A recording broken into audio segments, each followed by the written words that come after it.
Here we are.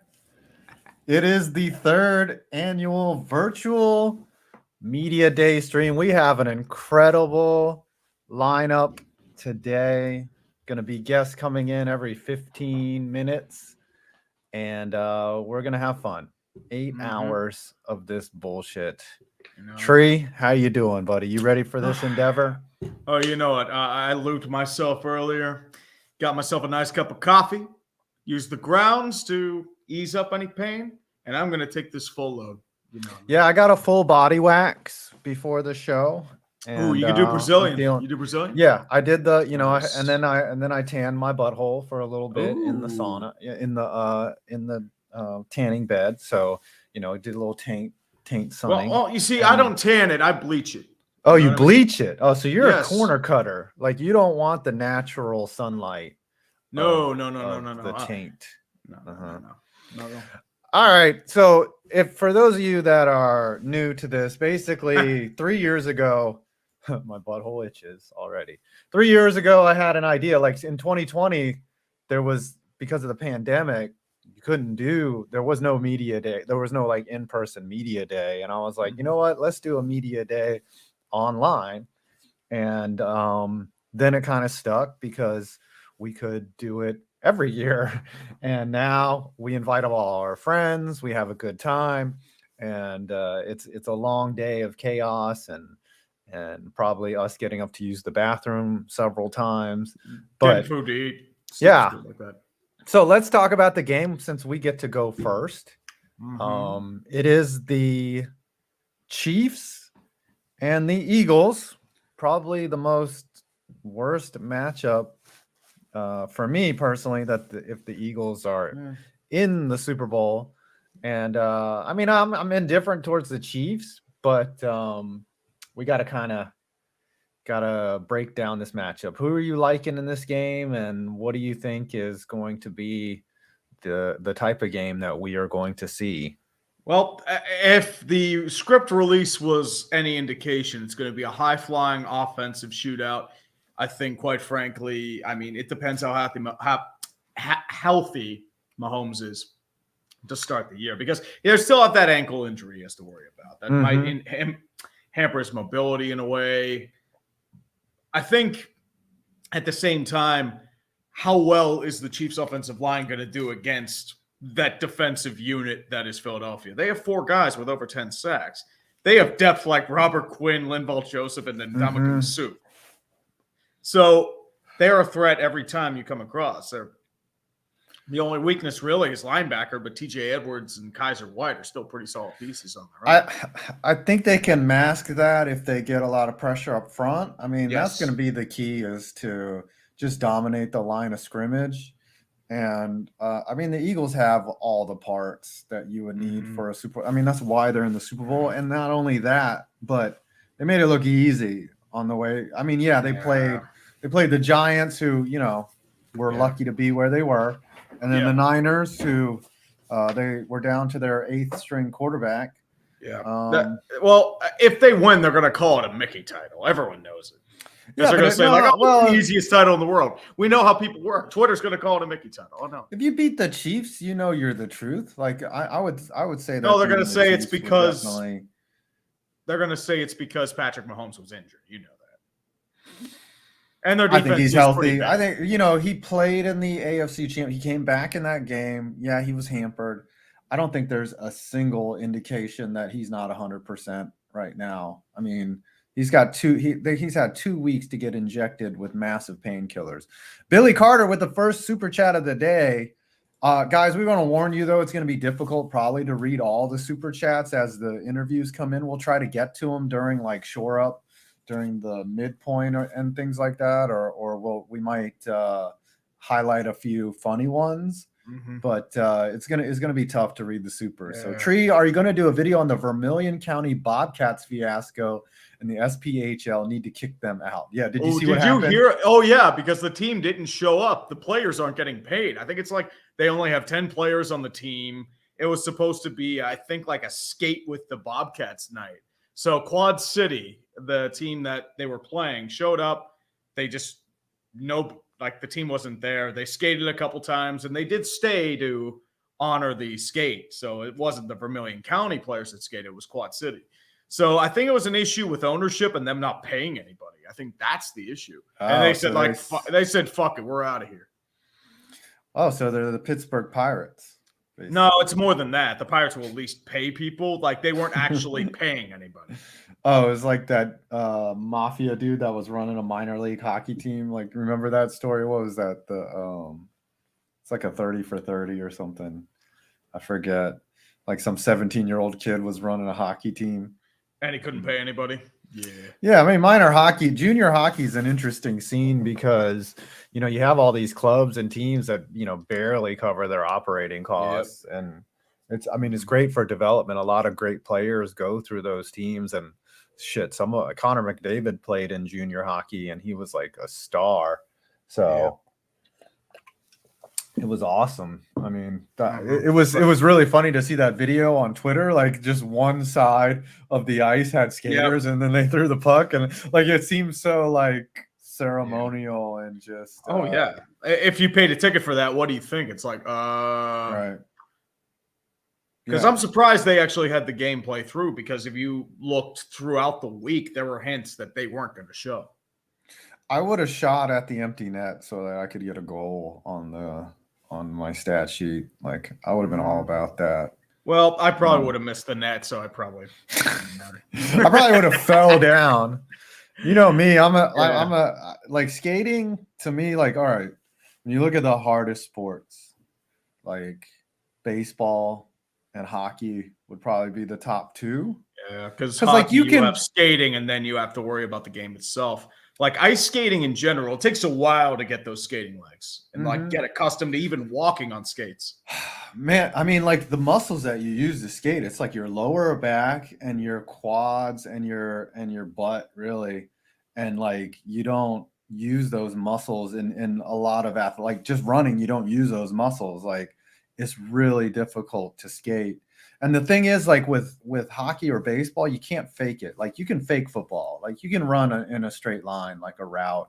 In basketball, you can run up and down the court like Tony Snell did that one game and have a 0 stat line. But you cannot fake you can't fake skating, or else you're injured. And like baseball, as soon as you step in the box, people know whether you're a player or not, for sure. They're just like, oh, that guy sucks. If you come up here like this, I mean, it's like when you step in the box, Tree, they're like, oh yeah. That's like, yeah, this guy's a scrub. He's a bitch. Yeah. He's a straight up bitch. He's a straight up bitch. Like with me, they're like, all right, this guy thinks he can play, but he's still a scrub. He's still a bitch. Like, well, he's an old man, so they're gonna give him like 95 mile per hour gas down the middle. It was like 90, and I couldn't even catch up to it. I was like, holy shit, this kid is throwing gas. Well, you have to consider, like, most batting cages only go up to 80.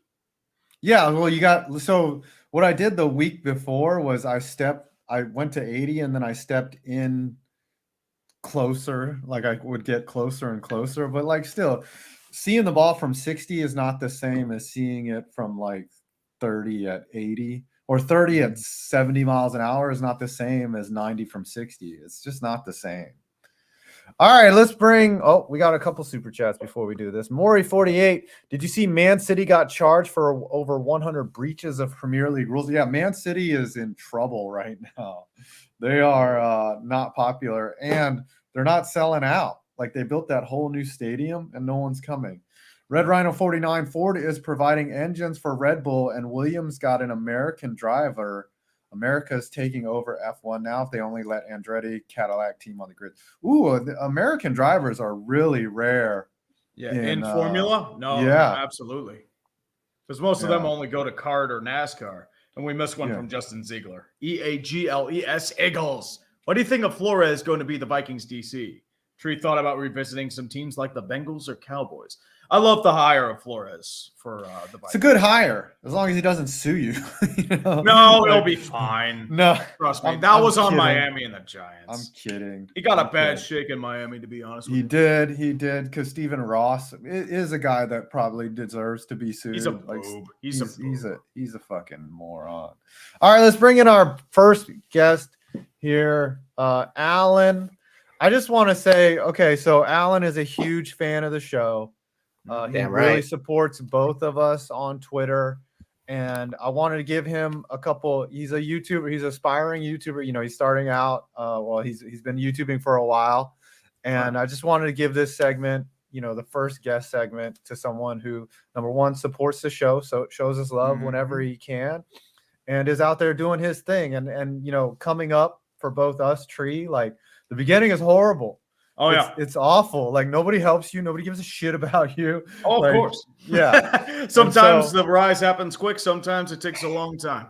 Yeah. So Alan, just introduce yourself and tell us a little bit about your channel and what you do, and give us your thoughts on the Super Bowl coming up. Well, first of all, 5 Tree, I seriously cannot thank you guys enough. Those of you that watched the Jaguars Titans live stream I did, y'all remember I was able to get 5 points on. Somebody asked me in the chat, like, how did I get them on? All I had to do was ask, literally just ask. And like I told him, like, he didn't have to do that. Like, that's the thing.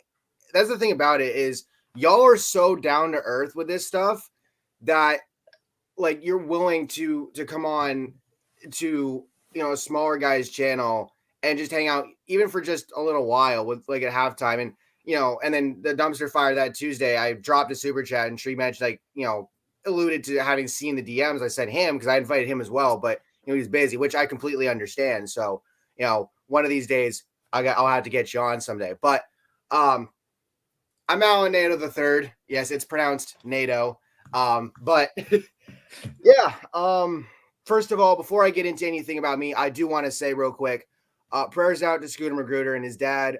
He tweeted out earlier his dad's got cancer. I had no idea. Yeah, that's how I found out. Yeah. It sucks. It sucks seeing a family member in that sort of situation. Those of you that follow my Twitter, you know, I posted I lost my grandmother last year, so on my dad's side. So I feel bad for Scooter. I hope your dad, you know, makes it through. All the prayers out in the world to you. But with that being said, as 5 alluded to, yep, I am YouTuber. Mostly for fun. I honestly never thought I'd make it to where I'm at damn near 750 subscribers, which the Grossi raid from the Jaguars Titans game, that helped. Oh, that's awesome. If I managed to hit 1,000, feels good. It does. That moment, because again, it was so funny. Like, I see Grossi rating, and all of a sudden I look down and, oh shit, 5 is here. So I brought him in. It was, oh my God, man. It was an incredible moment. It absolutely was. And it meant a lot. But yeah, as far as doing YouTube goes, it's really always been for fun. Like, obviously I'll dive into some serious stuff, and it's the serious stuff that seems to hit in terms of views, but I'm not really all that worried about the algorithm and whatnot. Basically, that's the way to treat it. I put content out, and whatever happens, happens. Sometimes it hits, sometimes it doesn't. I mean, the most watched video on my channel has over 6,000 views, and that was when Becky Lynch came back at SummerSlam 2021 and squashed Bianca Belair. I went livid, and a lot of us did. And then you go to WrestleMania the following year, and look what happened. They told a hell of a story out of it. It's crazy. All right. Oh, well, hey, I hate to cut you off, but our first guest, or our first other guest is here. Give us your Super Bowl prediction real quick, and then let everyone know where they can find you. Super Bowl prediction, huh? Man, I'm gonna have to. You know what? I'm gonna have to go with the Eagles on this one. I want to see Jalen Hurts prove everybody that doubted him wrong. I want to see him win it. You know. Okay. I think final score.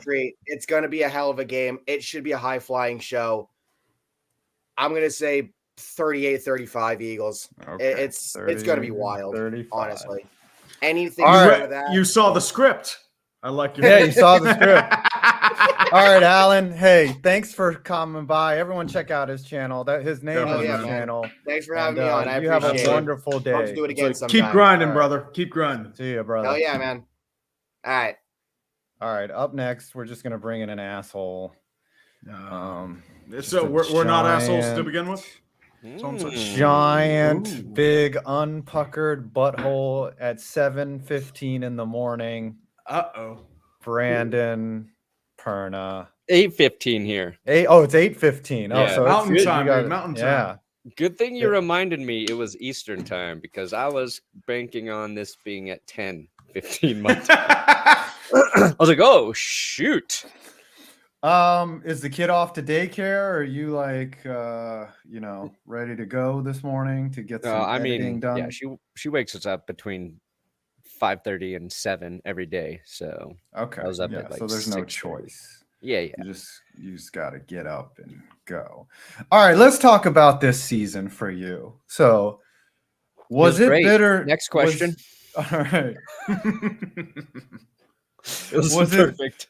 What was better? Like, what was more special? Well, I guess I want to ask was your individual success worth the pain of watching the Broncos, like probably one of the worst seasons maybe in 20 years? Like, I mean, maybe of your lifetime. Was it worth, I'm saying, was the juice worth the squeeze in that regard? Yes. I mean, like as a fan, no. As a fan, I would rather the team just win and I put my livelihood and my family at jeopardy as a fan. But like the fact that I got to feed my family and YouTube, I had more growth than I've ever had in a single season. That was, I guess it's like a silver lining. It's like knowing that if they played horrible, the next video was going to do really well. It made the sting of the loss go away more quickly is the best way. And also I don't think it was the worst season. I think it was just the most disappointing season because the expectations were so high and then the performance was so low. And of course, like we've talked about it, the real problem was, it wasn't just that they were losing. It's that they were outside of the Christmas game, which obviously everybody saw. They were one play away from winning almost all of those games. Yeah. Like, and it wasn't just one play, like at the end. It's not a one play where it's like, oh, we need to make this first down or we need to, convert a Fail Mary. It was like one play where it's like, all we need to do is basically run the ball here. Yeah. Like get in field goal range. Yeah. And with Russell Wilson, a guy that has been clutch for his entire career, and you're just seeing him make awful passes like that. Those were agonizing games. Yeah. The entire offense was out of sorts. I mean, there was a stat that said something like if they had 18 points, they would have been 8-1. Yeah. And the sad part is, like, if they had any semblance of an offense, they're winning the AFC West. Yeah, or at least they would have been, second in the division. They would have been in the postseason. And what was funny too is like the defense was so good, right? Until like the last month, but the defense was so good. But they also had this like horrible stat that accumulated through the course of the season that when they needed to get a game winning drive to stop the opposing team, they allowed the opposing team to score like in the final minutes. I forget, it was like 6 or 7 times out of, and it's like the defense choked the offense all game long. But after so little complimentary football, when the opposing team needed to just get into field goal range or whatever in the fourth quarter, they did it. So it was brutal. But what would you say, like, because you said that it wasn't the worst season, what would you say is the worst season in Broncos history? I mean, it's easy to remember the greatest seasons, right? But we tend to immediately forget the awful season. It's like that bad date that you went on. You're like, oh. Yeah, well, I mean, that's the thing. Like, basically, since John Elway landed on the team in '83, they didn't have very many bad seasons or even losing seasons. So like you'd have to go way back to like and even like when Brian Greasy was there, they're still winning enough games. I think it was I would take this last season because they had attention, they had Russ. It was like, I think the lull with Simeon and Paxton Lynch and Case Keenum and Joe Flacco, like, I don't ever want to do that shit again. Like, I don't want Flacco. I don't want Keenum. Russ, maybe he's done. Maybe he's cooked forever, but at least, like, there's entertainment around there.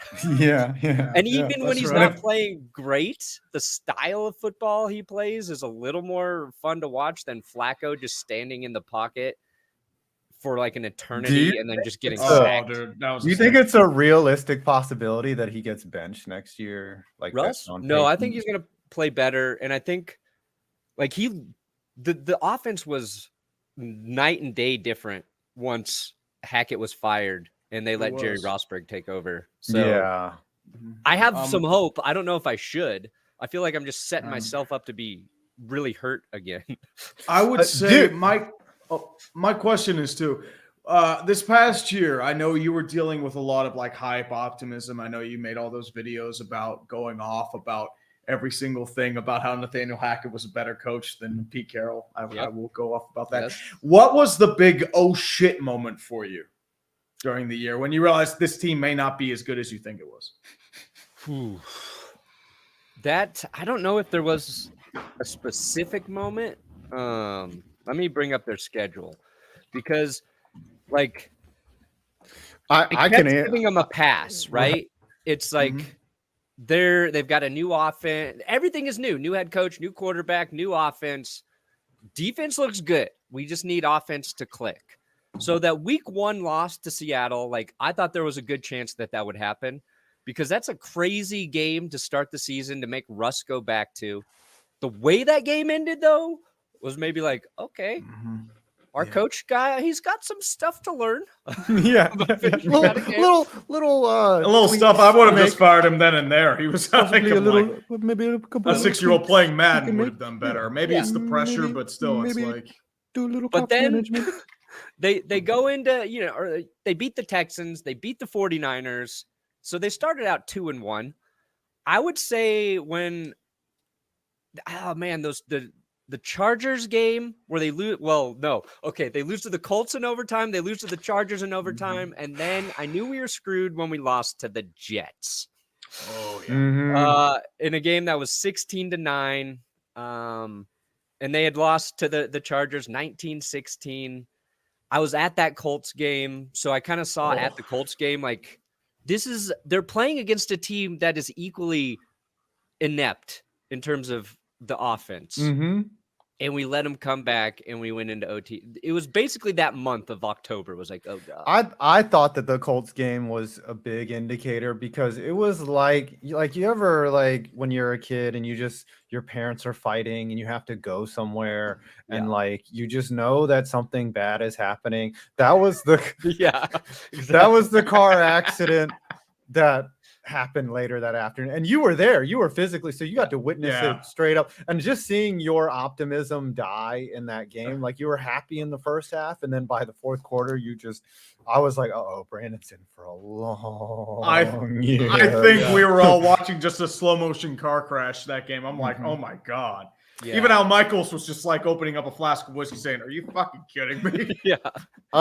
Somebody asked, Jay Flippy asked, what do you think about Derek Carr getting traded for a first round pick, Mr. That's Good Chest Hair? Oh, yeah. So Grossi and I got into an argument yesterday, and then we made a bet. So if Carr doesn't get, if there's not a first round draft pick included in the Derek Carr trade, I got to shave TG in my chest hair for Tom Grossi.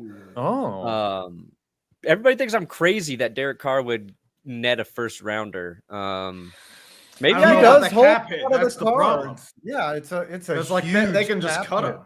Yeah, but it's a weird situation where Carr should make him cut him, but I think Derek Carr's a little scared to hit free agency and have to compete with other possible quarterbacks out there. So I think he'll allow the trade to happen. And I think, like, if wide receivers last year were commanding first round draft picks, if a team believes in Carr, I don't think it's a stretch for them to give up a first. But Right. We'll see. And I've looked dumb for the last year, so what's another fucking week? yeah.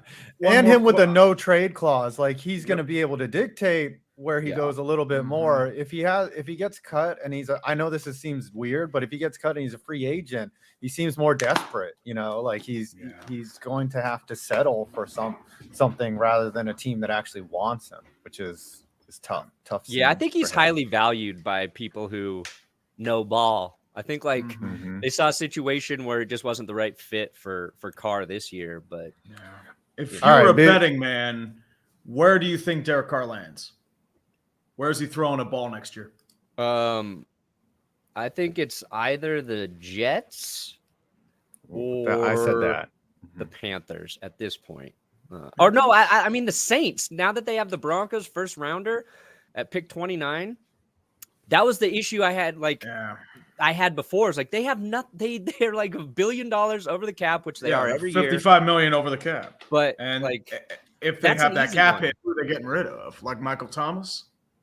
Maybe I think they could. I mean, cut him. Michael Thomas. Yeah, Thomas is cut for sure. They can get rid of Winston and his contract. Taysom Hill can be jettisoned. Like they can make room. Taysom Hill, the Broncos, make it happen. Yeah, as a slash option.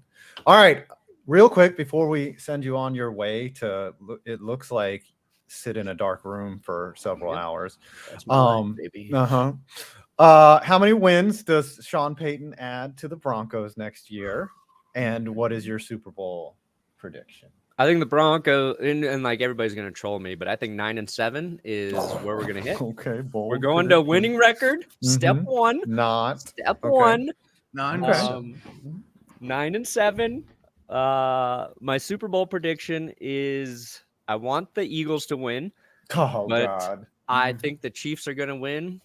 I think yeah, man, it's just like just they find ways to win every time. They do. Mahomes always plays what, like his ankle, allegedly high ankle sprain, doesn't slow him down at all. The Eagles haven't played a team like the Chiefs, and we'll see what happens when they just got to go toe for toe scoring.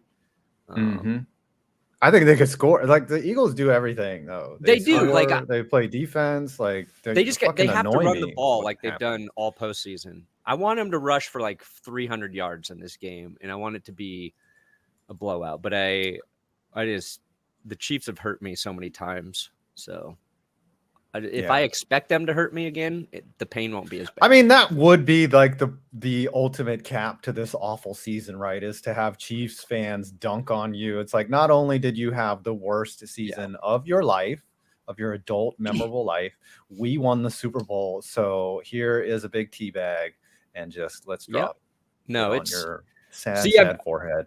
I got lulled into a sense of security because there's a lot of like really cool Chiefs fans that watch the show and I've interacted with. And I'm like, they're not too bad. But then like as soon as the Broncos hired Sean Payton, all the shitty Chiefs fans came out of the woodwork and just started like their team's in the Super Bowl, but they felt like it was time to shit on the Broncos again for hiring. Oh, that never dies. Division rivalries never die. Oh, we got a Super Bowl this week, but I need to take 5 minutes to talk about how this hiring is terrible. You wouldn't you do the same thing? Like your team's in the Super Bowl and the Chiefs hire Todd Haley. Not anymore. I've learned my lesson. Okay. No, you have not. I will never talk the Seahawks again. Okay. I'm gonna. You'll be out there week one on the Chiefs. Yeah. All right. Final score before we let you go. Chiefs win. Chiefs 27, Eagles 24. Okay. All right. Justin Reed makes the game-winning kick. Okay, Justin Reed. Harrison. Let's see what you said last year, real quick. Last year, did you give a prediction? You said the Rams 30-26. So you were right last year. You were right. Okay. All right, brother. We have our next guest lined up. Thank you for coming. I love you. I will see you on Thursday. Guys. I love you too. All right. I'll see you Thursday, I guess. Bye. Get out of here. Love you a long time. All right, our next guest. I'm going to mess her last name up, even though she told me how to say it. I don't know how to say it. I probably Jordan Schachterle. Is that right? Hey, you got it. First try. Boom. I would have Nailed guessed it. that too. I You had remember it. because you said it's Shaq like Shaquille O'Neal. So Yep. you have to name it. How you doing this morning? I'm doing good. And- Early too, mountain time zone for me. So we're up though. Awesome. So for the audience, Jordan was employed, or I don't know, is employed by the Sock Puppets during our minor league contest last year. So she was covering it from the opposition, which really is a very funny term because there really was not much opposition put up by us, the YouTubers. So what was that like for you, like covering that as, you know, on the Sock Puppet side and seeing, you know, a bunch of weenie YouTubers like step onto the field with your boys and you were just like, oh boy, I wonder. It was so much fun. That was the first time that we really saw our players on the field too. So it was like, what are these guys going to be like? We don't know if they were good playing against you guys. No offense. It was very, very entertaining. But, you know, it was the first week they were all in Burlington and it was so much fun just to see you guys out there and getting to cover it. You know, we see you all over social media on YouTube and everything. And I think the guys were way more excited than they were putting off too. They're like, oh, these YouTubers coming out, and then Eric Sim comes out and they're in a line to take a picture with him before the game. So it was so much fun. That was one of my favorite things we did all year. Eric being there was amazing. Like just the fact that number one, he like sought us out, was like, I need to get in on this. And then he shows up and it was just so much to see the players, how they react. And then like Eric is larger than, I mean, he's larger than life. I really had fun seeing him there. Now you covered the team from a broadcasting standpoint too. Like, was that your first year, like doing play-by-play, or have you done that before? It wasn't. So that was my first year in like Appy League baseball to do it, but I do it at my college as well, MSU Denver. So I've done baseball, volleyball, basketball, even a little bit of soccer here and there for play-by-play, color, doing sidelines, everything like that. So I done that for about a year and a half before I went out to Burlington, but that was the first full collegiate season that I was with the team. So that was a ton of fun. Yeah, I watched a couple of your clips. I was like, wow, she's really talented. Like, thank you. And because play-by-play like is difficult. What would you say is like the hardest part of doing play-by-play? Filling the time for a baseball game. So I was the only broadcaster and we had 30 games at home plus our championship that we ended up hosting. So when you think of how many hours of just having to listen to yourself talk, it's crazy to think about. So I think that was a big adjustment of figuring out like, how am I going to do this? And luckily we had amazing players on the team who had great stories. The coaches had great stories for me. So I was able to fill the time, but it was definitely like, okay, why do people even want to listen to me anymore? These fans have to be tired of hearing me for 3 hours every single night on their TVs, on their computers. So that was definitely, I think, the hardest part. But I mean, we were first place in the entire Appy League all year, so winning definitely makes it a lot easier. Such a magical season. And actually, Anderson is coming on later to talk about. Oh boy, good luck with him. And yeah, but you know, he kind of said like the game against us like really helped relax the players and help them realize how freaking good they are. Yeah. And like, for me personally, like taking an at bat and going up there, like I've never like understood so quickly the gap between like what you think in your head and what you see and what's really happening. It was very sobering. What are you doing now? So are you in terms of, I don't know if you're moving on from the Sock Puppets, if you're doing something different this summer, what are your plans this year? Yes, so unfortunately I will not be back in Burlington this year. I'm gonna miss it so much. But I am starting with the Iowa Cubs for this 2023 season. So the AAA affiliate of the Cubs. So I'm going to be doing some media relations, broadcasting, kind of a mix of it all. So I'm very, very excited for that, but I'm going to miss the hell out of the Sock Puppets. How did you get that gig with the Cubs? Did you just stay outside the stadium and stalk them until they finally. Yeah, I like jumped the fence and just started running around, and they eventually hired me. But I just sent them an email. I was kind of figuring out, I graduate from school in May, so I was like, hey, maybe I can get a job. Maybe I can. Who knows what'll happen? And I just emailed them, did some interviews with their media and relations director, Colin Connolly. He's amazing. And then met with their broadcaster, Alex Cohen, who also is one of the best in the minor leagues. And they liked me enough to say, yeah, let's bring you to Iowa. So I move out there in about 3 weeks now. Wow, that seems so cool. So, I mean, you're gonna get to see like how I mean, that's AAA. That's one level below major. So that's a big stepping stone. Huge dream job in broadcasting. What would it be and why? My dream job is to be on the broadcast team for a World Series. So that's like the ultimate goal for me, because there's not many women who broadcast on the World Series. I know this last season, there was not a single one in the entire broadcast of post game shows, in-game, everything like that. So I think that is a big goal for me for that reason too. But I think that is just the ultimate thing you can do in baseball, is to be covering a World Series. And I think that's the most fun thing ever, no matter who the teams are. But leading up to that, I just want to be on the broadcast team for an MLB team, whoever it is, across the country. If I'm doing dugout reporting, if I'm a host, if I get to do play-by-play, I would love to, but just get to travel with the team 162 games of the year, and then hopefully get to do a World Series someday. Well, you seem well on your way. I mean, you're already putting together a strong resume, and hopefully this year is like, a big stepping stone for you. Why baseball? Like, why did you pick baseball? Because I mean, obviously there's a menu of a whole bunch of other sports that you obviously cover, but why is baseball your favorite? So I have always been a big sports fan. I'm a Bronco fan, actually. So listening to Brandon talk about that, I feel his pain all season long. Yeah, oh you got to live that. So my prime was Super Bowl 50. I was in 8th grade. So, I was like, that was the best day ever. I got to be at the AFC Championship that year. My heart was set on working in football. I wanted to do it. I saw the Broncos being so good during those Manning years. I said, I'm going to football. And growing up in Colorado, my team is the Rockies. So you know how the Rockies have been in years past. So one day I just decided that I wanted to start watching baseball. I played softball my whole life, and I picked a player that I wanted to follow closely. And I picked Nolan Arenado. Turned out to be a pretty good pick for me. So as soon as he broke into the big leagues, I started watching every single game of his, and he was really the reason that I fell in love with baseball and just started really loving it. And I watched every game of the Rocky seasons. I root for him on the Cardinals now, and the more I watched, the more I loved it. And I just kind of decided, let's do it. Let's do baseball. Let's do the 162 game season. There's so much to it.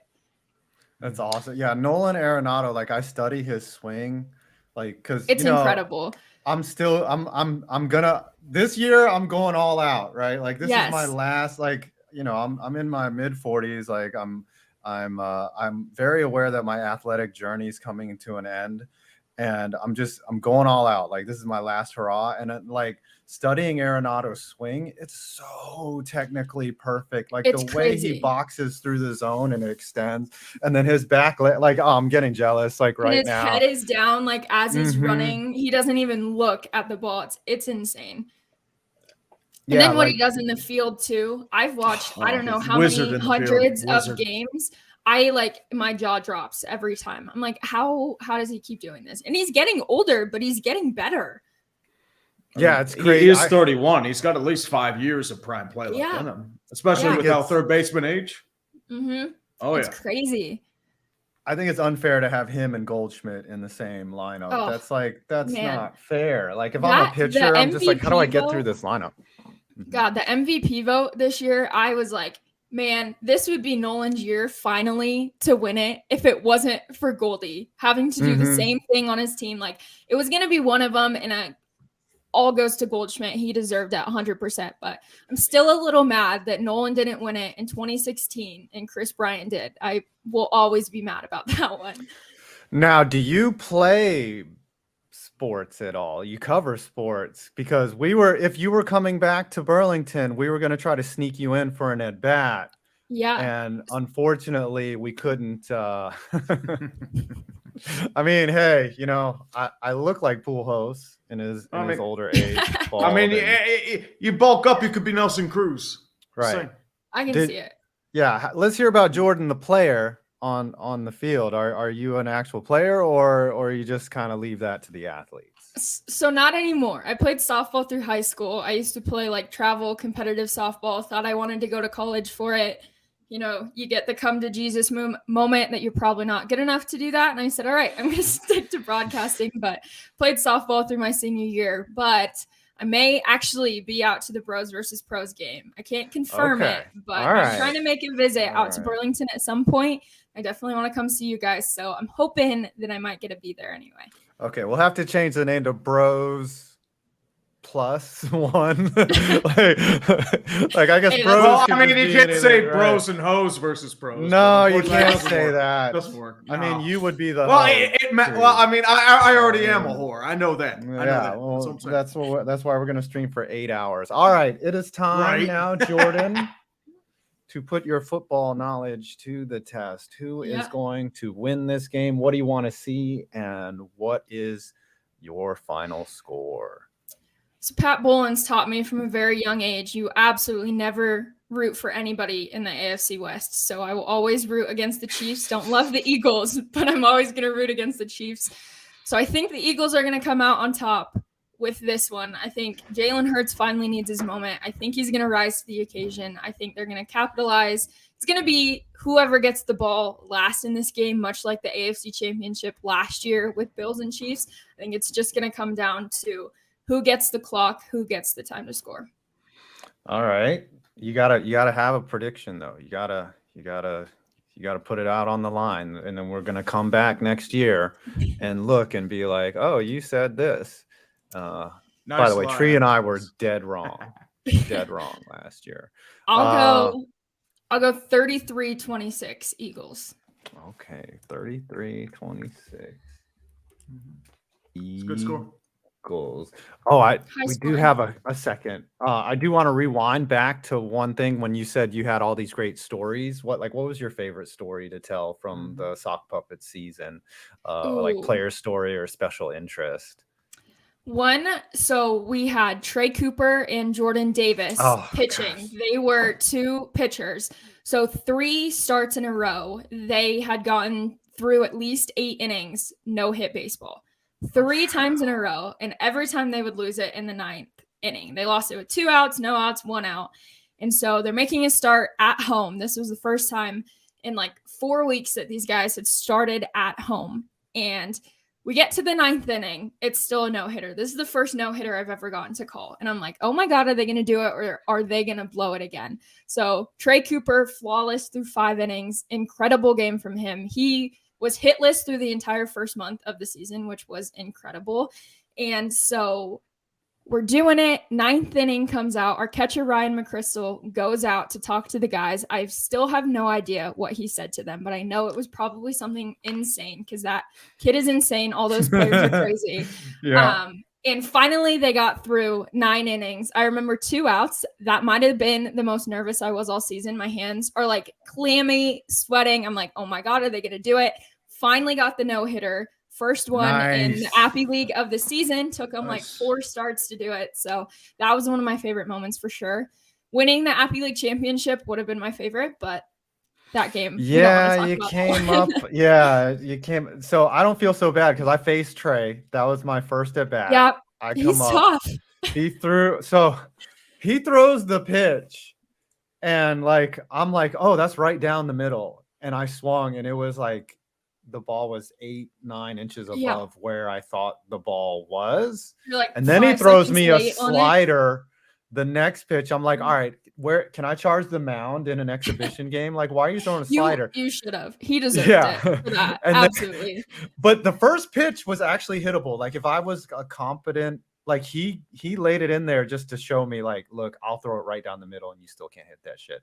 And then the last pitch, like, I was just hoping to like maybe get a foul ball or fight something off. Right. And it was like 2 feet outside, and I just flailed at it, and he made me look dumb. Yeah. Well, he's crazy. our next guest has arrived. Tell us where we can find you, and good luck on this upcoming season. Thank you. Yeah. If you just search my name and anything, it'll pop up. There's not many Schachterles out in the world, so I'm pretty easy to find. All right. Well, thanks, Jordan, for stopping by, and have a Definitely. wonderful year. Hopefully we'll see you in North Carolina. Absolutely. Take care, Jordan. All right. Later. Yeah. All right. Next to the floor is someone who I absolutely love as a friend, a brother, someone that we spent a lot of time with over the last 2 years. And it's been a thrill getting to know Mr. Justin Blalock. How you doing, buddy? How's it going? Great. Doing great. Oh man, my face looks bad as shit. We got to get the angle right. You got to be like, all right. Look, man, I'm one angle. Yeah, I'm a bad angle away from looking like a fat ass. It's all good. Oh, dude, it's how it is. You just gotta let it flow, man. Yeah, man. Yeah, you look good. You look good, brother. Thanks. How have you been? Just it's been a couple weeks since we've last talked. How you doing? Holding up pretty good. Just trying to keep my. God dang. Yeah, you got to move the other way. There you go. A little bit of a new setup. Sorry, guys. Just trying to stay busy, doing shit around the house. Going back and forth to Texas. Got elderly parents, so there as I can. So always something going on. All right. I mean, we got to do what we got to do. We got to take every day. Like, we got to be grateful and honor those that, that went before us. I want to ask you. So you played at Texas, right? You not only played at Texas, you played in the greatest college game ever, according to a lot of people. What was that like for you? What was the energy like? Like, just take us through that. And sure. I've always wanted to hear you like talk about that game. Yeah, it was pretty awesome. I mean, at the time, no one gave us a snowball's chance in that game. It was just, oh, okay, you guys, got a free vacation. Enjoy yourselves before the game.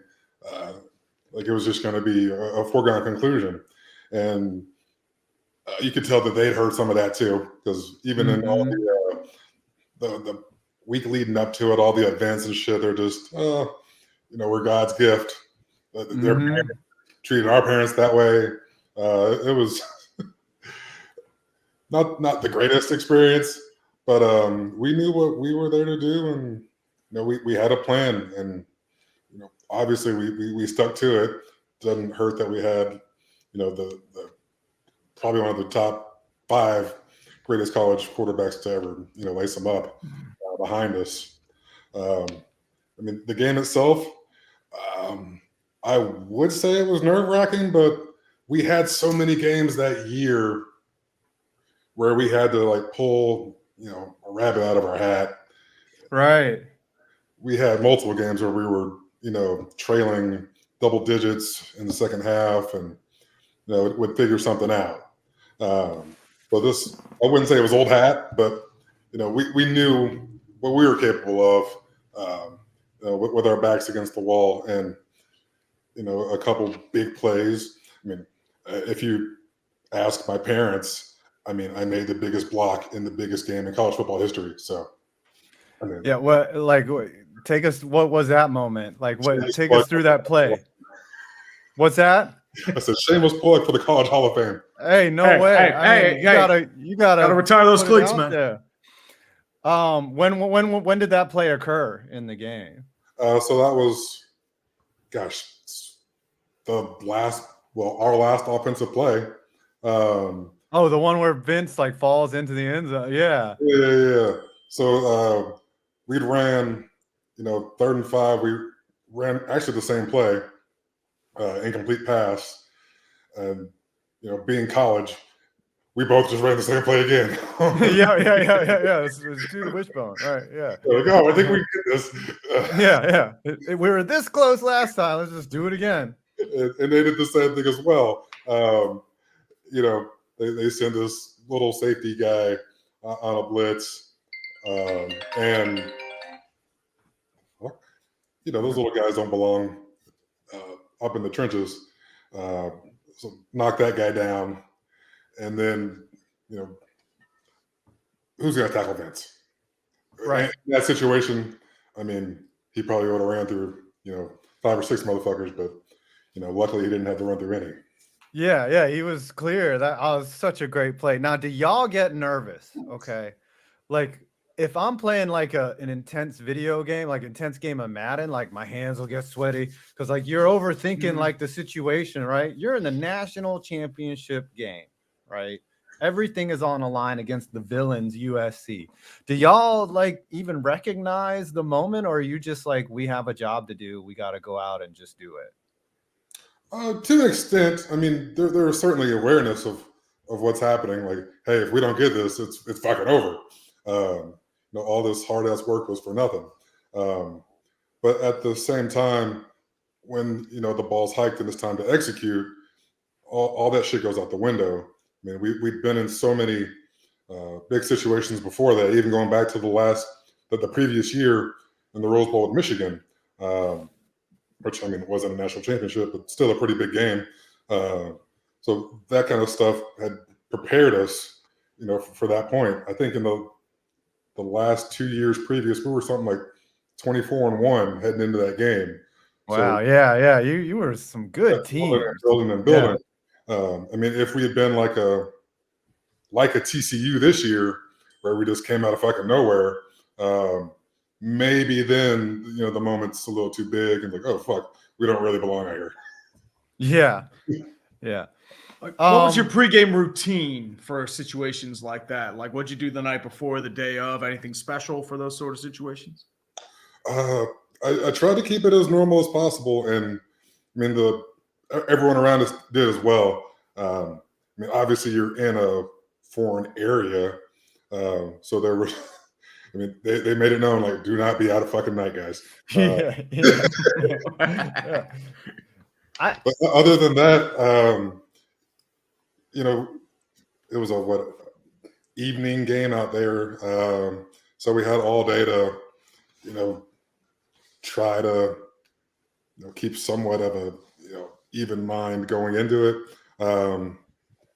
Maybe a couple meetings, just a couple, you know, last. Yeah. But for the most part, you're just sitting around like waiting for the game. Like, what do you do with all that nervous energy? Like, yeah, that's the thing. Like, I mean, all the other bowl games and shit are over by that point, so, you know, there's nothing for us to really watch. So it's just, might as well have a couple meetings, hang out with the guys, and then just once pregame meal, you know, time to focus and get to work. Get ready to get to work, man. So were you surprised at Vince Young not being like his career in the NFL? Like, I mean, he started out great and then he just kind of petered out after 3 or 4 years. Were you surprised by that, having, you know, had to block for him for so long and seeing his immense talent up close and seeing how successful he was in college? Yeah, it always blew me away. I mean, we hang out in the off seasons and whatnot, even, you know, as guys went beyond UT. But just knowing the kind of guy he was, I mean, he was always a hard worker, great in the locker room. I mean, if you listen to the Talking Heads, you know, it was just mainly him and Jeff Fisher, not always, which sucks because, I mean, how many guys have, you know, not had the career live up to its potential because of, you know, management or coaching or whatever. Yeah. I mean, Derek Carr being one of them. Happened with Reggie Bush, if you want to be honest. Yeah, just guys, you know, not used the proper way. Like, hey, I'm going to fit you into my system no matter what. I didn't want you here.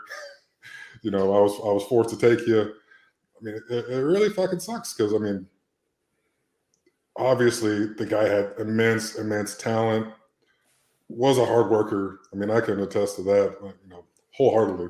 I see. That was kind of the narrative that you didn't see when he was getting benched or when he ended up on the Eagles or something, like people were like, oh, look at this unrealized talent and whatever, but people didn't know that he was really in love and dedicated to football. Like I don't think that story was really being portrayed in the media. They kind of made him seem like, they always went off about the Wonderlic. They always went after that. Yeah, that's right. He had a low Wonderlic score. Mm-hmm. I mean, lots of guys don't do all standardized testing. I think Tua had a really awful score. Yeah. I mean, these things. But that test don't measure football IQ. Football IQ is a different level of intelligence. It's different. Like people take that shit for corporate America jobs as well. Pretty much. It has one thing has nothing to do with the other. I mean, I've met some dumbass doctors. Like I was like, how did you pass the medical exam? And like they just know how to memorize shit and then regurgitate it and then they forget it immensely. So all right, so you get drafted. Mine, by the way. Yeah. You get drafted. You go on to the Atlanta Falcons, and I believe Bobby Petrino is your first head coach ever. Yeah. What was that experience like? Did you know, like right away walking in there, you're like, ooh, I'm a rookie, but something's not right here? Yeah. Speaking of a coach almost ruining a career, I mean, I didn't know what to expect. So, I mean, when I met the guy, I was like, oh, wow, okay, this is a little bit different than what I'm used to. I'm going to roll with it, do my best. Like immediately, all the vets are like, hey, man, look, this is not how shit normally goes. I mean, and you're coming from college, so you don't have any pretense here, right? And you already know something's off. At Texas, Coach Brown, the staff didn't cuss at us. I mean, I don't give a fuck about that, but right, we were treated somewhat respectfully. Still got yelled at, but I mean, it was just do your job kind of stuff. Right. Completely different at this point. Guy was not a people person at all. I mean, obviously his offenses put up crazy numbers at Louisville, so people were enamored with that. But a little bit different, when dealing with kids. And as you can see, he's bounced around more than a fucking basketball. I'm always amazed. Like football is a people game, right? It's all about. I mean, yes, there are X's and O's and their strength and their speed, but like it's a social game. It's not like baseball where it's one guy between you and the pitcher. Like, and how can you get that far and not be a people person? Like, it's just ridiculous. Yeah, that boggles my mind because unless you're the kicker, you gotta have to get along. Even that fucker has to get along with his holder and snapper. They're like peas in a pod because they're always together. But you have to deal with a lot of people in that world. No matter what, from the head coach on down to the 53rd man, you're relying on other people, to help you do your job and make you look good. If you're the quarterback, I throw it to a guy. If I have 10 drops in a game, I look like shit. I mean, it doesn't say 10 drops. It just says I had a bad completion percentage. You got to take us through the resignation. Yeah, I was about to say. All right. I mean, I'm sure the audience would love to hear this story again. Oh Lord. Okay, so we're not doing too good. I mean, that's obvious. I think we ended this season 3-13, and I think 2 of those wins came after he left. When we had Emmett Thomas, Chiefs legend, as interim coach, and so we must have been 1-12. So not going great. The experiment is failing. We come in a typical, Wednesday after getting our asses kicked, just expecting, fire and brimstone, a bunch of yelling, right? Normal stuff, right? And what the fuck are you doing here? But instead of that, there's just a note, typed out on everyone's locker.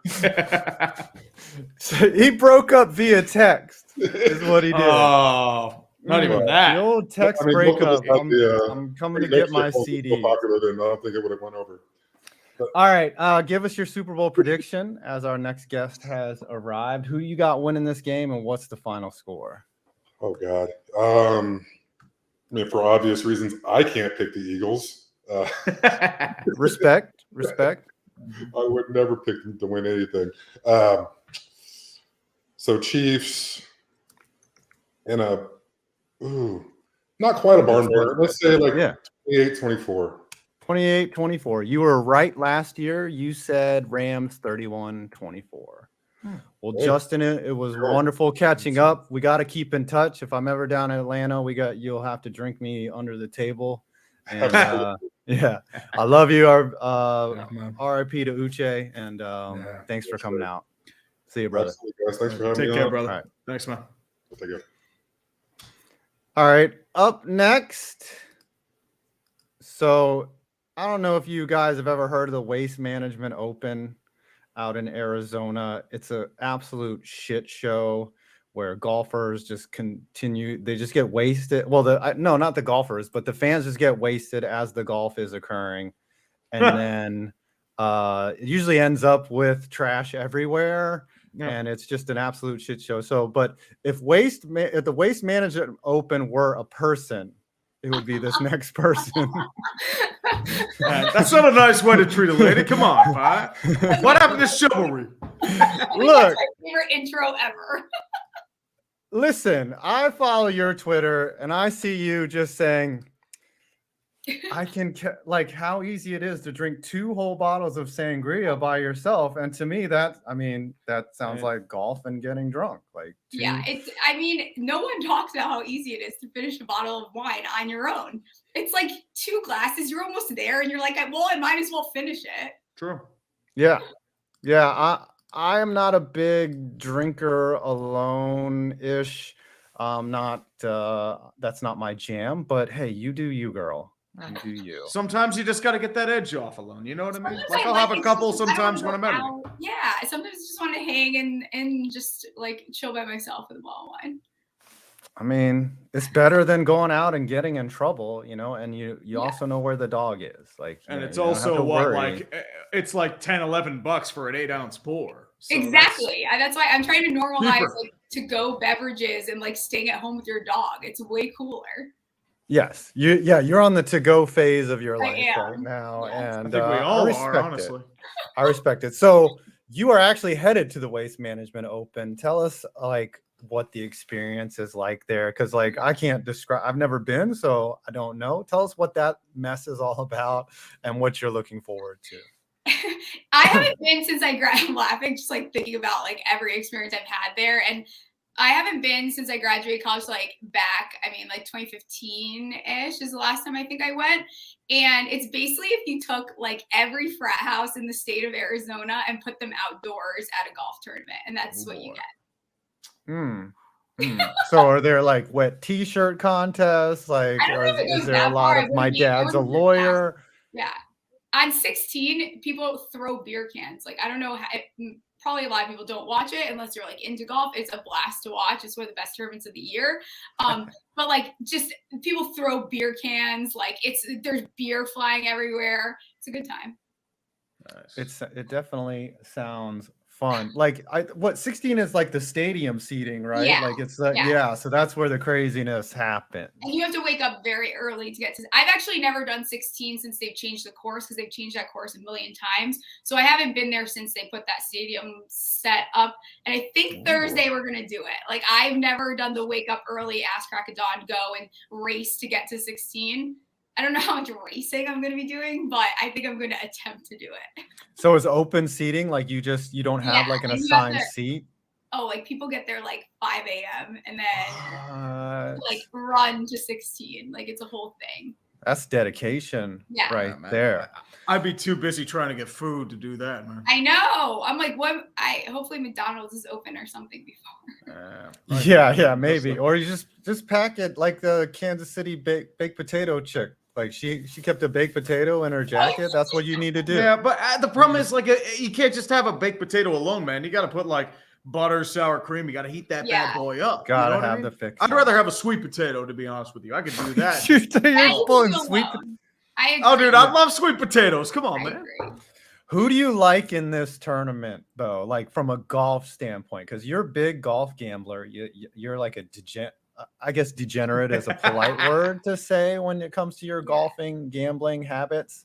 Who are you putting money on? Who do you like in this tournament? And like, what is going to pay your mortgage? Yeah, it's funny. I haven't bet as much as normal. I need to put like my final bets in. I have a futures bet on Fina, which I don't hate. I honestly bet on Homa again. I think that he is about to heat up. I don't think that people are expecting it because Homa he's just like the goofy guy that everyone loves, but he low-key is playing awesome golf. Like it wouldn't surprise me if he comes in here and he wins again his second appearance.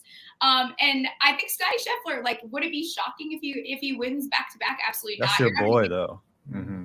Yeah, That's you're not going to get boy. good value on that right now, though. So I don't like to take anything that's like super short odds. But yeah, I think those are the only two I have in. I have a long shot. I'm trying to think of even what else I bet. This week has been so crazy because I'm preparing to go to like 18 different places in like 14 different climates. And I haven't packed yet. So I've just been all over the place. Yeah, I thought it would be funny if you just packed on stream. Like, because the other day when the Giants were getting their asses kicked by the Eagles, I vacuumed on stream. I did my laundry. Oh, yeah. Like, Just I saw it. having a good old time. Maybe I should live stream my packing. Like, I feel like that's what people are into these days. Like, just there's a market. That's the problem. Like, dude, you see Twitch? Dude, they'll do that even for napping. Like, they have napping streams now. So weird. Yeah. They request like us to do napping streams sometimes. Yeah, well, they've asked us. I've asked to like. You think you get asked to see your feet? Like people ask to see our feet, and I'm just like, what is wrong with you? That people is, man. I don't know. People are fetishes, man. Fetishes. Right. Love that There's stuff. a whole science behind the feet thing too. Someone sent me a research article. I don't care that much, but I appreciate the person that sent it to my DMs. I did not read it, but there is research behind the foot fetish thing. Why do you hate Ricky Fowler? I gotta know this story because, like, I see you like shitting on him, but I don't know the full backstory. What is the story there? Like, why do you dislike Ricky Fowler? I think it's just this like, sorry, men, but this like male obsession with Ricky Fowler and wearing orange and like holding on to his glory days of being awesome. Like he hasn't, if you've been betting Ricky Fowler, he hasn't won you jack shit in a very long time. It just is such it's a waste of money in my opinion, even though I have those guys and I do this all the time. I like will bet them every single week. They probably will never win and that's fine. Sometimes it pays off. Like I had Hoagie when he won last year. That's one of my guys I always bet, but yeah, I can't with the Ricky Fowler love. It's like every week you guys do this to yourselves. It's not going to win. Yeah, it's like this is one of those things where you know better and you still do it and like constantly. All right, you are a huge Giants fan, so let's talk about the season. You were there in Minnesota when we won our first playoff game. Look, I've shared the OnlyFans with y'all. It's just me shaving my head. That's all. Honestly, no. There's more than that, dude. There's a lot more. They want that full exposure, dude. That's how they always want it. Come on. I said when I get my Brian Dable tattoo, I'm gonna put the picture of it behind an OnlyFans and then just delete OnlyFans. So you get like $2 million in like 6 hours. You're gonna break Bad Baby's tattoo record. of Brian Dable. So you were there in Minnesota when the Giants won. Take us through that. Take us through that experience, and it was a lot better than being good? there in Philly. I'll tell you that much. But well, that was the next question. But being there in we gotta Minnesota start with the good. Amazing. Yeah, that high, I guess I forgot what it was like to be a team that like goes to the playoff and actually wins a game in the playoffs. And to see that team like actually playing some solid football where I think throughout the year you can make an argument for there was a little bit of luck probably on the Giants side in some of those games. But that was a game where they deserved to win that game because they played very, very good. The seats I had were amazing. So to sit there and be that close was just an absolute blast. It's cool to see this team like in the right direction after just a lot of misery for quite some time. Yeah, so like there's a picture of Daniel Jones waving. Do you think he saw you? Did he make a little I eye was blowing contact? kisses at him. Did like, he hit you with a little, a little wink wink, or I was feel he like just he's completely dork. I clueless? feel like he's like kind of like, I imagine he doesn't have like any, like he can't pick up girl. Like I don't think he hits on girls. Well, he You never probably know, he man. seems like a guy where I know like he has the a girl girlfriend. but the girl gives him the number and he's all Yeah. shy about it. He's Yeah, like, oh, he's like shy boy I until mean, you mine want to goes. go on a Yep. date? Like, Yeah. what does this So- have to do with football? Right. It's the Eli syndrome. How's the chasing for Saquon Barkley been going? Because I've been seeing a lot of posting from your Twitter about Saquon. Well, oh yeah. I mean, it's obviously not going well. I found out that him and baby mama are having a second child because I saw the child on her. I didn't even know this happened. They kept it so hush. And then I found like one article afterwards. But yes, they've already had a second child. That she was wearing the child at the game. I was like, when the hell did Saquon have a second kid? I guess we'll all just have to settle for pictures of his quads. Yeah, that's It's gonna be rough. All right. So speaking of Saquon, what do we do with Daniel Jones and Saquon? I've had a lot of time to speak about it, but I have not heard your direct opinion in terms of. I'm getting to this Saquon. point where I'm just like, whatever Shane wants to do, we're just gonna follow along and go with it.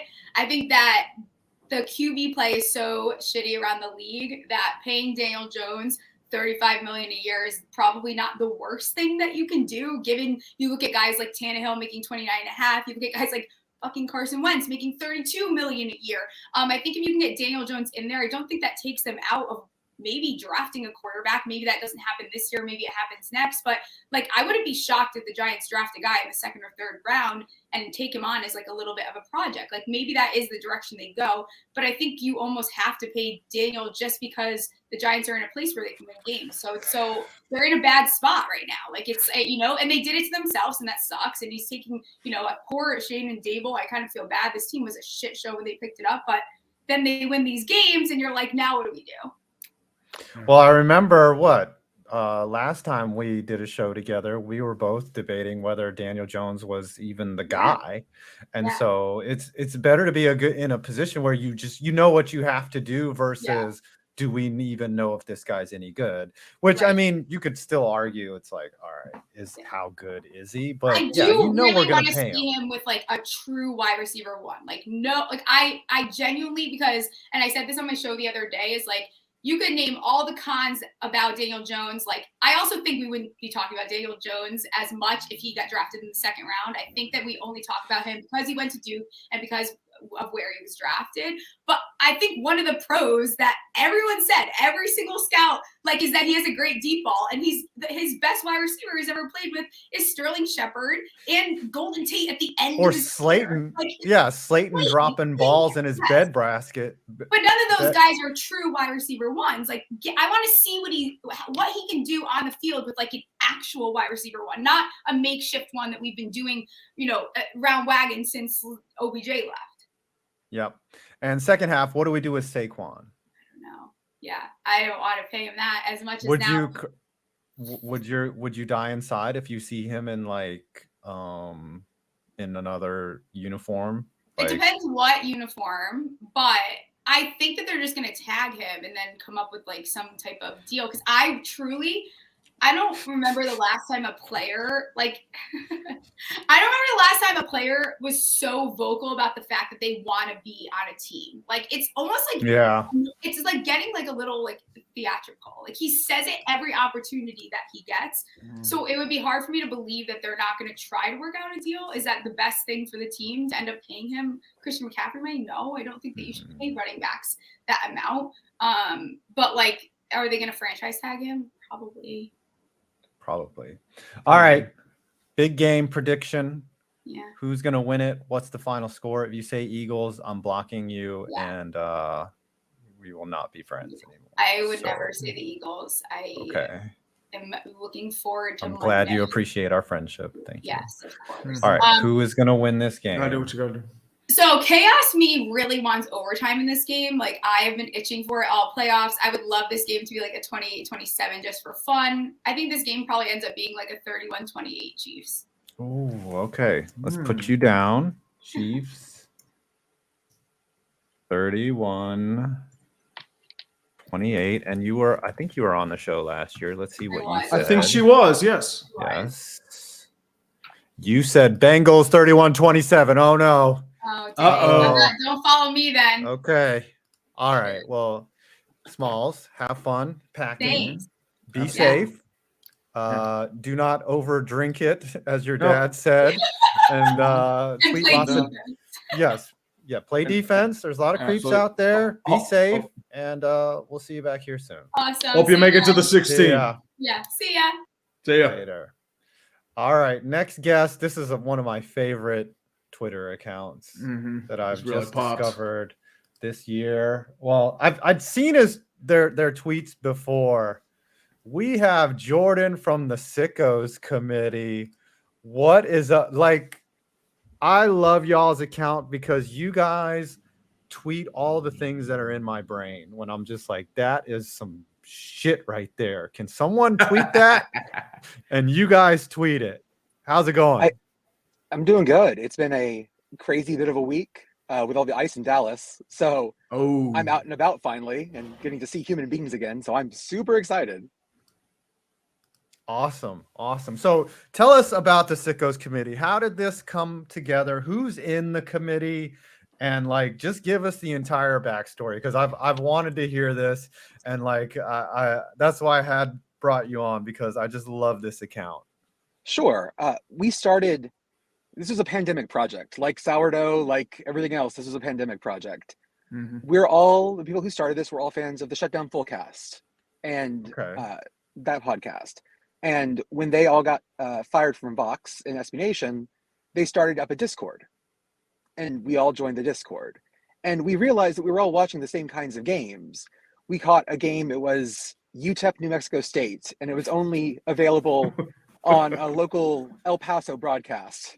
So we were getting local commercials too. And it was a really good game. We got into it. And we started realizing that there was fun in this. And the commissioner, who is our grand leader, he's currently with a new child, so he's out of pocket. Yeah. But he is a ULM fan. Okay. That's a cursed existence. Mm-hmm. I went to Dartmouth for undergrad. That's a cursed existence. Okay. So we all appreciate football that's a little, we say, unconventionally attractive.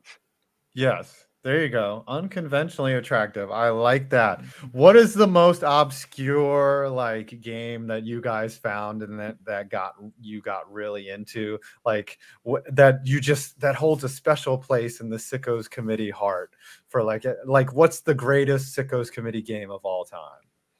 Well, this past year we had a really good one. The Northeast Conference is a football conference in FCS, and there were two teams who had been pretty bad: LIU, Long Island University, and Wagner, which is on Staten Island. And Wagner hadn't won a game in 2-3 years. LIU had won one game last season. It was against Wagner. And this game was on ESPN Plus, and we went really hard into it. We live tweeted it. It was great. We were, getting all the people. We had Wagner fans in the mentions. It was great. And it turned out to be a great game. Wagner won. Gatorade dumped the coach, carried him off the field. It was great. And that's what we love to celebrate. That's everyone has fans, and we want to celebrate with them. Yeah, that like when I go through and I look for like tiny stadiums out in the middle of nowhere, I always just kind of imagine like this rabid group of 100 fans that just go out and they're either parents or girlfriends or frat bros or whatever, and they're just going out and just enjoying college football for what it is, because like to get to that level, just to play one game of college football it's an accomplishment for sure. We realized that a lot of our followers are actually band kids too, because who watches more bad college football than band kids? And I'm a band kid. And so all these band kids are like, oh yeah, I suffered through these years. I watched a team go 1-11, but I was there for every game. And they're here to celebrate too. Quick question. Iowa versus South Dakota State. What was your feeling during that wonderful game this past year? I have never been so in awe of 7 points. We called it the Iowa touchdown, a field goal and 2 safeties. Beautiful. It was magic. And then for South Dakota State to go on and win the FCS national title, it was a beautiful symmetry to the season. I couldn't believe it. One game that sticks out in my memory as an all-timer. What was that? It was like Buffalo versus one of the Michigans or something, and it went into overtime. It was back when the overtime rules were still like touchdown, touchdown, touchdown, and the final score ended up being like 80 something to. Yeah, one of those. What was that game? I can't remember it right now. Yeah, it was that Buffalo versus like Eastern Michigan, and it just went like absolutely insane. Like, imagine being a fan there, and you're like, "We're headed into the 8th overtime," and each it was Western Michigan. That's right, JJ. There we go. Stover, and Buffalo and UB, and they just. I gotta look that up now, but it was so good. That to me was amazing. All right, so who else is on? Oh, go ahead. Go ahead. It's always good when you have games that make them change the rules. It was the A&M LSU game that went so long a couple years ago, where they finally went, okay, we can no longer do extra time this way. This no longer works. We can't go into 7 overtimes having to score touchdowns. So now they do, the 2-point conversion, penalty kicks, whatever you want to call it. Yeah. Is this 71-68 in Beautiful. Overtime? Beautiful. I thought this was a basketball score. Yeah. The 7 OT marathon. This was 2017, and it was amazing. 71-68 was the final. Boy, if you took the over in that game, hell yeah. Dude. Penn State, Illinois, Barry. Oh yeah. That was a legendary game. Is there a specific play that you love to see in bad college football? Is there something that, really tugs at your heartstrings? Like, what's the favorite of the Sickos committee when you see something happen out there? When the triple option is run well, it is beautiful. When the triple option, when someone decides that they're going to stop it and it doesn't work, it's also beautiful, because when it doesn't work, oh man, it doesn't work, and it's just brutal to watch. It has some beauty to that. We also love to see a good crossing routes, anything over the middle, mesh routes. God, those are great because they're just so annoying to cover.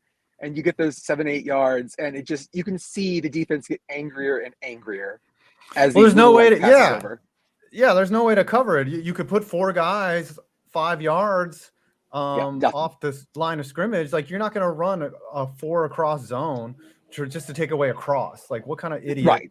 Defend, like, because you're going to get beat deep, so they just give up the cross and just hope that either he drops it. I'm actually a huge fan of the short punt. Like, I love seeing a punt that goes maybe 2 yards, like, for whatever reason. That's my shit right there. I went to what was the really cursed? Oh, I went to the Armed Forces Bowl this year in Fort Worth, and that was the game that was 5 degrees and wind chill. We had pictures of the Baylor band. We had some Baylor band followers sending us pictures of spit frozen on their clarinets. They were having to unice trombones. It was great. Oh, man. And I was in the press box, thank God, sitting next to Big Game Boomer and a couple other people. And that game's punting, because the wind was coming in off the top of one of the sides of TCU Stadium, just howling. And Baylor kept trying to punt into it, and the punts were going 1 yard, 2 yards. And did you see any punts go backwards? It came so close, and I was just looking at it, going like, guys, I know it's 4th and 10 from your own 20, but this is not the answer. Whatever you're doing now is incorrect. Right. Just go for it. Yeah, dude. Just arm punt it. Do the Joe Flacco. Yeah. Now, have you guys been able to monetize the committee at all, or are you guys being looked at as like a actual, like, serious journalistic outlet? Like, what's the deal in terms of Sickos committee as a business? We're working on that. We've got an LLC set up. We are working right now. Our logo that we use, of course, because we made this as a joke for 10 people, we used a comic logo that we don't own. So we're working on that. We're talking to the artist. He owns it, Ward Sutton, who writes for The Onion. And we're working on that with him. And then once that goes, I don't know what's going to go on. We've already gotten press passes to things, which is hilarious to me. Especially because just going as press and having Sickos committee on my press pass, especially this year, this year. Last year I went to 1 bowl game, and this year I went to about 3 or 4, plus the FCS championship game. I live in Dallas, so a lot of them are local. Yeah. And the best part was it's becoming sort of like Fight Club, because I show up and they see my name and they go, "Hey, I like what you guys do. Thank you. Hey, I follow you guys. Thank you. Like, oh my God, people know people know what we do. This is scary. Yeah, it is. And it is crazy. Like, do you ever feel like when you're in the press box, like you don't belong, but you're just there, so you're gonna go with it? Yeah, I'm a fan. Like, we're not journalists, we're fans first and foremost, and that's the fun part about all this. And when I get in the press box, I definitely don't have that demure, oh yes, grumble. I want to stand up and holler. I prefer to be in the stands when it's not 8 degrees out. TCU's hospitality when it was 8 degrees out was wonderful. Don't get me wrong, but I would rather be in the stands with people going crazy, because that's the fun stuff. That is the fun stuff. Yeah, and the media is very, like, in those rooms, it's pretty sterile. You know, you're just like, oh, this is, you see the business part of sports, and you're just like, oh, okay, it's still exciting, but it's different. It's a different energy up in there. Well, and then trying to explain to someone what we do, because it's hard enough to explain to my wife what I do. It's hard enough to explain to my in-laws this Christmas. Oh, what is your hobby? Well, let's see how I can. It's hard to describe to them. It's even harder to describe to anyone who's doing legacy media. Like, come on, we're goofballs. Yeah. Who is someone that took you aback that they knew who you were? Like, is there ever either an online interaction or in person? Like, who's someone that you were like, oh wow, you follow us? Like, has there ever been a starstruck moment for you? I mean, the Bear from ESPN, now on Fox. The Bear's shouted us out a couple times on College Game Day, and he follows us. And the first time we got shouted out on College Game Day, I about lost my mind. Because that was crazy. Right. We're just a bunch of goofballs who use open source software to make stupid images, and we're getting shouted out. This is great. Yeah, I did want to ask, like, how did you guys get into beveling a bunch of images? Because that's fascinating to me. You see, like, all the weird, like, sort of logos. Oh yeah. Yeah, the ultra bevel. Yes.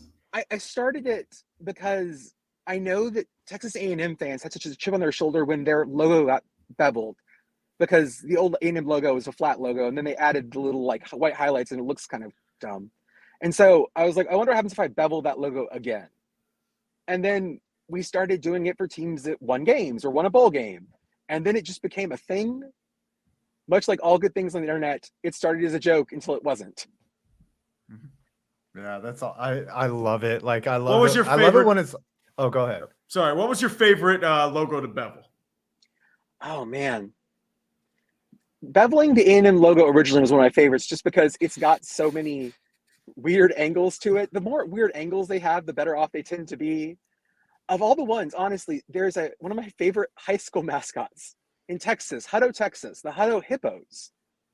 And their mascot logo is a hippo superimposed in the state of Texas. And it looks like yeah, fire. because there's a bevel. ton of hippos, and So I thought apparently a hippo got loose from a circus train in town, and now they have all these statues all over town. In fact, they're opening a second high school, and they're calling them the Hippos too, because everyone wants to be a hippo. hippo sequel. That is fun. I thought the Horn Frog, when you beveled the TCU Horn Frog, was instant classic. All right, last question before we get your Super Bowl prediction. The Duke's Mayo Bowl. Are you gonna go to the Duke's Mayo Bowl at some point, and are you gonna take a mayo bath? I gotta know. We gotta go this year. Like, we just have to. We've been putting that off. We need to. We're gonna go to the Duke's Mayo Bowl, hopefully. And absolutely, I'll eat mayo in the stands. I hear it's great for your hair. I hear it's great for your skin. So sure, why not? Help me. Yep. All right, let's get your Super Bowl prediction, Jordan. Official Sickos committee Super Bowl prediction. So I heard last time, if I say the Eagles, I'm gonna get in trouble, right? No, you can.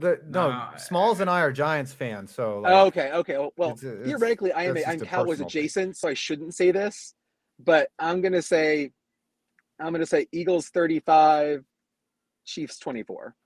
All right, 35-24.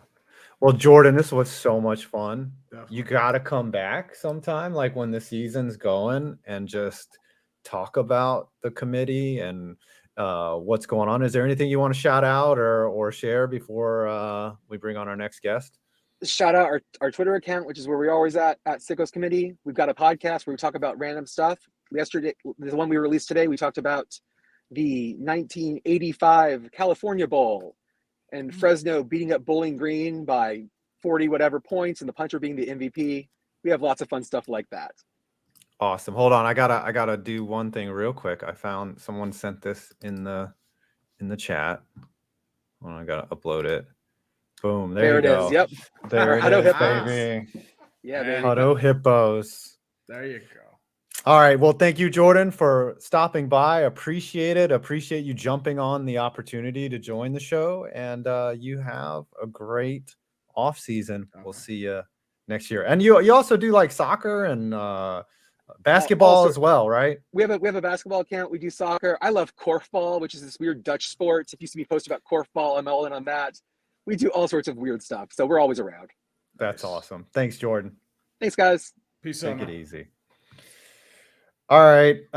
This next guest I debated on bringing on because he should be working for me For and you. getting my scripts out. Yeah, but you know, he just he's got his own channel now. He's a YouTuber as well. What's going on? Will What's up? Keys has joined us rocking the Colorado Rockies hat. Proud Rockies fan. We had some interesting comments from our owner Dick Monfort recently that we can play 500 ball. He said Yes. the other week. He also said this week we've never tanked, which is a funny thing to say about a team that once put out Jeremy Guthrie as their opening day starter.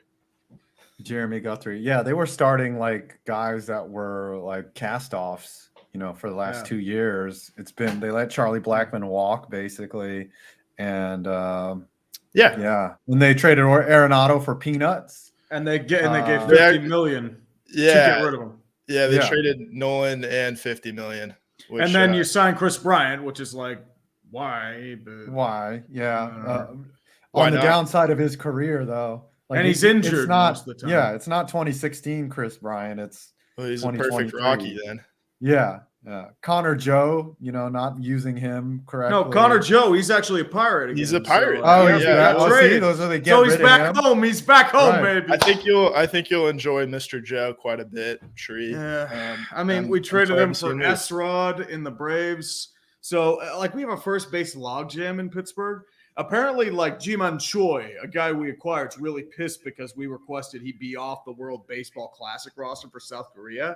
So there's a little bit of tension there now. So, I think maybe put G-Man in center. G-Man? I think he's got some untapped No. potential there. That's for Kutch. That's for Kutch. Oh, okay. I got you. Or Right, Brian he's Reynolds back. if we somehow managed to pay him. So I just want We to see saw- a few innings of G-Man in the outfield. We Should saw try it out. him in I mean, we had John Toronto. Jaso in right field, so could have worked out. Right. Yeah, I got to exactly. see the G-Man hit some bombs in real life. He hits tanks, dude. I bet they're The majestic. ball Oh comes yeah, off of beautiful his bat. bombs. All right, Will. So you're a YouTuber now. What has Yeah. that experience been like? Like, was it natural to kind of just be like, because you've written for me and Brandon forever now. It's been like 3.5 years. Yeah. you've So written. I started working for Brandon back. I was actually, and that's just been and then with you, I think a year later, and so I got to see a little bit of how the cookie crumbles from the outside, and I had a little bit of an editing background in college, but kind of just wanted to teach myself another skill, and so I started Will Sucks at Games. And then launched a movie channel where I'm gonna review some movies, and it's been a fun experience. And I will say that my respect for you guys has really grown tenfold because it's really, really damn hard at times. What was your favorite video to make of all the ones you made so far? I think funny enough, one that got demonetized very early in the process was Backyard Baseball on steroids. So I took Backyard Baseball 2001, and I just picked all the players that were named in the whatever report that came out in like 05, 06. Mm-hmm. And I The just, Mitchell report. Yeah. Mitchell report, Yes. right? Yeah, and to answer Nick's question, yes, but not behind the scenes in front of the camera. Yeah. I mean, I've seen your hog. I know how big it is. You were probably in those Yeah, weird okay. fetish movies. Yeah. It's on the dark web. Yeah, you have to really do some digging, fortunately. But yeah, no, I put the game on easy mode and just wanted to see how many tanks I could hit. And YouTube, I guess, didn't like the fact that I mentioned steroids. I mentioned steroids and 9/11 in the first like 30 seconds of the video. So that was a bummer, but it was a lot of fun to make, and it was very fulfilling creatively. That's just so weird. Like just mentioning steroids and you get Right. demonetized. Like, what if you're a doctor and you're talking about a steroid cream or something? Like, come off of that shit. Like, ridiculous. Yeah, do better, YouTube. So I might have asked you last year, but I don't remember because I smoke weed. What has been your favorite piece for me that you've written? Like, what has been your favorite script? Like, where you're just like, that was good. I think I'll point to two. First of all, I think it's hard not to bring up classic 28-3. Yeah, that was so good. I think just in terms of the work that everyone put in, the concept, of course, was great. Really digging into that game. As someone who kind of just watched that game and then hating the Patriots, just put it away. Didn't watch TV or read anything for several months after that game. It was so devastating. And then, really digging into it, you got a new appreciation for just how tragic it was. And to let that unfold, that was a lot of fun. And to see the payoff, I think when you put in a lot of work and then, see, over 1 million views follow, that was really cool. It's at 1.9 million. 1.9, yeah. Once that hits, that'll hit 2 eventually. Before you go on to the next one, what's really sad about that, guys, that if you've watched the video, there was so much material and great writing that I had to cut out of that video to get it down to 28-3. Yeah. Like, I mean, you had like a really good epilogue about how they lost. I had to kind of cut the overtime out because like looking at it, I was like, that part is not important. The part was them blowing it. Like it wasn't them winning the game that was the most tragic thing. It was just how they lost it. And that's what to me, it's a tragedy that a lot of your good writing was actually, all for naught because we had to cut it down.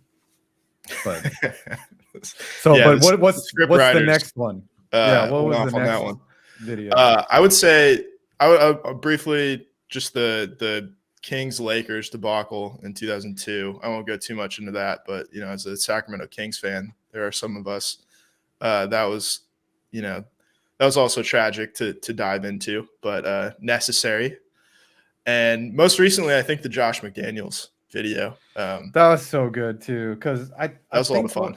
What I really love is when we get together and we I come up with a concept and then you really theme it all the way through, and just the whole snake thing with McDaniels was just so good. And like that's where we really get a great response from the audience when we can tie that all in. Like like sometimes like some of the topics are a little mundane or we can't make them more interesting, and but like when you find something and you really hone in on it, that's where I think the magic is there. I think and they can't all be 1 out of 10s, unfortunately, but kind of being able to tie in, just living through Josh McDaniels as your head coach. A lot of feelings were stirred up, and even surviving a season, or I guess less than a season, of Nathaniel Hackett, going through Vance Joseph and Vic Fangio. I would still point to Josh McDaniels as the most disruptive figure in Denver Broncos history, just because of kind of his attitude, and he came in and immediately traded away Jay Cutler and got rid of Brandon Marshall, who were the 2 building blocks, Tony Scheffler, Peyton Hillis, guys like that.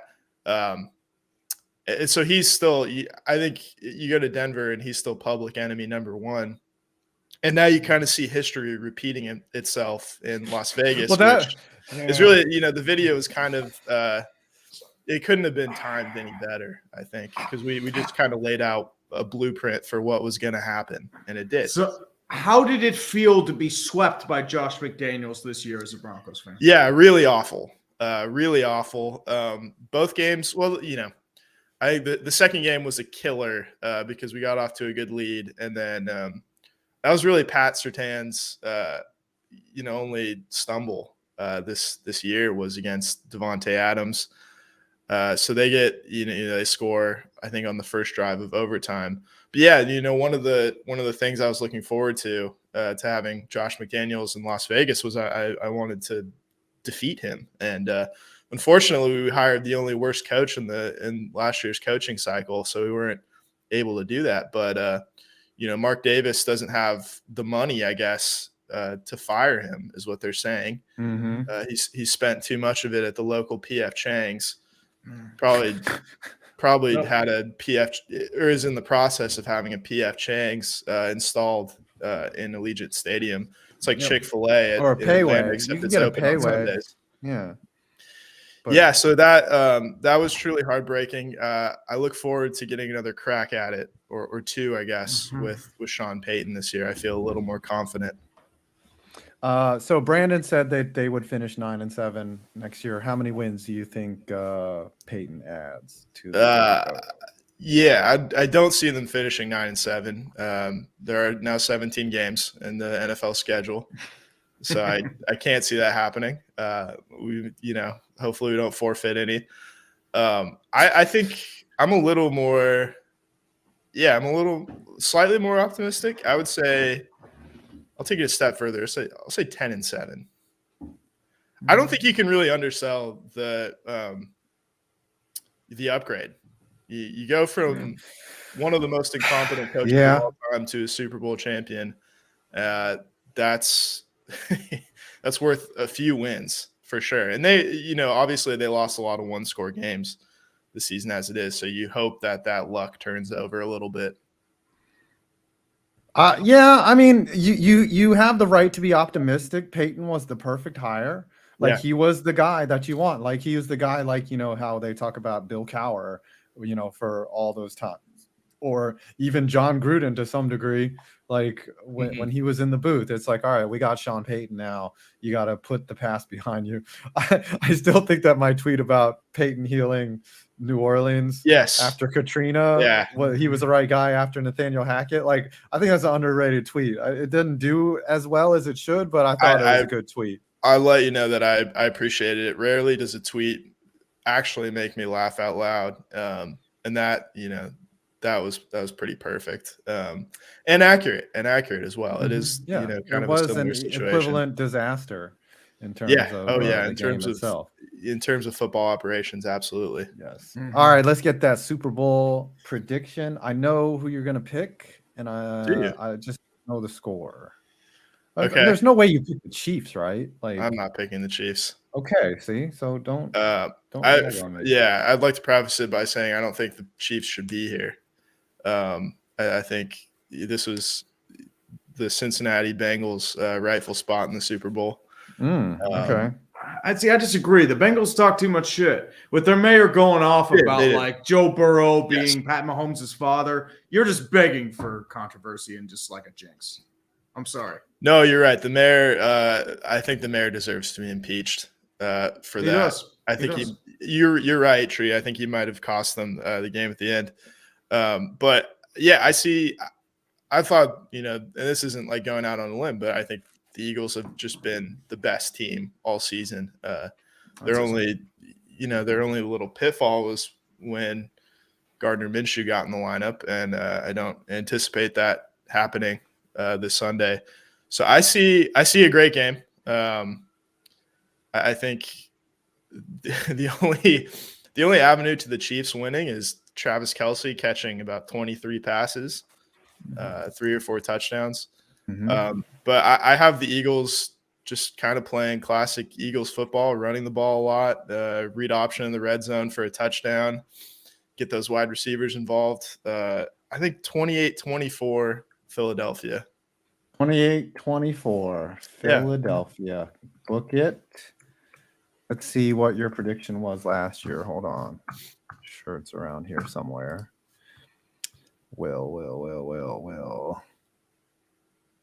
You said the Rams 27-24. You were one of the closest last year in terms of accuracy. Yeah, and you were on it. The 3-point win right there. Okay. All right, Keystradamus. Well, you have a wonderful rest of your day. Hey, let's do most tortured fan bases in the NFL.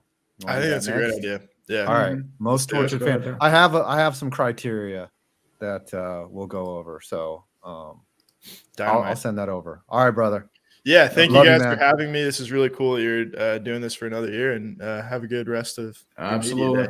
All right, go upload.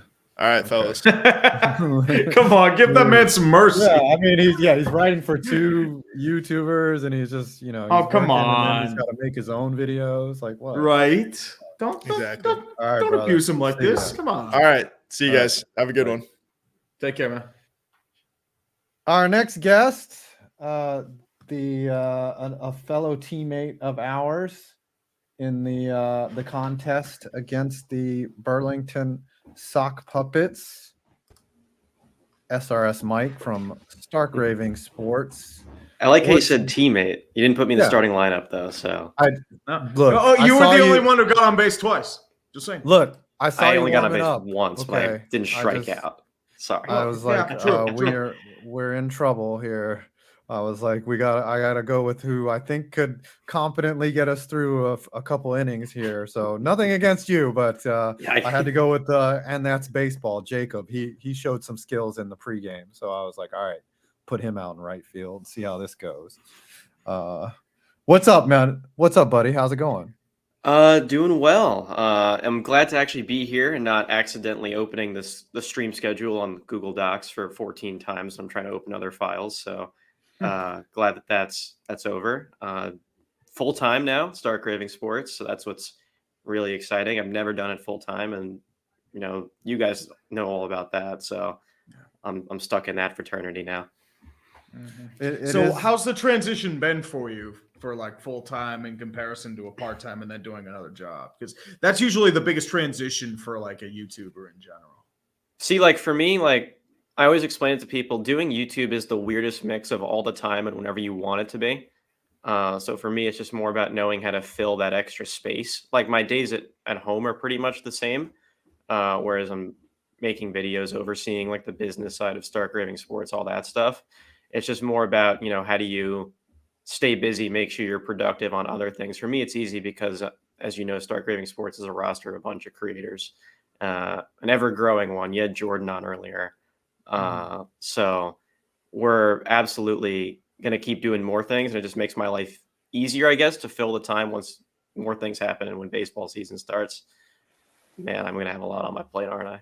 Yeah. Are you going to get any practice in before Burlington? Like, I'll find time have to. You picked up a bat since then? Like, what's going on? I gotta, you complain about not being in the starting lineup. I don't see you posting clips of you ripping any barrels. Oh, fine. You have to remember, we're all busy. It's not like we can all. I find the time. I'm like busy. I'm busy. I'm in there. Well, you have help writing and editing, brother. I'm fly so. I don't have help editing. Will only writes half the scripts. Okay. Like, yeah, that's why he told him to get back to work. That's why he cried. I did tell him to get back to work. But no, what's the practice schedule look like, Mike? I have not picked up a bat since we were in North Carolina. I'll probably ramp it up. I think I ramped up in like April of last year. Mm-hmm. I'm a little younger and sprier than you guys, so I think I can kind of get up to speed in the spring for sure. I took some APs in a park off a buddy of mine who pitched D1, so that was kind of my training last year. I don't know if I can do that again this year, but I almost love the idea of just coming in blind and just facing a 92, 93 and just seeing, and that's going to go like exactly how you think it's going to go. I know, but it would be fun. Yeah. Yeah. I would love to see someone come down from the stands and try to hit a ball and just get completely embarrassed. Like we all pretty much did.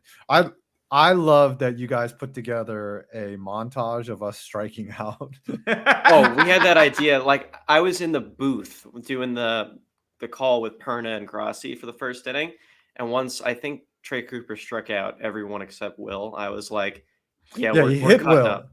He Yeah, did he hit hit Will, Will. and then Will Mhm. stole second and also got hit again. Mhm. I think right then and there we were like, we're cutting up everyone's strikeouts. That's a YouTube short tomorrow morning. Yeah, so we were in business though, right? So first inning, we obviously, you know, Mark well, we got an extra out because Wardy's at bat didn't count. Like, and then so Mark and I strike out. Mark actually fouled one off. I look terrible. Will gets on base, and we got a runner on second with Eric Sim, our best hitter, up. And he pops up, and the kid makes an amazing catch over the rail. And I was just like, uh-oh, we're in trouble. We actually, I mean, the first 2 innings we did all right, wouldn't you say, Yeah. Mike? Was it a 1-0 game in the second inning? Mm-hmm. Yeah. Yeah, And then yeah. like after the third, like once I got in the field, everything unraveled. I Once actually had didn't to do take- anything. I blame myself. Yeah. Yeah, once we had to get everyone in, you know, obviously it kind of went downhill from there, but it was fun. It was fun. What was your favorite moment from the Disco Turkeys game though? So we played another team 2 days later. Yeah, I'm running through all of them in my head. That was I explained to people the Puppets was a lot more of like a straight game. Like everyone put their best foot forward. It was as close to like let's actually both sides put probably 99% in. And it showed. That's why the score was the way it was. The Turkeys were a lot more of like, okay, you want some content, we'll give you some content. And so I would say my favorite little element of that was when their coach did a backflip in the box just for the sake of doing a backflip in the box. That was awesome. My favorite part was I was interviewing the Disco Turkeys during live at bat. Oh yeah. Like, I was out on the field talking to the players, shooting the shit with them while our guys were trying to hit. And then like, and you're just like, Adam is out there interviewing the players. Like, Yeah, and then none of them, there's they're a all in clip the where infield. None of them had gloves on. It was just like. I think for Oh, our so bad. video, we were like, there's our pitcher just, you know, chopping it up, annoying the second baseman holding a camera like during the middle of the game. So that's yeah. that's how And it I went for that game. actually pitched that game, and like I did better than I thought I would. I mean, I did give up a tank. Like that kid, that ball's still flying. But other than that, I got out of the inning. Like I struck one guy out because he was batting left-handed when he normally bats right. And I got a grounder, and I think I got like a pop-up, and that's how we got out of the inning. I love the self-awareness on the I only struck the guy out because he was hitting on his opposite side. Yes, and I did do the sword too. Like, I mean, you got to go all out, right? When in Rome, you know what I'm saying? Tell us about Stark Raving Sports. Like, what's the direction been? Like, where are you guys going? Like what does the future look like for this channel and your business as a whole? Absolutely, and you've known us since the very beginning. The beginning. I was 17 when I put the initial thing together, and I'm 23 now. We started out as like just the simple premise of, you know, at the time, put yourself in 6 years ago headspace. No one was really doing sports in that kind of fun slice of life YouTube-y way. It was very by the book or TV oriented. So we wanted to give you sports with that kind of internet-y influence. And as I've matured and everyone else on the team has matured, it's become a lot more of, you know, blending that. We're always going to stay lighthearted. We're always going to stay giving you your pop culture and the jokes and the videos, but we're going to like mesh it with insight, experiences, analytics, all that stuff. We want to give you the best possible marriage of both sides of things, because that's obviously what makes the best content, is that level of depth, but it's also fun. This year is definitely, as I said, because I'm putting more into it as full time, I expect a lot more of like us to try our hand at different things. Still mapping a lot of the details out for that. Probably a good amount of, you know, getting up and going somewhere. I bought a decent video camera, so that's holding myself accountable to start going more places like North Carolina too. And I can't wait for that, for sure. Vlogging and doing like live action content is such a different animal. It really is just like you have to think like, oh my gosh, I got to pull this camera out. I got to get footage. And I mean, it's fun. It's very rewarding when it's all done. But man, it's such a different animal than just sitting at your desk and being able to bang out like a video where you can gather B-roll, you can gather footage, you can do graphics. Like live action is such a different animal for sure. For me, I see it as like I'm gonna go get my own B-roll at the bare minimum, where it's like I don't know, I'm gonna make a video talking about a specific thing or whatever if I have an opportunity to go travel, instead of like getting a bunch of clips off wherever you get clips. I'll probably just film my own B-roll and use that to shape the experience too. Like I could probably, it also like writes the jokes for itself. If you find funny stuff, I'll do in the B-roll too. So it's definitely, it's almost easier if you're capturing it yourself, because you know what you're gonna. It makes like there's no anxiety, right? You're not like I wonder. Like I remember this clip where this like who was it that hit the base? Remember that race, the sausage race and the Randall Simon. Oh, Randall Simon. Exactly what you're talking the old about. Pittsburgh Pirate. Right. And sometimes like you remember it and you know it happened, but you might not be able to find that exact clip, or it might be part of a 2-hour broadcast and you've got to go figure out where that is in there. So there's always anxiety when you're actually making a movie. Like people don't understand the level of like questioning and doubt that we have when we go into a project, for sure. Hey buddy. Oh, is the dog want to ask a question? No, he just woke up. He took a nap. I know. Oh, and I love it. Coming through the most difficult way. Hey buddy. I do want to ask, I know you were trying to get into baseball as well. What was that experience like? You were working for the Marlins, yes? I was not working for the Marlins. I worked at FAU baseball, one of the best mid-majors in the country. I was their director of analytics for 2 years. Oh, wow. And so how was that like? That was awesome. I did that. I graduated with my degree in sports management from FAU in December. So I have 2-time alumnus from there now. And throughout my whole time there, I was working for the baseball program, gradually more and more doing stuff each year. And I became... I described it as I was Jonah Hill in Moneyball, but significantly slimmer. That was kind of my job over there. I also worked in the Florida Complex League as a summer job each of the last 2 years as an official scorer. So I got to play God with stats. The league didn't hear that, though. And it was just a cool... I knew I was always very good at that side of baseball, and I think I have little hints of that in the content sometimes. For now, I'm obviously a lot more focused on the business of Stark Raving Sports. I'm not like ever going to rule out a cool opportunity that keeps me involved in baseball. But like you said, it was definitely an interesting experience. I think it makes my content better seeing behind the curtain of how organized baseball is. I think I have that kind of insight when I could talk about it and draw from it more too. I would think too. What do you feel is your favorite video you've made since that time? Like, what do you feel has made the best blend of your real life experience with life as a YouTuber?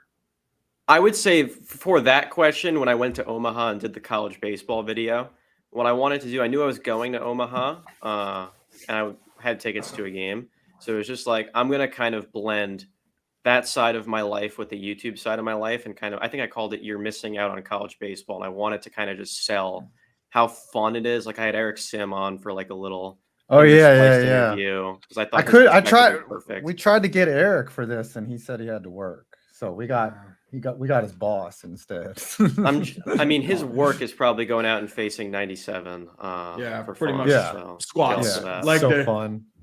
It's so fun having gone out there. Well, we'll have Tosh on later. All right, Super Bowl prediction, Mike. Let's see what you said last year. See, each of the last 2 years I remember, because this is one of my favorite things to do all year is come on with you guys for this. I love and really respect that you guys do this all day thing every year. I remember a lot of work, yeah. I remember I've picked blowouts each of the last 2 years incorrectly.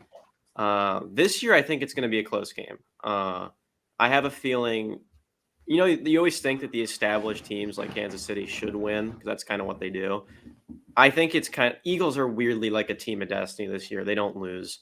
No defense stops them. San Francisco was awesome defense. They still got blown out. I think this is the Eagles' game to win. It'll be something like, I don't know, 31-24 or whatever. I think you're actually getting a good Super Bowl this year, even though we're doing our thing as media here, but I think that it's not as easy to or as fun to cover as like when Joe Burrow was there last year and all that. Let's hope the Breaking Bad Super Bowl commercial is enough to carry it. All right. So what's your score winner? So because you said Rams 27-13 last year, so you got the team right. Got the team right, and I'm thinking off, but I'm thinking Eagles 31-24. 31-24. All right. You are booked. Look, I'm looking forward to seeing you back down in North Carolina. We're going to ham it up. Hopefully Matt is healed up from his debacle last time. But remember, this year is not, I mean, last year was about fun. This year we're going to give it our best shot. Like, we're Absolutely. Go at them, and we're going to do it bigger and better. I know Sim's getting ready. He's getting his arm ready. I got new players that are coming. A couple of them are going to appear. We got some ringers coming in. So it's going to be a game. So just be ready to go. And hopefully we get after it. I'll run through a brick wall for you, Skip. All right. Just wait till my pregame speech, man. We're gonna be hype. I can't wait. We're gonna be hype. All right. Thanks, brother. Thanks for stopping by. Where can everyone find you, by the way? You can find me at Stark Raving Sports on YouTube. You can also find Jordan there if you don't like me, but you thought she was good at what she did earlier. We do, like I said, the whole intersplicing fun and depth in sports content. If that sounds like something that's up your alley, give our channel a quick little peek. Awesome. Well, we'll see you soon. Okay. I'll be back for chaos. So you get more. Oh yeah. You're coming back for the chaos. That's double the fun, double the time. All right. I'm stoked for that. I've never been a part of the chaos, so I'm enjoying the ride. Well, hopefully I won't try and cancel myself accidentally. That was the first thing that happened. All right, brother. That's why Love you, man. You guys too. See you soon. See you. Yeah, take care, man. All right, our next guest, Fitzy's running a little late. So good, man. How about let's split up and do a little lunch or something? Buddy. If you want to carry the show, I will do what you do. Go get yourself, lunch, brother. And then I'll come right back. How about that? Do what you got to do, man. Well, it's all about me right now, and it's all about the good times. But while we're still waiting, we're doing a little elevator music. Let's bring back some of the favorite moments of this past year, mainly this point of view. You're a Mets fan. Always good stuff. Brandon Perna losing all faith in general. So, chat, how are we doing? I know, man. I want to see Five's chair, but unfortunately he's not allowing it because he's got to eat. This is KDUP new at Noon Tree. Mm-hmm. Oh, dude. No. No stand up this time, brother. No stand up. But I do want to say, nah, buddy, I'm sorry. I'm not looking for marriage right now. I appreciate it, though. Love you a long time. But I will say this. I can hear you, Five. Oh, sorry. I'm just going to drop out for a second then. Okay, do what you got to do. I know you're making your sandwich. You're rubbing some out. I get that. Yeah. But let it happen. Yeah, exactly. Mm-hmm. I see what it is. But what's my opinion on the Kyrie trade? Well, a certain Kyrie Irving, I will say this. Everywhere he goes, the place turns into cancer, and then you're shocked that the place becomes cancer once Kyrie is there. And then he suddenly wants out. Like, this was supposed to be the window for the Nets, but at the end of the day, Jared, no. Stop trolling me. I can't do that. But that's mainly all it is. Where's Jeebus? Oh, Jeebus is right here. He's sitting around chilling, talking about all the good times. Thank God Fitzy didn't come in. He'd be weirded out. But, excuse me. In the meantime, I will say, who is my favorite player from the Sock Puppets? Unfortunately, it all kind of blurred together. That's the problem. Because I feel like for the most part, I was just hanging out with fans afterwards.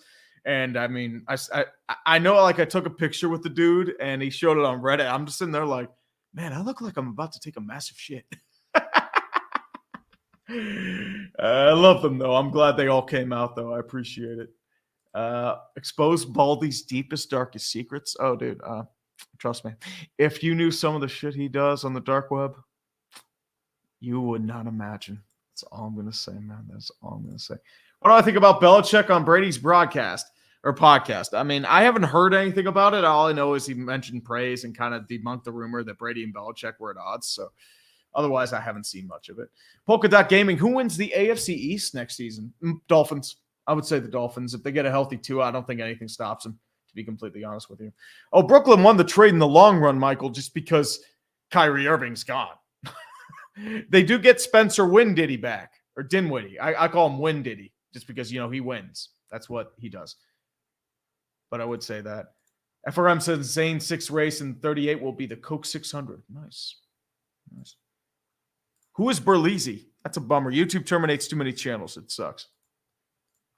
His 5-point beating his meat to the thought of Philly in the Super Bowl. No, he's beating it to the thought of Philly losing in the Super Bowl. That's the key with that sort of thing.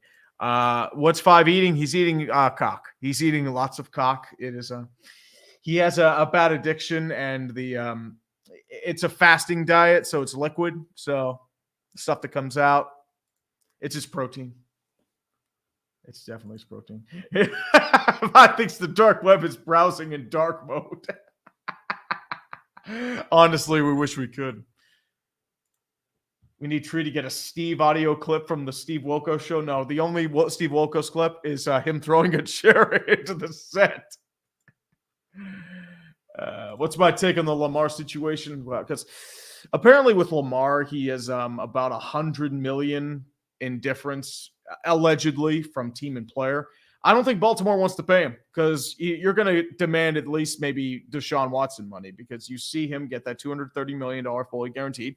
I think Lamar wants $250 million. I think he's going to get it from somewhere. I don't know if it's going to be from the Ravens, and that's why I think he's gone. So I know they say Derek Carr, they think Saints. I think the Ravens might be a player just because you got rid of Greg Roman. You use that as an excuse to revamp the offense. Do we get to see Barry? I'm not sure. I know he did quote unquote unmask himself, but I'm not sure. Dark Knight 545. Quick question for you. If you could ask any family member or friend who is no longer alive one question, what would it be? Also, fuck Spanos. Ooh. I would have to ask Uche how he feels about the Jags right now. Because I feel like he is doing cartwheels up there. That is the question I'd ask right now, to be completely honest with you. I'm happy the Cavs won the James Harden to Brooklyn trade. Yeah, they did get because Kyrie demanded DeAndre Jordan, so they had to trade Jared Allen. So you are correct, in a way. What happened? I used to watch him back in the day. What chances do you see Aaron Rodgers to the Raiders? I say the Jets for the most part because I feel like they need to really improve that Brett Favre standing and get that Brett Favre saga in there. We're still waiting on Fitzy. Unfortunately, he hasn't arrived just yet. It's a bummer. But I know he's busy. He has a real job in radio in Boston, so probably, or that he forgot. So it's understandable. So no big deal there. But Aaron Rodgers to the Raiders. If they think that keeps Devontae Adams, they're going to do everything in their power to keep him. I think they get into a bidding war with both of them, to be completely honest. Andrew Brown, any advice on starting a YouTube channel or podcast? I would say just make content, to be completely honest with you. Don't focus on the numbers. Don't focus on the money. Don't focus on fame, anything like that. Just focus on what you're making. What can you improve? What can you develop? And if you have any improvement, what can you upgrade? What skills do you need? That's your main goal when you're starting out, especially even like what I do now. It's like, okay, am I doing something wrong? Can I improve? What can I develop? So I'm looking at this year to mainly see okay, what are my weaknesses? What do I need to develop, or what do I need to bring in to have that sort of belief? 5 minutes puts his mouth on the drinking fountain. First time here for the Super Bowl shit show. Let's go. Oh yeah. It's a shit show, brother. It is absolutely a shit show. Fans aren't happy with Todd Gilliland getting fucked over. To be honest, the 38 hasn't had any stability for the last 4 or 5 years. Nobody really pays attention to the 38, unfortunately. Gilliland is a. Oh wait, I'm thinking David Gilliland. Hey, I gotta go walk the dog. I'll be back in walk the dog. 8 minutes. All right. Walk the dog, dude. You're making me carry this show, dude. Dude, you're crazy. You're all crazy. Jared, this guy does suck. Get him off the stage. I know you tried to call me earlier, but unfortunately, it doesn't work like that. Will you do an NBA trade deadline shit extravaganza? No, I don't really follow the NBA. Plus, we have clickbait on Thursday, so there are a couple other things I would say that.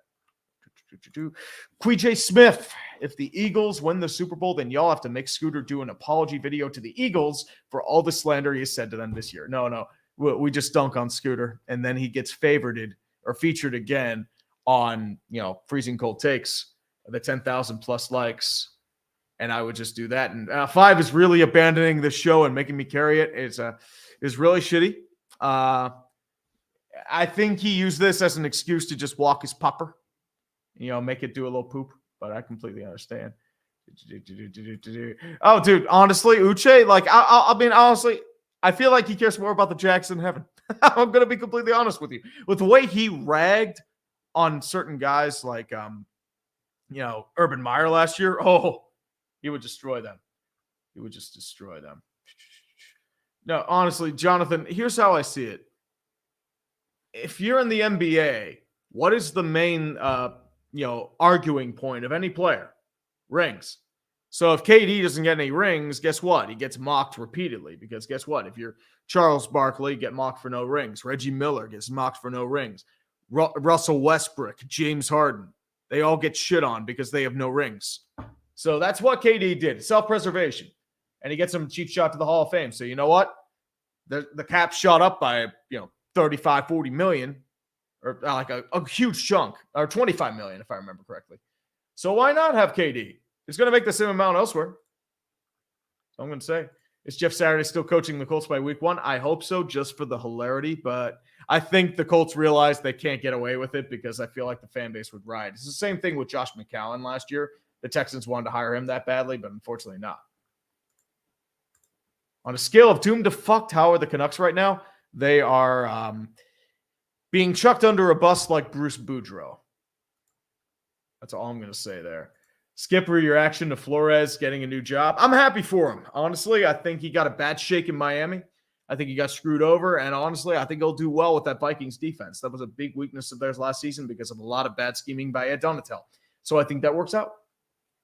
Walk the dog. Yeah, I know. 8-hour stream, and he's out here walking the dog. That's a flame of loyalty, man. We got to get the tomatoes out. We got to boo this man. This man needs to be punished because at the end of the day, Fitzy still hasn't shown up, unfortunately. But at the same time, what are we doing here, man? This has to be like the break, because I know he's just going off and rambling about stupid stuff. It is BS, and this is supposed to be his baby. He's talking about getting all these guests, building this stuff, and he's out here walking his goddamn dog. Really? Why not do an NHL tier maker list based on current season performances on a dumpster fire stream within the next 2 weeks? Maybe. We'll have to figure it out. I'll have to talk to Five about that because we'll have to bring in some hockey guests and see how that works. That could work. 8 minutes of stand-up. No 8 minutes of stand-up. Braden, I will be doing a deadline stream, so I'm hoping for that. I don't know how much is going to happen because there's going to be a lot of you have to finagle the cap, but I think I would do that. My father went out to walk the dog once and didn't return. Dude. I always thought it was cigarettes. Adam has to go walk the dog, if you know what I mean. No, I saw his dog. His pupper was out there. He is walking his dog. So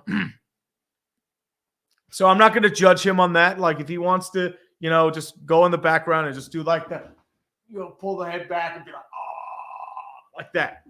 Then you're fine. And thank God nobody came into the stream. Boy. Who do I want in this year's NFL draft? Offensive tackle. That would be the key. Paris Johnson, Pete Skoronski. There are a couple other guys I'm interested in too. Cynical part of me, it's going to be Joey Porter Jr. because, Steeler bloodlines, and it's going to be total nepotism, but it is what it is. Viewers increase when Baldy leaves, keep him out. So how was the walk, man? It was good. No Fitzy. So if Fitzy is not. You want to grab lunch until Barry comes on at 12:30. Yep, I'll do what I'll do, man. Okay, well, I'll leave the chair here so you can interview him. You enjoy yourself. It is my turn now. Okay, Skip. All right. I think I just saw. TT90 says, y'all shocked about 5 walking the dog like he hasn't vacuumed on stream. I mean, sometimes you got to walk the dog, He had to use the bathroom. He didn't do number 2. Oh, they throw in tomatoes. Oh, man. That's rough. That's rough. Oh, man, this guy stinks. Huh. What am I going to... Oh. Tom Grassi. Jay Flippy says Tom Grassi was so concerned about the Vikings getting Flores. Maybe he should be more concerned about Joe Barry. Yeah, you have to ask Tom that. Have to ask. Oh, you want me to do stand up? All right. This man walks into a bar.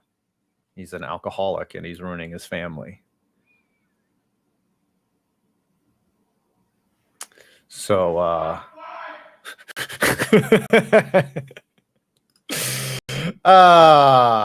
right, what do we got here? We have Kermit Mahomes 5 getting the old DSP special surprise. I don't know what that means. DSP special surprise. Anyways, $10 super chat from Peter Frazee. I love how he puts the phonetic spelling on there for us all. This is a giant Super Bowl matchup. Has to be the worst matchup for me, my whole family, our crazy KC fans, and I'm a Giants fan in hell. Yeah, it's always worse when you have immediate family and they do not root for the team that you root for. And it's just what it is. Now, you guys have been waiting for this. This is our special guest filling in for Fitzy. Everyone, it's the chair. It's the jizz chair that apparently Tree has broken. He said he leaned back in it too hard during the one of the broadcasts that he did. I think it was either the Steelers game or Bengals game. He said he leaned back too hard and he broke the chair. And I do not buy that story. I don't think that's what happened. I think that, he might have done something to the chair. Something, a little naughty to the chair. He might have abused the chair, and now he needs a new one. See, I treat my chair with care and respect. That's why it's still here after all these years, despite the durability issues with the leather itself. But you know what? I keep this chair in good shape. KJ Smith says, hey, Ball, did you know that Scooter is 0-6 on his divisional and championship game predictions this year? I hope he goes 0-7 when he picks the Chiefs.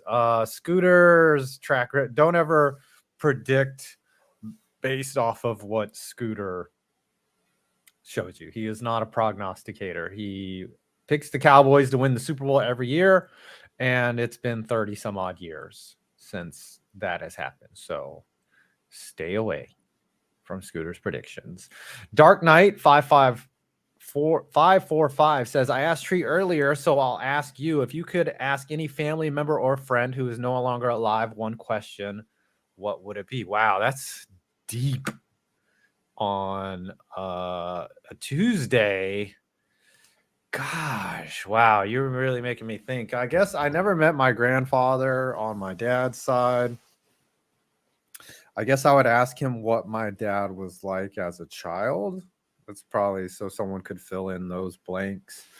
I've never, I've heard stories from his siblings, etc., but those are things those are stories I've never heard. So definitely just, I maybe even just ask how's it going, because I never got a chance to speak to my grandfather on my dad's side.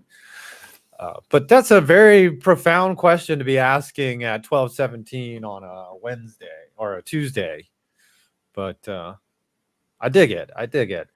KDR W2016. I get that. My dad is a Broncos fan. My brother is a Patriots fan, and I'm a Seahawks fan. Wow, house divided.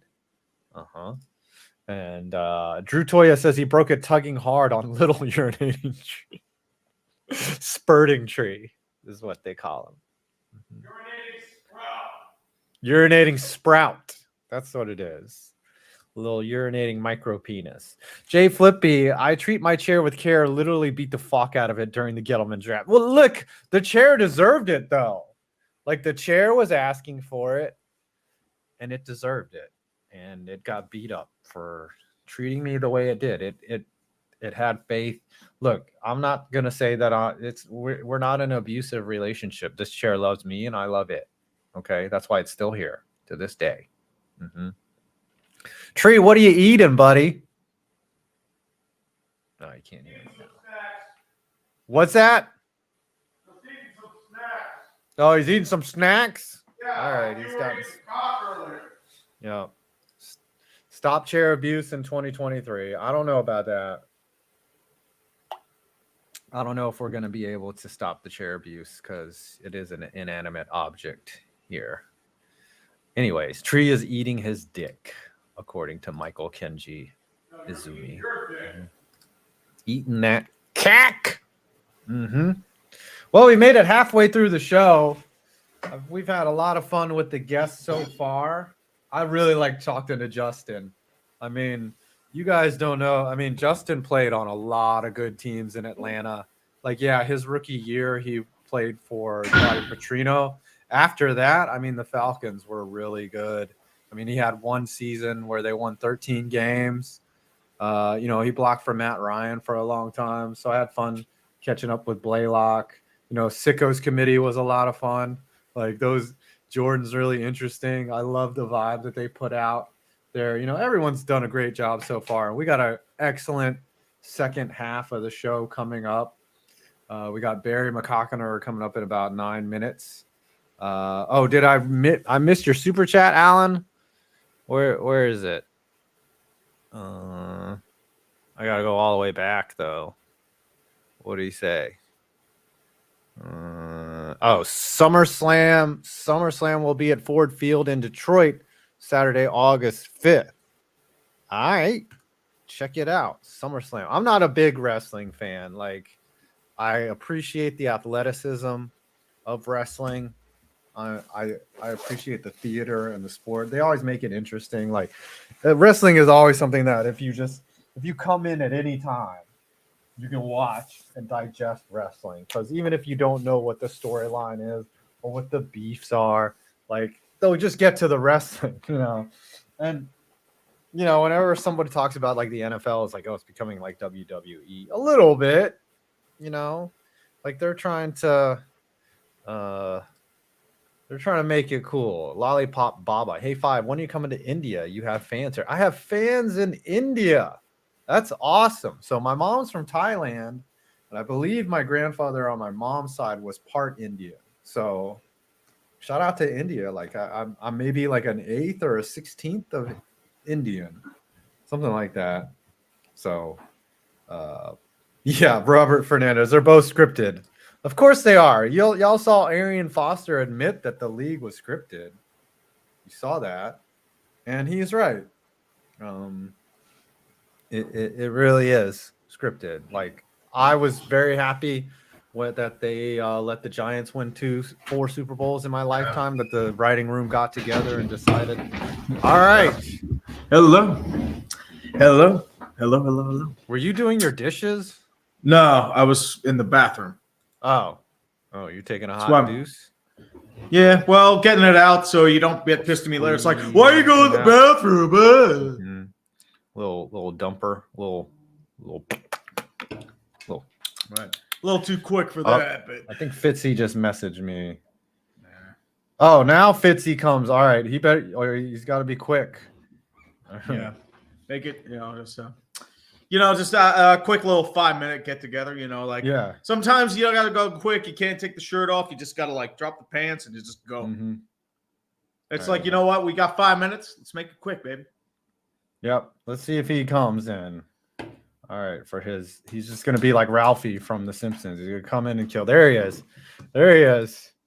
All right. 24 minutes late, everybody. Gosh. Let's go. What happened to your car? Oh, sorry about that. My wife's car broke down. Tranny issues. Shit. Tranny issues. Sorry about that. Yeah, Sucks, that man. That could Hey. also be something that you could say when you're out in Vegas. No, I thought that was a Thailand thing. I thought it was a Thailand thing. Or could also be something I say when hanging out with Hugh Grant on Hollywood Boulevard. There you go. Yeah, just issues. It's a deep cut. Hey, guys, real quick. Is this the room I come into if I'm interested in dating Nick Sirianni's 5-year-old daughter? What? Are you trying to get us canceled already? It was a question he got asked. It's Dumpsterfire Media Day. Someone asked him last night.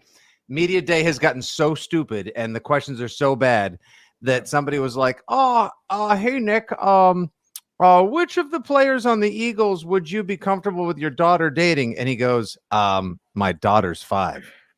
Oh my God. Somebody asked if he thought the Super Bowl was a must-win game. Really? You think it's a must-win game? I don't know. It's only a championship or nothing. Is it really a must-win game? I don't know. And even, whoever it was from whatever outlet that's like, yeah, that's funny. Like, treat it seriously. And he'll never understand. Like, come on, please, really. Just from the minute I saw the photo last night, it was Henry McKenna from Fox Sports who tweeted out the photo. And he just wrote NFL Super Bowl 57 opening night or WWE Raw. It has gotten so out of frigging hand that they need an entire arena and they need ladies and gentlemen, and they they sell admission to it for $35 and you got earbuds and you can listen to different channels and you can see all of them. I don't know if you guys saw photos of Patrick Mahomes, but they have them in all of these tiny escape pods. Except the problem is there is no escape for many. from Spaceballs, they're just in these little pods. Yeah, they do. Is it like one of those quiet rooms from those 50 game shows where it's just it's a soundproof booth and all they hear is just if only. Random I guarantee you, every one of them wishes they could go into 11's sensory deprivation chamber after going through all the horseshit they do on that.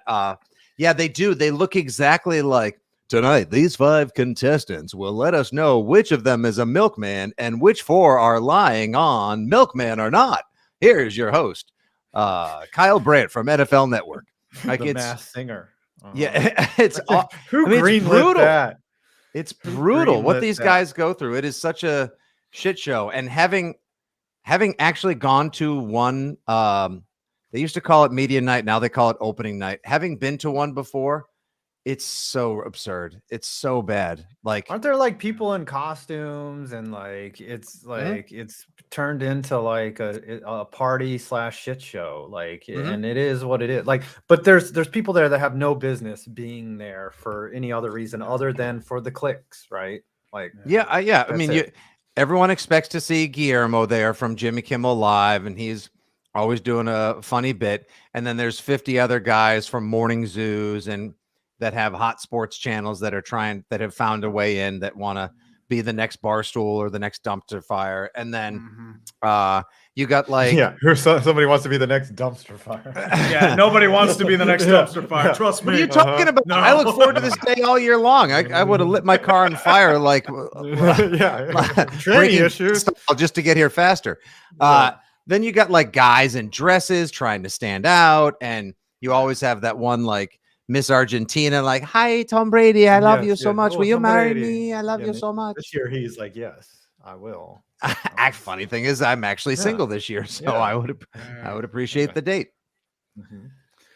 But okay, since you came so late, Barry's going to come on here in a little bit. I need to know what you think about this game and who do you think is going to win it? Oh, we're going to get straight to the football talk. Finally, straight cut, no chaser, baby. As someone who recognizes that this is a must-win game and the stakes involved, huge if true. Yeah. Who do you think is going to win this game? Here's the biggest thing. There's a million different props I plan on convincing myself are going to make me a ton of money that I'm going to lose on. There are 5,000 different ways you can look at this game. I like the Chiefs and the over. I think it's going to be a high-scoring game. Sure, the Eagles defense, which needs 3 sacks to have the most sacks in a single season, they'll probably get home against the Chiefs a couple of times. I think the Chiefs D-line is mildly underrated, but the Eagles will also feed. The biggest issue to me is over the last 3 months, the Eagles faced at FITZYGFY, Urinating Tree, 5 Points Vids, Cooper Rush. We were out there. Like Matt Ryan, I had to warm my arm up. Josh Johnson, Danny Dimes. Like they didn't face anybody a quarterback. The only 2 good quarterbacks they faced over the final 3 months each scored over 30 points on them. Patrick Mahomes is the best quarterback that they will have faced all season long.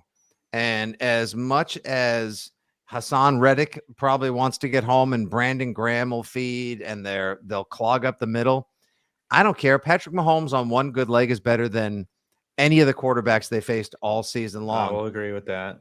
And I just feel like it's going to be, we're looking at like 34-31, like just Chiefs. Big, 34-31 chefs. Right. And believe me, as somebody who has like dedicated his life no longer to Tom Brady, I have already served that purpose and mission. Now I have dedicated my life to doing anything I can to bring down the social media empire of Brittany and Jackson Mahomes. I think it'll just be a night of utter insufferability for everybody who hates watching those people. Someone's going to get, champagne sprayed on them. They're going to get a TikTok done. And then everyone complains on Twitter and call it a day. Actually do it like almost realistic. Like that's a little too close to real life. Last year, Fitzy, you said Rams 26-23. You were one of the closest in terms of getting the score right. You're only off by 6 total points. You got the margin of victory correct, and you got the team correct. So does that game seem so long ago? Oh my gosh. Wait, so was the final score 23-20 or 24-20? 23-20 was the final score. And I had Rams 26-23. Listen to this guy. All right. Check out the big brain on Fitzy. How about that? Big brain. You're like, you probably made like 80 different predictions, and that just happened to be that one for this show. And you're like, yes. All right. Well, Fitzy, thanks for showing up late. 20 minutes. I'm so sorry. Because of is that it? That's my time. That's it. I thought your time. Yeah. You're like Ralphie. Oh shit! I thought this was like last year and previous years where there's like 10, 15 different people. Oh, I love you guys. We do. I'm so sorry. We do have a KSR at 5 though. Yeah, you can come back at 5. Use the same link and come back at 5, and you can shoot the shit with the boys. Oh, what did I miss from 12 to 12:20 when I had car trouble? Basically, I interviewed Tree's chair. You walked your dog 5. Yeah, I walked my dog. Usually there's a break in the middle because it's an all-day thing, but oh man, we kind of appreciate the no-shows. Like we feel like doctors. Have you guys ever has anyone actually like legitimately ghosted on you guys? Last year I think somebody just could not make it. So I think last year Drop Play Dave had like cameras. Yes, he had problems, and then we ate lunch. But all right, okay. So hours 5 o'clock. Yes. Yeah. Okay, I'll be back. I will be back promptly at 5 p.m., gentlemen. Right, I do apologize, and I thank you much. All good, man. All right. Good. Love you, brother. Love you guys. All right. See you at 5. Oh, cut him off. Barry. You guys hear me? Yes, sir. Yes, we can hear you. All right. Everyone's been waiting for Barry. You guys get your wish. You don't have to show your face. It's all good. No, I wanted to make sure I didn't show my ugly face, even though I kind of did it. You know what? Yeah. I'm willing to bet you're handsome. You just don't want. I mean, you're not bad. You're just to know who you are. Yeah, I'm just. I used to think the same thing before I. Are we live right now, or is this? We're live. We are live. So do not get yourself canceled, Barry. Okay. Just making sure. Yeah. Welcome back to the show. Now I gotta ask you, what are your thoughts on Tom Brady retiring? Right off the bat, let's just get into it. Let's just dive into it. We'll talk about your YouTube channel in a little bit, but I got to get this out of you. What are your thoughts? And is it time to say your piece? Well, honestly, if anybody who follows me knows, like a year ago, I I basically bent the knee and said, "All right, whatever. Brady's the GOAT." And then I remember that was before the Rams playoff game last year. So then they lost that game. Then he retired the first time, and we went through this entire charade. And then he unretires, he comes back, and then we all know what happened this year. He was terrible. So I honestly, for me, when it comes to Brady retiring, I honestly, until it's week 1 and he's not in uniform, I won't be convinced that he's completely retired. Wow, you really do not give him that much. Like, you don't think that this is it. Well, the thing is that, like, he even just the other day, he said that he's not going to start as an announcer on Fox until 2024. So he's like, there's going to be a completely free entire year that he's leaving open. So it's kind of like, already starting with the smoke and mirrors, like, what's he going to do? So I think, but if he truly is retired for good, then I think it's great for the game, because there's so many, there's so much. I mean, the new era is here. There's so many great young quarterbacks, exciting quarterbacks, and Brady's really the age of the immobile pure pocket. Yeah, the Eli Manning, the Peyton Manning. Yeah, that stuff's gone. So the fact that every quarterback mostly is either just, every quarterback has to either have just being a physical freak or be able to run, or I feel like ironically enough, the Patriots, like, Mac Jones is like the only guy, Brady's team is the only guy that still is kind of like the old pure pocket passer who doesn't have any athleticism. But I think overall, I think Brady retiring is great for the game, because I just hate that motherfucker. So I'm glad he's gone. At least, again, knock on wood, I say that, but he's like, the guy's like Michael Myers. You can't say for good. You can never really kill the guy. So it's just one of those things where until it's week 1, it's kickoff on week 1, and he's not out there, then I will finally believe that he's retired. Okay, so then we'll have to wait till week 1 to get your final thoughts on Tom Brady and his career. Yeah, I mean, you just look at his era. Like, there's different eras in the NBA. There's definitely different eras in football. Like, obviously it's season to season. It'll conflate and kind of run together. But yeah, he does mark the end of the pure pocket passer for sure. But he did it the best. You got to admit, though, out of that era, did he do it the best? One of them, yeah. He had the best results. I think that at the end of the day, it's kind of like, did you win or did you not? And that's really all anybody remembers. I think that, as much as I hate to say this, that motherfucker, he was clutch, and he's somebody who, rooting against him was always hell, because for 3 quarters he would be dog shit, and you just knew. Even this year we saw it. We saw it this year, where even still at like 45, where he was terrible for most of the year, but anytime his team was down, a couple possessions or 1 score late in the 4th quarter, all of a sudden he starts turning into the Terminator. And it was like that for 2 decades, where it's kind of like he wouldn't put up the great stats, like, Mahomes and Rodgers have better efficiency career stats. Peyton Manning too. And then you got a guy like Drew Brees has like very similar numbers to Brady. But it's just, I think Brady just had, I fucking hate complimenting him. But it's just, he just was a guy, he had that inevitability factor to him that I don't think really anybody else has had. Like Mahomes had that too, that inevitability factor, until, ironically enough, he got the shit kicked out of him a couple years ago in the Super Bowl by Brady. But by Brady's defense, actually. But I think Brady's career overall, did he do it the best? I think he was the most clutch. But at the same time, see, I say that, and then I'm like, what if the Seahawks just ran the ball? And what if the Falcons weren't complete morons? And what if D Ford wasn't offsides? And what if the Tuck rule? It's like you can, even now, it's like you can still go into all of this stuff where it's like he's a handful of plays away from having 2 or 3 rings instead of 7 rings. And it's kind of like, it's just one of those things where you could literally just, it's that you could go down the rabbit hole for hours and hours. But at the end of the day, you were never comfortable rooting against Brady, and that's probably the biggest compliment I can give him, because you just knew if he had the ball and his team was down in crunch time, there was there's a sense of doom. It's like Jordan when Yeah. he was down. Like you're just like, oh gosh. He was Here we go. Jordan in the 90s, when he actually played legitimate teams in the 80s, he got his shit pushed in. That's So true. because they didn't have a team around him back then. Yeah, It's I before mean, Pippen.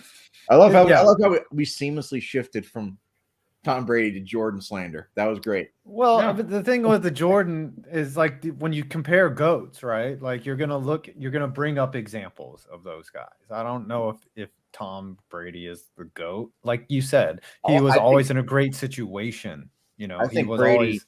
I think, well, but in terms of, I think Brady is the consensus GOAT by pretty much everybody. I mean, it depends. He's certainly, I would say, like 95% of people think that he's the best quarterback ever, based on like what you hear and all the lists and stuff. It's so hard to argue with his credentials. Like that's you what can't I mean. just But if you're talking about like who's the best football player overall, then you get into like, well, Jerry Rice, and you got Lawrence Taylor, and you got Reggie White. Like you got, all these other positions. But because the quarterback is the most important position, and unfortunately, he's the most accomplished player at that position, at least from a team perspective.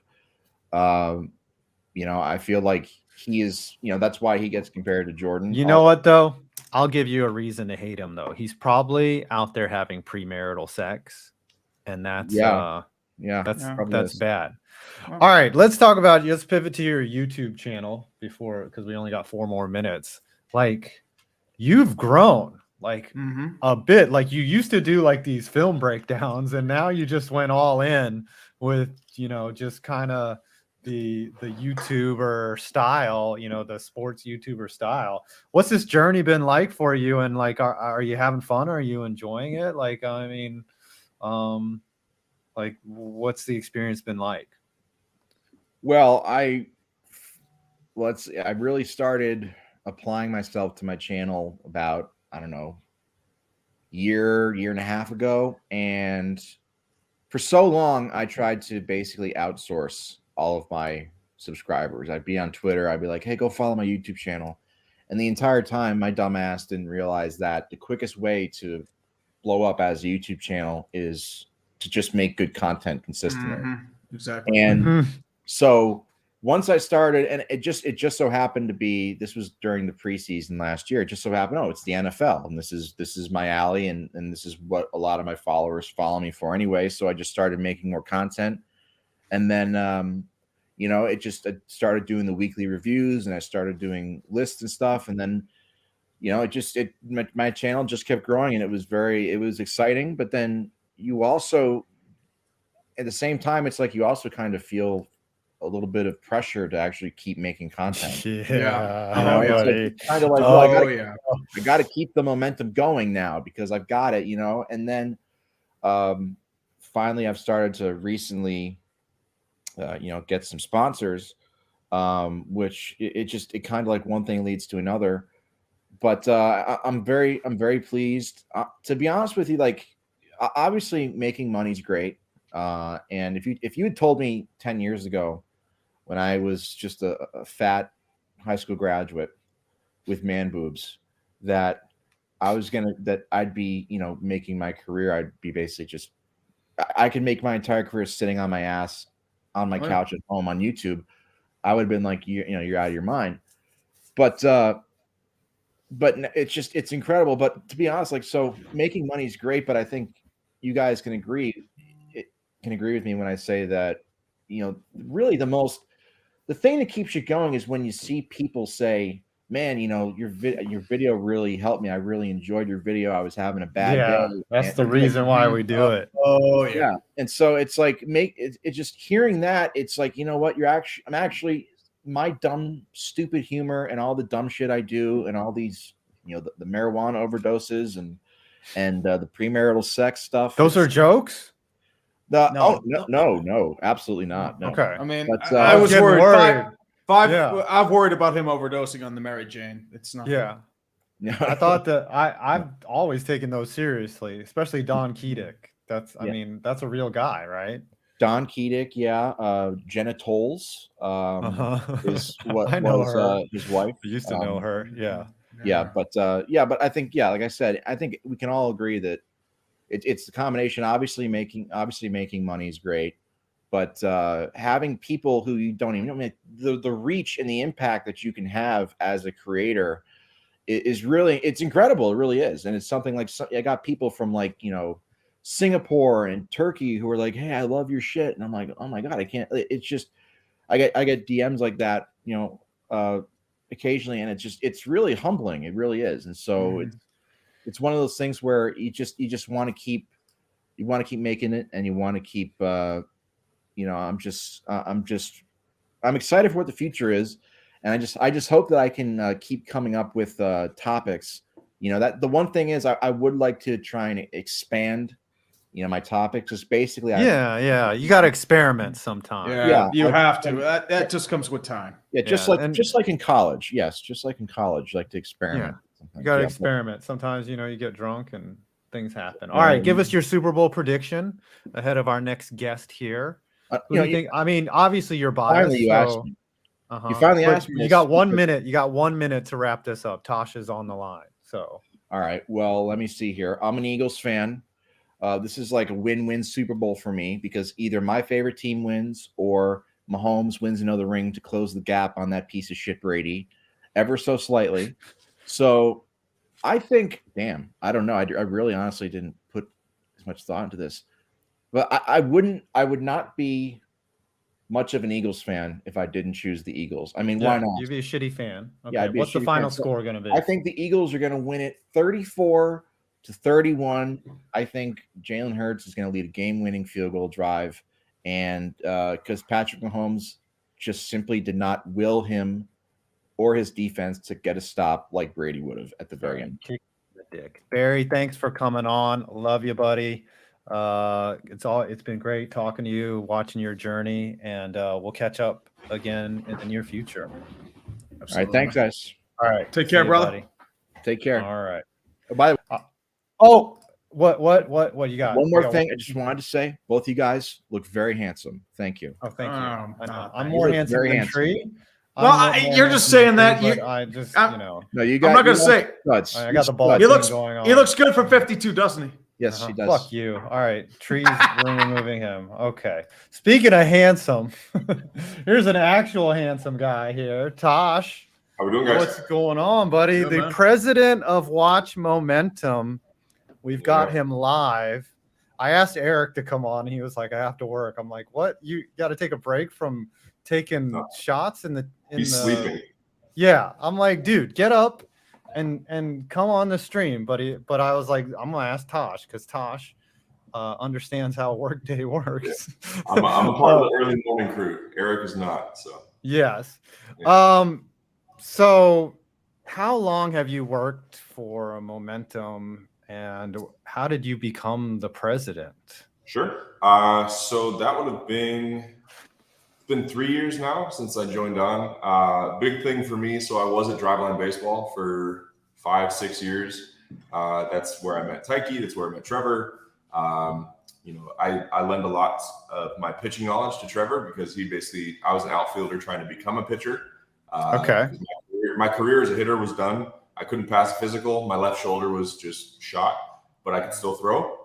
So when I was there, he kind of took me under his wing, and all the things that I kind of learned from him, I was able to come to a better understanding. And then I used that to start coaching athletes.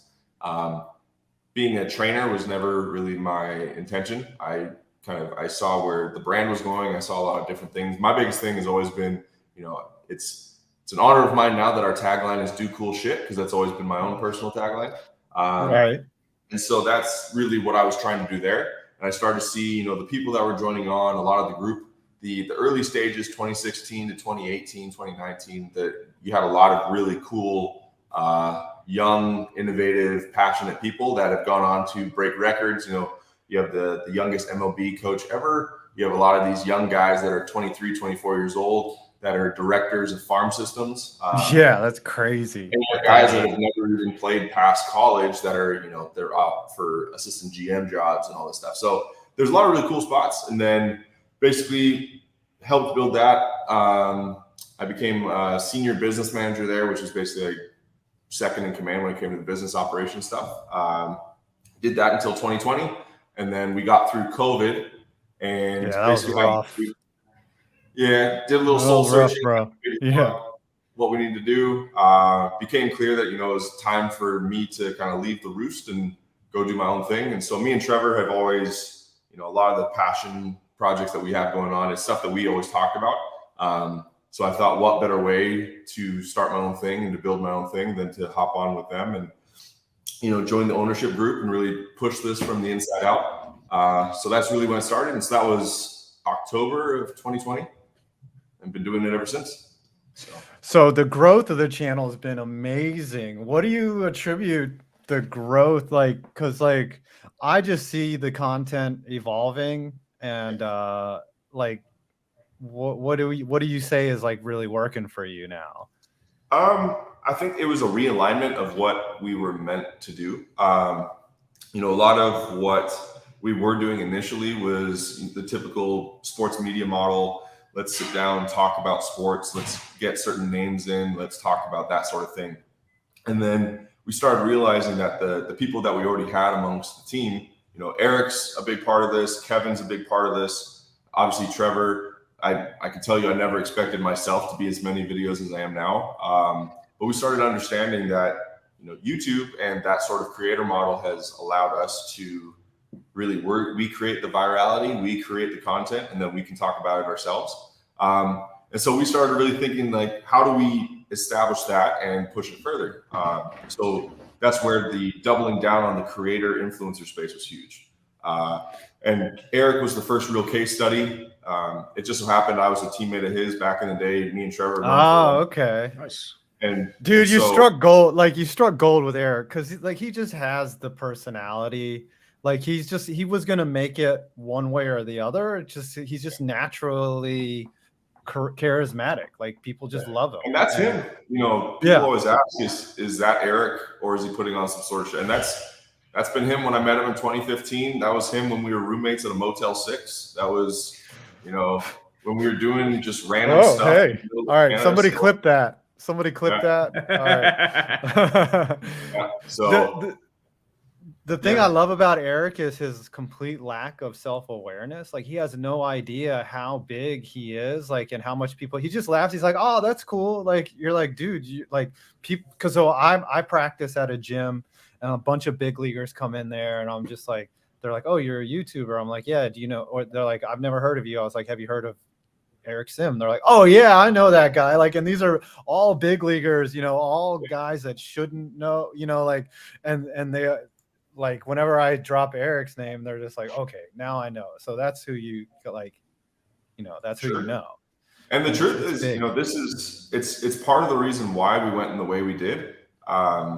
Was we started realizing, you know, Eric was getting recognized more than he'd go out with World Series guys, like guys that won World Series, MVPs of the league, Cy Young winners, all this stuff. And I'd say more often than not, Eric is recognized. You know, we went to, he put it out. It was a funny thing. I went out with his buddy that he grew up with, Derek Florco. We all went and got lunch one day, and we were just walking around Scottsdale, and some random guy came up to him, and we thought it was a joke. We thought he paid him to do it. And he just goes like, hey, aren't you the fat guy on YouTube?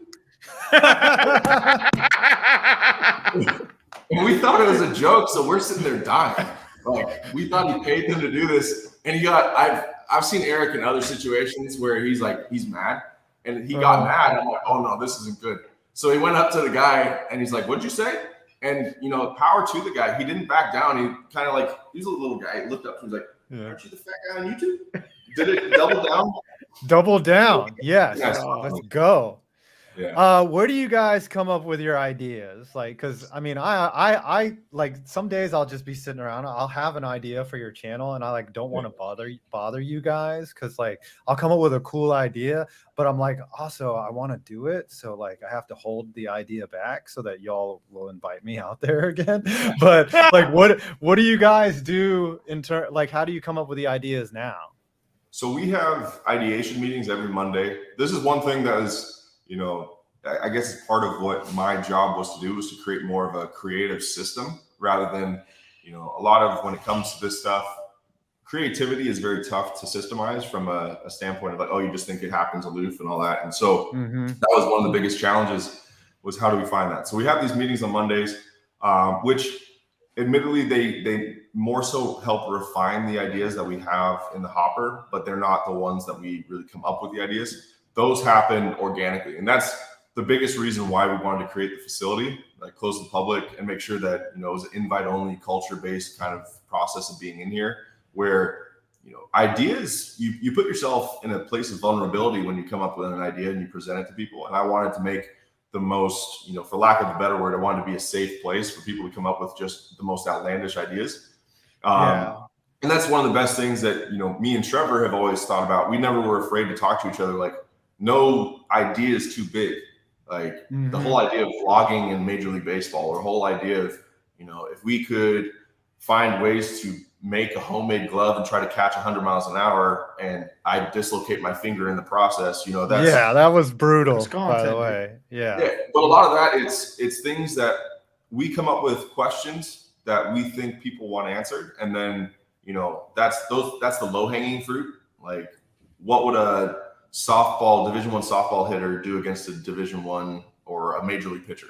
That's, people always ask the baseball softball thing. That's the low hanging fruit. But then it becomes, you know, what questions do we want answered? So Eric is like, you know, I want to see if I can catch a baseball from a hot air balloon, or can I throw a baseball out of a 150 mile an hour McLaren, you know, stuff like that. And can we catch it? So it's really that, you know, the inspiration comes from guys like Dude Perfect, Mr. Beast, all the big time YouTubers that really get it from that viral nature and creating the viral standpoint. And then basically we just go out and we do it, irrelevant to whether we think the public is going to accept it.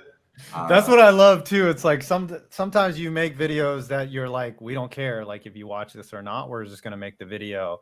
What's great is like people ask me, because, you know, I've been out there and like I can't explain it. It's like I say it's like Disney World for ball players, like for washed up, like for just any ball player. But like it's so much fun. And like I tell the guys, I'm like, if you think they're having fun, it is that way. Like they're not playing. I mean, they're not putting on a show. They're really having the actual fun. And I think that really translates well onto the screen. So one idea I had, and we talked when I messaged you about this, dude, homemade catcher's gear, please. I want to come out there in April. I want to come out for like 3 or 4 days, if that's all right with y'all. And then I've got, I'll DM you a couple other ideas, but I got a really good one, a really good idea that I think will answer. This is a question I think a lot of people will want to know the answer to. Sure. There's a reason we haven't filmed the homemade catcher's gear, because we've been waiting for you to be out here. So. Oh, okay. All right. So April it is. Dude, are you sure you have the knees for it, folks? What are the rules for that? Like, cause like my thought is duct tape, right? Like I'm gonna make duct tape and like stuff from Home Depot. Like I think no power tools is like the only rule, or that's only a rule for me because I'm prone to injure myself. Okay. You're not handy. No one else really has power tools, but it's always, you know, from the start, that's become the recurring theme of, you know, Tosh uses power tools and somehow spins something and gets it caught and takes off his finger or something. So the big thing, we have like a financial cap. So usually, you know, it's $100, $150, $200. I think for homemade catcher's gear, since it's a fair amount of stuff, we probably increase the budget for that one. I think you should lower it. What we could do is draw cards for higher budget, lower budget. I would love to see Eric Simmons just paper, and one test would have to be you'd have to block a ball, and he's got a paper catcher's gear on. Like that would be hilarious. He would do it. He is a warrior.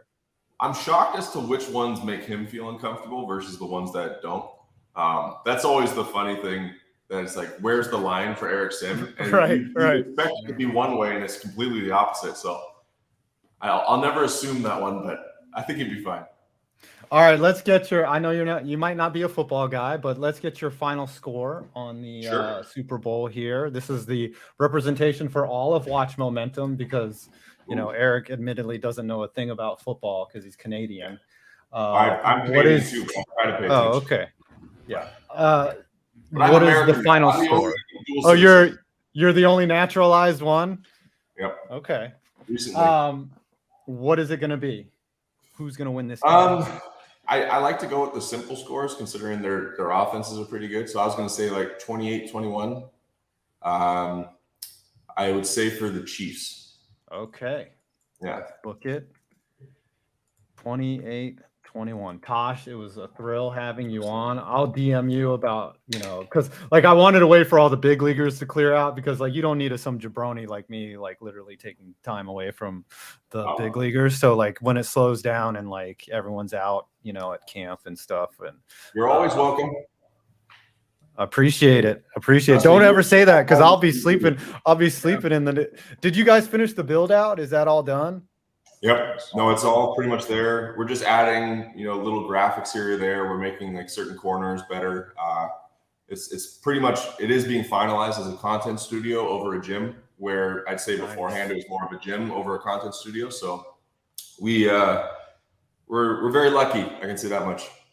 All right. Well, thanks, Tosh, for stopping in, and I'll see you soon. Yeah. Talk soon. Thanks, guys. Take care, brother. All right. Now the loyal opposition has showed up. Oh, boy. The team that started it all, Anderson from the Burlington Sock Puppets. What's up, guys? How are you, man? Hey, we're living the dream. Yep. We are living the dream. You guys are getting to the audience that's watching. This is the team that we played last year in an actual baseball game. This is Anderson, their general manager. You guys attempt to play, I guess I should say. Yeah, well, we attempted to play. We tried our hardest. Some of us played. Eric Sim played, and that was about it. And then Corey from Baseball Quotes, he played, but we all participated. But Anderson is here from the Burlington Sock Puppets, and we want to talk about the upcoming game this year. But I also kind of want to talk about you. So how did you end up as the general manager of an Appalachian League team? I got really, really lucky. I'm originally from very, very small town, Oak Harbor, Ohio. So if you guys know where Cedar Point is, that amusement park, about like 25 minutes west of. Yeah. Don't come at me with any other amusement park thinking it's the GOAT other than Cedar Point. First of all, Cedar Point is pretty good. It's ridiculous. That's where a lot of young boys discovered what young girls look like, according to a couple of friends. Yes, 100%. So I went there, and then I went to Clemson University in South Carolina. Okay. And I actually, I was in a public speaking class, and public speaking 101. And the very first speech that you have to give is just, a 3-minute speech about yourself. I talked about how I wanted to work in baseball. This kid comes up and tugs me on the backpack and ends up being the brother of the then general manager of the Burlington Royals, Ryan Kerr, who then became the president of Daytona Tortugas and then bought the club, this club, Burlington Baseball Incorporated, in March of 2020 and moved me up here. So I've kind of just ridden his coattails. He hasn't figured out yet and hasn't fired me. So far, so good. And we're having fun. So is the gig as the general manager of the Sox, is that a full-time all year round thing? So it's constant, even though the season is what, 3 months about? Not even 2 months. We're summer collegiate, and even when we were affiliated with the Kansas City Royals when we were rookie league, it was still short season, pretty much just in the summer. So it's great. I mean, we do a lot more than just baseball, and that's the whole moniker of why after we lost affiliation with the Royals, we rebranded as the Sock Puppets, is to just be about entertainment and fun and everything. So when you reached out last year, about this time, actually, maybe February, March-ish timeframe, it was a no-brainer for us as long as we could logistically pull it off. And yeah, I'm glad we had a great inaugural exhibition game last year, and we're going to be building off of that every step of the way. I don't know if you can sorry, go ahead. Go ahead. No, you go ahead. Yeah, I just said, I don't know if you want to spoil anything. Do you have any big promotions coming for the Sock Puppets this year? So we actually are still working on our promo calendar. We plan on releasing that hopefully within the next 3-4 weeks. We have a variety of different jerseys that we're going to do. We have a lot of causes that we're going to be auctioning those jerseys off for, which we're really, really excited about. Last year we did about $70,000 in charitable giving. This year we want to do over 6 figures. So we're really, really excited about all of that. And yeah, it's. I don't want to say anything just yet because we're still dotting the T's and crossing the I's, as it were. And yes, I did that on purpose. Okay, sorry, terrible joke. I have been relatively known as a terrible dad jokester, so it's what you guys get for the next 11 minutes. Yeah. So I mean, yeah, we haven't announced the official date, but this is happening. Yeah. So that we know as much. I think we've got the dates pretty close to what we want. I think we're going to cement that actually probably later this month. Yep. But we are looking forward to it. We have a hell of a roster this year. We're bringing a lot of guys, and it's going to be fun. I think the thing that I love about playing you guys is it's like it really gives the viewer a chance to see what an average Joe would look like against a pro. I mean, obviously we're going to have fun. We're going to do silly things, but I love the idea of just kind of preserving it as like a real game. And I think that that's the appeal of the game. And that's why players want to come, because people want to test. I think there's two things that I've learned over the last years is one is a man believes that if he puts in enough time as an athlete that he would become good at something, right? Which is number one, wrong. And he also believes that if he wasn't married, that girl would be interested in him. And he's also wrong about that. He's super wrong about that. It's like, look, the reason why you think that is because you are married and that you have no shot with that girl. So those are the two things. So we can answer question one unequivocally is that it's tough. It's tough to play baseball unless you've had experience. So what would you say? I almost stopped. I almost got out of baseball for a year. So Ryan, when he was the president of Daytona, our owner, my boss now, when he was the president of Daytona, I'm huge into golf, love golf. I'm decent. Like I'm good enough, like on average, I'm decent, but like in the scheme of things, never. And I almost made a bet with him. He was going to pay me my salary. He was going to pay for all of my golf membership. He was going to pay for golf lessons for a year. And I had to become a scratch golfer within a year. But he said he'd give me a year. Yes. Yep. But if I didn't become a scratch golfer, then I would pay him back everything. Plus I was just a salesman at the time. I'd have to pay him my sales goal as well. So it would have been like a 6-figure swing. Obviously I didn't do it, and I'm happy that I didn't do it. I love being where I'm at now, but I swear on my life, I thought I could have done it. And it's crazy because you don't know what goes into it. And I mean, it's a whole nother beast when you actually try. Man, so for me, like, and I said this earlier, like, I post videos of me practicing and things like that because, I'm getting older and I'm not going to be even this athletic much longer. And I'm just learning just how difficult baseball is. You can swing and you can believe that like I'm getting better, but most human, like I would be terrible if I just didn't improve somewhat. It's still humbling. Yeah. Like you think you can master something and then like you go to the cage like, oh, I'm going to hit everything. Nope. Well, it's so crazy too. It's like you're watching playoff games, right? World Series is all that, and the game's on the line, and this guy who doesn't swing at a 3-2 count, 3-2 count, and just watches strike 3 or swings at a ball in the dirt. You don't understand how hard it is. You have this much time to decide if that's going to be a ball or a strike, and that's it. And then you have to make contact. Like, it's crazy. Everybody's like, "Whoa, what are you swinging at for?" It's like people don't understand how hard it is to hit a 99-mile-per-hour fastball followed up by a 92-mile-per-hour slider.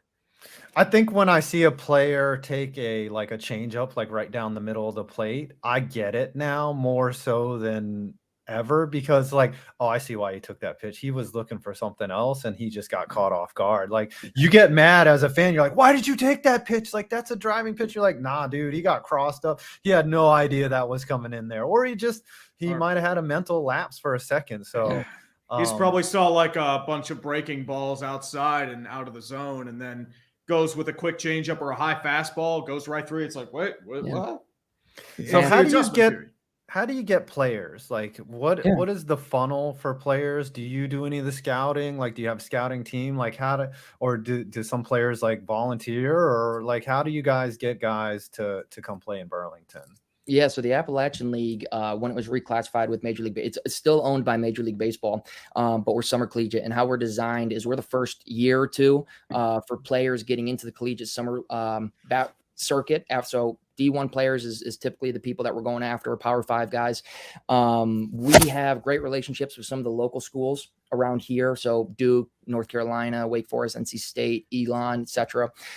So that we get a lot of guys from there. But actually, the Appalachian League is great. They do a lot of the scouting and recruiting for us to try to get the league parity too. You can't really let all 10 teams have at it on themselves, because you'll just see like just crazy parity or crazy disparity, I guess I should say, between the level of the roster. So the Appalachian League does a lot of the accumulation of players, but we do get requests all the time, and we'll reach out to college coaches, seeing what players that we can get from there, etc. But it's great. I think the switch has been fantastic, and I'm not saying that just because we didn't have really a choice. I really think that this has been the best version for the league and for the team here in Burlington, North Carolina specifically. So very excited about this year's roster. We can't release any names just yet. It's because so much is going to change within the next 2-3 months with this spring season. But you guys are going to have a lot of competition, more so than last year, I'd even say. Oh, but don't say that. I mean, facing Trey Cooper, like that guy's going to play for money. Yeah, he's gonna play. Jordan Davis is gonna play for money. Like these, when people say, "Oh, yeah, summer league team," I'm like, "Oh, no. Yeah, no. I mean, No, this is a pro team. Cape Cod League. Like, you get some guys up there too. Yeah, I mean, on average.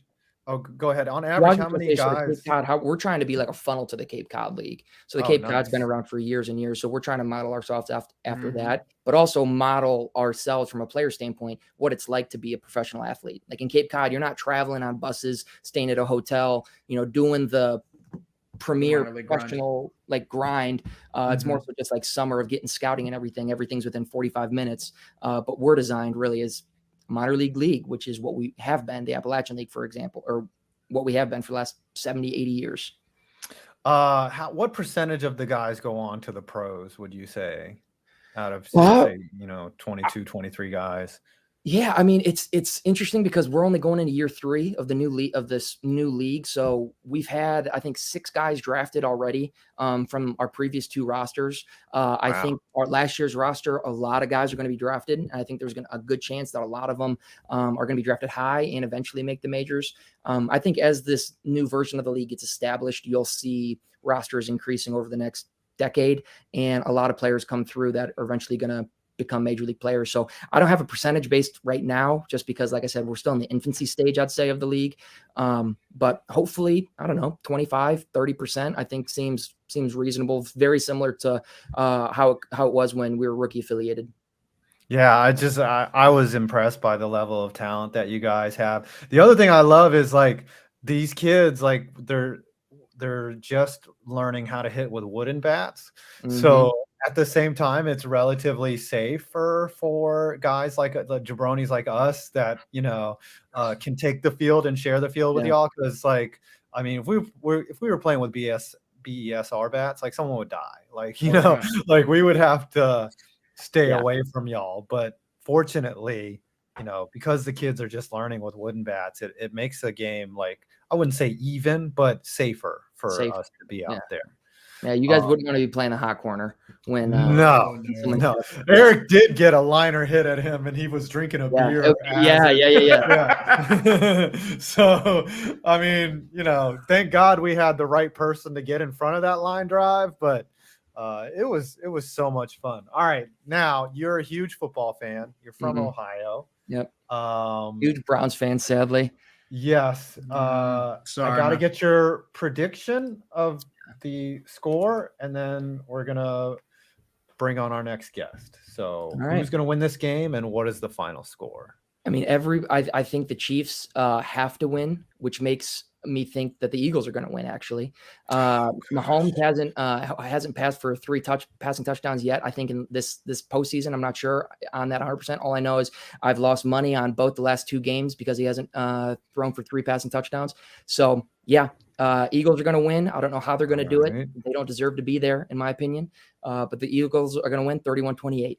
Book it. 31-28. Yeah. All right. The Browns will Any be there. prop bets? Any Yeah, I have a couple of prop first bets. TD scorers. So Travis Kelce won't score a touchdown because everybody's hammering. It's the Kelce ball. Everybody's hammering Kelce. He won't score a touchdown. It's going to be a huge upset. And then right now, I think it's like plus 350 for either team to have a successful 2-point conversion. So there you go. Oh, that's a value bet out of there. See, There you go. that's why they hired you as the GM. You're a numbers guy. Right, what we do. And you are locking it down. Well, we will catch up in later this month, and we'll start releasing the schedule. I'm looking forward to it. It was such a great thing to do. Yeah, it's such a. I mean, dude, we got to have. We'll have a meeting to sell it at our out. brand new right field bar too, which is going to be close to being done at the time. It's got to be a sellout this time. It's going to be good. We got to we got to fill the stands. I mean, like as I said, like we had a decent attendance the first time we did this, though. Yeah, 300, 400 fans. So yeah. Plus we had like 2,000 surprised. watching online. So Yeah. No, it was like 5,000. But anyways, all right. Thanks, Anderson. We got to let you go. We got to bring in the next squad. Love you, buddy. Yeah. See ya. No. I meant 2,000 on my channel. That's why I mentioned that. It Now was we probably have a 5,000. special- We have a special guest for everyone. A legend. Oh, boy. You guys should be honored to be in the presence of Dylan T. Pickle. Better I not don't show think his he pickle can like one talk. time. Yeah. Hold on. Can we change it up so we get a little wider shot? There we go. A little wide shot of Dylan T. Pickle. Do a solo here. shot, man. Oh yeah, There let's it go. is. He's Get the solo been shot, made man. large. Yeah. Dylan, how are you doing out in Portland? He's good. He's good, everyone. Yes. Don't lower those thumbs too much because might. Oh, we get a little look. Could you? Hey, look, we'll come out with the OnlyFans here for y'all at home. Dylan, are you gonna be at the game this summer between us and you? And are you gonna play for the Pickles? Sure. Are you gonna take an at bat? Oh, okay. Oh, he's gonna write it out here. Oh, there you go. Oh, he's got his paper. Yes. Yes. Yes. All right. I'm gonna have to pitch then to Dylan. Oh, So I hope he hits a homer off you, brother. no, I'm gonna have Will Taylor, Baseball Bat Pros, is gonna pitch, and he said his only requirement for coming to the game was that he gets to pitch. So we'll probably have him pitch against you. Hopefully he doesn't nail you with a fastball. Now, Dylan, are you a player yourself? Have you played some baseball in the past? And give us a little bit of your experience. Oh, he's got a good stance. He's Ooh, not yeah. faking it right now. Got that strong Uh-huh. stance. Oh, he's got the Gary Sheffield stance. Ooh, a little Sheffield, huh? All right, all right. Who's your favorite player of all time? It's got to be like Raleigh Fingers, right? No, it's got to be like I'm trying to think of like a Dill or like something like that. No. Pickles Dillhofer. Dillhofer. Dillhofer, Oh, yes. There it is. That's what I'm thinking of. Yes, that guy is a player to this day. Uh-huh. Big Pickles guy. We got to do this for 12 more minutes. Yeah. We'll get it done. We'll get it done. done. Man. I mean, yes. What is the hardest part about being Dylan T. Pickle? We got to know what is the hardest part about being a giant pickle. Hopefully he just says the pickle.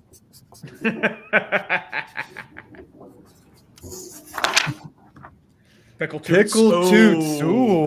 So what are those like, pickle toots? Are they like, do they come out green or do they come out like dill pickles or are they just like, do they just like, just happen? I've been curious about that. Yeah, is there any type of ventilation for that in the suit? I'm just Stinky and stinky, green and sweet. Well, those are jerkins, right? Gherkins? Is that what yeah, I would say that. Like, do you have a rivalry with the Green Giant? I don't know. What did you Mahomes' do brother today? sucks. Yes, indeed.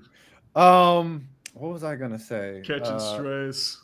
How many pounds does Dylan lose per game in the summer? Like how many? Oh, yeah. What weight does he start at before the game, and what weight does he end?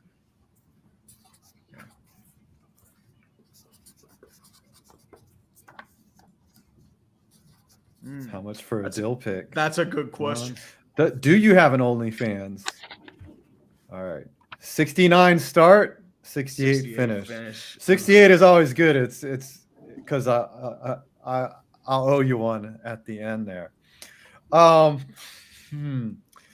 Let's see. Oh, are you gonna watch the Super Bowl this year, Dylan? And do you have a favorite team?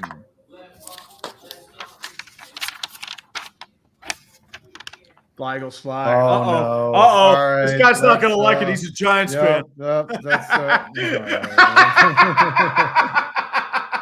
You kicked it, you bastard. Oh, man.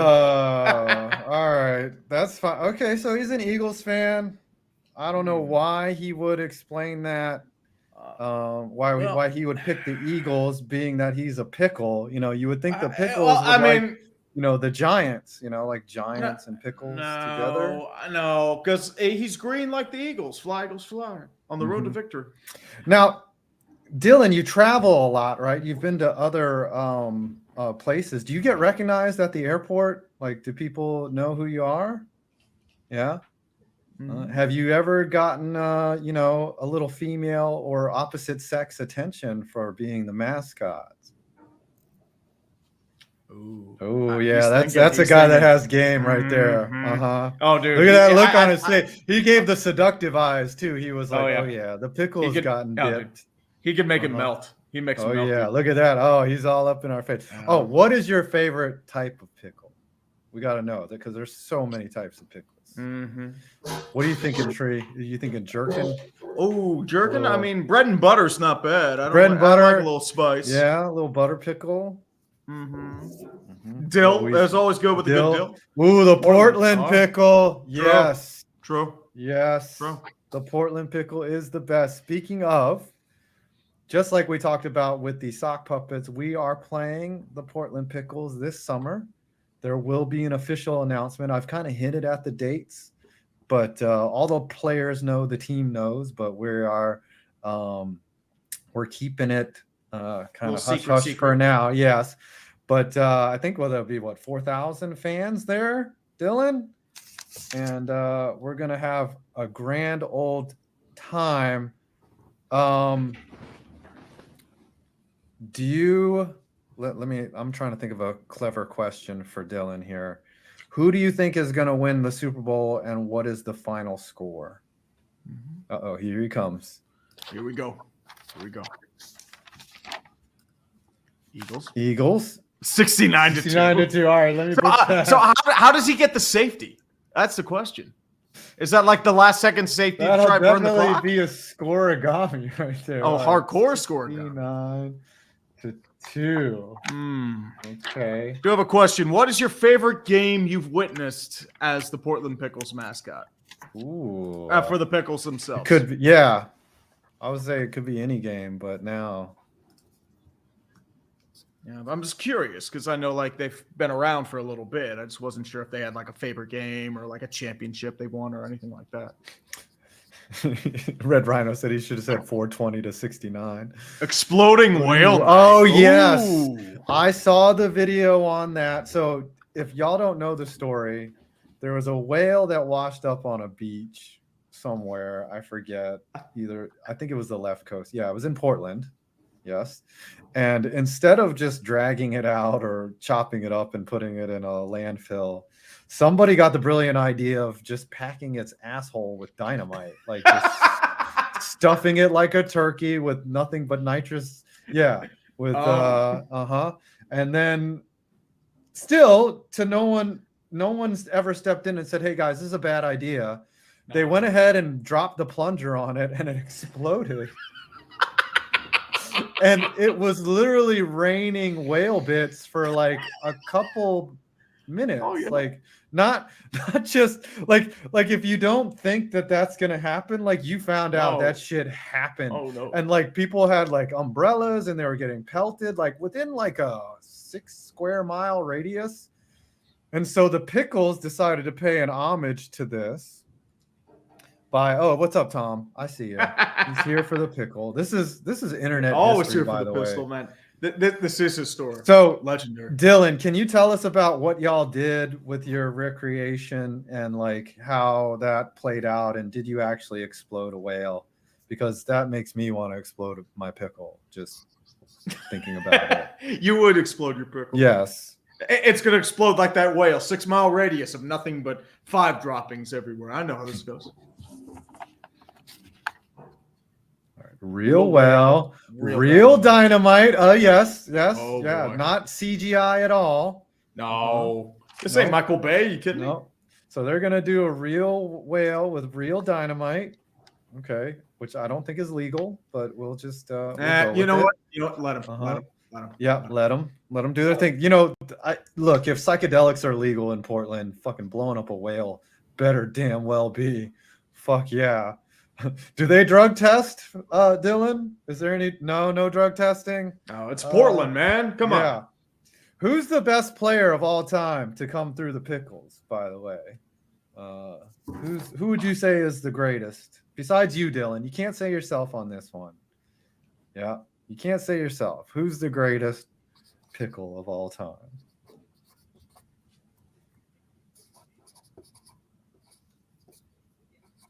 He's working too. Working I like out. the ASMR of that Sharpie. Yeah, the Sharpie. Kyle Manzanaldo and Gabe Scoro. Okay. These guys are players right here. Are they going to be at the game? Are they going to face us and humiliate all of us? I don't know. Those guys, I assume, played for money, right? Maybe made it to the bigs. So many guys make it to the bigs, you don't even know them. Kyle Manzardo, he is a second-round pick for the Tampa Bay Rays. Ooh, he played yes. for 2 teams in 2022, Sally in high A, and then he played for double A, hit 323, 400 on-base percentage, and a .978 on base. So he's got a good shot at making the show. Oh, I love this here from Mike Wack, 67. Shout out to the Pickles sister franchise, the Guardians High A affiliate, Lake County Captains. Hey, if we do a good job this summer, Dylan, can we play those guys too? Can we play the Lake County Captains? No. He's saying it's blasphemy. I don't know. Yeah, of course. It's a rivalry, man. It's betrayal. You know, like how certain things are with like monogamy in terms of baseball. He's a one-team man. He doesn't like to cheat. You know what I mean? Yeah. And he likes that same loyalty out of those who play him. He doesn't dip his pickle in other. Oh yeah, brine. He's a jars. quality over quantity pickle. Yep, he got Absolutely. them green farts coming out of there. No, man, we'll play. Oh yeah, we'll play a high A. Dude. If you think getting our asses kicked by the Pickles will be bad, oh dude, imagine if we play a high A playing team, it's going to be 10-0 before we even get an out, if even that. So where can we find you on socials, Dylan?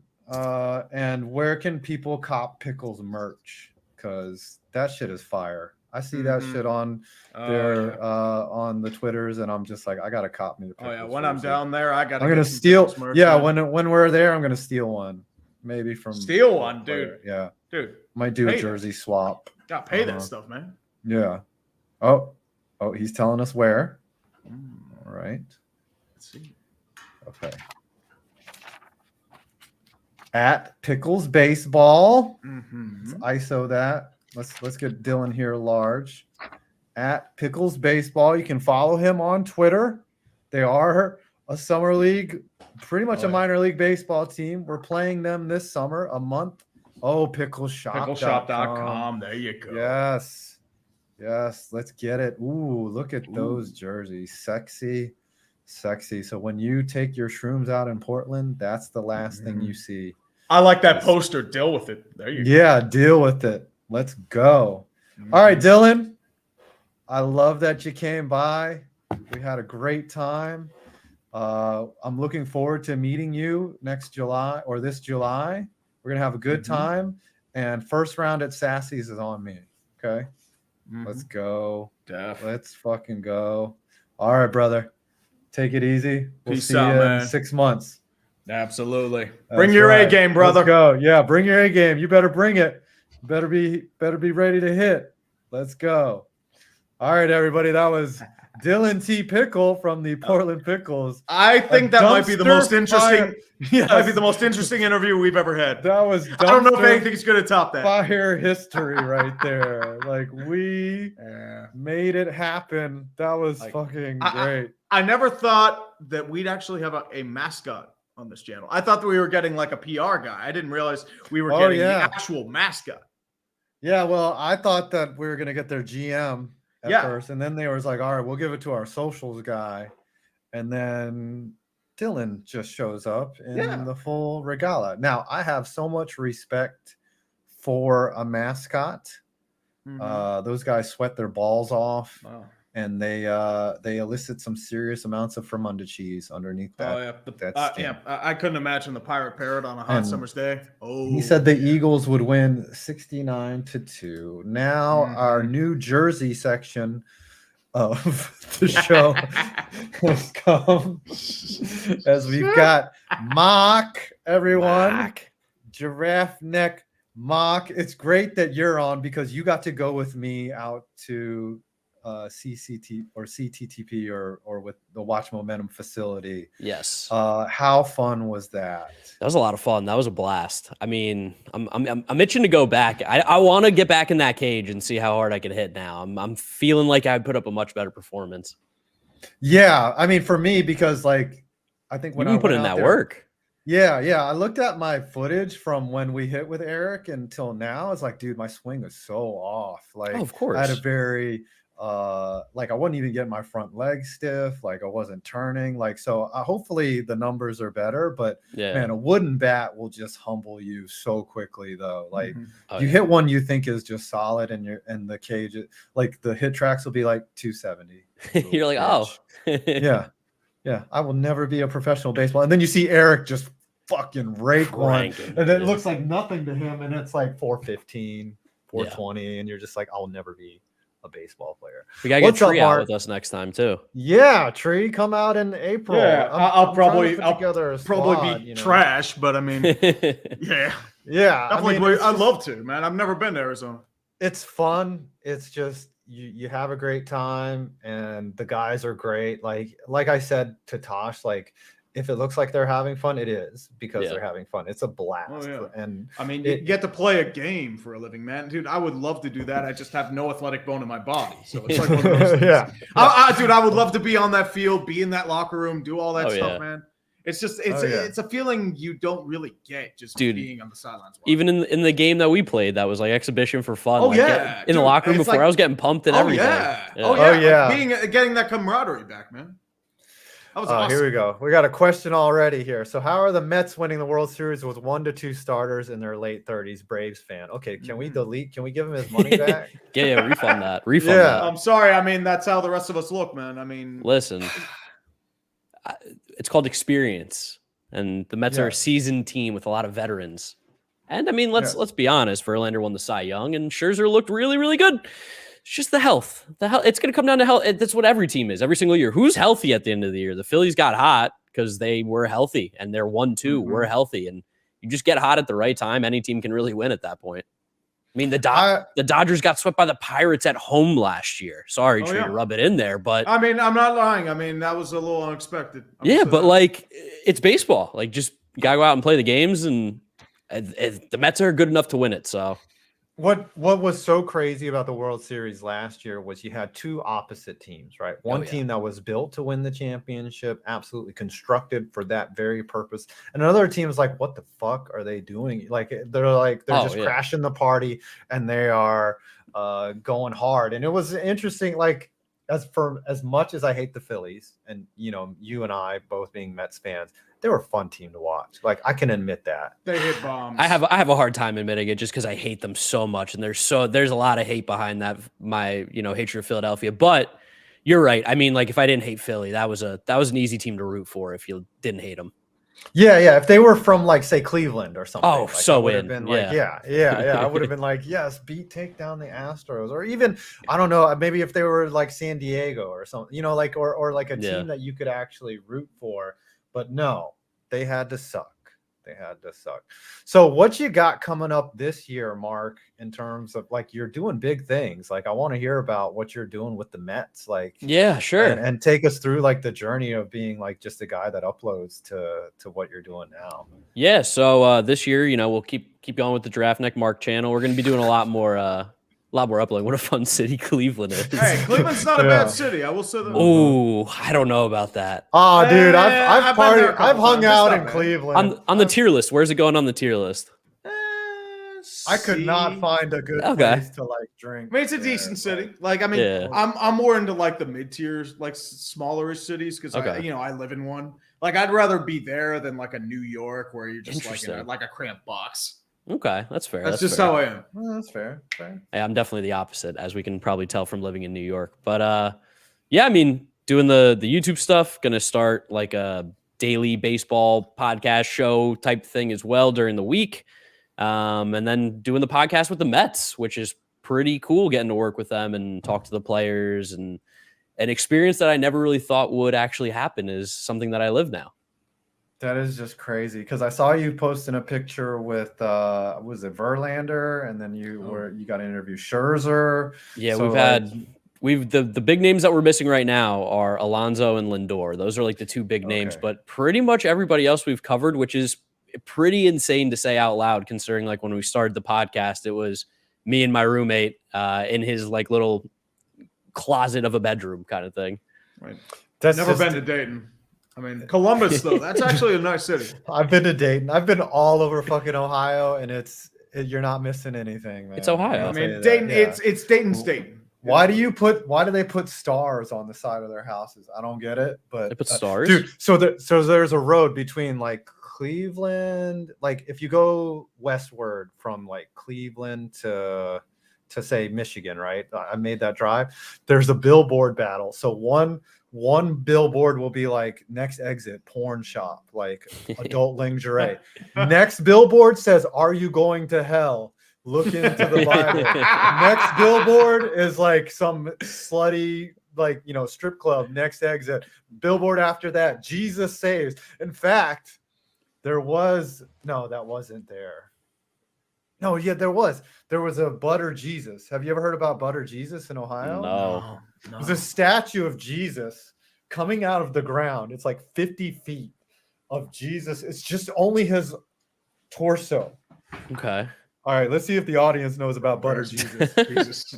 Butter Jesus is putting his hands up to the heavens like this. And it was a structure, and it was foam over this structure that had yellowed. So it was originally white, and he turned yellow. So he just looked like a big thing made out of butter. And then lightning. So there's a second part to this. Lightning struck Butter Jesus, and it burned to the ground. Butter Jesus is gone. Oh no, not I don't Butter know if they Jesus. rebuilt. I don't know if they rebuilt, but like I guess Jesus didn't like that likeness of him. Like he was like, "Look, I don't look like that." Butter Jesus died for us. Lightning, yes. Lightning down. So, anyway, sorry about the tangent. What do you think about the McNeil signing? Oh, I'm super happy. I mean, I'm kind of like a little biased because we're friendly, but I'm super happy. Like as a player, he's so good, and he's such a grinder. He's such a different kind of baseball player than like typically gets paid and extended nowadays. So the fact that he's going to be there for the next 4 years, I mean, it's really more of an extension of 2 years than anything, but yeah, I mean, he's so good. We saw what he was for that team last year. He was like super, super important. So good, especially since 2020. Like 2020 was a rough year for McNeil. Like it seemed like every at bat he was saying, "Oh God, fuck!" after every at bat. You know, and that's how you know when McNeil's not going well, is when he's cursing like really loudly. Oh, yeah. But I'm happy, and he seems like an awesome dude as well. Like yeah, he's super nice. And to be honest, you got him really cheap. To be super cheap. honest. Yeah, I mean. He's in like a weird spot of when he was going to hit free agency, he was going to probably be too old to get any contract. So it's like relatively speaking, it was probably actually a fair deal for both sides. But like for the value that he gave last year, like a guy who's going to be like a 4 or 5 win player and to pay like $10, $11 million a year is a really win good you deal. a batting title. Like that's unheard of. Like especially and for play us second Mark. base and outfield really well too. Like he's just all around good. Right. Yeah. Like the last time I think I won the batting titles Reyes, right? I think. Yes. Yeah. With that bullshit last day of the season. And sat him. He got the one hit and come out of the game or whatever it was. Yeah. The other I was gonna ask about Nimmo. Like, is he like? What are your thoughts on him? Like, what do we do? Like, I mean, I think he's the man. I think he's like one of the most underrated players in baseball, which maybe makes him now a little overrated because I've been saying this for like 2+ years. But he's never going to hit like 30 home runs. He's never going to be the guy that you're like, oh, that's clearly the best center fielder in baseball or in the division necessarily even. But like his underlying numbers, the analytics, you know, he gets on base among the best in Major League Baseball. Plays elite center field defense. He has enough pop. I think he had like 15 or 16 home runs last year. Yeah. Anything over 10, you're like, oh shit. Yeah. Nimmo And at the leadoff good. spot, like him getting on base like that for when we have Alonso, Lindor, McNeil, Marte, like all those big hitters coming through, it just gives a really good environment for the Mets to score runs. So, I mean, I'm super excited. That was like my number one guy I thought they actually had to bring back. I was like, it's Nimmo, not DeGrom, because you can't find a center fielder that easily. You can make pitchers out of thin air. The thing I love about Nimmo is he's put in the work on defense. 100%. You can really see that, you know, because he was awful when he first got up to the big squad. Like, it's like, dude, what did this guy do in the minors? Like, he's really one of the bad. big adjustments that he made was that he actually started playing a lot deeper because he found out that he had a much easier time. I mean, this is probably everybody, but much easier time coming in on the ball than going back on it. So he was like, all right, I'll give up the singles, but I'm going to stop doubles and triples and stuff from falling, which, I mean, that makes sense, right? To me and you, it's like, yeah, let the singles fall. Who cares? Right. I mean, ideally, you want someone to play a really shallow center field and be able to go back on the ball. But if this is what works for Nimmo, like, fine. Like, if we're going to be effective and if we're going to get to, you know, play some postseason baseball. Finally, before we get into your Super Bowl prediction, final thoughts on Correa and that whole thing. Would have been great. Yeah, would have been awesome. You know, kind of tough when the owner says he's the missing piece and then he's gone and he's not on the team. But I mean, he would have been. The Mets would have probably been the best team in baseball, I think, if they had Carlos Correa. I feel pretty confident in saying that, or at least one or two, or number two. But that being said, like the platoon of possibly Beatty and Escobar will probably hit around 25, 30 home runs, which. If we were looking for the big bat of Correa, that's probably where he was going to hit 25-ish home runs with the Mets. Like he wasn't going to hit much more, but obviously Correa is just a simply better player than those two combined. Yeah, and offensively and defensively. I mean, you got Lindor and Correa on the left side of your infield. Come on, like that would be sick. Sleep on defense. People act like defense doesn't make a difference in this, and it does. It does. It's huge. Absolutely. It's one of the Even biggest with the shift, like it'll be a big difference. Like the Mets were one of the better defensive teams last year. And when you looked at when they struggled in 19 and 20, when you're like, it doesn't make sense. They shouldn't be this bad. Their defense was one of the reasons why they couldn't make the simple plays. Yeah. That's the difference between, I mean, look at Philly. They got their defense in order and they made a run. And because they were playing out of their mind. And they, 100%. You know, if you're preventing runs, it makes it much easier when you only have to score 1 or 2 runs. Oh, you know? No doubt. What was I gonna say? I mean, obviously, what's your prediction for the year for the Mets? I know what you're gonna say, but give me that, and then give me your Super Bowl prediction, dude. GiraffeNeck, you're the Scooter of baseball, so he doesn't double and triple down as often. Yeah, I mean, wouldn't go that far. Yeah, you know when you're defeated. Yeah, I'll say this: the jinx is over because I did not pick the Mets to win the World Series in my preseason predictions last year. I did in the playoffs, but I didn't pick them in the preseason, and they still finished in second and still had their little falling apart. So I'm completely done thinking I'm the jinx. They're winning the World Series in 2023. That's happening, no doubt. And then for the Super Bowl, I saw the Chiefs had plus money on all the sports books, and I was like, it feels like a trap, but I fell into it. I'm taking the Chiefs over the Eagles. I hate Philadelphia. It's a garbage city filled with garbage people. They're mutants. Really? Yeah. And I'm going Chiefs over the Eagles. I think it's going to be a good game. I'm going to go 37-34. Okay. Chiefs 37. Just people sleeping on Mahomes. I know he had the ankle. I know he's Well, got the sprain. my issue is the secondary. It is a mess. Yeah, but Jalen Hurts hasn't even played that well in the playoffs, passing wise. He's been he's been because mid. they don't need to. They have a good running game and a good defense. For sure. Throw a couple bombs to AJ Brown and Devontae Smith. You're good. You don't need to put up big stats. You guys are the football guys, so I definitely don't know the defensive alignments as well. But I don't know, man. Mahomes, I'm a guy who's who's the best quarterback? That's what team's going to win. And Mahomes is definitely the best quarterback. So that's what I fall to. I mean, Hurts has played well. Yes, definitely. Let's not sleep on Hurts. So, yeah, it's going to be a tough game. And I can't pick anything Philly either. I mean, it's just against the brand. No. Yeah, I love the city of Philly. I love visiting it. Cheesesteaks are amazing. What's your cheesesteak spot?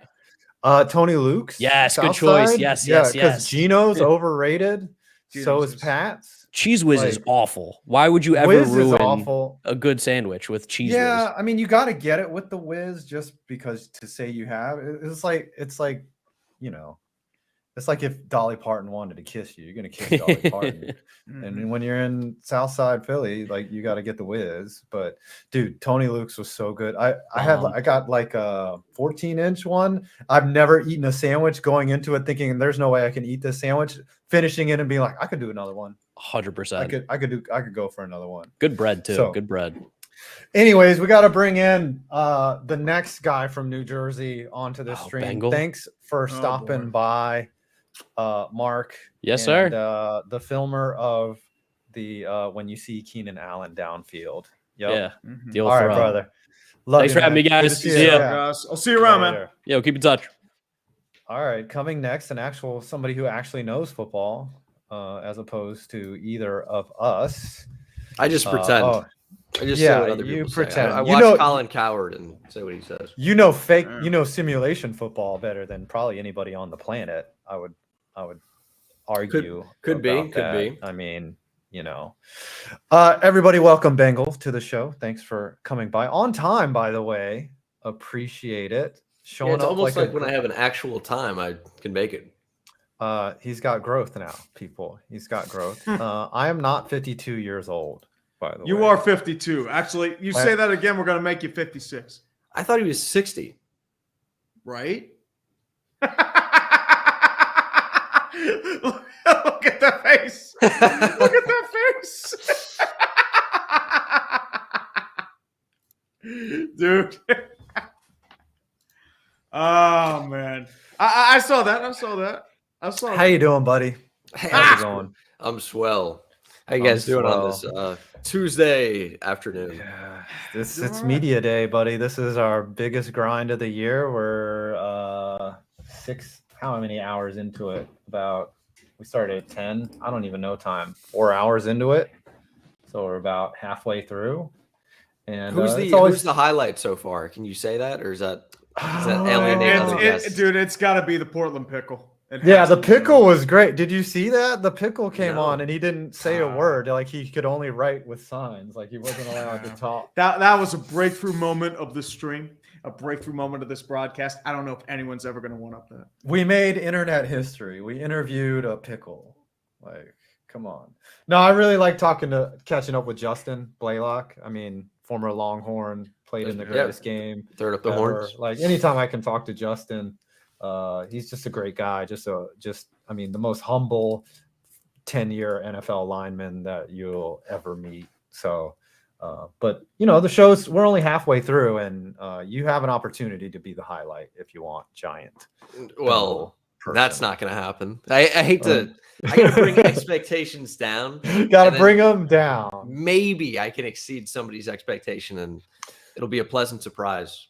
That's how you got to play it with dating. You just got to be like, look, I'm only 5'6", and then when you show up and you're 5'10" or 5'11", they're like, oh, okay. Did that work for you? No. Oh. I mean, hey, man can dream, dude. Just try to hide what you do. And then if they're you like, say you "Oh, got you're like a actually-" micro penis and then you just have a regular penis, like you're ready to go, right? That's been You're a like, method I've employed, actually. yeah. You're like, all right, look, you know, in the DMs, you're like, look, I got a micro penis. Like, what The can I do? unfortunate reality is that it's true. We're all It's got YouTubers here, so you know that's our motivation for anything. Yeah. Is I mean, when you have a micro penis, you go online. And anyways, Bengal. So what's Off been to a up great with start. the channel? Yeah. oh boy. Your growth has been amazing over the past. It's less than average, believe me. Oh well, it's microscopic at this point. I'm overcompensating. Trust me. Yeah, we are. I mean, you really like doubled down on the rebuilds. Is that like? I mean, do you think that that's like the way you want to do things from now on? Do you want to try to experiment or branch out, or do you want to do other things? Like what's the direction of Bengal gonna be like in the next 2 to 3 years? I don't know. You know, I don't know that I've doubled down on the rebuilds necessarily. I have continued them, but I still have done, you know, other things. I would say the biggest piece of fan content, you know, how you make like videos for non-subscribers and videos for subscribers. Yeah. My franchise series every year is like the one kind of constant that people who subscribe seem to love. But the rebuilds, they get in new subscribers. But I've done draft content for I would maybe even several years now. So I would say that's kind of like the nice thing that takes me from football season to the off season and then to the next one. So draft content is something I've done for a little while now, and I really like that. But there's no winning there, because if you're right, nobody cares. If you're wrong, you get flamed for it forever. So Well, you have to remember too, everyone has different takes. So if you put somebody in the wrong spot, they'll still complain. Almost nobody's right though. Like, of course not. it's really rare to just be right. So that's why it's so much easier to glom. There's so much more wrong content. Like, it's easy to just pick that out. Like, no one's gonna seek out the times that you are actually right. Mike Wack wants to know, like, what's with the Cleveland slander? Have you actually been to Cleveland? what did I say? I said Cleveland's a great city or something like that. Yeah. Fun city. A fun city. You guys, if you guys read it sarcastically, I don't know what to tell you. I think that says more about you in the city than it does about me. I said it was a fun city. Maybe it's not. You tell me, okay? Cleveland's all right. Like, it's got that Midwest feel. It's like it's comparable to Indianapolis. Like, sort of another size great and scope. city. Yeah. See, there you go. There you go Yeah, again. that's what I meant. He's gonna get another super chat. It's a great city. I don't know. It's not the what you said. It's not. Well, we're at 420 viewers right now. Let's go. Smoke them if you got them. Yeah, smoke them if you got them. Let's go back to the draft content. Like, I really appreciate like the effort that you put in with the drafts. Like, when does that process start, and like what does that look like for you? Like, because you know, like all these players. Is this just being a college football fan, or are you really just diving deep into what's out there? So over the course of the season, it is being a fan. You know, it's watching, you know, every game that I can, pretty much Pac-12 after dark till, you know, 1 a.m. or the whatever. WAC conference. Yeah. Exactly. So during the season, it just is being a fan. And then I'm fortunate enough to be in a group where I have access to all 22 film. Not every game, but for a lot of the draft eligible prospects, I get a lot of those. And then sometimes I can ask some other buddies of mine, and they'll hook me up as well if it's a smaller school prospect. Like, I had to do that for Montana State last year with Troy Anderson, who the Falcons drafted. I think at the back end of the second, maybe he was a 3rd round pick actually. But then probably around January or so, that's usually when I start to actually dive into the film. And, you know, I try to ask as many questions to people that know more about it than I do, and kind of find out why they might like a particular player and why. And then over the course of the years that I've been doing this, trying to get better every year, you learn more and more and more. And then you compare some of the top prospects and prospects throughout the cycle to, you know, players you may have scouted previously, and you can kind of figure out, you know, who's great and who's maybe not so good and where they can improve. Who's a player that you thought would suck and ended up being really good, and who's a player you thought would be really good and ended up sucking? So I thought Josh Allen would suck for sure. He was so bad at Wyoming. He was terrible. You do have like the splash plays every now and again that you're going to get those. It's a highlight tape, but just actually watching, he was so inconsistent and so inaccurate and didn't really read the field. Now, I would say his processing has improved, but the general accuracy has improved greatly. He revamped his entire mechanics with, I think, Jordan Palmer, and I think Brian Daboll played a role in that as well. And Josh Allen completely developed. If you guys remember, year one, he wasn't good. Yeah, No, year two, he no. was bad. Like Yeah. I thought he was a glorified running back because like his arm was just a mess. And then year two, he like maybe was slightly better overall, but still less Yeah, than it was still average. rough. And Yeah. then what happened year three? Year three. Yeah, huge you jump. just don't know a guy's going to completely change the way he throws, 3 years into the league. Like you base your assessments off of what you What see you on see. film, and Which you is usually the problem, you because might guys see develop, and you Right. can't really you don't know who's going to develop and who won't. It's like you can rank guys as a prospect, but all prospects are league average or below league average at the very best. You got to develop so much to even be like a serviceable NFL player. And if guys don't take those steps, if they don't want to, like Jamarcus Russell, for example, just didn't seem to care. Like you have a guy who could have been Josh Allen, maybe not quite the mobility, but had an all-time arm who just was out of the league in what, like 4 years? Yeah. He had a 2-cent head too. He was terrible. Yeah. So who's somebody you thought would be good who ended up sucking? I always want to hear this one. When I first started getting into it, I mean, I knew less than I do now, and I try to get better every year. But I really liked Vernon Hargreaves, but admittedly, that was back in like 2015, and I didn't know what I was talking about in 2015. I think there's I forget exactly what it's called, but it's basically this philosophical like principle of like people who kind of rise up and then they think they know everything, and then you learn more and more and more, and you go down. The and down Dunning-Kruger. to Yeah. yes, Dunning-Kruger. And so that's probably where I was back in 2015. Like, oh, I watch the games. I know what I'm talking about. And then you start breaking it in and you talk about like different fronts, like over, under, bear. And then like most of the casual football fans don't even know, what some of those things are. Oh yeah. And then you start to rise back up, and I'm trying to rise back up. But I thought Vernon Hargreaves would be good just because I watched Florida. I didn't have access to all 22 at the time either. So I didn't, which is incredibly difficult to evaluate DB play. So I'm like, he's locked down. He's going to be great. And he was terrible. And then I was so pissed when the Giants took Eli Apple because I wanted Vernon Hargreaves, and they both sucked. If Eli Apple just put his head down and played football and didn't talk shit, like he's a decent player. Like, he gets burnt every once in a while, but like, his career was done basically in both New York and New Orleans. And then now he's I wouldn't say, an elite player, but he's a serviceable player.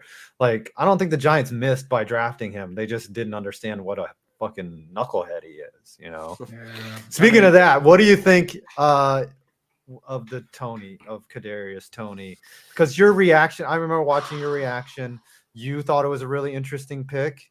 I don't think you shit on him at all. Like, you thought he fit, and then not me, because I didn't like it from the start. Even though I know like a fraction of football, I just like something instinctually said I didn't like him. But like, what do you think is the ultimate end of that saga, and what do you think happened?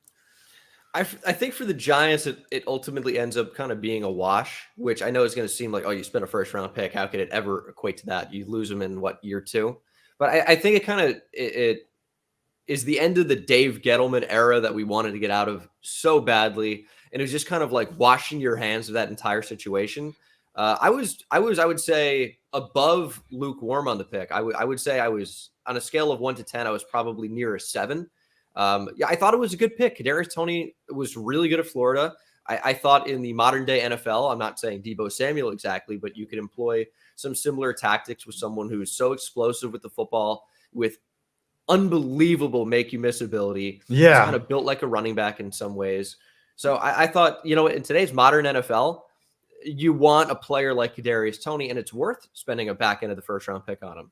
Now, could I have predicted a guy that would never see the field, injured all the time? Yeah, very Beckham-like, but without the Beckham production. Yeah, it was. so, I mean, that you couldn't have predicted. All right, give us your Super Bowl prediction. Let me look and see what yours was last year. This should be good. Do that. Your prediction last year, you said Rams 27-17. Not bad. Got the winner. Got close in terms of the score, but I like it. What was the final last year? You said 27-17. The final score was 23-20. All right. I'm gonna go. That's not bad.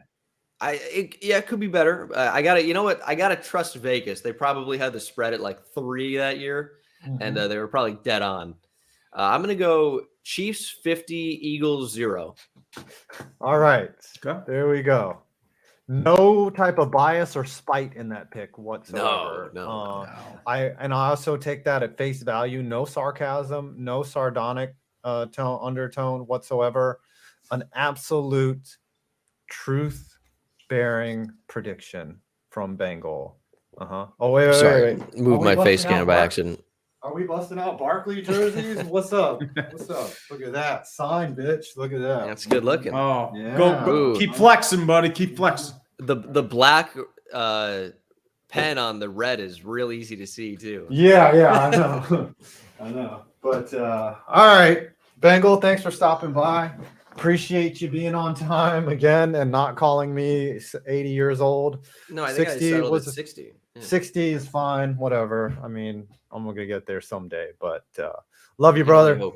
I'll be rooting for your rebuilds to do well. Appreciate you. All right, you guys take it easy. Enjoy the grind. All right, appreciate it. We are moving right along. It's the 2 o'clock hour. We've been doing this now for 4 hours. We're exactly halfway through, and we're gonna bring in a longtime friend, a great YouTuber, Karsten the Oracle, going with the smooth cut now. Got a little shaved down. You had grown it out, right? You had like long hair for a little while. Yeah, last year I was doing the like shoulder length hockey haircut, but yeah, I decided to cut it. It was just too much. I don't like to take care of my hair anyway, so it was annoying. So the thing is, like when you play hockey, you got to have long hair for the flow. When you're like skating fast, so you can feel the wind in your hair and just, like you feel elite when you're skating, It's yeah, my teammates were pissed when I came with the buzz cut. They didn't want me to play anymore. So, dang. So you're still playing? Well, I'm kind of stopping now. It's tough to play because I have a kid now. So congratulations, man. Congratulations. Way to have a kid and not tell anybody. Staying anonymous a little bit, but boy or girl? Congrats. How old's boy or girl? How old? It's a girl, and she is almost 9 months. So. Wow. Congratulations, daddy, man. daughter, daddy got a 9-month-old. I'm sure the kid is just absolutely adorable. And this is the fun time. Like, it sucks, right? Because you're like up late and you're cleaning out bottles, but you'll remember this time as the time of your life because it's really the only time that the kid actually needs you. Yeah, well, she's at that point where she looks at you and she recognizes you and she gets all happy and starts crying. So yeah, it's the best right now. That's awesome. Congratulations, brother. So what was this season like as a Browns fan? Obviously you had some level of expectation. Yeah. I mean, just take us through like what the season was like and and then we'll ultimately ask like, what do you think of Deshaun Watson? So well, start there. The offseason sucked because it was just all wrapped around the Deshaun Watson storyline. And you had the fans who were just really excited that you got finally like a decent quarterback. And then there was just fans like me who just, the whole thing was just overwhelming and you didn't know how to feel. Obviously, there's not a lot of people defending Deshaun Watson's character. So some diehard Cleveland fans. It's like there's the side of it where you're cheering for a guy like Baker Mayfield because he's got the underdog mentality, but he's just not good enough to be the guy. But it's easier to cheer for that guy than maybe a more talented player who's got this background. So that kind of overwhelmed everything. And then with the whole suspension talk of like how many games is he going to start right away? Is it just 4 to 6 games? And then it turned into 11. And then it kind of threw the season out the door. It became like a whole, let's see who we can develop.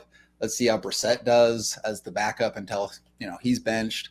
And ultimately, despite that, I still was hoping we were a fringe playoff team. And it just there was you kind of were though. Like there were times in the season where you were in it. Like you were relevant. How much blame do you put on Brissett actually did well. Brissett was a top 10 quarterback in QBR, and he was not the reason they lost games. I mean, you look at week 2 against the Jets, the Browns were up 2 touchdowns. I mean, that's like I think you put it in your thumbnail, but it's Joe like Woods. One in a billion. Joe Flacco throws it deep and no one's covering the guy and they get the onside, and it's like to lose to anybody. It's like Joe Flacco, now old man on the Jets. And that the whole season felt like that in a way where every game was just a stupid way to lose despite having a backup quarterback, and him not being the reason you're losing. It's because the defense didn't become what it was supposed to be. And the whole season was like, fire Joe Woods from the fans. And Carson did that. That's fine.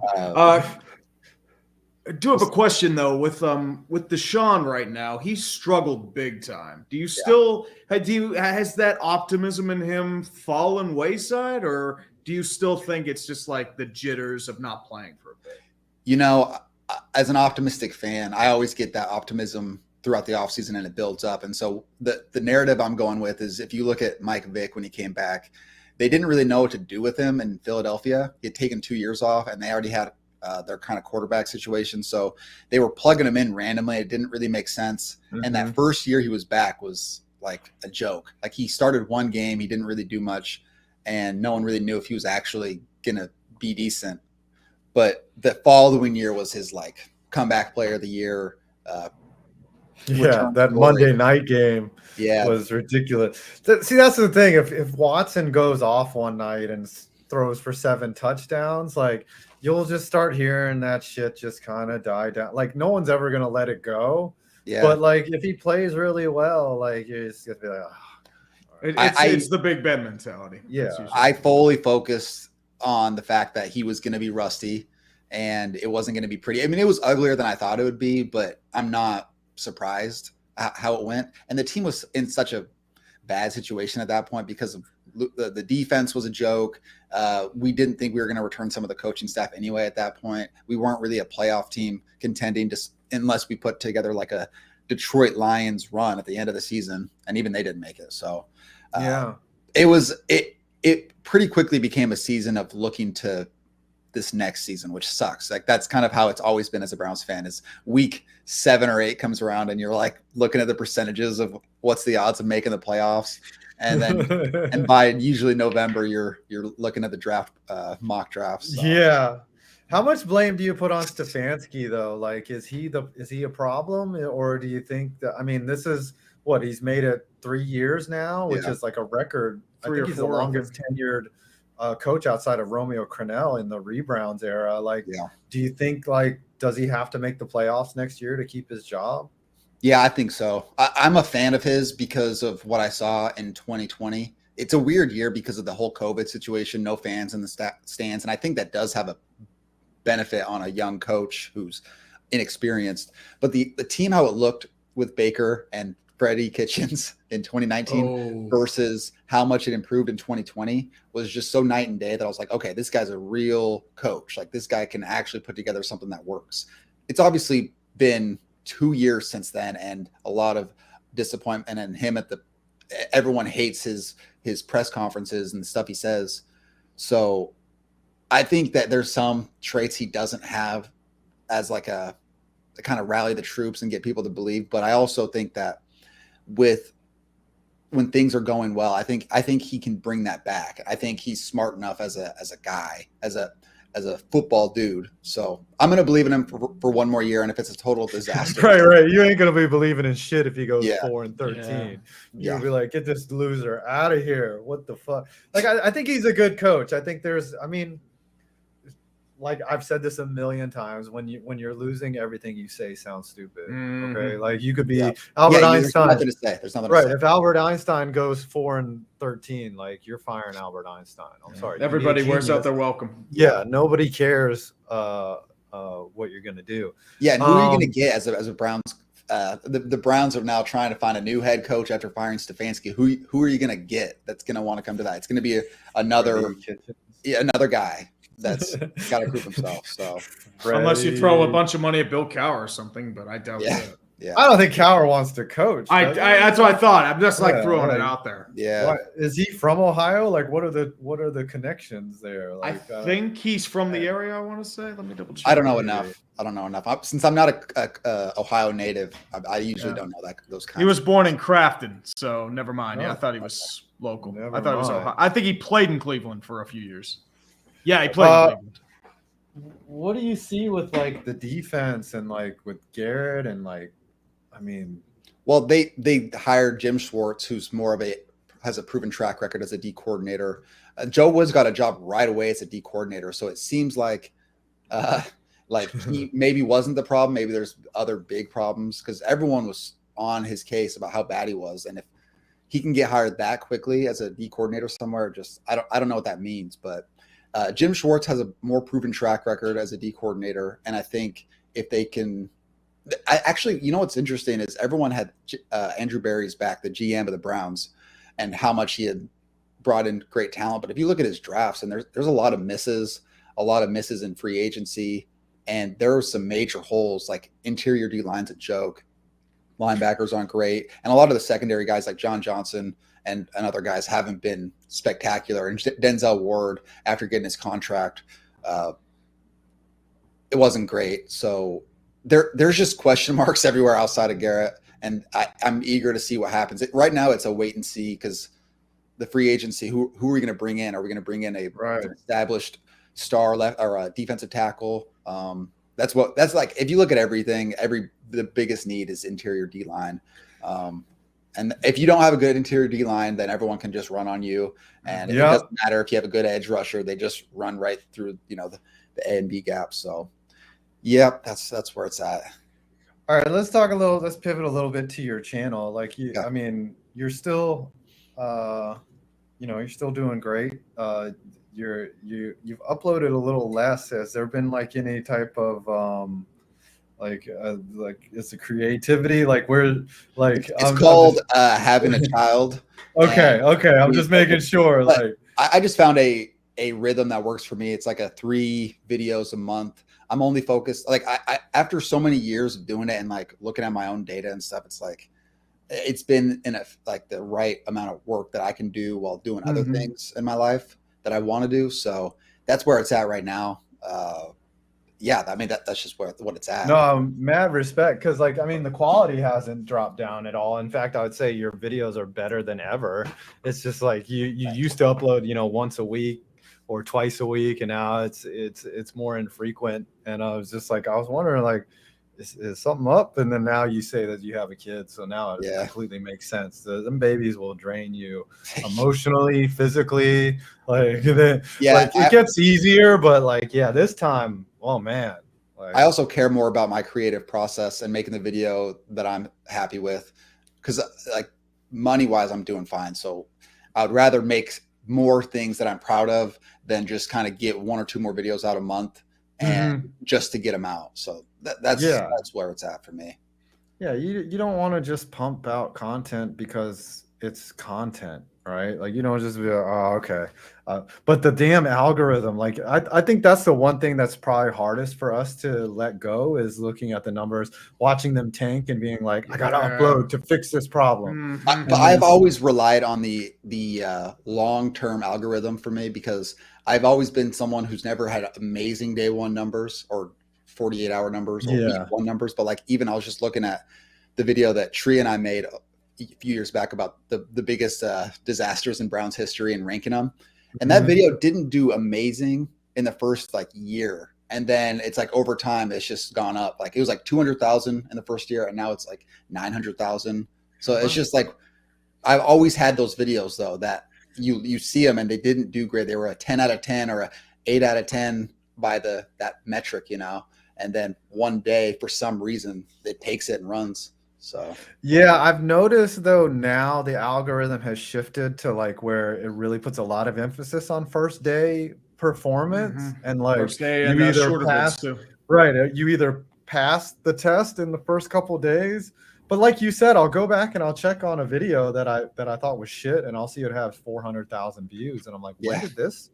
Like, because the drip is like so. It's sometimes long. it happens with evergreen stuff.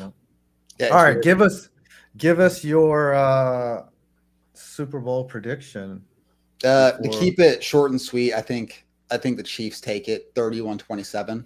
I think that since they've been there, they got smacked in the mouth last time. I think they're just the more proven team. I think the Eagles have a better roster, but I'm not 100% sure where Jalen is with his shoulder. I know that he has looked pretty good, but he looked damn good against the Giants. I mean, he also, because he's a running quarterback, I mean, he's been a great thrower this year, but if he just takes one shot to that shoulder and it messes him up, if it like re-aggravates that injury and all of a sudden he's not the same guy, like I just worry more about that than Mahomes, because he can limp around and still do what he does. So yeah, that's my prediction.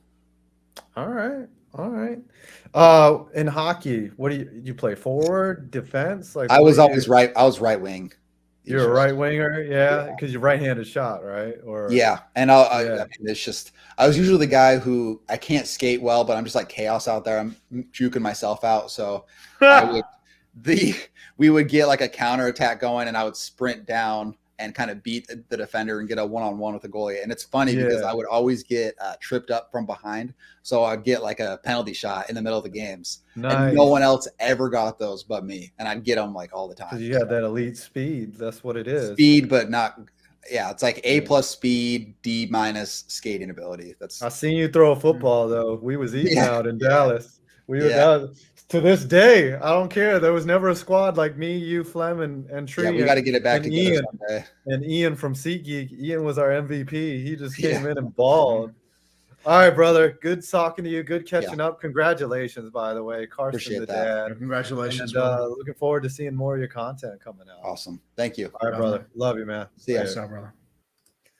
And to pivot from one guy to the next, KTO back to back to Flemlo. Hey, yo. Passes the ball. Also another participant in the greatest football game ever.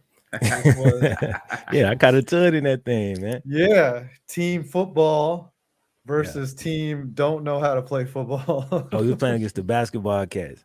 Yeah. Well, we played RDC World. We messed up we RDC played. World. Yeah, we played against RDC where I smoked Mark. Matter of fact, you did. Mark was checking me on the tub. Yeah, but dude from SeatGeek on our team was going stupid, bro. Ian. Yeah, Ian was going crazy. He was, dude. But my favorite part was I ran a fade to the corner and nobody covered me. Then the next play, I looked back at Carson. I was like, and he was like, I got you. And he threw that ball in the corner of the end zone. Remember, I dove for it and like rolled and caught it. Damn. Yeah, and then I need to relook at that one, bro. Yeah, it was like sick. Like even remember the NFL dude was like, I didn't think you was gonna get there, but you did. But you went and got it. Yeah, when the ball up, you get like 10 plus speed. Hell yeah. I think I ran the slowest 40 that day though. What you ran? Tree. Yeah. Oh, it was in the 6s, I think. In the Tree was in the 7s though. Yeah. Because I didn't run in like, dude. Yeah, that's the thing. Like we don't really run 40s. How were your legs after that? Dude, I was terrified, bro. Before that, like I was like, I'm gonna pull up for sure. But it's like, how many opportunities am I gonna get to do this? So I'm gonna just do it anyway. But that's the thing. That's how I did. I was gonna pull my hamstring, but I made it. You know what I'm saying? You ran what 4.7? Like a 4.7, bro. I was, not bad. I couldn't believe it. Yeah. I was kind of moving like yeah. How's this year been? So Bengals had a great season. Yeah. I mean, what did it feel like? I mean, coming up short. Like, do you think do you look back at it as a great season, or how did you feel about it? Yeah. No, it definitely was a great season. You know what I'm saying? Just the positives of it. We was able to be able to do it again after having one season of success. And a lot of cats kind of thought people saying we're gonna miss the playoffs and all that. We started out terribly. So to round it off the way we did, you know what I'm saying, and get 12 wins and make it back to the to the conference championship and be close to have an opportunity to win that game. You know what I'm saying? I think it was I don't want to call it a great season, but like, yeah, it really was a great season. You know what I'm saying? I wish it would have ended different. What did you think about the mayor talking all that shit? I hated that shit. I hated that shit so much. That was begging for a jinx. Bruh, like I was like, what are y'all doing, bro? Just shut the hell up. Like that's really how I felt. I was like, why? Like, why? You're not I never playing, understood. You're not a part of the organization. Like, Right, why are you right. out here adding extra smoke? What's the point? I, Like, what's the I, purpose? I never understood why you called it Burrowhead Stadium when he only played at Arrowhead once. Like that, it had a ring to it, so it was funny. Yeah, it was but like, funny. It was you got to do cool that after the game on though. social. You know what Yeah, I'm saying? let a Twitter account do that. Exactly. You the fucking mayor. You don't do because it kind of took off on Twitter before that. It was trending that day. I think it was, And Mike funny, Hilton like, that one of said those. it in Buffalo. But it's one of them things where you should never you should have never just ran with that. That's one of them things you just let that rock. And then if we win, now because I feel like the Chiefs players was really giving it life. I was sitting in the back like this because they was, they talking about Burrowhead Stadium. They was speaking. I was like, okay, now if we win, it's real. But we got to win because we only won there one time, before the game. So, yeah. What do you think of Eli Apple? Eli Apple is like, it's mixed feelings. You know what I'm saying? Like, cause I like Eli Apple to an extent because like he came to our team, he hadn't had success yet in the league, and he did his thing. Like he's been a solid corner for us for the last couple of years. Sometimes when he go crazy on this little Twitter rants, he did the same thing last year. I don't love that. That ain't my personality, but I understand like that's his personality. That's kind of how he get himself going and XYZ. So I don't really feel too much of a weight about it, but I will say going forward, I would rather not have to deal with that. You know what I'm saying? But Eli, bro, Eli came through for us, bro. Like, Cheeto, our number one corner went down this year. So it's just Eli and a second round rookie. And, he held it down. He did the same thing last year because he wasn't supposed to start then either. Trey Waynes was supposed to be the starter. He just never played. You know what I'm saying? Yeah. And Eli had to step in and he made a huge play versus the Chiefs last year. He made that tackle on Tyreek Hill right before halftime, which kept the game kind of close. So we was able to come back in the second half. Like that play he made turned the momentum. And people don't remember this, he almost sealed that game because he jumped the pass Mahomes through. It should have been a pick six, but he dropped it. And then we ended up going to OT and blah, blah, blah, blah. But I mean, Eli is cool. Would I like for the team to continue to add more talent? Obviously. But if we can get Eli for, a good price, I don't mind having Eli on the squad. I like this one. Someone says, thoughts on Joe Mixon. Like with that whole situation, like, have you researched that? Like, did you know what happened? Obviously you weren't there, but it seemed just bizarre. Like, exactly. Can you inform us of what that's you exactly how I feel about it. So like, I was actually gonna I was writing about this. I hadn't gotten to him yet though. I was gonna talk about like a bunch of different random NFL crimes that kind of happened this year. I just didn't know what the hell to write about. So I was doing it, but I hadn't really dug all the way deep into it. But from what I know of the situation, allegedly before the Bills game, they said it was a road rage incident, and that he pulled a gun out on a chick, like a lady, but then the charges just like the second it came out, probably 30 minutes later, it was like his agent was like, bro, it's bogus, it's not real, the charges will be dropped by tomorrow. Next day, charges are dropped. So it's one of them situations where it's like, okay, are they just trying to like keep it quiet, or did nothing really happen? Was this whole thing a misconception? I really don't know at this point, but we'll get more information as time goes. I'm gonna guess there's probably some hush money coming in there. I'm guessing there was. It could be. Or it could have been an extortion attempt, and exactly. Like, fuck you. Yeah, exactly. But like and clearly there wasn't enough like evidence. Like, okay, like if someone drops charges and you did something egregious, the state will pursue. Like they'll be like, no, we're not going to drop. Well, that's those still a charges. possibility, though. You know what I mean? Really? That hasn't happened yet. But they said in I read a couple articles on it. They said that it is a possibility that they could still pursue it, but whoever had like put the charges on, they pulled them off. But they could still pursue it at a later point. And it's interesting because I don't know if Mix is back. You know what I mean? Like Mix is like a heart of the soda of the team. Yeah. But you know what I'm saying? He also, I think, gonna count for like 10 million against the cap this year. And the Bengals could theoretically move on from him. You know what I'm saying? So I don't know how that's gonna go. I already know how that's gonna play in the locker room. Mix is he's not only a fan favorite, but like a locker room favorite. You know what I'm saying? And he a dog when he get going. Yeah. So we'll see. Mixon has a $12.7 million cap hit, $5.5 million dead cap. So $7 million savings. $7 million. Yeah. So thoughts on Joe Burrow? Is he any good? I mean, he's okay. You know what I mean? Might be good. I mean, all those teams that passed on him in the draft, they ought to be. What were they ashamed of thinking, bro? I themselves. know he got him all the quarterbacks taken before him. He got him marked on his. You feel me? Like, why would you draft anyone but Joe Burrow? Like, what an idiot! Like bro, Joe Burrow is like it's cool for me because this is like the first time you ever had a player where. So okay, I'll put it like this: I was a big fan of Lamar Jackson when he was in college. Ravens. I was a big fan of Deshaun Watson back in the day. Texans. Like I've been a big fan of a lot of different players over years, and they always go somewhere else, usually to a damn rival. Joe Burrow was like the first player. I was like, bro, I want this dude on my team. And everything in the universe happened to make that a reality. You know what I'm saying? Like everything with us getting the number one pick, because we didn't have that secured at the point where I decided I wanted him. He hadn't got the Heisman or the Natty yet. And it just watching it all play out, and then he gets on the team, skip past the injury, fast forward, and now you know what I mean. We legit, and it's really all because of Joe, and it ain't just because of like his physical what he do on the field for sure, but like just look at our organization, bro. Everything just magically came together. All of a sudden, the front office is cold, like the defense cold, like everything just working. It's like what the. We never been able to put everything together at one time, and like, dude, y'all couldn't win a force. You feel me? You couldn't win a playoff game for however 30 many plus years. The last one they won, I was before we beat the Raiders last year. I was 2, so this was before I wasn't even a Bengals fan. Like, so before Joe Burrow, I'd never even experienced a single playoff win in 15 years of being a fan, bro.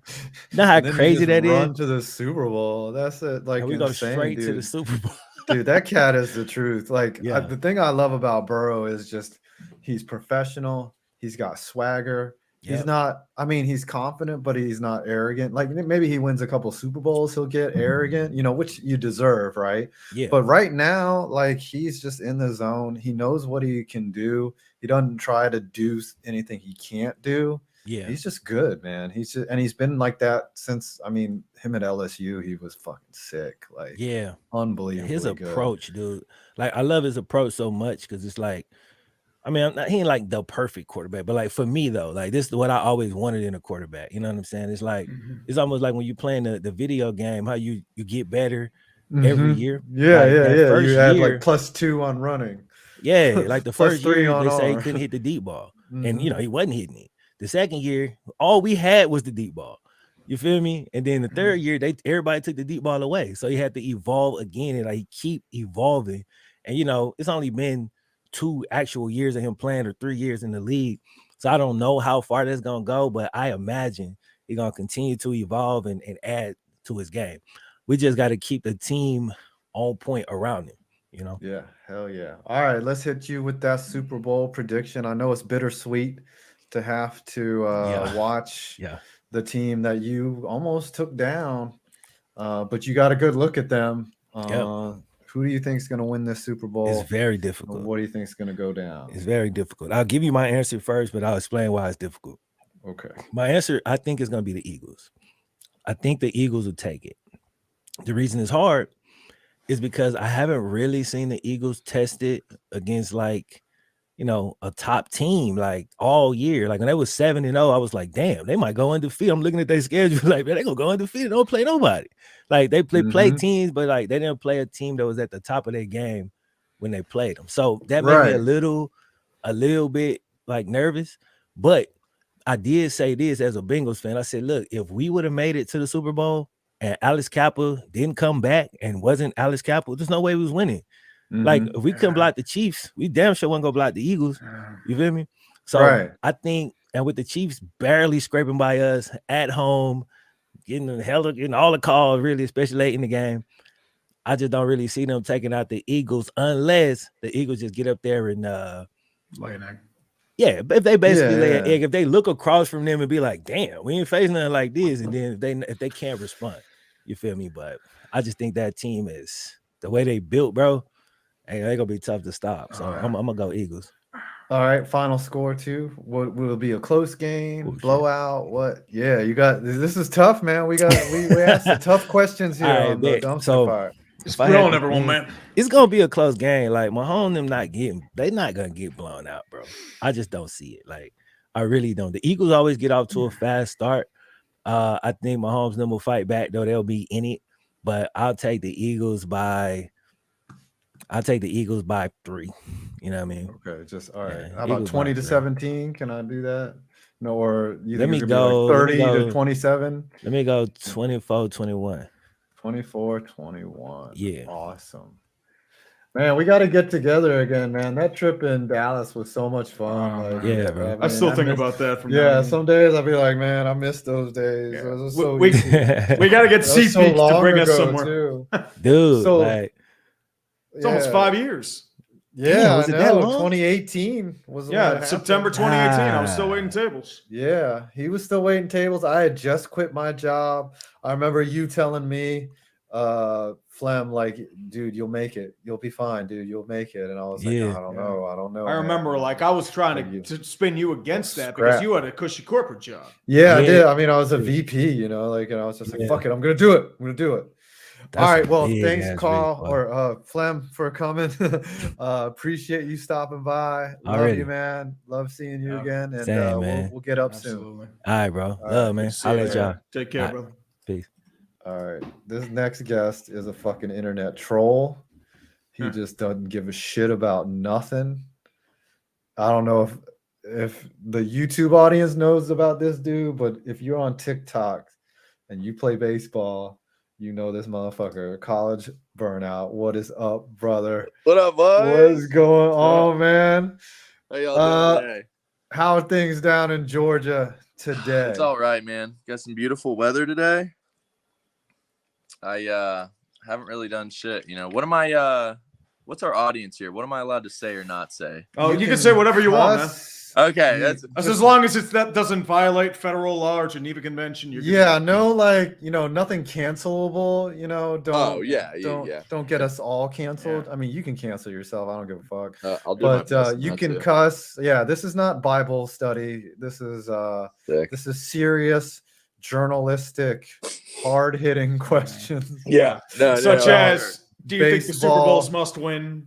And Yeah. would you date my 5-year-old daughter? Stuff like Yeah. I mean, if she's cute, I guess. All right, there we go. And it only took us 2 minutes to get canceled. All right, so you have a TikTok account that's growing. Tell the audience a little bit about what you do and what the shtick is there. It started off as just I don't know. I think I just started off wanting to do coaching stuff, maybe like get more clients through social media traffic and stuff like that. And then at a certain point, I just started acting like a jackass on with my men's league stuff, and people loved it. And I was just like, you know, I played at a pretty good college. I'm in this shitty little men's league, and I'm just fucking running my mouth, batting average 1,000, ERA 1,000. And dudes were like loving it. And I guess there's a lot of other guys out there kind of riding out their glory days. And the more and more I kind of let that psycho energy out of the box, the more, you know, my account was growing. So I was like, all right, this is people want, you know, this is what they want to see. They want to see the psycho. So now, you know, I've gone through a few different characters. I'm the dragon right now. Yeah, that's a great one. Like, dude, so I work out at a gym. A lot of big leaguers come through there. They all know who you are, and they're like, they laugh and they're just like, oh yeah, that dude. So I gotta ask you, like, when you went out to watch Momentum and you faced Eric, Like, how real was the beef? Like, and how quickly did that, I mean, obviously wear off? It so I mean they were very nice, very receptive. They were, everything. And there's the obvious level of behind the scenes, like, hey man, this is for the content. But as much as there was that like professional level of like, me DMing him as we're setting it up and saying like, hey bro, just so you know, this is like, it's for the, it's for the content, it's for the views. Yeah. But at the same time, I think that like, I think there was a little bit of personal feeling in it before he really knew me and like met me as a real person.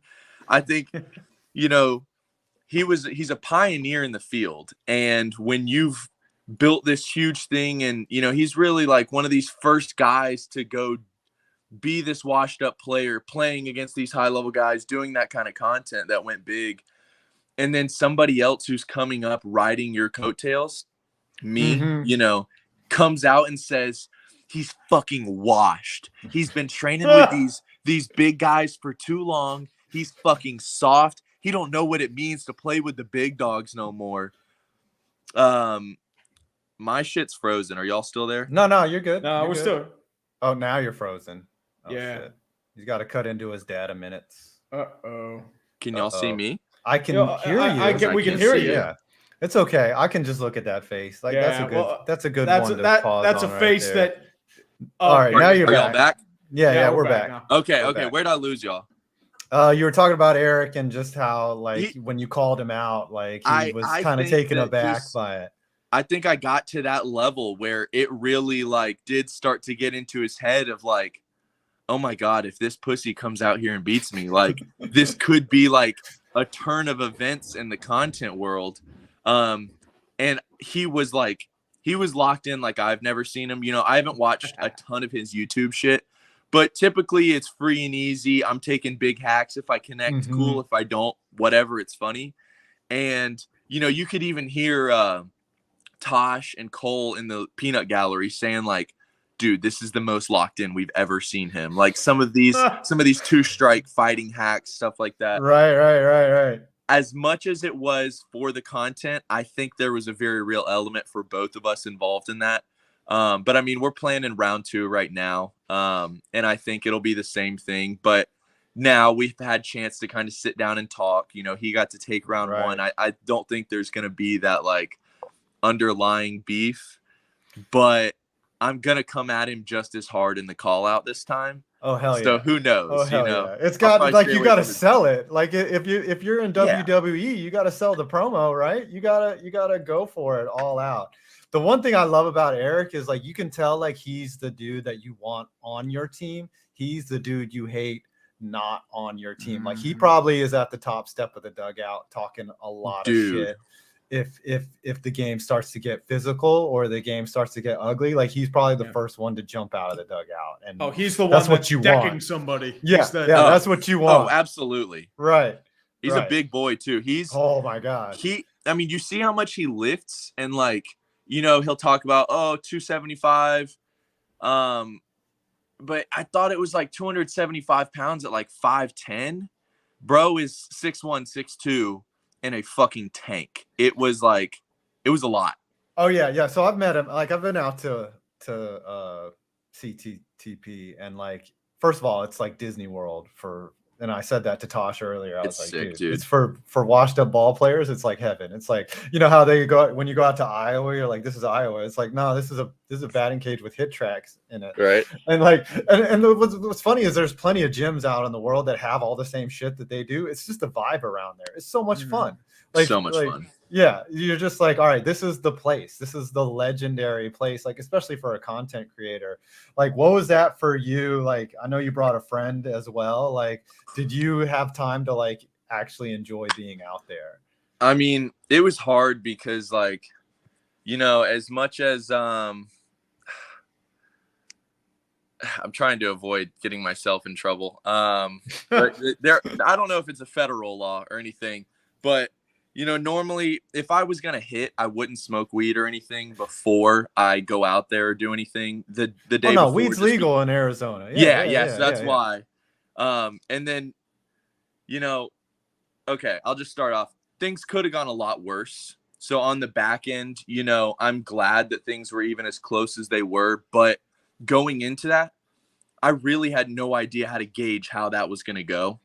So I really didn't have any time to step back and enjoy it, because for me, and a lot of people don't know this, 8 months before I got there, when I first started social media, I saw some fat dude call out Sim on TikTok or whatever, and Sim duets him and responds and says, "All right, pussy, pull up." And I saw that and I said, I'm just going to build up social media and call this fucker out 8 months in advance. And then I'm finally here. And it's like the culmination of 8 months of hard work, building up social media, getting back into baseball, starting pitching again after not doing it in college. And it's like, holy shit, I'm fucking in Arizona. This is happening. Oh my God, I'm about to meet Sim. I'm about to meet Bauer. And so I really just kind of blacked out. And then the whole day was done. And it feels surreal. Like the whole day just goes by so fast because you're trying to take in all the information, like the information, dude. Yeah. That's because you're learning so much as a creator, you know, from that aspect. It's like, yes, this guy's my enemy in a sense, but like after we're done, he has so much knowledge I can take from him. Bauer, there's so much I can take from those two, you know, that whole organization. So I mean, trying to absorb it, trying to be socially present, trying to be there as a competitor, as an athlete, but not like do too much and then be like, who the fuck is this weird guy? Like, right. And Kevin and Cole are awesome too. Like, and so like they're just great as well. Yeah. They treat everyone with open arms, and like your family when you're out there, like you might talk shit on the internet, but like once you get down and once they know that you're an all right dude, like it's definitely just a different vibe. And it's just crazy because you're sitting there working, like you're stretching, and you're like Trevor Bauer's just sitting at his desk, you know, like, bro, like, I'm getting ready, and he's just like, they have this, I don't know if it was like a treadmill or a stair stepper or something, but like I'm doing bands and he's fucking like ominously standing up on top of this thing over us, just like eating a fucking salad or something like that. Yeah. And it just felt like he was the fucking king of the room, which like he was, but I'm just sitting there like, all right, fucking. And so this is the part I don't want to get myself really in trouble with. I'd taken a couple like 10 milligram Adderalls throughout that day to fucking be to get the, to be the dragon. But when I get to that point, it's like fucking blabbermouth, and the whole thing, the energy, the vibes are so high. It's like, all right, don't fucking say something that stupid in front of Bauer, in front of Sim with all these cameras. The thing I love though is like you stayed true to character. Like you said something like you like either struck out or threw a pitch and you're like, I'm a feral mongoose, and Bauer hears that and like like he does, like he was like, I like this, like I could tell that Bauer was like, I like this dude, but he's competing against Eric, so I can't be too chummy with him. Like I just saw that. And the other thing with Trevor is like, first of all, he's way bigger in person. Like I had no idea like that he was that big and that freaking tall. And like he does have a presence. Like when you walk in, you're like, holy crap, this dude is like different. Like I can tell that, like you see what the difference between a major leaguer is and some jabroni. Yeah, and you're just like, all right. And then he wasn't working out, he wasn't throwing that day, but like you could tell like they probably have some sessions in there where they're just oh my God, grinding. I was trying to get him to throw to me when I go back out there, probably in about a month, but he'll be gone by then. He's good. I'm going out in April, dude. Do you want to coordinate? Because like I got this video idea. I'll DM you what I'm gonna do. Yeah. But before we let you go, you're coming to the game in North Carolina, right? I might put you out on the bump to start, or either you or Sim. So get that all elbow ready. Like I hope you're excited. Like you're gonna be one of the featured players. So people, they like to laugh at the content. It is for the content, and it's definitely a character that I'm pumping up. But like at the same time, this is like the fucking thoughts that go through my head that I'm just like, socially, it's not acceptable to be this guy all the time. So when I'm going to 16-year-old kids, that's really how I fucking feel. Like when I'm on the way to the facility, I know my performance against this 16-year-old kid is going to determine my mood for the next week. And that's called being a fucking competitor, bro. I'm trying to fuck this kid. It's Like, so funny. It's so funny. Like, dude, if y'all don't know his content, like, dude, I feel like he'll get challenged by a 14-year-old, and you'll just set them down and break them, and Yeah. then like in a way that it's like playing like your kid brother in Madden, and then flexing on him and being what, and it's just Bragging rights, dude. hilarious. It's Bragging so rights. good. So what I want to do eventually is like I'm gonna do a call out video to you at some point on TikTok. And I'll head down to Atlanta, and you'll get to face a 46. You'll like do the same thing, but to a 46-year-old man. Oh, dude! I think that's content right there. Come on, Oh, that's hardcore content. I'm getting like a trailer, and I'm gonna go out west. Where are you located? I'm in Virginia, so I can actually drive down there. I mean, it takes about 10 hours, but I'm gonna get a trailer, and me and my wife and my kid are probably gonna go out west for like a month or so during the whole like when I go back out to face Sim, collab with some other guys out there. I might do another month like that where I go up the East Coast. So I'm gonna try to stop in with like Tread Athletics, maybe CS99 TV. They're up, in the Northeast around you. So I'll DM you whenever hell yeah, because I got a place that we can do it and everything, and like I mean they'll all know who you are and shit. It'll be fucking good shit. But I mean I'll come to you either way. Like I'll face some 90-mile-an-hour Ched and just get sat down. Like I don't give a fuck. Like dude, the other day, like I took some live ABs and it didn't go well, and I was like, oh fuck, I need to start over, dude. Dude, it's okay for the sake of the content. If I'm really dicking on somebody, we let some heaters ride, and you'll find yourself a fat barrel. All right, Super Bowl prediction before we bring in our next guest. I don't know if you're a football guy at all, but the baseball content is amazing. So, I mean, I guess Mahomes and the Chiefs. I just like his athletic vibe. He just seems like a multi-sport kind of guy. And as a baseball player, obviously him throwing 95 off the bump, I kind of love that. So, go Chiefs. Final score. Asking the wrong fucking guy. That was just throw out some numbers. 420 to 69. 37 to 28. All right. Okay. There it is. Thank you for stopping by. This was great. Like you're just as natural, like like in real life as you are as the feral mongoose / dragon. Thanks for stopping by, and we got to do some more stuff in the future. And I'm really looking forward to the game, dude. Like we're gonna fucking beat those fuckers. Oh, it's dude, it's on. It's on. For the game. I'm thinking about content for it all the time. I appreciate you on here. Urinating Tree. Love the name. Yep. Thanks, bro. All right. Peace. Love Cowboys. All right. Always fuck the Cowboys. Fuck the Cowboys. Next up to the show, we've got a gamer, a guy who just knows soccer. He knows football. He knows lots of things. He was on the show last year. Mm-hmm. Fat Asian, everyone. Hello, everyone. I like the fuck. Thank you. I'd like to say earlier, I've been listening to the show for a while, and when Tree was like, "Oh yeah, he's like 50, he's 56," I didn't bat an eye. I thought legitimately you were 56, and I know you hate it, but you're Asian. You're gonna look like this at 56 anyway, so I don't know why you're fighting it. Exactly. You're gonna look the same. Good. I don't give a shit. Like, look at this body. Okay, I am fucking in shape. I am fucking still ripped. All right. My shoulders, everything. I still have youthful. Way to compensate. Way to compensate. Okay. I get it. I got a little wagon 45. Too. I got a little wagon too. I'm just saying, like, dude, y'all. That looks flatter than a pancake, brother. Listen. All right. It might. You want a donk? Thick. I got a donk, baby. It might not be thick, but it flexes. Okay. And I do have a question for Tree before we get into it. I was just wondering, what is the story with the pseudo widow in the background? Pseudo widow? Yes. What actually happened was for Clickbait Sports.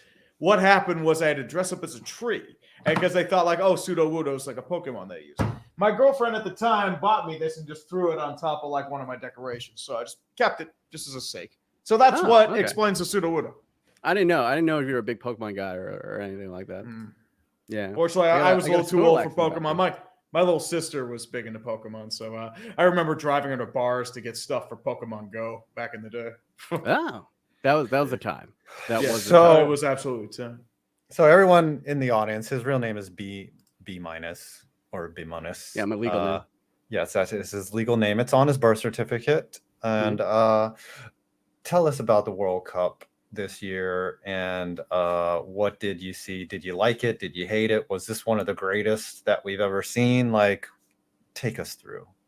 I mean, is there anything left to be said about this World Cup? Whatever Qatar paid to buy this World Cup was worth every penny, because it was, yeah, it's probably like the best World Cup in like my lifetime. You get to see one of the greats win the one thing that wasn't in his fucking like Thanos gauntlet. Like, he's unquestionably the GOAT. We are blessed to live in you know, a lifespan where we get to see Brady and Jordan, and well, some of the audience hasn't seen Jordan, but for us, we saw Jordan, and now we get to see Lionel Messi, who's arguably, well, it's not even that big of an argument anymore. It's no, it's not. I mean, you could say Pele, right? Like, because he but we didn't, you know, and none of us saw Pele play. Yeah, with like the recency bias is definitely in Messi's favor, and just the way that he's done it, right? Like, just his level of athleticism, you know, and to be his size, you know, a smaller player, just he's had the perfect career, wouldn't you say?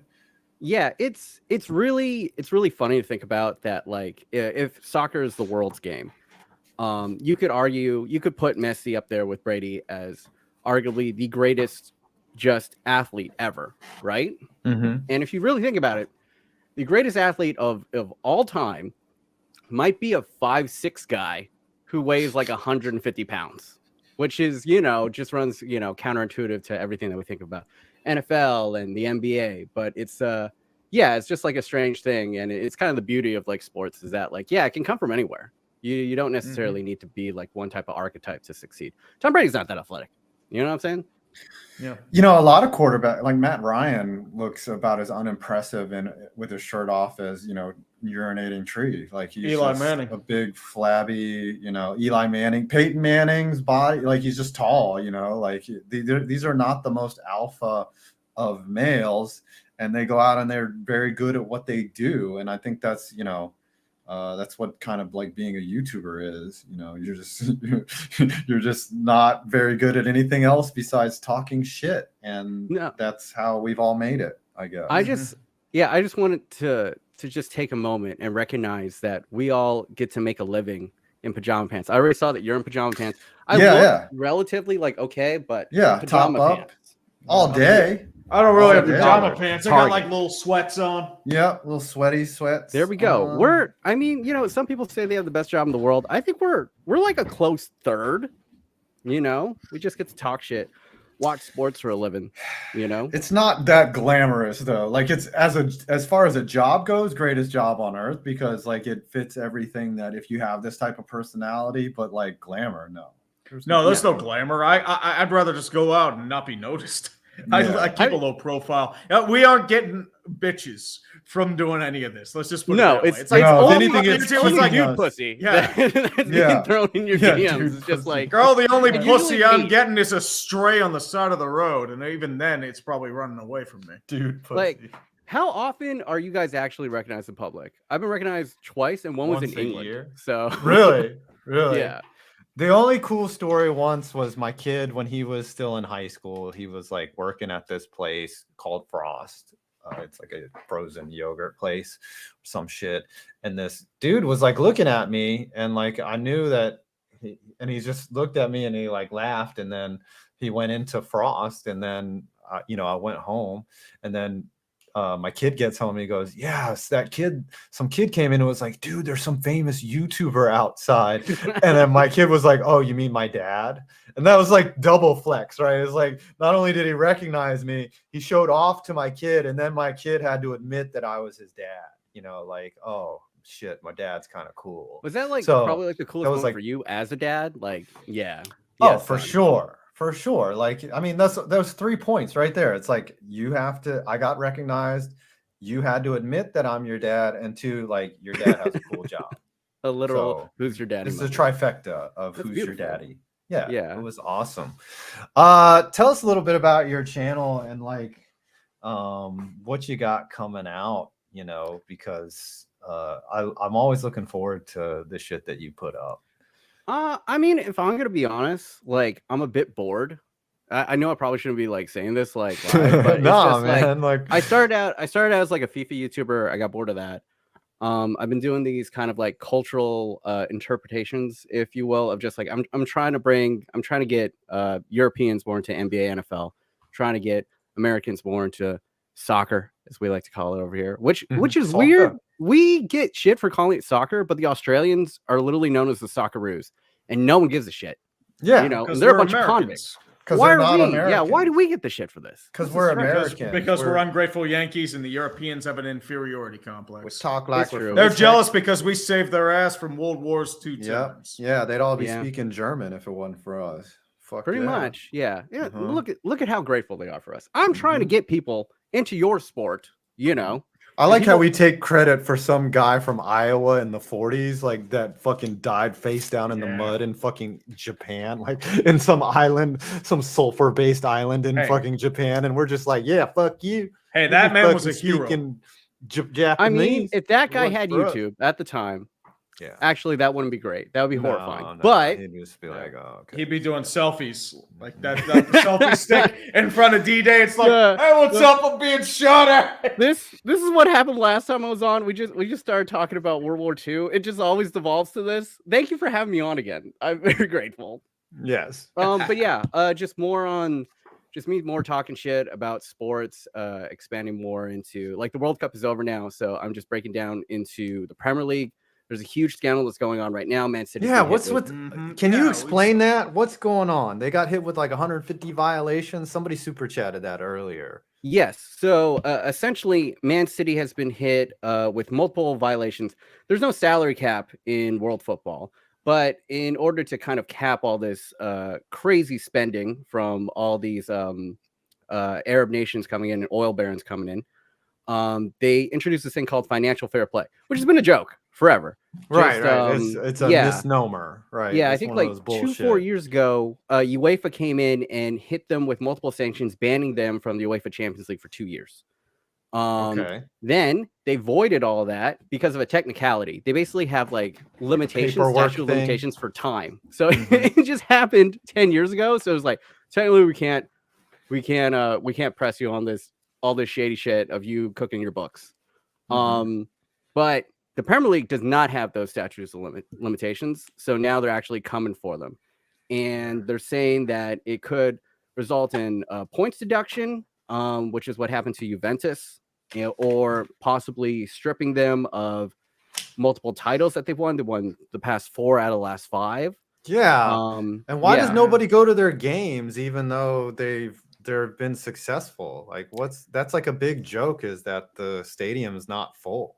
Yeah, it's because they were a nothing team before. They were a footnote in history, and then the UAE came in and decided to use them as a giant billboard to demonstrate soft power wise, like, hey, look, we can turn a nothing team into one of the greatest teams in the world in the world sport. Imagine what we could do for all you guys, and that's why Saudi Arabia has bought Newcastle. But I bet you Saudi Arabia was like pissed right now. I was like, fuck. Here's the We thing. can't. No, now they we still can't can. do. They can find ways to do it. Listen. Just got to be careful. They're doing it for Live Golf now. So I want to be real with you guys for 1 second. I own a butthole, right? I think all of us have one, but mine, if the Saudis want to pound $2 to $3 million up that butthole, I will spread it as wide as it can fucking go. Because listen, if you're a sultan in Saudi Arabia or in UAE or wherever, it's like people criticize like, oh, they're on the Live Golf Tour or Cristiano Ronaldo is there for 90 million. Fuck yes.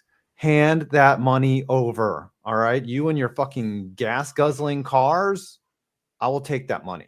Okay. Oh yeah, I have no principles. $5, you are whatsoever. such a whore. You are such a whore. I'm not saying. I mean, are I you would, a I would go whore? for $5 million. I'd go Can for you 5. blame a whore that admits it? Well, I admit I'm a whore, but I'm going to be honest. You're so blatant and open about it. I'm more discreet. I'm like the Vegas whore. You know, you got a contact by phone and you do it. You just promote yourself on the side of the street and go up to cars, be like, "Hey, buddy, want to put $3 million up And my butthole?" who's more successful? Like who's better at whoring? Huh? Like I don't who's, know. Either who's or. better? It depends on the clientele. I think you two could argue that. I'm just trying not to get Khashoggi. You know, yeah. Listen, Very Saudis, everybody, Yeah. you got to do what you got to do sometimes. Yeah, you know, I'll take who the am money, I? and when I'm safe back here in America, I will not say a damn word about what's going on. I will turn a blind eye, and then when I'm back here, I'll be like, "Oh, that shit was fucked." But bring me another wench, please. All right, can we get your Super Bowl prediction here? Yeah. I don't know. I think that Philly has the better team, but they haven't played each other. Who have they really played throughout the entire year? Everybody's else been saying pretty much the same thing. But if I'm going with my brain boner, I'm just gonna go Mahomes. I think X Factor. I think it'll be close. But my true answer, the kid who's gonna be on later, Vish. Whatever he says, because that kid knows He knows his fucking shit. NFL. He is like a savant. You know, like when you saw Saquon Barkley, like just run with the football for the first time, you knew this kid was going to be this like guy's amazing. legit.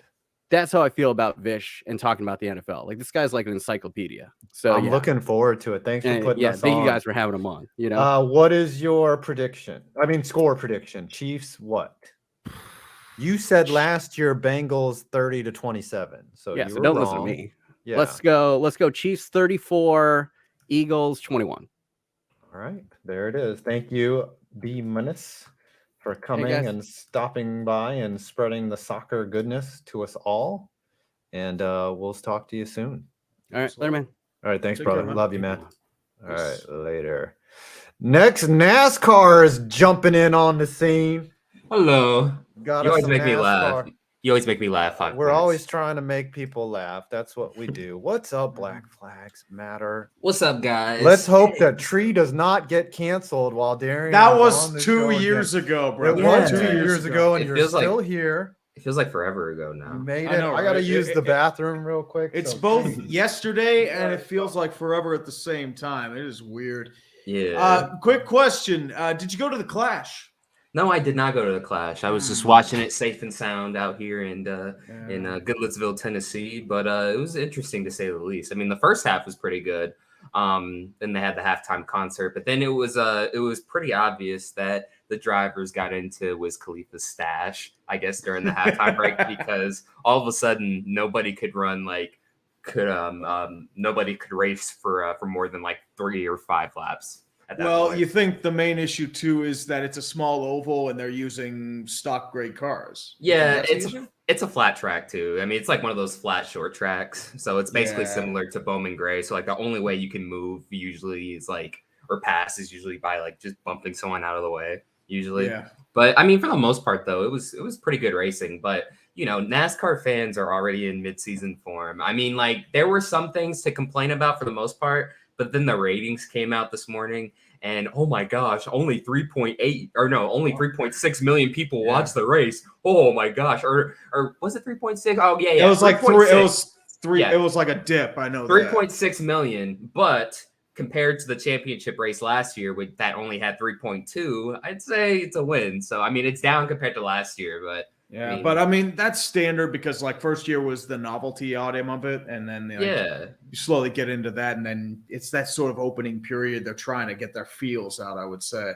Exactly. But let's talk a little bit about what you're doing this year. Are you doing anything new and exciting in the NASCAR world? Or are you still trying to tread water as a correspondent? I don't know, man. Now like I've done this YouTube stuff for 5 years now, so I feel like at this point. It's like there's no in between. Your channel is either going to keep skyrocketing or it's just going to tank entirely. I don't know. So I don't know. I feel like I've done I mean, I'm not saying I'm like finished or like retiring, but like it feels like I've done everything I've set out to do. So like now it's time to try and set some new goals. I'm not quite sure what those goals are yet, though. Do you think it involves NASCAR itself, or do you think it involves like something outside of the auto racing sphere? I don't know. Maybe obviously motorsports in general, like first and foremost, because that's what my channel is based around. But I have thought about doing some other projects outside of like motorsports and stuff though. Like I thought about it, but I don't know, like thinking about it and like actually like, you know, doing it or two. But sure, like tell me about it. Like what's your idea? Like what's your concept you're trying to I don't know. Like, I mean, like before I started a racing channel, I was thinking about like doing like a football based channel or something like that, where like I make the same content as I do for racing, talking about like the worst teams or something like that. Like I've thought about it, but I don't know. I haven't done anything about it yet though. I mean, Yeah. obviously like the most important thing though is like my racing channel, obviously first. So I ventured out into IndyCar and Formula One, those sort of motorsports, and Formula One's starting to gain more traction in the States. Absolutely. However, one driver, Logan Sargent, he's going to be the first American they've had on the grid since 2015, I believe, with Alexander Rossi. He's going to be the first American on the grid for a while. And he had already said yesterday that he sees F1 overtaking NASCAR. Now, do you see that? I mean, 30 years from now, it's possible, 20 years, but not now. I mean, because NASCAR is so ingrained with the American culture. And like, I don't know, it's like, you know, when you compare the products too, most Americans are obviously going to prefer stock car racing over, you know, F1, because obviously all the American manufacturers are there, you know, it's their bread and butter motorsport where, you know, it's, you know, full contact basically. And F1, if you make the slightest contact, then you're basically kicked off the track. Oh, yeah. You get a time penalty. So, Oh, yeah. I mean, but the thing that F1 has over NASCAR at the moment is the marketing. Like Liberty Media knows how to market, knows how to market their sport. Meanwhile, NASCAR on Fox is still doing the cringy skits or whatever. The thing though is like F1, they got really lucky with 2 amazing seasons back to back. Like they got the intro to Formula One right on Netflix, and then they had the greatest probably Formula One season ever. Verstappen versus Hamilton. Yeah. And then last year was such a vanilla season. Like like F1 is still interesting. Don't get me wrong. I like how they do things, but last year was like a pretty boring season because it was over so quickly. But it was still exciting. That's usually a typical F1 season, anyways. But also too, that was like historic because Verstappen won the most races in history, like of any driver in any season in Formula One history. So last year, I mean, usually that's what F1 usually is. Like usually the cream rises to the crop. There's not a whole lot of surprises. You know. How do you feel about the American manufacturers coming into Formula One? I know like Ford's starting to get into it. Andretti wants to get Cadillac in there, which is, you know, GM based. So how do you feel about the future of that compared to like, say, a McLaren, a Red Bull, a Ferrari, or even some of the smaller tier teams? It's interesting. Now, Ford is going to be teaming up with Red Bull and in 2026. So that's when they're going to come in. So it was interesting too because Red Bull had their whole car reveal out here in the States, New York City. So they're obviously trying to build their their whole reach in North America in general and stuff. But I don't know. It's like it's weird because Ford, I guess like they don't have a problem with Ford coming in because they're basically going to be like, you know, supplying engines, that sort of thing. But then meanwhile, Andretti wants to start a whole team, bring Cadillac in the process, but they're kind of trying to stop that. I don't know. There seems to be a bit of a, you know, sort of a blockage on, you know, some new teams coming in Formula One, I guess. I guess the current owners are like, no, things are good as is now. Like we don't want less money, I guess. I don't know. Who's this American driver? Like Logan Sargent. So his brother, I can't remember his brother's first name, but his brother used to race in trucks, and I guess his little brother Logan obviously went the whole open wheel route. So he has enough super license points, so he'll be driving for Williams next season. Colton Herta tried to get the super license points. He's the current IndyCar driver.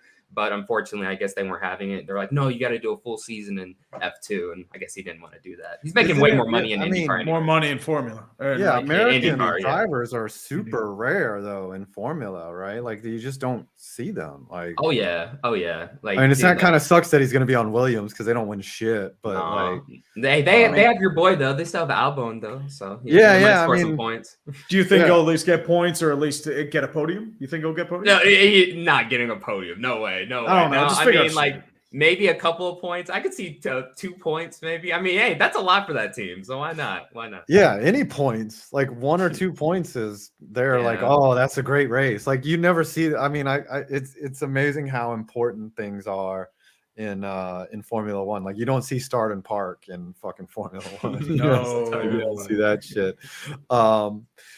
You guys were talking about the clash earlier. Like, how do you like?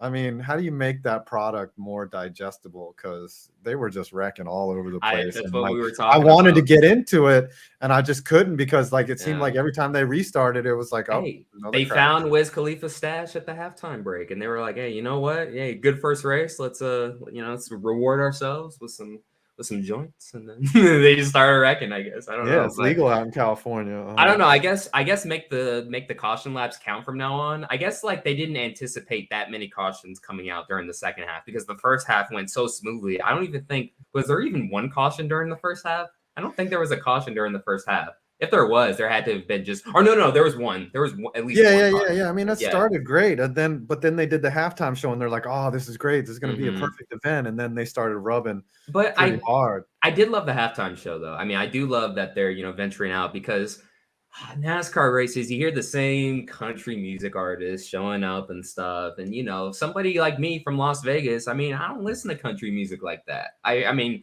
I hear it on occasion. Like even out here in Tennessee, obviously, I hear it on occasion, but not like that. So it's good to have those, artists, new artists coming in performing. Last year they had Ice Cube, and that was like sort of towards the 80s and 90s rap, right? And then now they had Wiz Khalifa this year. That was more of my high school playlist that the songs he performed. So hopefully next year they bring like Little Baby or like if they brought like Ice Spice out to perform, that'd be crazy. If Ice Spice, I'd probably be sitting there like, really? You're bringing out Ice Spice? But no, but I mean, because they had that one TikTok chick, what's her name, performing. I'm like, what? Like, I can't. Well, I mean, the problem is, remember. I don't get why they're Yeah. bringing the TikTok people. They have like, I just sit there and look at like all the TikTok artists. I'm like, who is this? I cannot I couldn't help but laugh because I know for a fact not a single NASCAR person knows any of those TikTok artists like that. And she was lip syncing too. I was like, okay. Well, so was Wiz to a certain extent. You know what? Yeah, if Wiz she's was- making the bag, all credit to her. Yeah. That's all I remember saying. one time it was the NHL Stadium Series in New York, and Gnarls Barkley was who's the guy?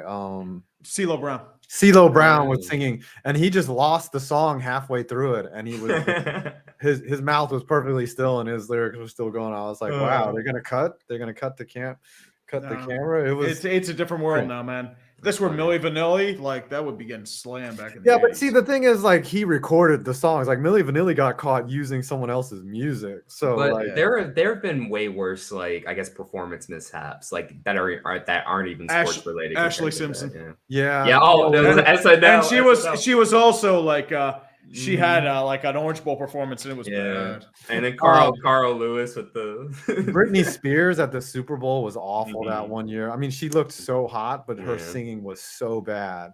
Like, she could barely carry a tune. But I mean, come on, nobody looks at Britney Spears. Oh man, she can sing. Like, And no one. really quick too. Speaking of Super Bowl, you just mentioned, hey, it was fun while it lasted, right? It was fun while Right. it lasted. You give up the crown. Yeah, but hey, I got to have bragging rights for a year. It was awesome. It felt good, But it was also pretty unique too. Obviously, winning a Super Bowl, but obviously to have the worst season after winning a Super Bowl, that's historic. Hey, you might as well go for the worst, right? Look at I mean, you if you're looking gonna for the lose- silver lining. Yeah, I mean, I How grew do- up watching them lose, so hey, might as well. How do you feel about the future of the team? I know you have a lot of questions about Stafford, Aaron Donald, Sean McVay might not be back Well, in the near future. Oh no, Like, he'll be back. He'll be back. well, I mean, in the Oh. near future. Like, I know next Oh, year okay, he'll be okay. back, but they're still once those rumors start, they're not going to stop. Yeah, I think if Sean McVay had left, then I wouldn't have been bitter. I would have been upset. Like, damn, like he was the best coach I've ever seen in franchise history in my lifetime up to this point. But he got us a Super Bowl, so it's like, okay, he can do whatever he wants after that. If he wants to make way more money being on Amazon Prime's Thursday Night Football, I totally get it. It's way easier than coaching football because I mean, being an NFL head coach, it's a grind, man. That's why when Jeff Saturday got the call and stuff, like a bunch of assistant coaches were upset because it's a grind, man. It's like what 18-hour work days. It feels like I don't know. You're just in the office, just grinding away, man. Just putting together film or whatever, like game planning. But I think the future's still bright for them, just off the fact that he's gonna come back. As for the players, though, it sounds like they're gonna trade Jalen Ramsey, which I kind of don't understand. I know he's technically on the downward swing, but it's still Jalen Ramsey though. Like 80% is better than a lot of other corners 80%. You know what I mean? And then I don't know how long Aaron Donald will stay and stuff, but I'm looking towards the future once we get all of our draft picks back, because the 2024 quarterback class, if Sean McVay gets his hands on one of these QB prospects, watch out. I'm just saying. Yeah, I mean, he's got to be done soon here. Like he's not always going to be. I thought he was retiring, honestly, with the whole spinal cord injury. I mean, that's my prediction. They is that say he's retired. Not, but at the same time, like he's coming back. Some people have said that he said that for sure he's coming back, but like he's washed, dude. Like the elbow's done. Like he's done he's a Hall of Famer. Like let's stop the argument.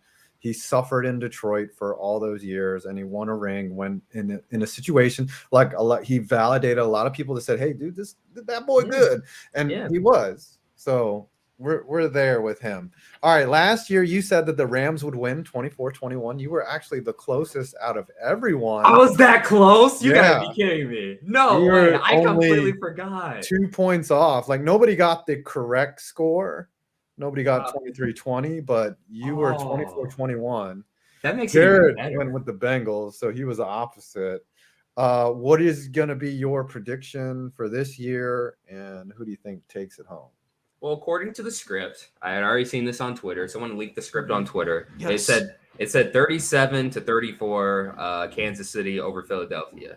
Now, I do have Kansas City winning, but not by that much. I don't think it's going to be one of those like really high scoring games. I say somewhere I'll go 23-17 this year. Somewhere. The Eagles, the Eagles, I mean, they've shown a ton of potential this year. Obviously, they're in the Super Bowl, and then once they had gotten AJ Brown, I was like, ooh, Hurts is going to really go off this year. He's going to have a much better year than people are thinking. I didn't think he would make the Super Bowl, but you're going up against Patrick Mahomes, and I know they don't have Tyreek Hill anymore, but I mean, it just proves that, hey, just put, any type of receiver with Mahomes, and he can get the job done. Look at 5 points old favorite receiver. It's not like the offense has dropped off. With exactly Tyreek Hill gone. Like, I mean, they lose Tyreek Hill and they're back in the Super Bowl. Yeah. So like, So I mean, you've got Pacheco coming up. You have MVS, Juju that are doing all right. You still have Travis Kelce. So I think you're doing okay there. Exactly.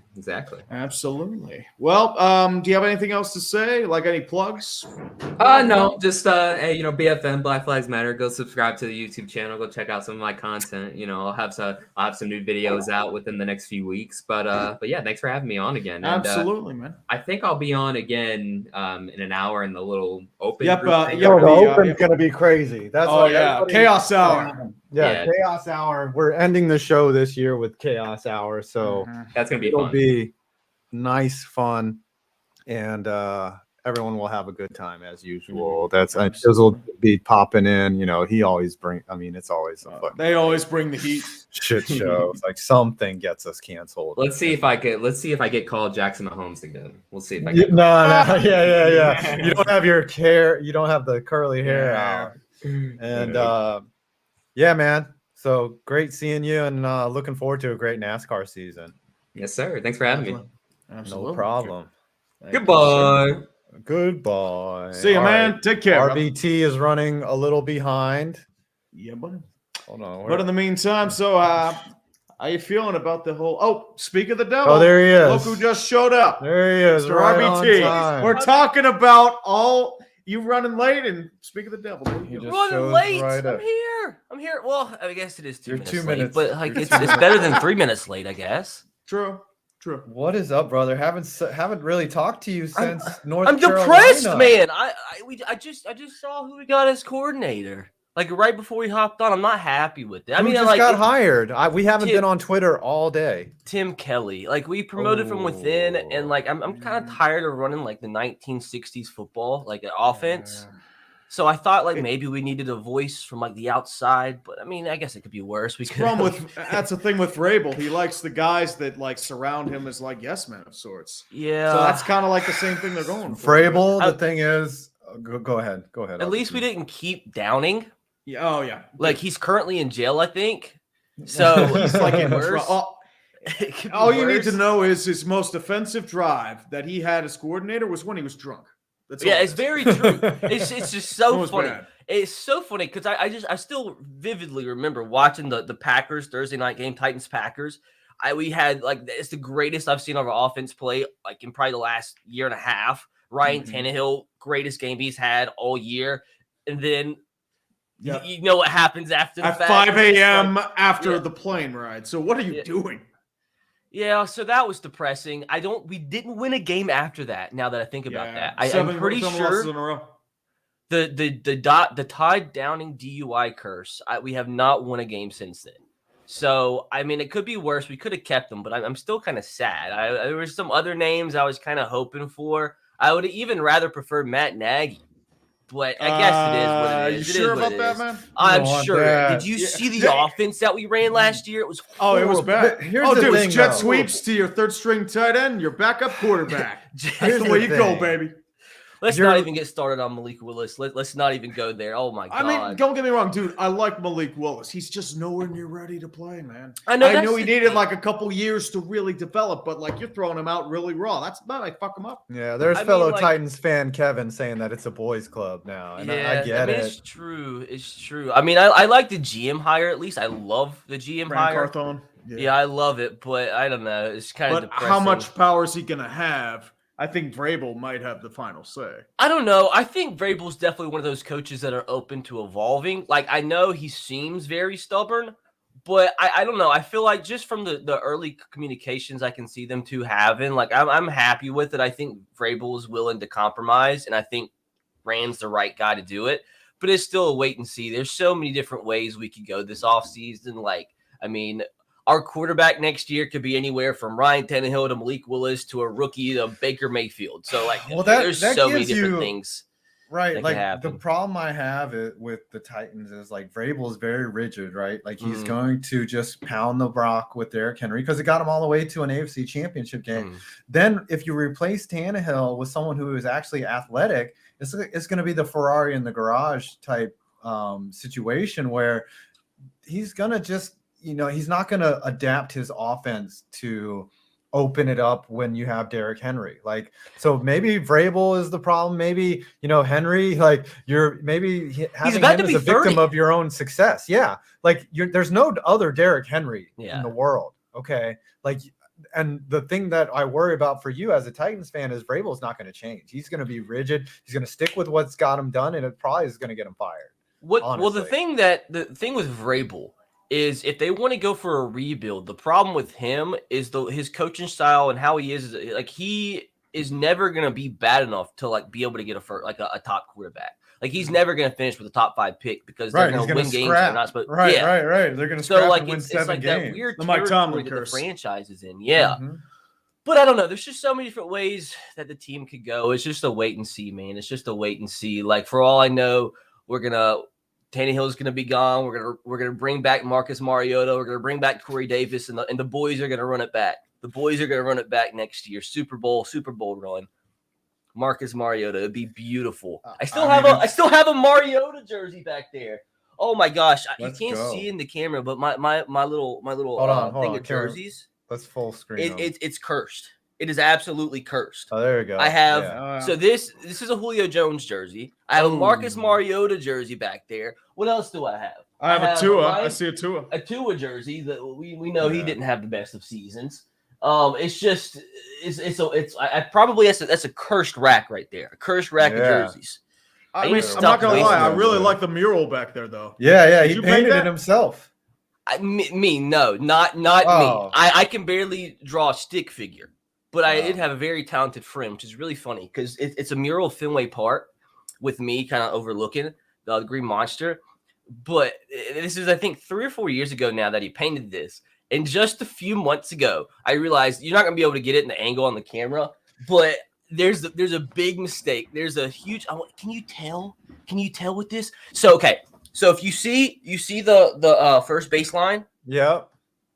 So if you follow it all the way to the foul pole, the rack's in the way, but the foul line reaches like extends to like right here. The foul line, the first baseline is supposed to connect to the foul. The foul pole. It Okay, connects so it goes all the way past out. it. Yeah. So yeah. I learned that after about 3 years of having this back here that there's a big mistake.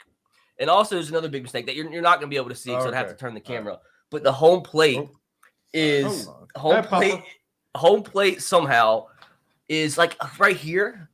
Can I do this? Hello? This is hard. Right? The home plate. Gosh, dang it. You could never be a weatherman. It's hard. It's hard. You could never be a weatherman. There it is. There you got it. Got it. Oh yeah, put that. So the finger on backstop. it. The backstop isn't there. The backstop Oh is yeah. like how do I do this? Yeah. The backstop is somewhere else. Jesus Christ. It's But hard. it still looks good. It still looks good. But It there's looks great. noticeable- Like we get the idea. We yeah, get the we friend know that what did it it's is. not the biggest baseball guy, as you can tell. But the effort's still there. I think it looks okay. You can't see the mistakes in the setting when I do my video. So still, I think I'm proud of it. The baseball game. We Oh, had a gosh. great time. It was fun. It was really it was fun. just so much fun. Like I hope you had a great time. I'm glad that you came. Like, you know, when I thought about people to invite and when I thought, you know, I saw that video of you facing a 90-mile-an-hour fastball where your friend like pegged you with it. Like I was just so happy that you came, and like I'm really excited for you to come run it back. I'm ready to run it back. And I'm ready to act. The problem here is I live in a very, very small town, and there's nowhere for me to go hit at cages. It's just like there's nowhere for me to go. So like it's so hard for me to like actually practice, but I'm gonna find a way. We have 4 months. I'm gonna find a way. I'm gonna hit a home run. Maybe that might not happen, but there's gotta be an indoor gym somewhere where you can. I mean, I hired a coach. Like it's not cheap. Okay. Yeah, but like I hired a Okay. guy and like he pitches BP for me. He works on my swing, and I mean it's paid off. Trust me. Like I'm so ready. you're not sitting there practicing with like a pitching machine? You actually No, have- no. Like I'm all taking those live clips at I've bats. seen, I thought you had a pitching machine. That kind of changes No, everything. man, my coach, like he's adjusting my swing. Like, you know, we Heck really yeah. changed the swing plane. The lower body's been fixed. Like, you know, last session was kind of ugly, but you know, like it's any process of athleticism. Like you're getting your mind and your body together are two different Yeah. things, you know, but it's been fun for sure. Well, my goal this year at the game is to not strike out in 3 pitches. That's the goal. Okay. That's the minimum. I goal. might take the first pitch and hope it's Yeah. in the dirt, right? I just Well, hope to make contact. That's the What one about, thing. what about you, Even Tree? if it's like a how's foul practice been going for you? You've been I haven't had- grinding? I have not had time. I keep it up at the gym. I keep up at the gym, but all I'm saying is, it's just like I haven't had time. It's winter here, man. I don't have time to go outside and do anything. Oh, it's probably the weather's there is probably so bad, huh? Probably Yeah, very well, cool. it's like it's nothing but rain and misery. Like since like October, November, combination sports and just winter. That's why. Yeah, I mean that's why. Like for me, like it doesn't matter what the weather is. Everything's indoors. Like I mean, big leaguers are in there training like all the Yeah. time. Like I've gotten to know a couple of them. You know, I shoot the shit with them. It's a good vibe. Like I love being around athletes and talking shit with them. And like they're always friendly. You know, like some of them are weird, but. I just hear Tree with some excuses. That's all I hear, Tree. Yeah. Excuses. Yeah. You're supposed to be out there grinding, Tree. Come on, I don't man. hear. Bitch, I'm grinding on the videos. Yeah, Come on. Yeah, I don't hear any barrels getting connected, but I do hear some gums clapping. That's what Oh, I hear. I hear them cheeks clapping. Always them cheeks clapping. I do Speaking of hear some- videos, man, you just hit 1 million subscribers. But the last time we talked. Yes, I have the gold play button. You want me to get it? Oh, You want me to get can it? you want me to can get we it? the see play it? button. Yes. Oh my Get the gosh, play button. Yes. That's Thank someone God I who's have been pants grinding on. right here. This is an Goals, unusual baby. sight for a YouTuber, like wearing pants. You know, Look at those No, legs well, I right mean, there. it's like- oh. Look at those It's quads. pants or gym RBT shorts, man. did- That's the summer grind. And there's Oh, the the pup pupper. right there. look at the glutes. Ooh, yeah, I got a little cake. You serving us cake right now? Oh my gosh, that's so beautiful. Wait, go see if you can see the camera. Oh It's yeah, kinda dusty yeah. a little bit. Oh, There it is. Oh. Beauty right That is a there. It took a while to come in, but this was a long time coming. Long Oh, time yeah. coming. Yeah, man. Like, oh, dude, that's the Valhalla of YouTubing right there. Like, that's the Oh, yeah. Hall of Fame 10 certificate. million, and then 10 That's- million, and then if you're lucky, you get the 10 mil. Yeah, 10 freaking right. million. All Yeah, to be 10 fair, to be million. fair, when I hit like 100K, like I genuinely genuinely thought there was zero shot I was ever going to come close to $1 million. So you never know. But right was now, there okay? YouTube's weird like that. Let me though. ask you, Yeah. Sam. Like after you hit 100, was there a period where like you had like another explosion where it just went like? Was there like a time from like say 200 to 400 where it was really good, or was it just the same grind all the way to $1 million? It's kind of it's been the same grind, I would say. Like, I mean, there has been like as a football creator, predominantly football creator, like you always have those like 95, that's a lot, probably 70-80% of your yearly growth comes in like the football season.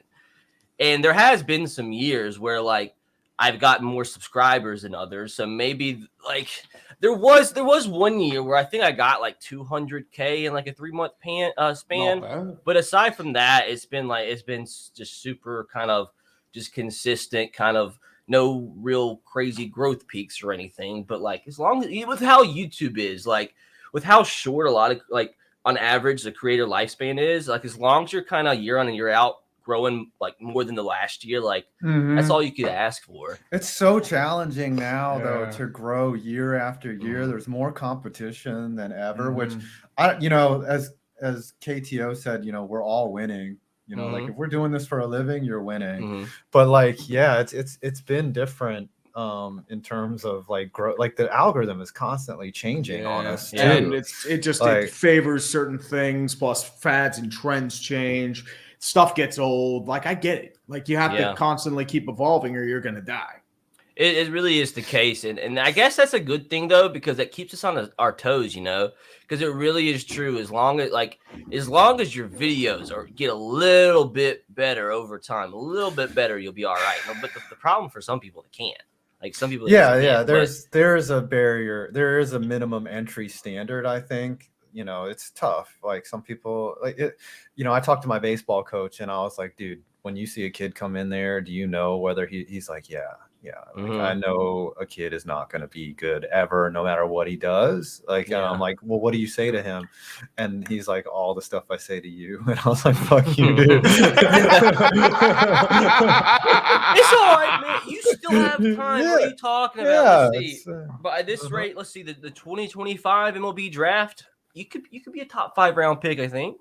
Top 5, yeah, maybe like round is in circle. But hold on, talking about subs though, Tree. I'm telling you, next few years, 1 million subs, you're gonna get that plaque. I don't know, man. I mean, like last year was a little rough in the growth department, but I mean, as I said, it happens. Well, it kind of has been for everybody. It kind of like in terms of subscribers, it is like looking at like data. I guess might be boring for some people. But like, it's so weird how you can look like 5 years ago and you used to get so many more subscribers per view. And now it's like to get the same amount of subscribers as you get in a month, like 5 years ago, you have to like triple that view count. It's crazy. It's like getting subscribers now, which is really just an arbitrary number because they really don't mean much. And plus, like YouTube views really mean everything. Yeah. And that's another thing. Like, I wonder if they're ever gonna do away with like the 100K plaques because you know how many so people, easy. Tens of thousands, maybe hundreds of thousands. Well, even now with YouTube Shorts, there's so many. There is probably people. You can get 100K near overnight if you hit time. Think about it like AI content. Like I was thinking about that the other day. There's a voice trainer that you can get where you just speak into it.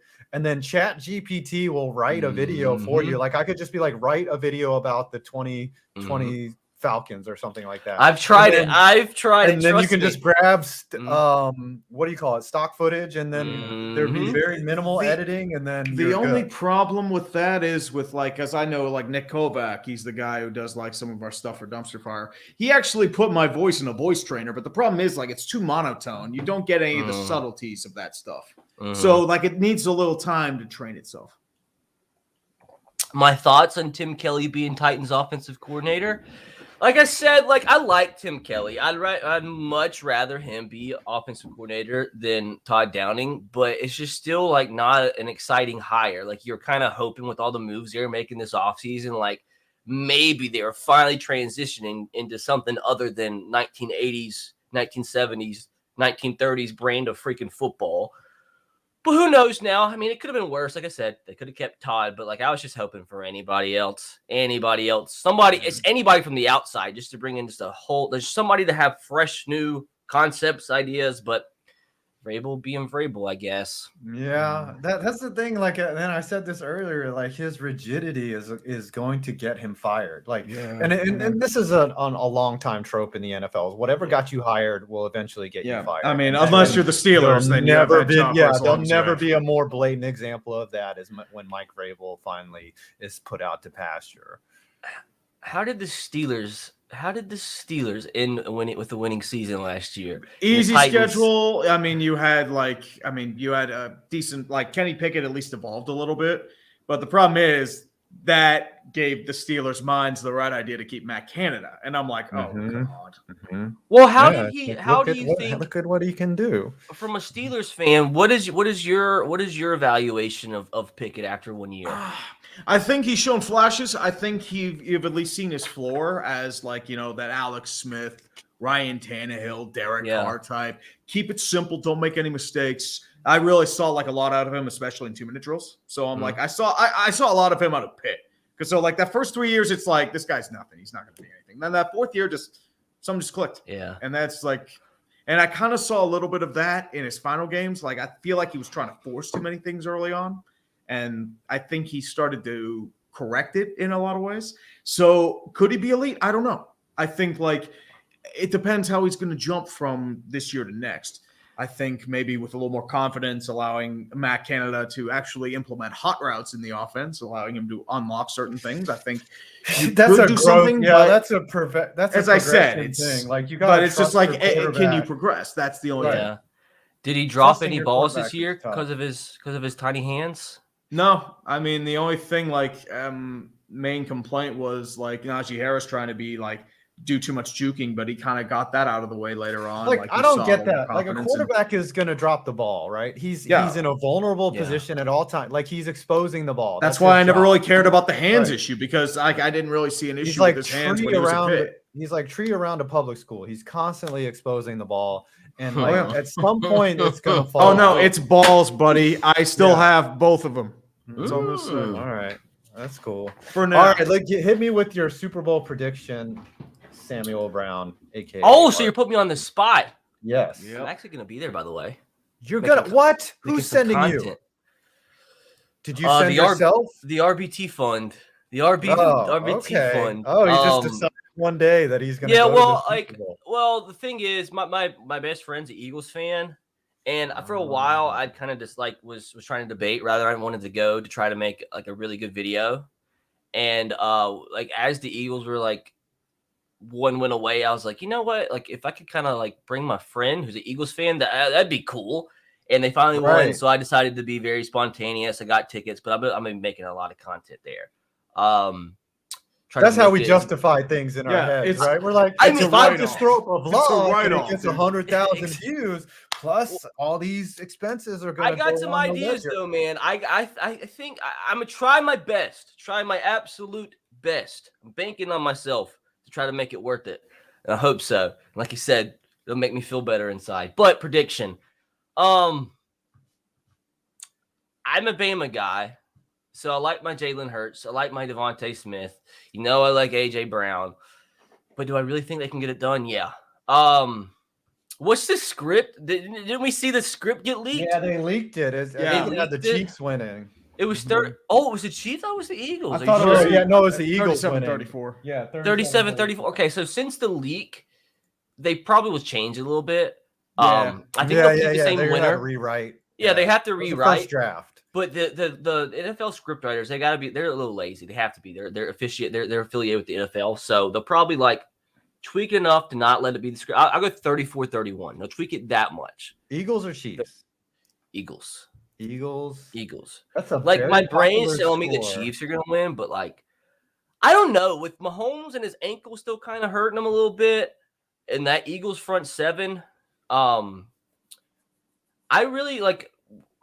What Super Bowl was it where the Chiefs lost because Mahomes was getting like he got sacked a trillion? Who they play? Tampa won. Was it the Tampa one? They one? got their asses kicked. I could they see were shut this down.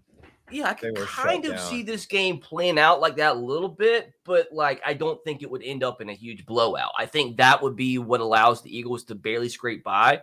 It might not be as extreme as that Bucks game, but I have a feeling they're going to get after Mahomes on that bad ankle, and I think they're going to barely squeak it out.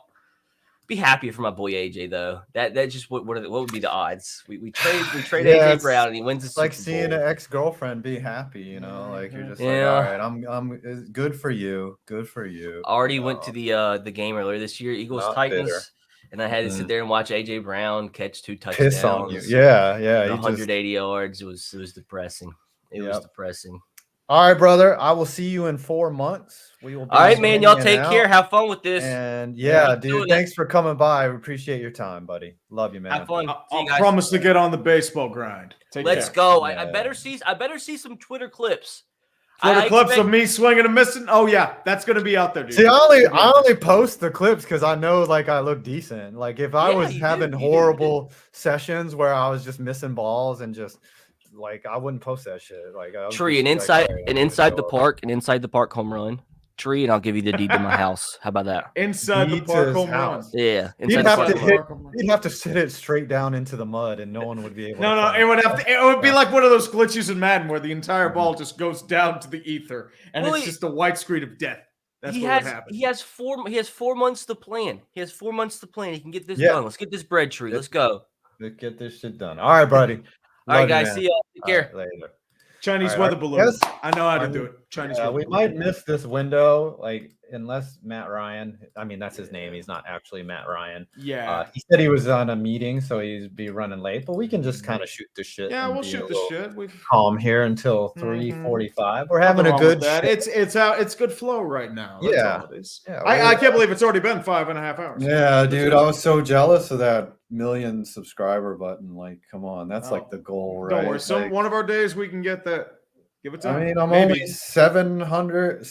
640,000 away, you know. I It's think like- I'm like 450,000. Man, you're getting there, man. Like, I mean, it's realistic I for you in the don't know, next man. 3-some years. I don't know. We'll see. Like, Sometimes I mean, YouTube's dude, weird like that. Maybe it's like that fucker EDP got 1 million. Like, we can get 1 million, okay? well, Like, EDP just goes off and rambles about stupid shit. That's why he got so yeah. many. I hope to God he's not at the Super Bowl. What's crazy? I think like the problem is like as I said, like he's on TikTok now.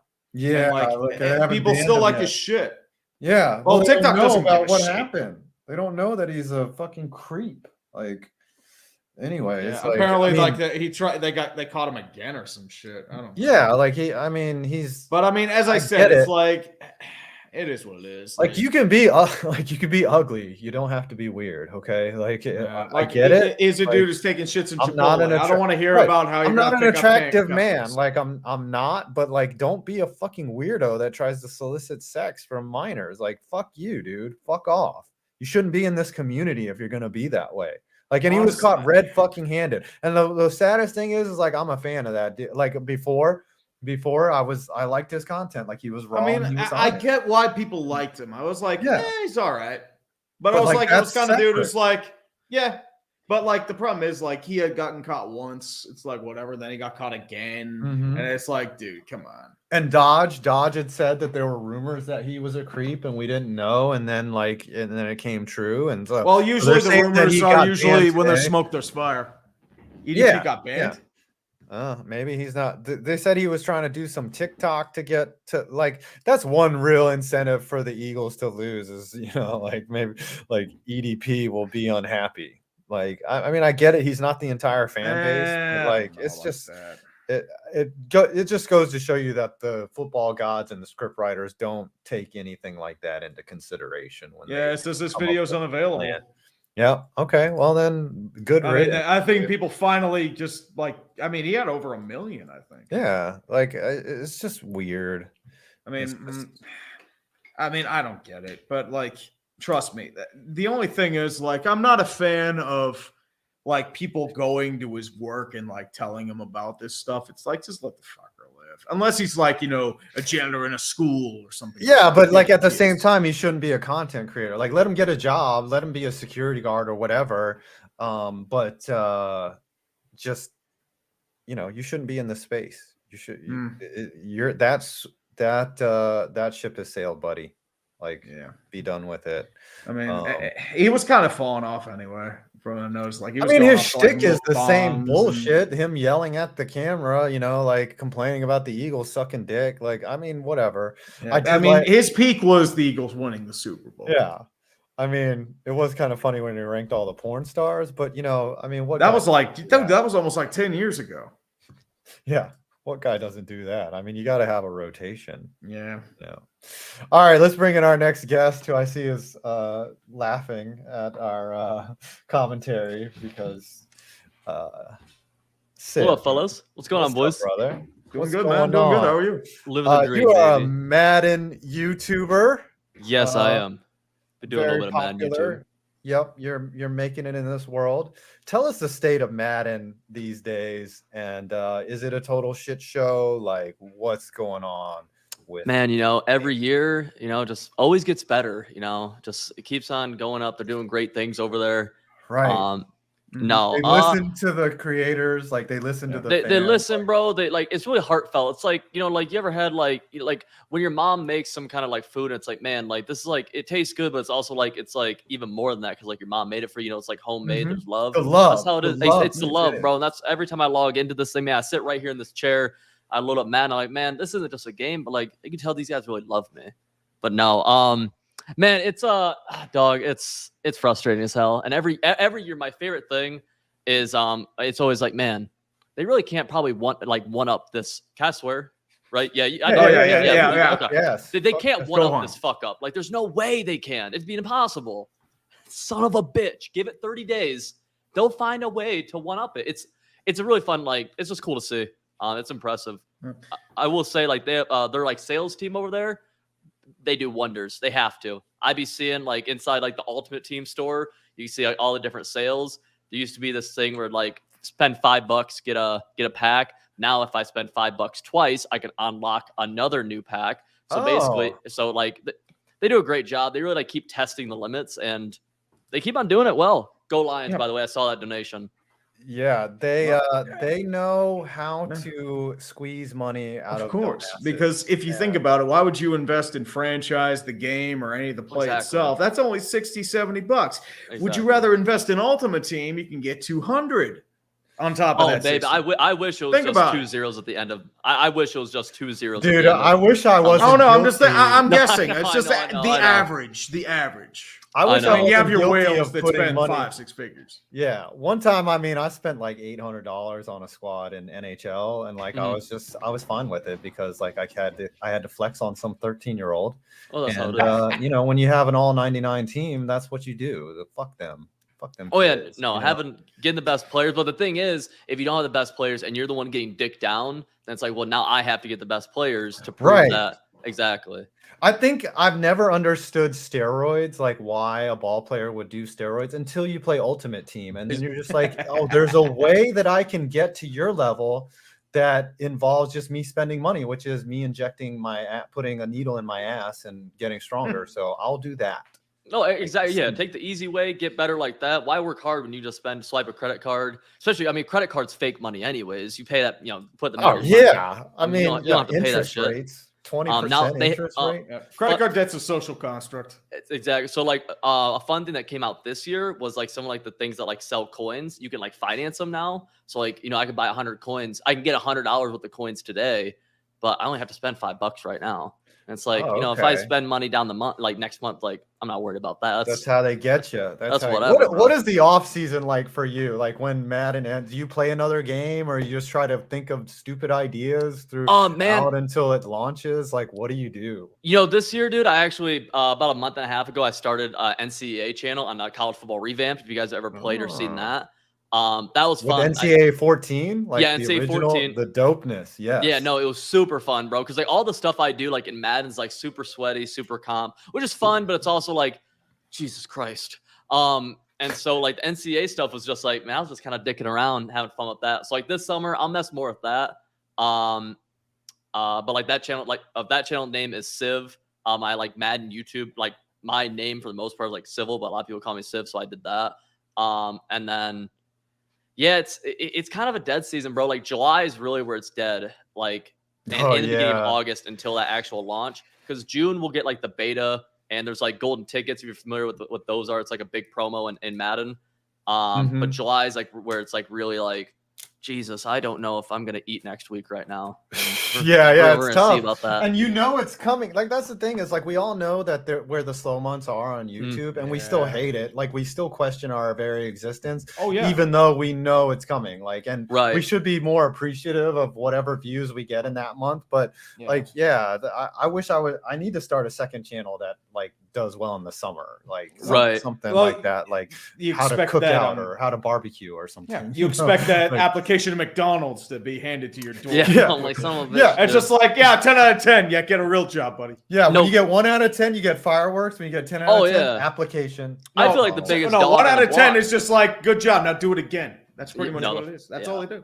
No, the cool thing with like the seasonality though is like, for example, because like you know that it's gonna come back in August though. I got a bunch of buddies who have done like who are like big into Minecraft. They've done a bunch of Minecraft stuff. And Minecraft, a game like that's not like backed by anything, like backed by like anything in real life. It's like that game starts to die off. You may actually be broken. Like you might never come back from that.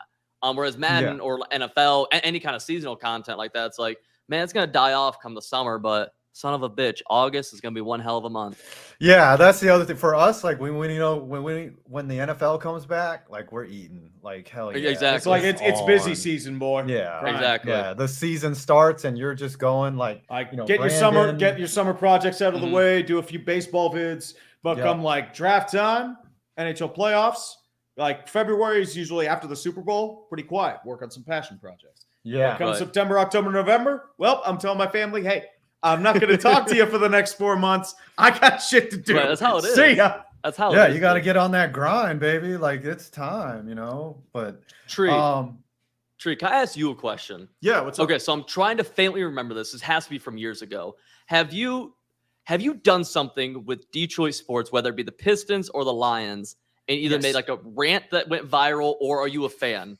I've actually done a couple. I've done the Red Wings in 2017, and I did the Lions back, I think, 18.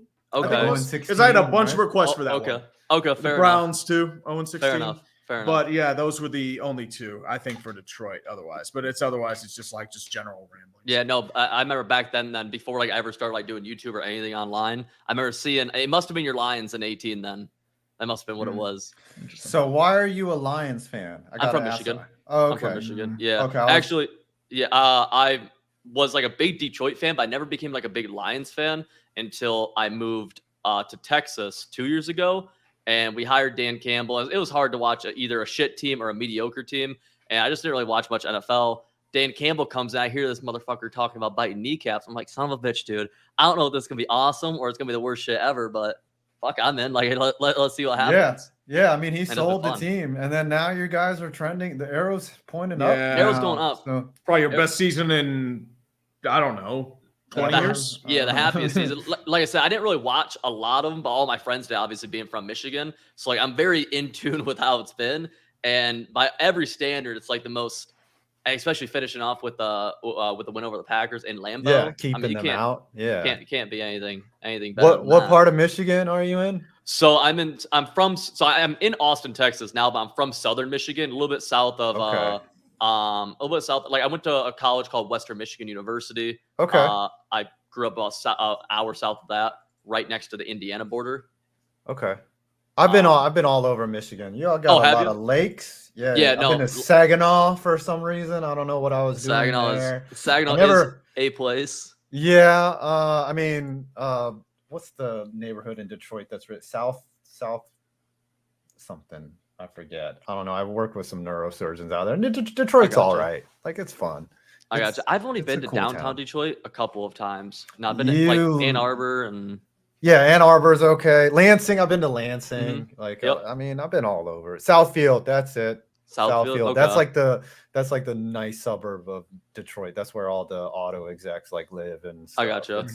It's good stuff. So, all right, let's get to this football game. Okay. The Chiefs and the Eagles. What do you think is gonna happen here?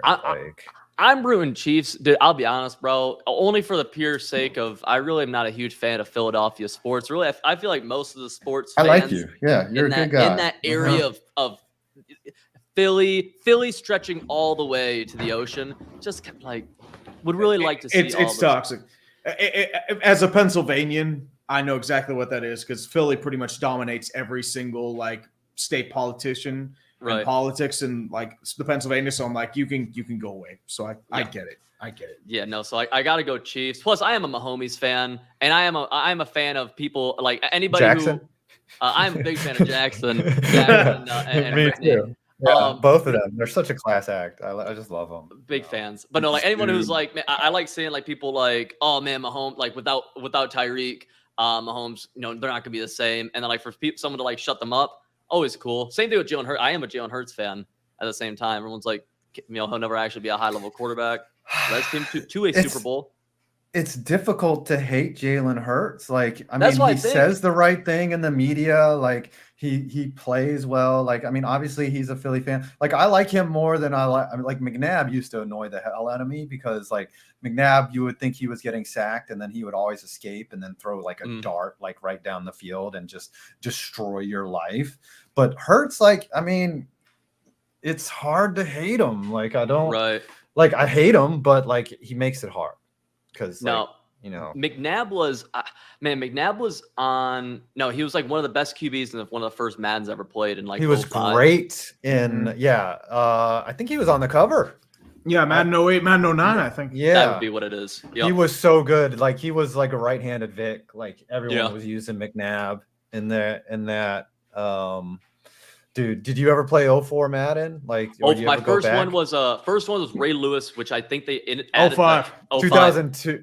Yeah. That was 05. I was on NFL 2K5, man. That was my jam. I played some 2K5 too. Me and my buddies had like both of them, but I think then after that I played like some 2K discontinued until like 2K8, which was like. Well, the problem was 2K5 Madden had the exclusivity license with EA in the NFL, Okay. so that's what happened. I remember being pissed when that happened. 06, he was on the cover. 06. Yeah. Did you guys know back then that it would go downhill like it did, like it has in terms of? I kind of felt it just because, you know, I would like competition breeds innovation. How That's do you kinda go how I from felt. like anybody that played that game when it came out, the one with Vic on the cover, it's like this is the greatest achievement in football, in video game football ever. Like for a lot of people, you know, whether it's that game or it's 2K.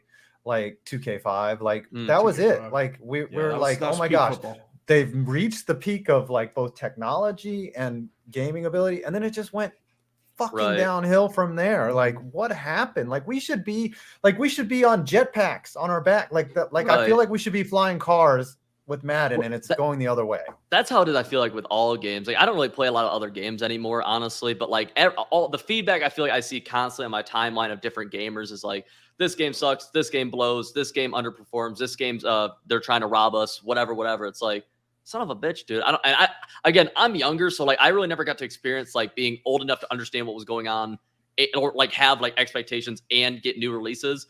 My entire time is like new release, this game kind of sucks. This game is trying to rob me. This game's putting a gun to my head, trying to take my credit card. Can't play this game without spending an extra $60 on top. Like it's like, all right.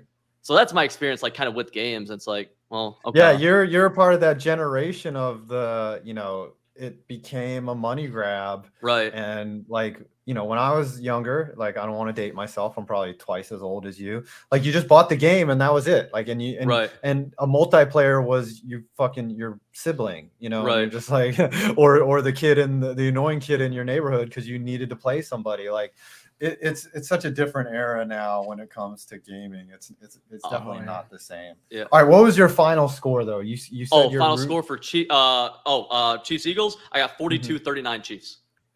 42-39 Chiefs. Wow. You're gonna pound me over. I want that. a barn burner of a high scoring game. Yeah, I would love. You know, I think the script writers they called it in there. It's definitely going to be a high scoring game. Like because they're going to want.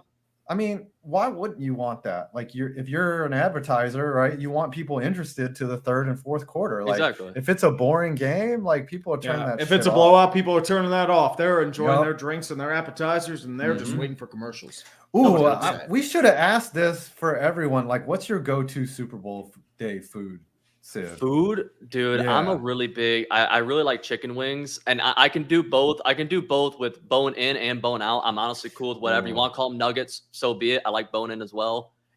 I will say really fast on that point, off topic on that point, but I think but a lot of people hate on bone out chicken wings, right? Boneless, but they have like a good place. Like if you're like with a lot of people, man, I personally don't like getting my fingers super messy. If I'm like, it depends. Like if I'm not sitting at a table, like I don't want to be on the couch, get my fingers all messy. Yeah, That's I just mean, me. it's all going to be about the coating, right? Like, because it's chicken. It's chicken. Yeah, just call them right? chicken fingers. That's all. Right, but they are just chicken finger. They're just wing shaped. They're like somebody took a stamp and they just made wing shaped chicken fingers. Like, just call them that. They're not boneless wings, okay? But if it's a good type of chicken and it's like a good outer flavoring, I fuck with some boneless wings, especially if you're drunk. Like if you've had a couple beers, like all chicken is good. Like I'll eat anything them. fried or like. If I've had like 10 crispy. beers, I'll just eat the chicken. I'll just go out and get a chicken from a coop, you know, just randomly walking by, and I'll just eat the fucking chicken. Honestly, feathers. what I would do I don't is give a like, shit. honestly, if I'm drunk, at you. part of me like would want to go to a store and fuck up a rotisserie chicken. Dude, I bought a rotisserie chicken. We used to have them a lot when I was little, bro. I had them probably like a month ago.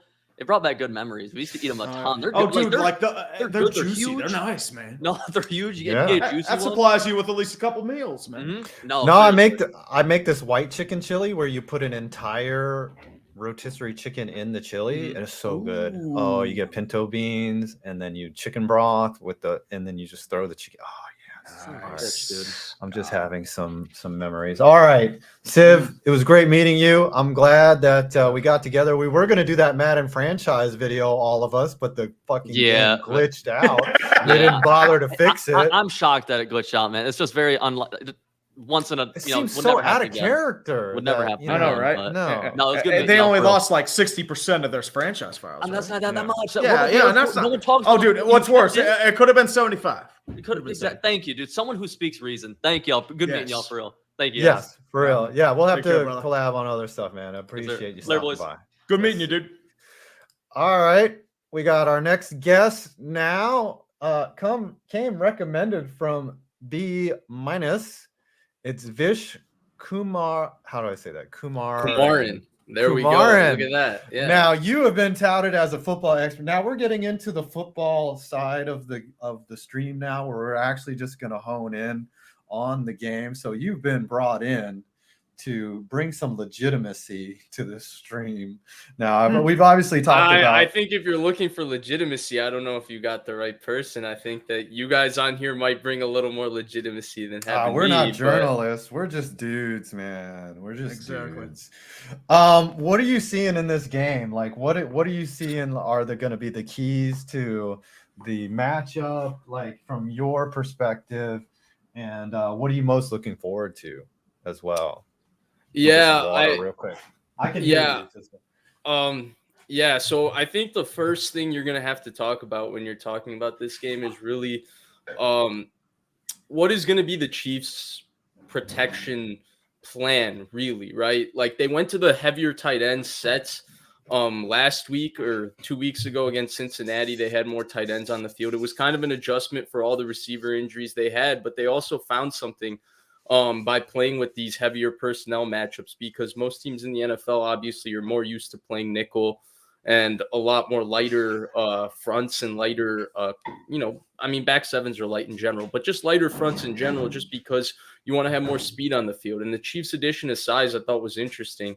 And when you look at Mahomes' ankle and the fact that he can't necessarily mitigate protection issues the same way he usually does, just because his ankle is compromised, I think the big matchup in this game is going to be those Chiefs tackles, because Orlando Brown, I think the common fan thinks Orlando Brown is still a star player. Yeah, Brown is because not you hear very the good. name. Yeah, you and hear the name and you're just like, oh, Orlando Brown. Yeah. He's not very good. He did not have a very good season.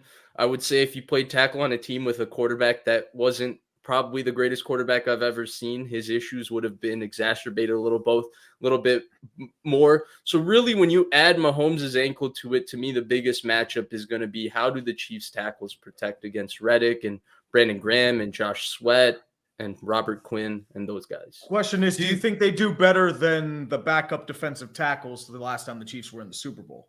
Because remember, they were without Eric Fisher and Mitchell Schwartz for that. Oh, yeah. So they'll do better than that. They'll do better than Wiley. Wiley and Orlando Brown will be better than that, right? Because they were without both Schwartz, and then Fisher got hurt in the AFC Championship game. So it'll be a little bit different. I also think the Chiefs' offense is structurally completely different. And Mahomes, to me, 2020, he was a great quarterback. In 2022, 23, he to me is the best we've ever seen. Like the level he's playing, it's not, and I hate this because Dan Orlovsky made a comment and turned into a big subject, right? That Joe Burrow is the best quarterback and Mahomes is the best player. I hate those kind of conversations because I think they diminish how special Mahomes is as a quarterback. It's just mechanically slightly unorthodox because he's able to put his body into positions and still deliver it accurately that other people can't. But what people don't realize is the manipulation of his body, all those different angles he takes from the pocket, the way he's able to manipulate defenders and his spatial awareness of where defenders are and how he can manipulate his angles and his arm angles to contort his body to throw the ball accurately is such a supremely high level that I like. It's at like a Rodgers Brady level, and It's mesmerizing. He's 5 years into the league. And so I think when you look at the matchup and you're talking about, well, yes, their tackles are an issue. The Chiefs are also not just this down the field passing game anymore, right? They have this amazing incorporation with Mahomes being so patient and so willing to make correct decisions, which was the adjustment he made midway through last year. And that's where, you know, the Eagles are going to primarily play zone. They'll play a lot of quarters coverage as they always do. And I think you're going to see Kelsey in between the numbers and Mahomes in between the numbers a lot in this game. Like that was my question, right? Like, so if the ankle is bothering Mahomes, like how does that affect the his game with Kelsey, right? Because like a lot of times when you see Mahomes find Kelsey, it's off of sometimes a broken play, sometimes him scrambling, like sometimes him doing something unorthodox where he finds him. I wonder how that's going to play out. Do you see any type of like if like for me, like I don't think that the ankle is going to be an issue. Like I truly believe that, but if it is, like how do you see them adjusting and how does Kelsey fit into that? Yeah, so I actually think the ankle will be an issue. It's just he's Really? so good. He's just so good that I don't think it's gonna affect how, like, he's still gonna play at a high level. But if he had a healthy ankle, he might make a couple more plays that he might not make. Because I thought that was the Bengals game, right? Like I thought he played exceptional in the Bengals game. Really, when you look at it, all the guys that were out, he was exceptional. But there were maybe a couple plays with a healthy angle that Mahomes, if he would have stepped into that, the sky throw that he grounded. And so I agree with you. And I think where you look at the Eagles matchup, right? You look at their secondary, it's very good. Their safeties are very good. They like robbing these crossing routes over the middle of the field. They like doing that, right? They had that plan against the 49ers. We didn't get to see it materialize. Well, now when we look at it with the Chiefs, the difference is I just feel like it's harder to do that because, Andy Reid, they're going to throw the ball outside the numbers willingly and more aggressively than San Francisco ever does. With San Francisco, everything is in breaking, right? So the Eagles were able to do stuff like where they cross key their safeties and you have one safety robbing the first crosser, the next safety robbing the next crosser, and there you go. You're basically taking away two in breaking options. The Chiefs will attack outside the numbers and stuff like that. And I've reached a point of numbness. I don't know about you guys, but just as like a football fan, not even analyzing the game, Mahomes to Kelsey feels like even if Kelsey has a quiet game, it's going to be 7 catches, 85 yards, and a touchdown probably. Right? Yeah, that's quiet for him. That's quiet because he's such an integral part of the offense, and you're never going to see like the Chiefs get shut down per se. Right. Like 24 points is a shutdown for them. Like, I don't care which defense it is. Like, they're going to score their points. Even if you get them to 24, do you feel like you can stop them the next possession?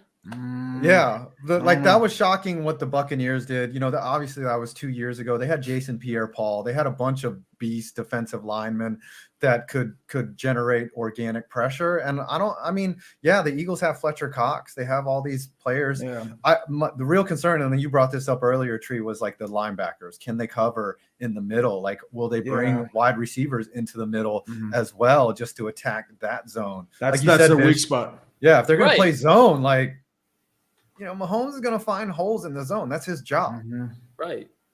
And you look at Dallas, right? Dallas was the one team that dropped 40 against this defense.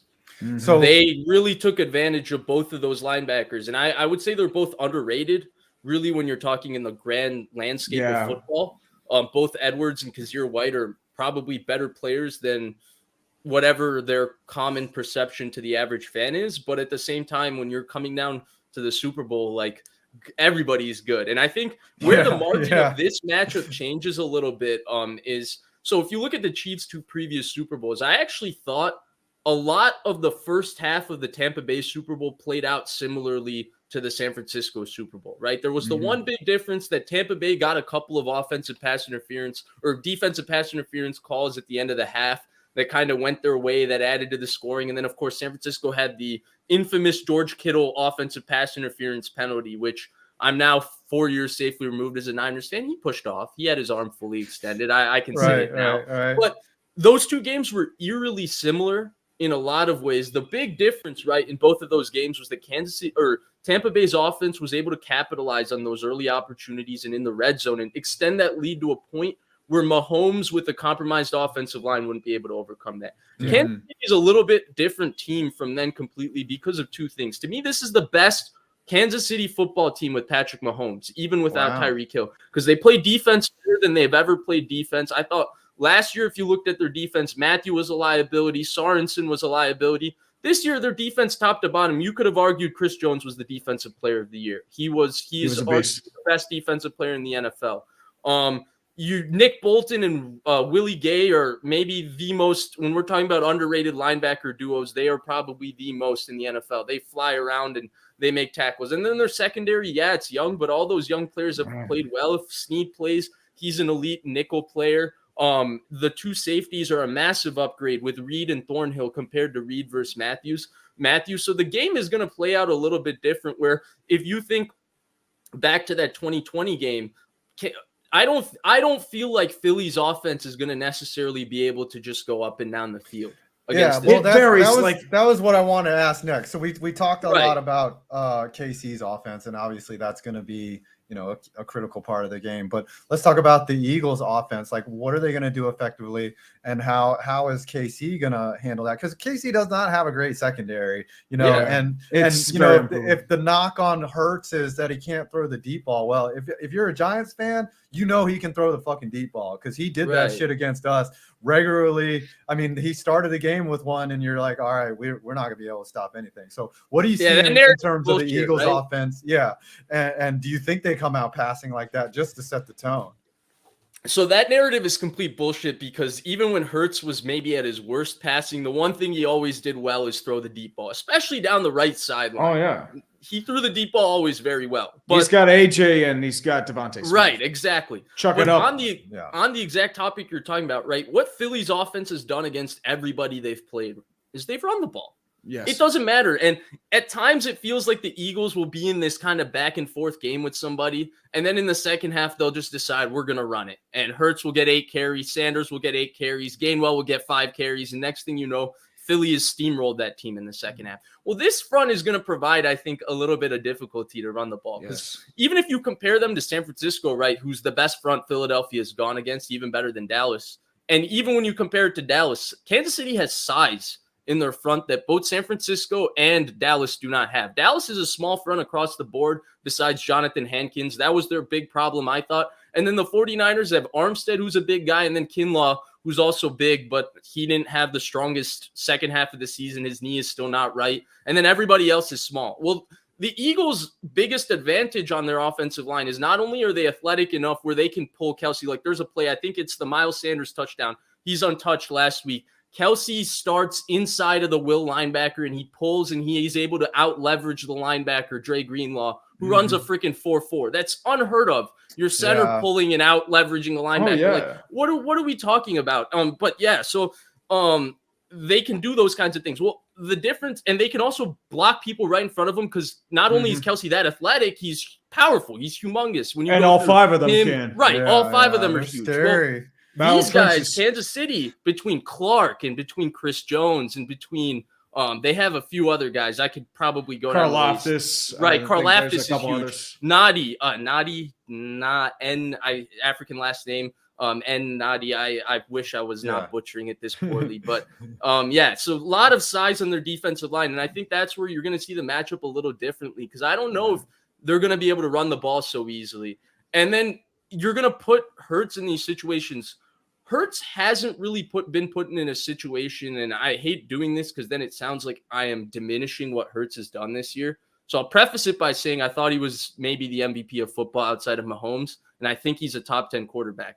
But if there's a weakness to his game, it's kind of the Russell Wilson-esque of you keep him within the pocket, or there's 2 ways to play Hurts. You keep him within the pocket and you really make him process late in the down, and you just keep him with there and you make him throw. The Niners had that plan with him. It worked, right? They shut down the Eagles' pass game. Eagles were still able to run the ball, and the Niners' offense never put pressure on them. So the game wasn't there. Yeah. The game is hard to gauge them off of, because Right. Eagles started with great field position many times. Like they cashed in all those opportunities, I mean, which you have to do, but it's hard to gauge them off of that game. Like maybe the Giants game is a better litmus test, but then the Giants, even that, really the Giants show are, up. The Giants were punching above their weight all year. Yeah, Right. they got run over, which is scary because the Giants have big guys in the middle, Dexter Lawrence and Leonard Williams. They got. I mean, it's ran only, the but they don't frick got over. big guys on the edge, right? The Yeah, edges are I mean, smaller, between Kayvon's, he's Ojulari just and more floating Thibodeau, out there. smaller guys.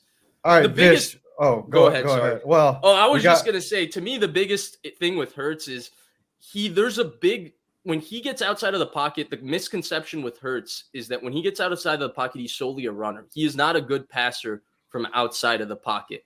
And I think that's where a lot of this matchup is going to be played, because it's going to be the Chiefs' young corners. Can they hold up a few different downs in man coverage? The Niners corners, for all the criticism they got through the playoffs, both Lenore and Charvarius Ward, the few times they did go man, and when they did, they held up against both Brown and Smith.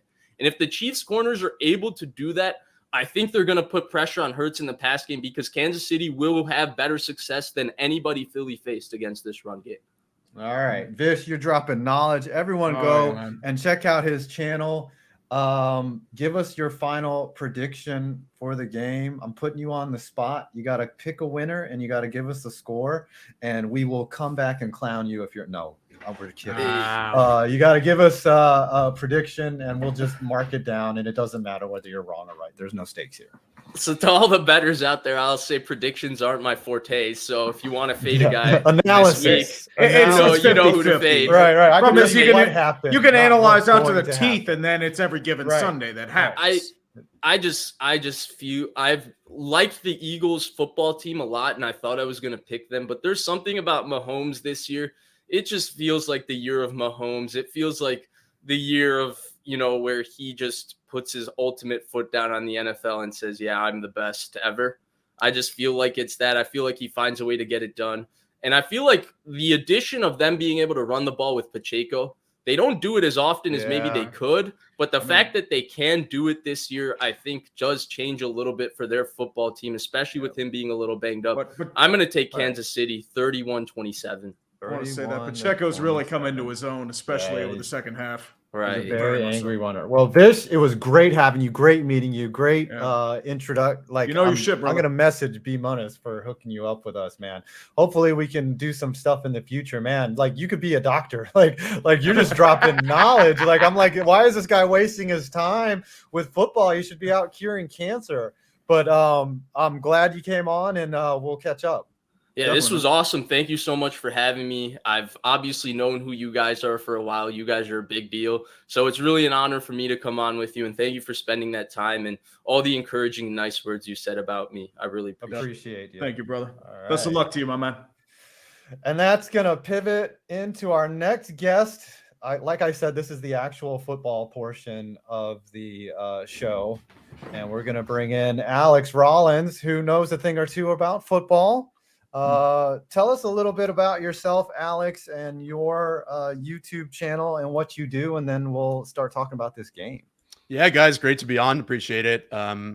I run a film breakdown channel where I analyze the All-22, and I feel like a lot of times watching on TV, the broadcast angle, there's just a lot to be desired, right? Yeah. The announcers, a lot of the time, are just honestly, they don't have enough time to explain what's going on. A lot of them need a little more, maybe IQ in the head there. They're not really bringing actual analysis.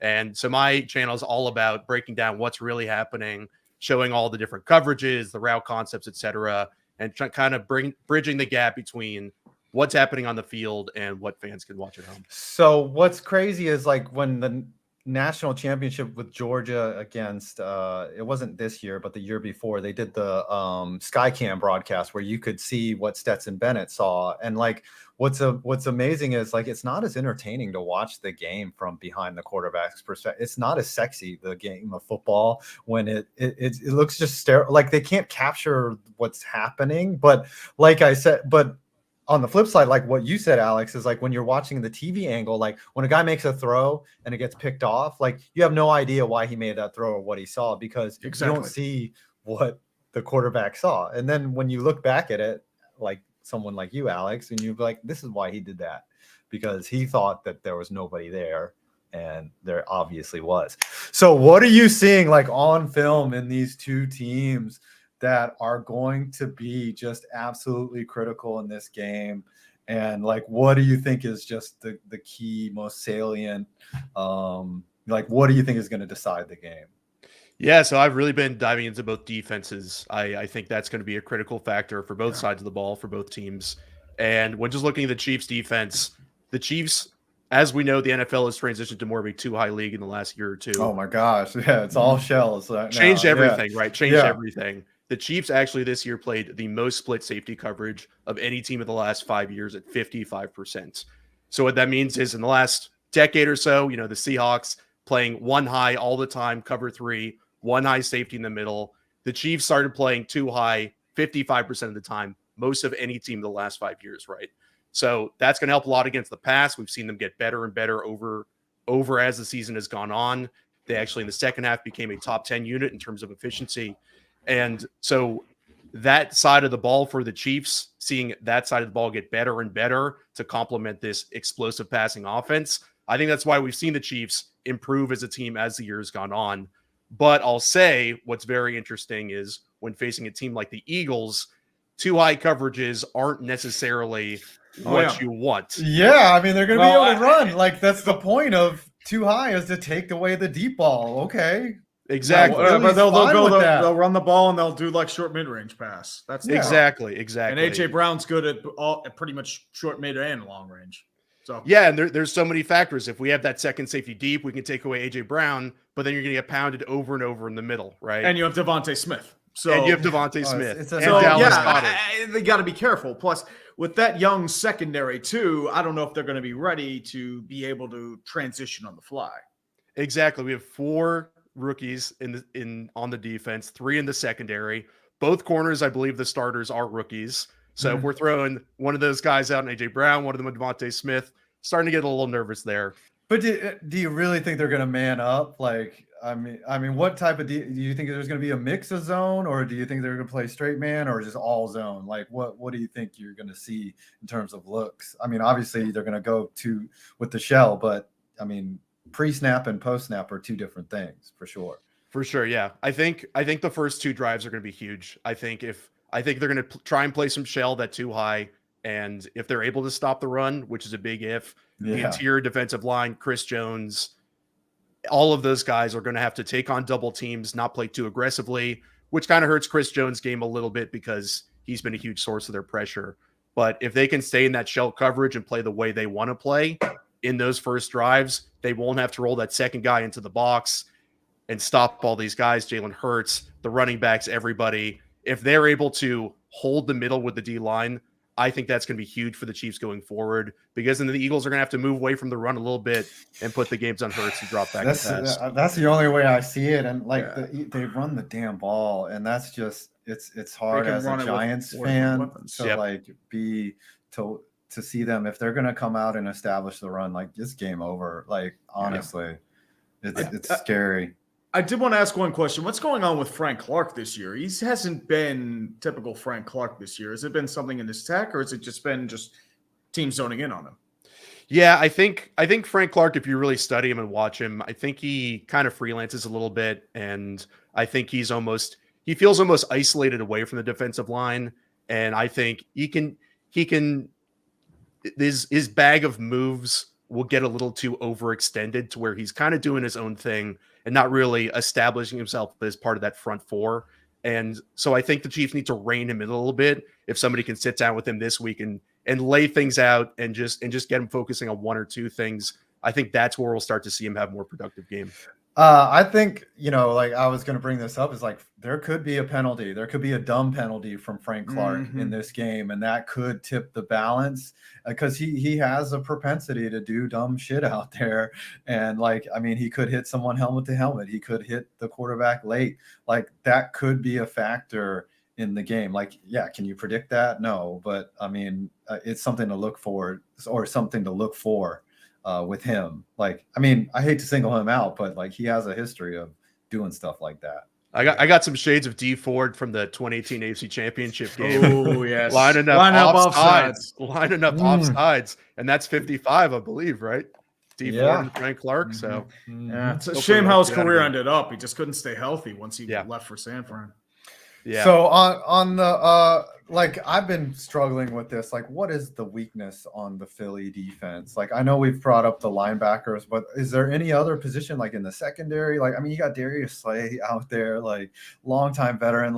Where is the weaknesses in their defense, and how are the Chiefs going to be able to attack that? Yeah, I think when looking at the defense and studying it, I think how well the cornerbacks are able to tie to the front, meaning that front is incredibly aggressive, right? Nice. This is a defensive line that might set the record. If they get 4 sacks, they'll tie the 1984 Bears for most sacks ever by a defense. And you'll see Bradbury a little more than Slay, but you'll see Bradbury very aggressive jumping routes, and guys will burn past him, but then the quarterback's on his back, so he's not able to make the throw. So I think really what it comes down to for me with this Chiefs offense, I think we're going to see a ton of screens. I think we're going to see some influence plays, some pulling guards, where you're going to try and have to keep the Eagles' defensive line off balance a bit. So we're not going to let them just fly upfield. This is one of the most aggressive defensive fronts I've seen in a long time, honestly. All 8 guys deep are just flying through the line, and it's loaded with depth. It's loaded with depth. And these are things that you can do when you have the personnel, right? A lot of teams talk a lot about we're going to be aggressive, we're going to go after the quarterback, we're going to run the ball, we're going to throw deep. You don't have the personnel to do that, so shut the hell up. Yeah. This Eagles team, it pains me to say it. I don't know what team you're a fan of, Alex, but as a Giants fan watching this roster that they've put together, it's a little just disheartening because you're why don't we have that for us? We should have that. Legitimately the best unit I've seen out of them and probably in my life. Yeah, I think this is a better team than the one that beat the Patriots, for sure. No, it's a better team than the ones they featured in the mid-2000s. Oh, yeah, for sure. For sure. And if you go online to Pro Football Reference, their draft history the last decade, it's unbelievable. And not even just guys on their team. Their guys are littered throughout the league that are just quality players. And the depth is insane. You're right. Right, and I've brought this up. It's they were ready to fire Roseman after they had to trade Wentz, and their off season that year was just absolutely terrible. They were would have been justified, strapped with a terrible contract. It looked like it was over, and then everyone's like, "Oh, Jalen Hurts, okay, he doesn't scare us," and now he's playing in a Super Bowl no less than a year later. When they were like, "Get this guy the hell out of here," it's really just when you had to put up with Dave Gettleman for 4 years of just terrible just typing away on the computers, just whiffing on draft picks. Okay, Jones ended up being the best quarterback in that. Well, outside of Murray, but the second best quarterback in that draft. But when you see someone evaluate talent and just not miss, which you can't really do in the NFL, missing is not an option if you want to keep your job. It's been tough to watch. What's your favorite team, Alex? So it was I grew up in Oakland. I live in Oakland. It was the Raiders, and then they left, and it was the bowl cut got them out of there, and I'm kind of team homeless right now. Okay, maybe you should auction off your fandom. That's what you should do. Well, do you guys want to pitch me on anything? Do you want to pitch me on anything right now? No, Giant? what I would You're not let giving the too strong of a fans take do right it. here. No Yeah. losing seasons. Oh, okay. You can have agony of 9-8, 9-7-1. Modern day Let's Jeff go. Fisher here. Modern day. Oh Jeff yeah, we're Fisher. talking about football hell. Let's go. If you're the type of fan where your team wins 3 games in a row and everyone's putting you in the Super Bowl, then you are a Giants fan. Let's go. Like if that's the type of bravado that you crave, that's what you see on Giants Twitter all the time. It's like, oh, we won. We're 6-2 Super Bowl. I'm like, we are 6-2 off of some fluke wins and some lockdown defense in the last minute that bailed us out. So yeah, that's my pitch for the Giants. Like we might win 1 every 10 years, but the Raiders haven't been in a long time. So we'll take some bandwagoners. It's Vanilla Vic interests me for sure if they bring him back. He does, and like I've talked about this with like Kafka's system. Like everyone's like talking like, what if they get him a receiver? I'm like, Kafka's system. Wide receivers just might hate his system. Like it's a very Greg Roman-esque. Like get the quarterback out of the pocket, let him do things. Like if you're a top flight wide receiver, why would you come to New York? Because like you're not going to get very many balls thrown to you. Well, I love what Kenny Galladay's doing out there. Yeah, Oh, yeah. yeah. I mean, Fantastic. who? Like Oh, that dude, guy's did you been see on a that milk catch in carton week for the last- 17? You see that catch? Touchdown, baby. Touchdown. First touchdown. I think Five there's second more. highlight reel.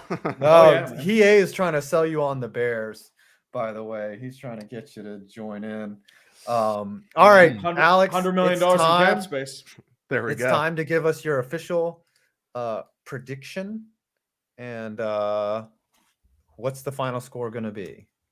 Yeah, so I see this being a little more low scoring. I feel than the general public. I think don't we're think going to the see script more writers- of a 24-20 Chiefs victory. I don't think it's going to be Okay. this explosive necessarily game. I was loving what Vish was saying. I think I see this just feels like Mahomes' game. It feels like Mahomes versus the entire Eagles team, and this is his year. The Chiefs, the offense, the efficiency, top 5 in the last 2 decades.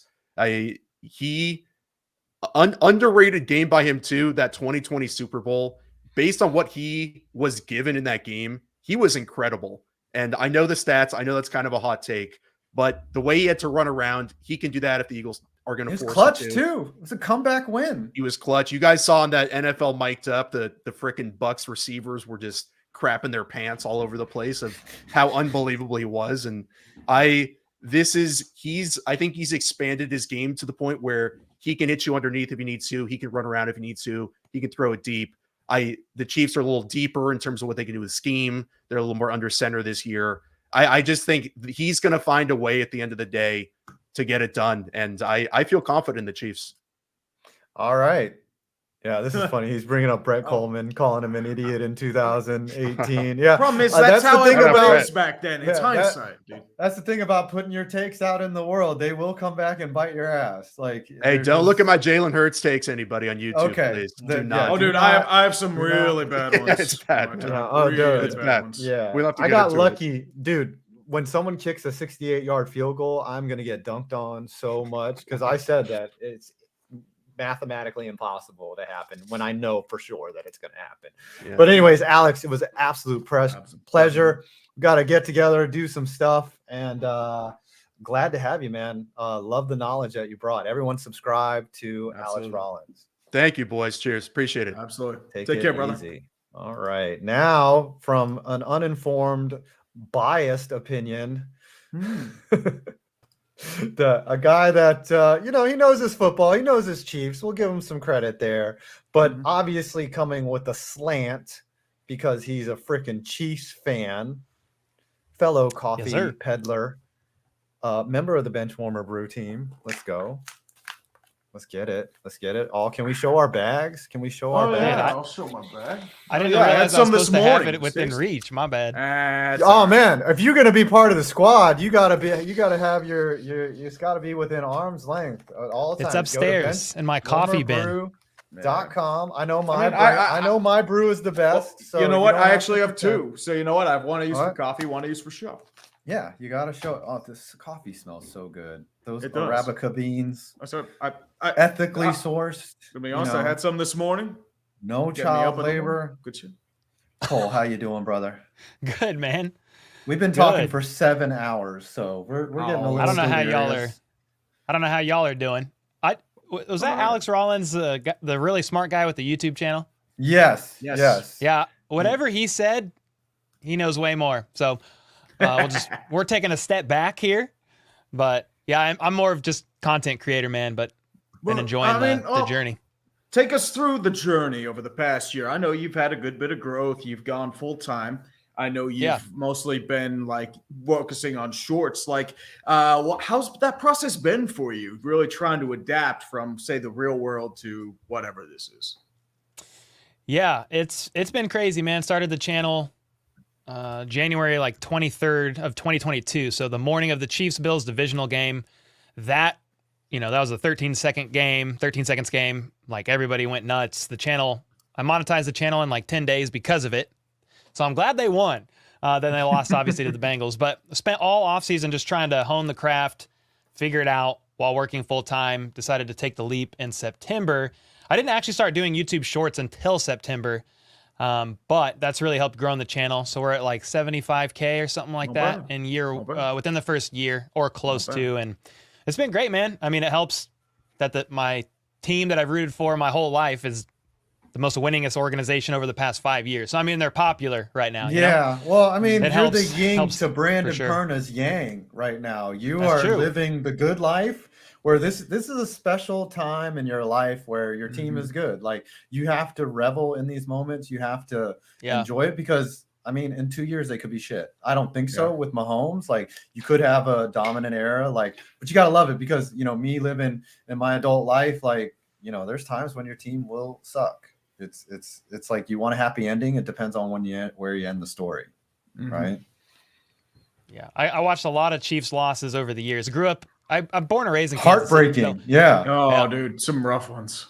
Yeah, the Colts loss in the playoffs is one of the ones I'll never forget. I think we were up 27 or 28 points. That was, that was so bad. That one. I thought you were talking the 95 one. I was only 4 then, but I was probably watching. Yeah. I thought you were talking that one. There's been some bad ones. The Lynn Elliott one was bad. I don't even like to say his name. So yeah, I don't blame you. Hey, man, we living it up now. Super Bowl week. I'm just trying to cover as much much content as I can. There's there's so much.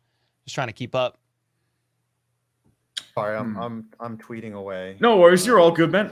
So, do you have any future plans for the channel? Do you did you want to branch out to other objects, or like NFL, or did you want to focus solely on the Chiefs? Do you want to create a coffee channel where you just brew, bench warmer brew, beard, beer, and brew? That's actually not bad. That'd be kind fire. of sexy. I mean, I cover on my channel. I do cover some bigger NFL stuff, especially in the off season. It's going to get pretty lean, so we are definitely going to cover big picture NFL. I've been sprinkling in for months now AFC West news. So we talk Raiders, Broncos, Chargers. Just try to keep everybody on the up and up.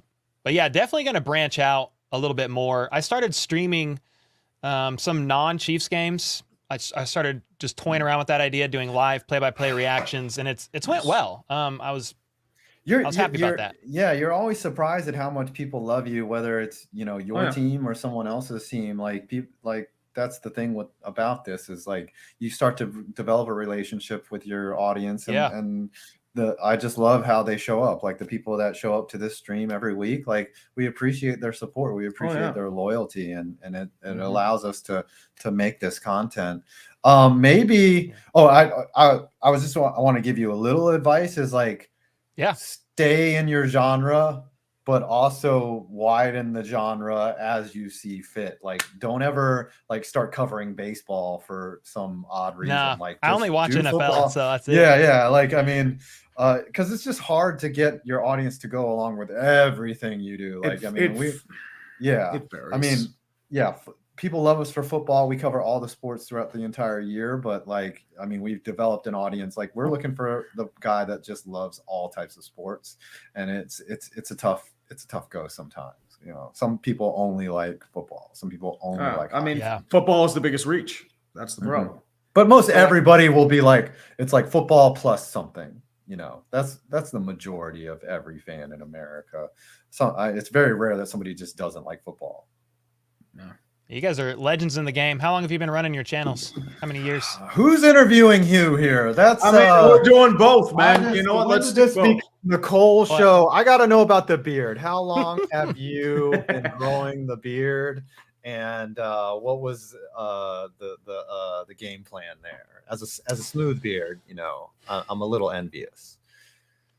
Yeah, I mean, I always had, like, as a teenager, just something. But then I was like, can I grow it out? Grow it out. And that was like an awkward phase in like 2017. We connected the stash.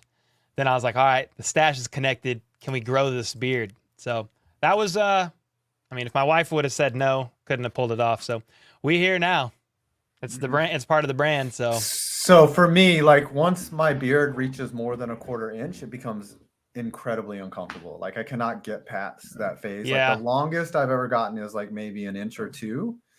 For you, is that a problem? Because I know people with beards like out to here, and they're like, it don't bother me at all. Like, is that the situation right there? Because we're totally talking about football now. I mean, there was a phase where it gets pretty dry when you're growing it out.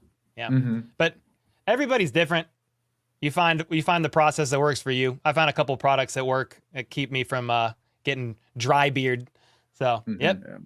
I always All noticed my neck was always the issue. It always get neck irritated is whenever I tough. try. You got to keep that clean. Do you shave underneath there? I do. Yeah. I shave under here. Yeah. Okay. So I was wondering if you did the whole The thing neck or is not. always a rough spot, no matter what. You let that Hypersensitive. go.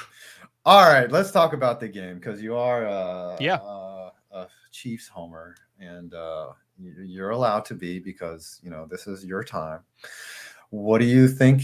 How do you think this game's going to go? And I mean, a lot of people are taking the Chiefs. A lot of people are taking the Eagles. Give us your thoughts. Totally unbiased thoughts, by the way. Yeah, I mean, I love to troll around, man, but I try to be as realistic as I possibly can. I've just been trying to do as much research and try to figure it out. Because, yeah, depending on who you ask, they'll choose a different winner.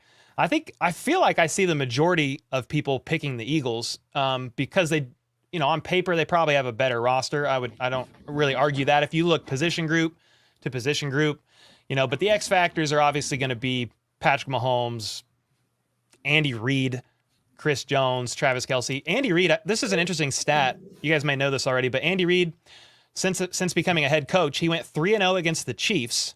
Then in 2013 comes to KC and he's 3-0 against the Eagles. So he's won every single game against the two teams, and the common denominator was Coach Reid. So that's certainly where I'm looking is what can these coaches do? What can Andy Reid cook up on the offense? How's the health of the Chiefs wide receiver core going to be? That's a big one for me. Yeah. Kadarius Toney with the ankle, Juju with the knee. He's been dealing with knee swelling. Patrick Mahomes' ankle. Yeah, McColl's on IR. They brought back in CEH. I mean, that's got to be just depth. I feel like Pacheco's taking a spot. Listen, I don't think CEH is really going to do much. If I could do anything as hard as Pacheco runs the football, I think I would be like a millionaire. Like that dude is fucking pissed. Like he does not care about there is no tomorrow with him. He's like, yeah, I'm just running through your face. Like he went to the Marshawn Lynch school of running the football, and I love it. I absolutely love the way he runs. His story is so crazy. He lost his brother and his sister within a year and a half of each other, I believe, in college.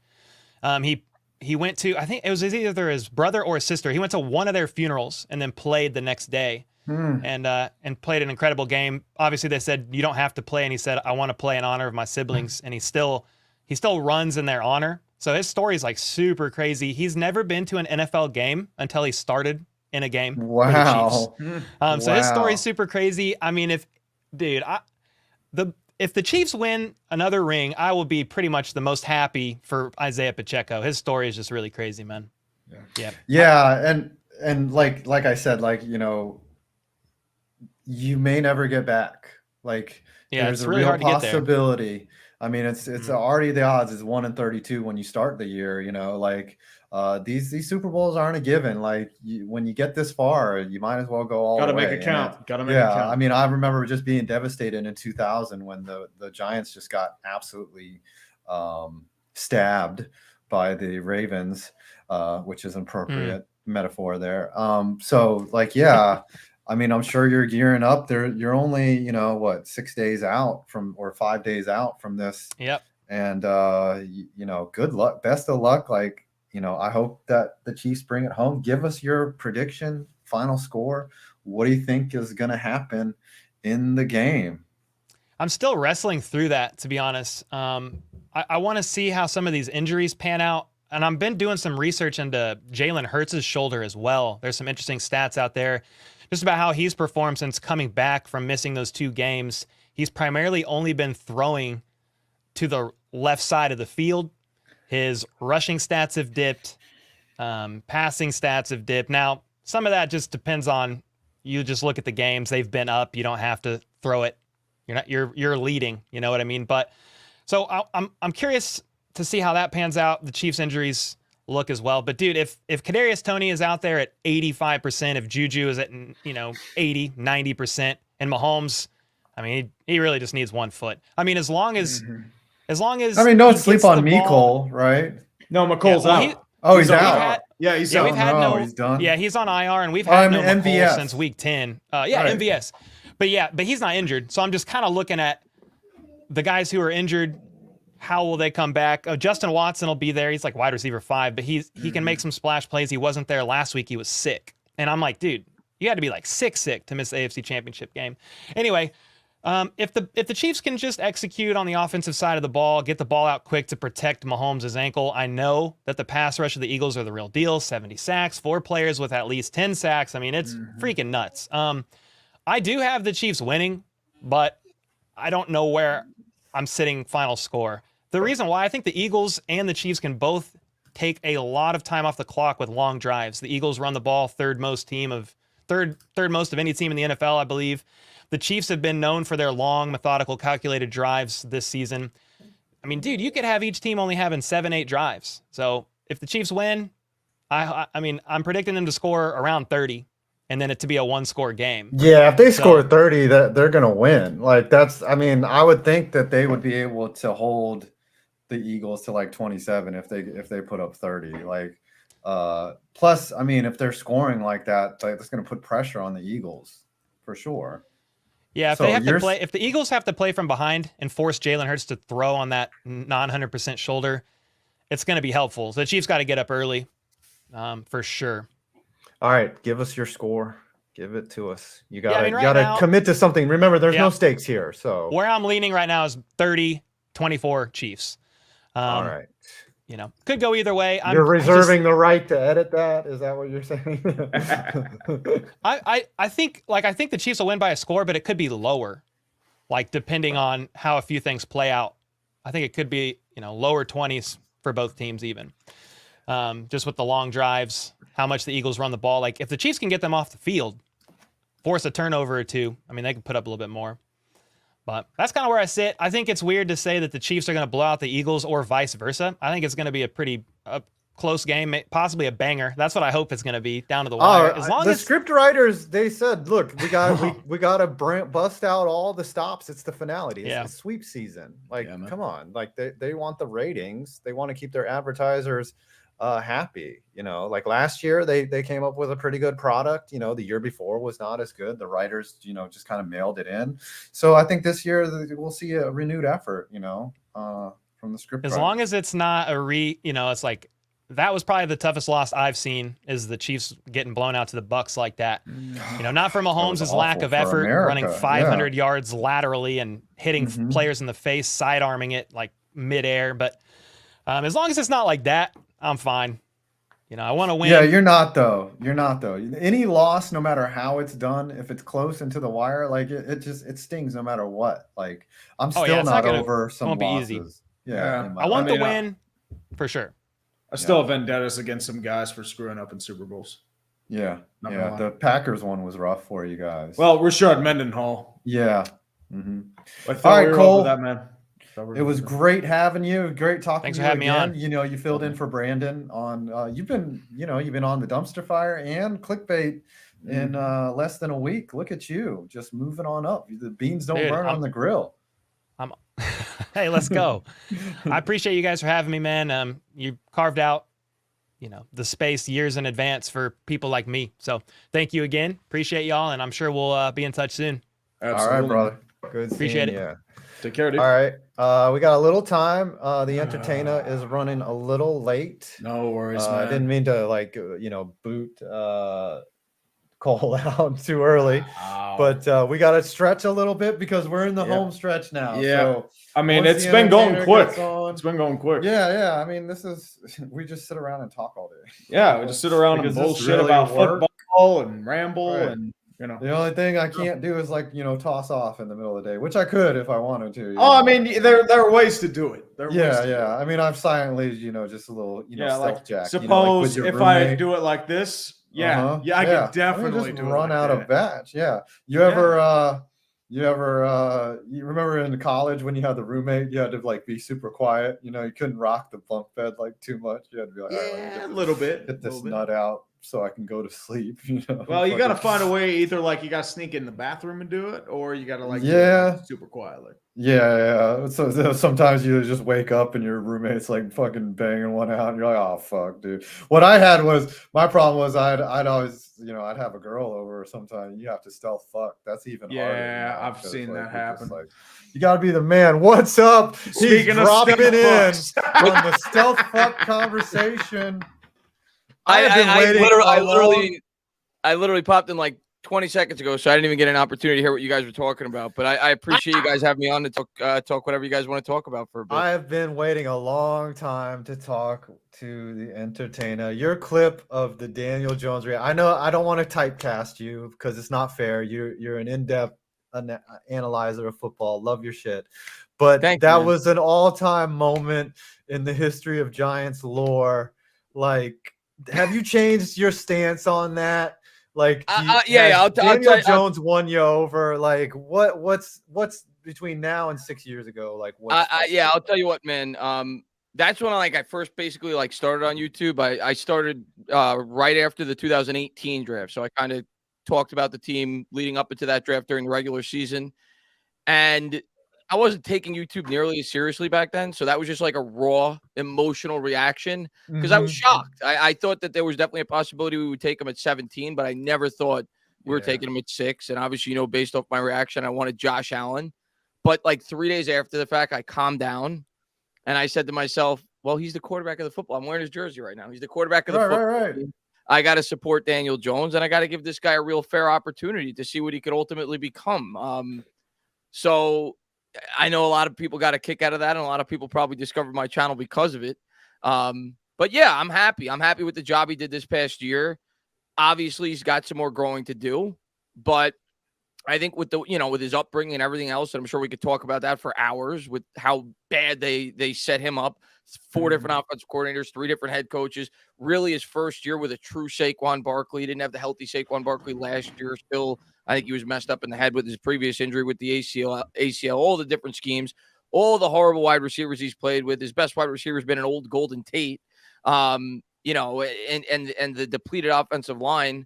Yeah, I think Jones had a good year this year, and I'm glad that he's a New York Giant. But yeah, not my proudest moment on YouTube, but definitely one of my biggest. It was so authentic, though. It was hilarious, though. As you succeed more, I like this guy going off about Kadarius Toney. It's the reaction that makes it hilarious. Though. It's the authenticity. That's the thing. It's as you gain more of a following on YouTube, you start realizing what the stakes are. And then your authenticity, I wouldn't say it diminishes, but you might not have a moment like that again. And it was just so real. It was just how it was a fan reacting to his That's team what it was. Not doing what he thought they would do. And we all reacted the same way. I had a meltdown. I was just who the fuck is this guy? Drafting Dan, why is Gettleman? And plus it was already Gettleman. We've already been skeptical of him. As soon as he came in, there wasn't any immediate success. We're already dude, this guy is a fucking clown. What are we doing with this guy? So I just loved it as a moment. I've probably shown it in my videos many times before I even knew who you were. But so what do we do though with Jones? What do we do? I think that's the golden question. The story? And I'm curious to get your urinating trees take on Kenny Pickett too, because I know you're a Steelers fan. But yeah, no, as far as Jones goes, I mean, I've been pretty outspoken on Twitter. I've gotten into debates now for, I don't know, all year. Because I went into the year like trying to be fair to Jones. Like I realized the situation he was put in. And I tried to be objective about it. And I think a lot of people went in with preconceived notions. No matter what the guy did this year, they were going to want to draft a quarterback. And I tried to be as fair as I possibly could. And I think if I'm Joe Schoen, this is what I think they're trying to do. Because we know that obviously Saquon Barkley and Jones are both free agents, and you can only use the franchise tag on one of them. Mm-hmm. Meaning, if you're able to sign one of the guys to a non-franchise tag before you talk to the other guy, you have a little bit more leverage. So we've seen that they've gone to Saquon Barkley before Daniel Jones. I think they're trying to get the Barkley deal done with before they talk to Jones, because they know that Jones's contract is going to be significantly higher, just for the simple fact he's a quarterback. Yeah. So that's what I think they're trying to do. And I think if Jones's agent comes to them with like a price that's like off the charts, like $40 million a year plus, they're going to say, all right, we're going to tag you. You're going to prove yourself for another year, and we're going to tag you. And then they'll maybe try to work out a contract that's more feasible before the year starts. I think his price range, and a lot of people like scream when they hear this, but it's just the truth. Quarterbacks today, franchise quarterbacks make $50 million a year, and that's only going up. This next year, it'll probably be 55 because of the cap goes up year over year. Mm-hmm. I think the market right now is in that 30 to 35, $36 million a year range. And my guess is the Giants aren't going to want to go above that. But that's what I think in the end he's going to get if they give him like a 3 or 4 year deal. But they'll have like, you know how these contracts work. They'll have an opt out after like 2 or 3 years if things are starting to go south. But that's what I think they're going to do. That's what I think they should do. I don't think that they should force a quarterback pick. We're picking 25th. We don't have a great draft. If somebody drops, maybe, but we all know or that if the right free agent you don't want comes a to you, corner, like say Lamar Jackson, or like somebody comes to you, like Lamar Jackson says he wants to be a Giant, and he's like, whatever you got, if you're going to give me, I'll take Daniel Jones's money with a little bit, more. Then it's like bye Daniel Jones. Like, that's different. Like you're talking about that's different. MVP. But I just don't see that happening. I see Baltimore locking up Jackson. Like, you can't let a talent like that walk. I don't know, man. Apparently they're $100 million off in contracts. Oh my and I don't think God. Baltimore wants to pay him. That is because I'm going to be completely honest with you. That's insane. Like, he's been injury prone the last 2 years, and he has not performed in the playoffs. That's their argument. My question for you is, who do you think has a better open market, Saquon or DJ? Like, which one do you think? Because like I was thinking about this, it's like, dude, there's a Super Bowl ready or playoff contending team that would love to put Saquon Barkley in the mix and give him like a 3-year, even a 4-year deal to 15, help take them over the the hump. Like I could see that. Like, who has a bigger open market? That's a tough question to answer because it seems like only the Giants want Jones. Like, it doesn't seem like there's many suitors there. Saquon Barkley's the better player. Like, I don't think anybody would debate that. Saquon Barkley, when he's healthy, is a top 4 or 5 running back in football. But when you look at the running back market, there's a lot of good running backs that are available in free agency. Tony Pollard being one of them. I think Josh Jacobs is a free agent. I think there's like 2 or 3 other like really good running backs. So my guess would be, and I could be completely wrong, and I'd have to see what other quarterbacks become available in free agency. Did the Seahawks sign Geno Smith? So there's a couple of other options. But if Jones hits the market and he's the most attractive free agent quarterback, look around the league right now. Half the league needs a quarterback. I would think Jones would be potentially he may get a contract that a lot of people may say, oh my God, because there's so many quarterback needy teams in the league right now. You saw it last year. Scary. Your native tree knows it as well as anybody. There was only one team in the NFL that took a first-round quarterback. Everybody said, we're going to wait. This is not a rich quarterback. A weak year, but yeah, it was a weak year. With this draft. This draft is also weak for quarterback. But they're going to have 3 guys that go up. Like, most of those guys are based on pure potential only. Like Anthony Richardson and Will Levis are huge boom bust guys. Huge. Richardson would have to go through a Josh Allen like overhaul to make it in the NFL. I'm sorry, but they're looking at him as a first rounder, right? Well, because some dumbass team will take a chance on him. I just had a scary thought: is the Panthers would love Daniel Jones, right? North Carolina guy, I'll athletic, give you another team. Can solve a lot of problems for them. I don't know. Do you think they like Sam Darnold though? He showed some flashes. Would you rather have Daniel Jones or Sam Darnold? Sam Darnold. It depends on the price. Depends on the price. I'm gonna give you another. Because like if it's Sam Darnold at 20, or would you rather have Daniel Jones at 40? That's a tough call.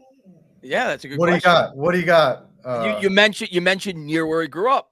Washington's pretty close to where he grew up. They need a quarterback. That's a team that could. I don't know their cap situation. The Jets. And if you're Joe Schoen, like nobody thinks about it from Joe Schoen's perspective. They all think about it from the Madden perspective, the cap perspective. Yeah. If you're Joe Schoen, you just won 10 games if you include the playoffs. You won a playoff game. You started to improve that locker room culture. If you're Joe Schoen, first off, how do you sell the players on starting Tyrod Taylor next year if that's the way that you want to go? Yeah. I think they're going to bring somebody else in. We cannot afford to step back. You are. Exactly. You can't afford to step back. And then the other thing, let's just play this hypothetical game that Joe Schoen lets Daniel Jones walk. You sign a middle of the road quarterback, Jacoby Brissett, to replace him for a year, whatever it may be.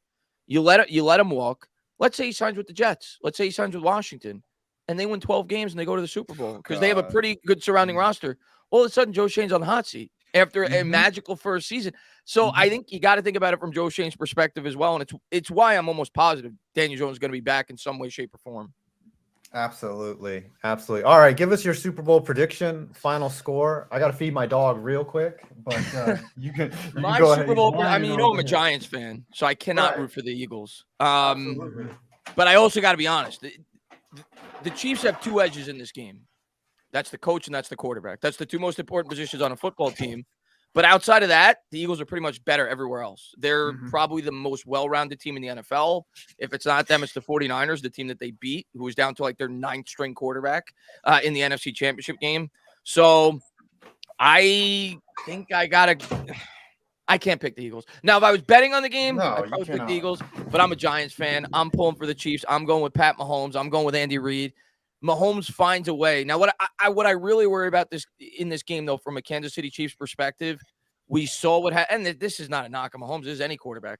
We saw what Mahomes looked like when they couldn't block in the Super Bowl a couple of years ago. And we all know the strength of that Eagles team is that pass rush. They've got like 6 guys that they could just throw at you. They had 70 sacks during the regular season as a team.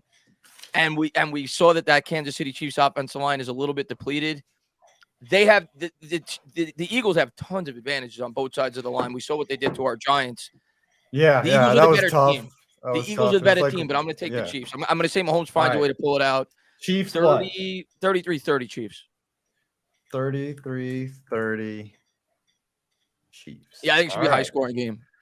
All right, you can stay. So this next hour of the show, if you want to stay and shoot the shit, you can. Like, we bring in everybody now. Like, it's just a complete wide open Zoom call. I see we've got some people ready to go. Oh wait, oh crap, I forgot to invite Kofi. Hold on. I'll do what you gotta do, man. Ready as well. Well, I'll bring in all the peeps in the all the meantime. people. SRS Mike, Black Flags Matter, and Flank Thomas. Welcome to the Chaos Hour. All right, here comes the Chaos Hour. Everyone's been waiting for this.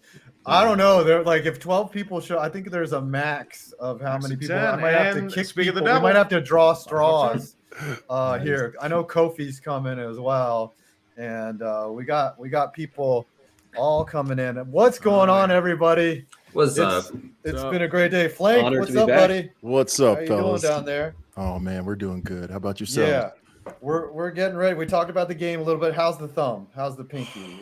Did you see the doc? What's going on with Dude, that? I saw him yesterday. I'm suffering from OLD already, man.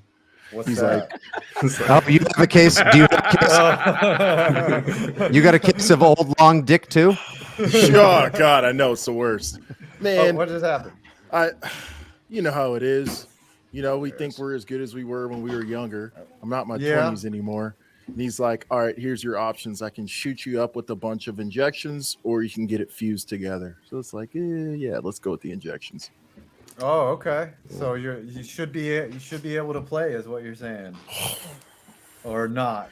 I'll let you know. I get another one in a month. Okay. All right. Wow. We'll play it by ear. What's up, Lauren? What's up, Kofi from Secret Base? What up? What up? Hold on, Lauren. We got an all-star lineup here already. Are you guys talking about backs?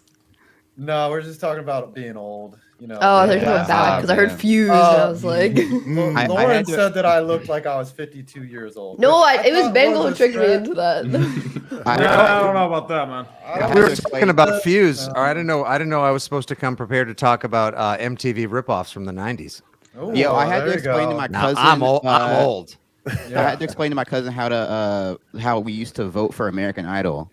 And my cousin's like only 9 years younger than me. And I was like, look, you used to text a number and then like vote. And I was like, wow. Data rates apply. Yeah, that's right. Yeah. You guys like the 90s used to call you could vote for SICKOS. Fox like wasn't making enough money off that show. They had to charge you $2 or whatever it was to vote. Yeah, Adam, what time is Sanjaya booked for the show tonight? Right now. People used to vote for the worst. Ladies and gentlemen, here comes Chris Daughtry. I'm coming home. Do you know that he was an auto mechanic just singing to his friends, and someone was like, "You should try out for American Idol," and then like he went on and like totally. All he would be made now the final is just three. a guy on TikTok that you do this to. Oh no. I will say that dude that goes down and he sits next to girls and he has the guitar and he's just like, "What's your favorite song?" And then like instantly he turns them into a puddle. Like I'm like, that guy has skills. Like if I could do that, I would be a total whore. Like I mean, honestly, It would all be. if I could, I think if you could play music, like that's the thing, right? Like, come on. I don't know. Actually, I don't know about that. Like sometimes. All right, the Lauren, guitar- let's get the perspective, right? Yeah. Like if you're the guy with the guitar that's always gonna whip out the guitar like at the party, and it's just like, all right, like we're 3 songs in, like you know, Yeah. you know. Like, if you haven't picked one to go home with, like you need to put that guitar up, all right? I'm not singing "Kumbaya" with you, right? Tom Grassi has checked in as well. Tom, how's hey. your day going? What's going on, Tom, buddy? Oh, we're full. Someone's trying to get in. How is Tom here? I thought he was going on a 4-day darkness retreat. It got booked. Like it's a problem. I just have to basically hide underneath the plane when he flies out to Peru. So it's fine. It's a whole big to do.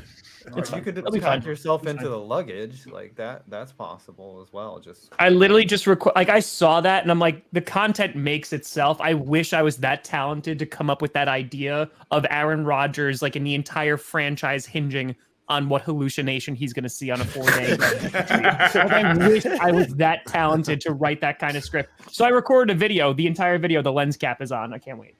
okay. At least the audio. ayahuasca? Is there a prop on how long Aaron Rodgers remains in the darkness? Dude, I hope he I'll go steps under out. 3.5. I hope that he steps out and the first thing he says is like, I stepped into the darkness and I realized the darkness was within me. And then he doesn't say anything for 3 months. Like he just never says anything and he just like shows up at some mini camp. I'd appreciate it. Is he a jet? That's all I want to know. Tom is being punished by having to watch the last leg of the Daytona 500, and we have Black Flags Matter here, who is a NASCAR expert. You guys need to get together and talk so that, like, you might need to stream him or bring him on your stream. Do you know how many people are like, listen, I can provide you so much expertise in the drivers and the cars. And I go, do you know how much information I do not want? I want to go on there. And I was like, yep, and the red car, yep, going around and making a left turn. Yep, there's the blue car there. And the green car there. It is going, everyone's suffering with me. I don't want there to be any brain cells that will be activated during this stream. Tom, I'll give you credit. You did call the baseball game this summer, and you had no clue about baseball, but Hey, you crushed it. You That's absolutely. my second one. Because when Aaron Rodgers did this shit last year, he was supposed to appear on ESPN, and there was like this big thing of like, oh my god, maybe he's gonna say something, and so I turned it on, and I had to watch like 2 innings of baseball, and they were like, well, commentate it. And so I commentated baseball. I did it begrudgingly, but it was fun. You stayed awake? Yeah, you did a good job. You knew what a strikeout For Aaron was. Rodgers, I had to do it. I'm surprised you didn't fall asleep, man.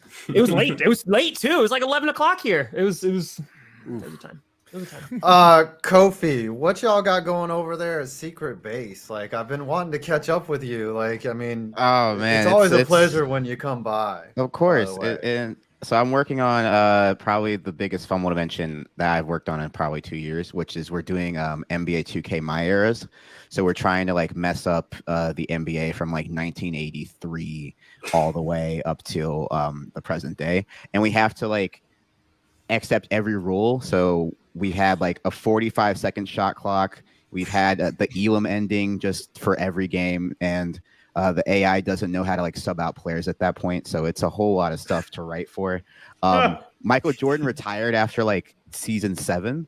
Oh, so, he just yeah. Did he come back? Not You just because got the of like Pistons real beat him life up? stuff. Like, no, it's just he just became bad. He just like deteriorated just so fast. And so that's like what we're working on up there. And I'm also working on a new pitch for a new series, but I have to keep that one under wraps. So okay, it's a secret, extra secret. Is there a way that you could play a video game with the 3-point line erased? Like I wanna try that. That would be so good. Like if you guys could somehow just delete the 3-point line and then actually play the games and see what the NBA would look like if it was actually 19. Steph Curry would be coming off the bench. Yeah, Curry wouldn't have a job. Back to the good old the other way days. around. No, Redick would be a shots. threes. Players having cigarettes on the bench. That's That's real basketball. That's right. Low top sneakers. And booty shorts where you could see. And then after a nice game of 48 minutes of basketball, you go to your job at the shoe factory. That was a time. That was a time. All right. Let's go to somebody at Mike. There's only one Mike. What are you doing for Super Bowl weekend? What's your go-to Super Bowl food? Oh, I got to ask everybody in this group. What's your go-to Super Bowl food? I mean, we're just assuming it's like stuff out on people's parties. Like there is no beating Cool Ranch Doritos, like at some random guy's party or something like that. They're better than the nacho cheese ones. I'll die on that hill any day of the week. But I would say at like a typical party, there's no beating that. All right. Darian, Super Bowl go-to food. Wingstop, easily. Wingstop is a good call. Yeah. I will get it. Boneless or bone-in? No, I used to be a boneless guy, but then I grew up. All right. Yeah. You gotta work for your food, right? Thank you. That is the first true sign of maturity on the "Are you a human?" test. Yes. Can you handle bone in the meat? Thank you. Yes. Thank you. It's the best part of a chicken wing. Are you kidding me? Flank, what's your Facts. go-to? Dude, I don't want to steal his answer, but wings, bro. Extra crispy. Gotta go wings extra crispy. Extra Fitzy? crispy, man. I'm a flat guy too. Yeah, I'm a flat guy too. I'm a drumstick man. Drumstick man. Nah, the trick where you twist the bones and you. Oh, the just little pull it out. lollipop trick. Yeah, man. Yeah, that's a good one. Honestly, all I do is just I use my teeth, just rip it open and just like go hot ham. Like I leave nothing behind. I could see. I don't Are you need talking about wings? Yeah, I could see trees fucking up some wings. No. I mean, that could be other things too, but mostly about wings. Take things Tree said that could be misinterpreted for 400, Alex. Oh, dude, that's an entire subgenre. Tree's been canceled like 8,000 times. That's what the he kids said- Did you guys remember the first time you ever saw someone on the internet do that thing where they took like the not flat part, but the other part of the wing, and they just did it in one whole thing in their mouth? And they pulled it out of the bone. And I was like, I think it was a Vine. Oh my God, Vine! That was adorable. Right? Vine was It never really got toxic. What? It was always great. It proves you need more than 6 seconds to be an asshole. All right.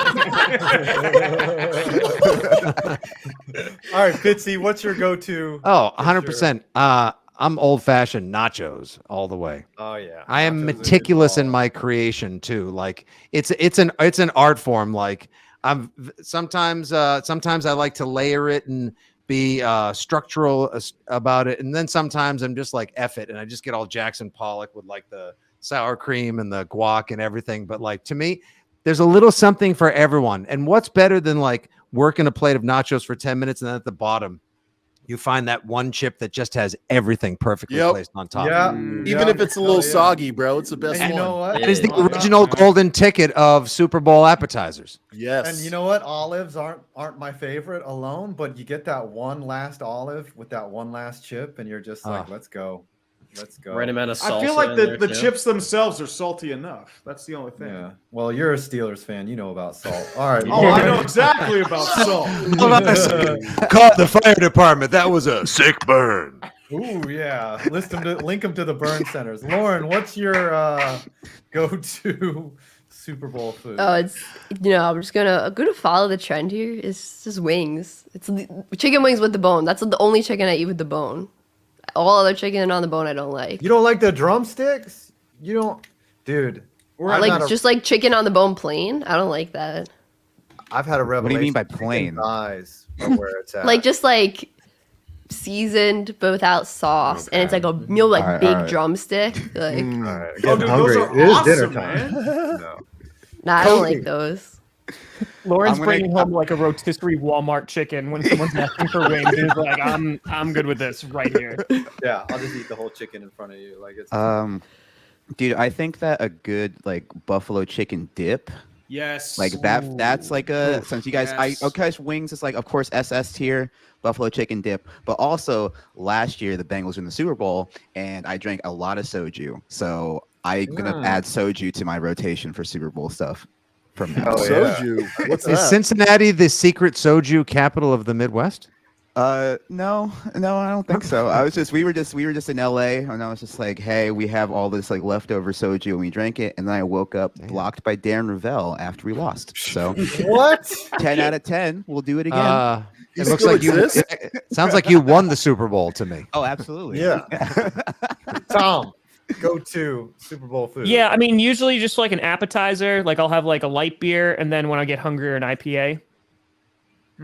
So you eat, Not about you drink choice. your snacks, is what you're saying. Yeah, that's called being like I'm financially responsible because then I can get to my destination quicker if I don't have food in me. So right. Yeah, you're. I mean, But but if you you drink broadcast too it, much, though. but if I'm you seeing drink some too much, you're not gonna get to holes. that quick. it's just It's like budgeting. It's fine. It's like lightweight stuff on purpose. That's the thing, though, Matt. I mean, you got to build it up because you don't need to spoil that buzz early. Because without the food, that alcohol's going right to your system, and then you're just a hot mess by the second quarter. Nobody wants that. Sometimes that's the I mean, have you seen some of I these didn't know we Super were doing Bowls? That's meals. exactly what I want. Like I wish I did it during the Rams Patriots Super Bowl a few years ago. Quarter, and I've been like, I've seen enough. I'm good.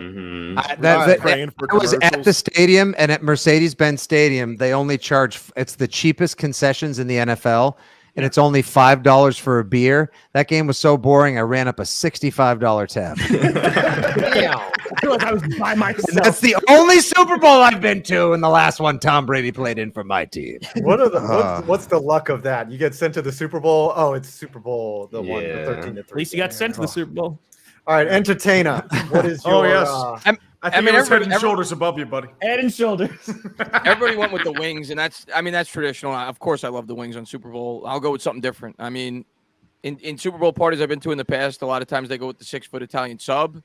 That's always a good one for that's me. strong. Ooh, I But want if, that. but if we're talking like appetizers, how about pigs in the blanket? I feel like that's pretty traditional. For like a Super Bowl, you dip it in the mustard. We sleep on the pigs in a blanket. They're amazing. Yeah, I feel like You guys that's go to a way staple. better parties than me for the Super Bowl. Where's this food every year when I go to the Super Bowl?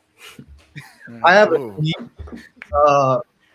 have you ever had a full-size pig in a blanket? You take a Nathan's Yes. hot dog and wrap it in one of those dinner butter rolls that you Oh, get. I have, and yes. you have it's like a giant pig in a blanket, and then dude, I can tear that up. I I'm gonna thought have you were. that for I dinner. thought you were doing a hot. 7-Eleven. I thought you were Yep. doing a hot dog joke until you explained it. I was like, you like a hot dog? Like No, it's not a hot dog. It's just like meat in a rad. bun. Yeah, it's You just basically take a hot dog. But You just take the Flakier. whole thing of crescent roll and just stuff a hot dog in there and just bake it for 15 minutes. That's And it. you have to eat it crying in the shower. Well, Absolutely. I mean, You gotta that's get how 'em I off eat the most roller. of my dinners. Yeah. Gotta Tree, get what 'em was off the your roller what- for sure? I mean, Yeah. go to. I mean, Kofi said it earlier. Buffalo chicken dip. That is the bomb. But I got to go with another one, and I don't see enough of this out there. Giant pretzel. Ooh, yeah. Ooh, that is strong. Now, We need more do you giant put pretzels out there, man. do you put the mustard on the pretzel? Do you plant? What do you do? It with varies. Like sometimes you want the sweet mustard, sometimes you want the Dusseldorf for a little spice. So it varies. Because Okay. I usually like to do it on the side. 'Cause sometimes you just want that You're doughy different. feeling You of the dip. pretzel. Yeah, Yeah. I did. Yeah. All right, I will close out this segment. Oh, go ahead. Yeah. I was just going to ask, like, is there a Super Bowl appetizer or like a football watching food that has a greater risk reward than the giant pretzel? Because like when done perfectly, there might be nothing better, but a shitty ballpark pretzel is the equivalent of getting a flat tire at your in-laws. Like it just it sucks. No, I'll still take it. I'm taking the chance on that. Chili's always risky, right? Like Yeah. you're gonna start a 3-hour, 4-hour game with chili. Like you might have to take a mid game break and disappear for a while. And if you're at a friend's house, that's a major party foul. So you gotta. What if you Chili's spill it, always too? risk reward. Get a case I'm of the gonna Lamar's. close. Yeah, I'm gonna close out the segment with something that none of y'all said. Deviled eggs. And it's a 7. It's more a family reunion. Yeah. It's a 7-layer funeral thing, bro. Somebody died. Someone's dream died on Super Bowl night. So you want these deviled eggs? Yeah, it's like, oh, grandma's coming over. Let's make the deviled eggs. Yeah. And potato salad. Gotta have potato salad. That's like Thanksgiving food right there. Yeah. No, My go-to is a 7-layer dip. It's Not bad.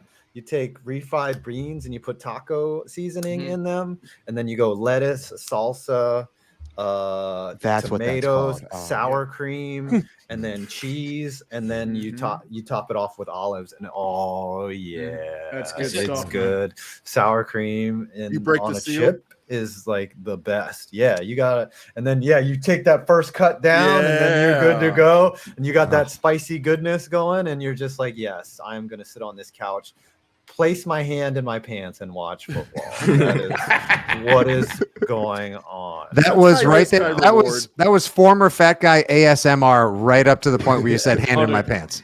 I mean, you guys can clip that. It's fine. No, dude, that's every. So we need American a 5 age, points out of 15 to context, 70 brother. does that. What's that? I said every American aged like 15 to 70 does that during a football game. So like, I mean, every guy from the time we're like 4 years old, that's what we're doing. gotta like, adjust, hand man. in the pants, like just. I know, Lauren, cover your ears, but that's what we're about. Like, everyone has a best friend, and we meet them early. What do you think happens when your hands are down like this? You're adjusting. I think you're doing that. The amount of cringe that I've unleashed in the last minute, like that's what it's saying. Like, thank God there's no HR and YouTube, because I would have been fired along. Oh yeah, hardcore Look at- cancel. You talking about me look getting at canceled? Look at Fitzy's this face guy. right there. I'm just being real. I'm I just know. being real. It's true, You've bro. only seen one of my hands for the last 5 minutes. The other one is notes. Exactly. I went to get my son out of the crib the other day. Is and that I a went to euphemism? Grab him. No, real talk. He's 2 years old. Real talk. No, real talk. And I went to son grab out of the him. crib. I went to grab him, went in with both hands, and he just goes, "Whoop." I was like, "Oh, bro." He goes, "Ah." man. Oh, yeah.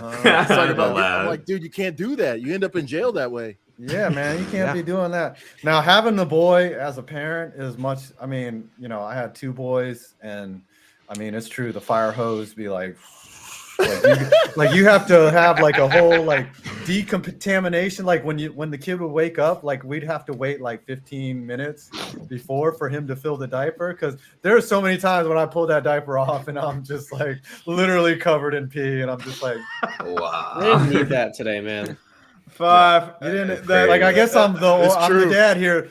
No, it's true. Fitzy, Flank, Oh. you all agree? And there, as the father, Absolutely, bro. Yep. as the father of 2 young boys, like whenever I was back in the weeds and the shit, man, with the diapers, like as soon as you would see like the salute coming up, you're like, you've got 5 seconds to cover it. That's right. You gotta put the towel over it while you're changing them. The little rag. Yeah, that is smart. That Yeah, is the smart. towel. Just soak that towel instead of your face.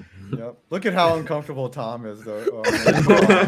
He's just- Listen, my dogs have shit all over the floor before. It's basically the same thing. It's yeah. I mean, I can't leave my toddler in my house for 8 hours unattended, but yeah, it's the same thing. I mean, you could. I mean, yeah, there's people who are going to get upset, but yeah, I mean, he's just gonna cry for a while. Tom's wondering, okay, deal with Aaron Rodgers in seclusion for 4 days, change 50 diapers at Fitzy and 5 Points house. Yep. I bet you have to change Aaron Rodgers listen, diapers all at I'm this saying point. is like after that long in darkness, eventually you're not going to be lonely anymore because you're going to start to hear some things. So like it's fine. It's going to get to that breaking point. What if he You're not doesn't come speaking out? from trauma? What's Again, that? if What he if he comes doesn't out and come even out? claims that he's the second coming, like I'm at this point where I'm just sitting back and eating popcorn. I'm like, what you gonna do next? Like it's all good. It's We're fine. all your preference, assuming he's though? coming out, though. I don't know if he does, man. What's I your don't know if he preference, does. Tom? With makes a decision. I gotta be honest. I've said this, like I don't care what he does because I Same. really appreciate Aaron Rodgers. Like in his time that he was here, he was one of the best quarterbacks of all time. If he wants to play more, cool. He doesn't, cool. Wants to go to a team, cool. I just want to know what my team is going to look like this year. Yeah, Like, I'm just exactly. done. You got to start I've done planning, this for years accordingly. now. Like Yeah. I'm just over it. And like he can do whatever he wants. Like the Packers can do whatever they want. I just want to watch football and like enjoy myself. You don't think that's a little easier to say him not coming off an MVP season, though? Oh, 100%. Yeah.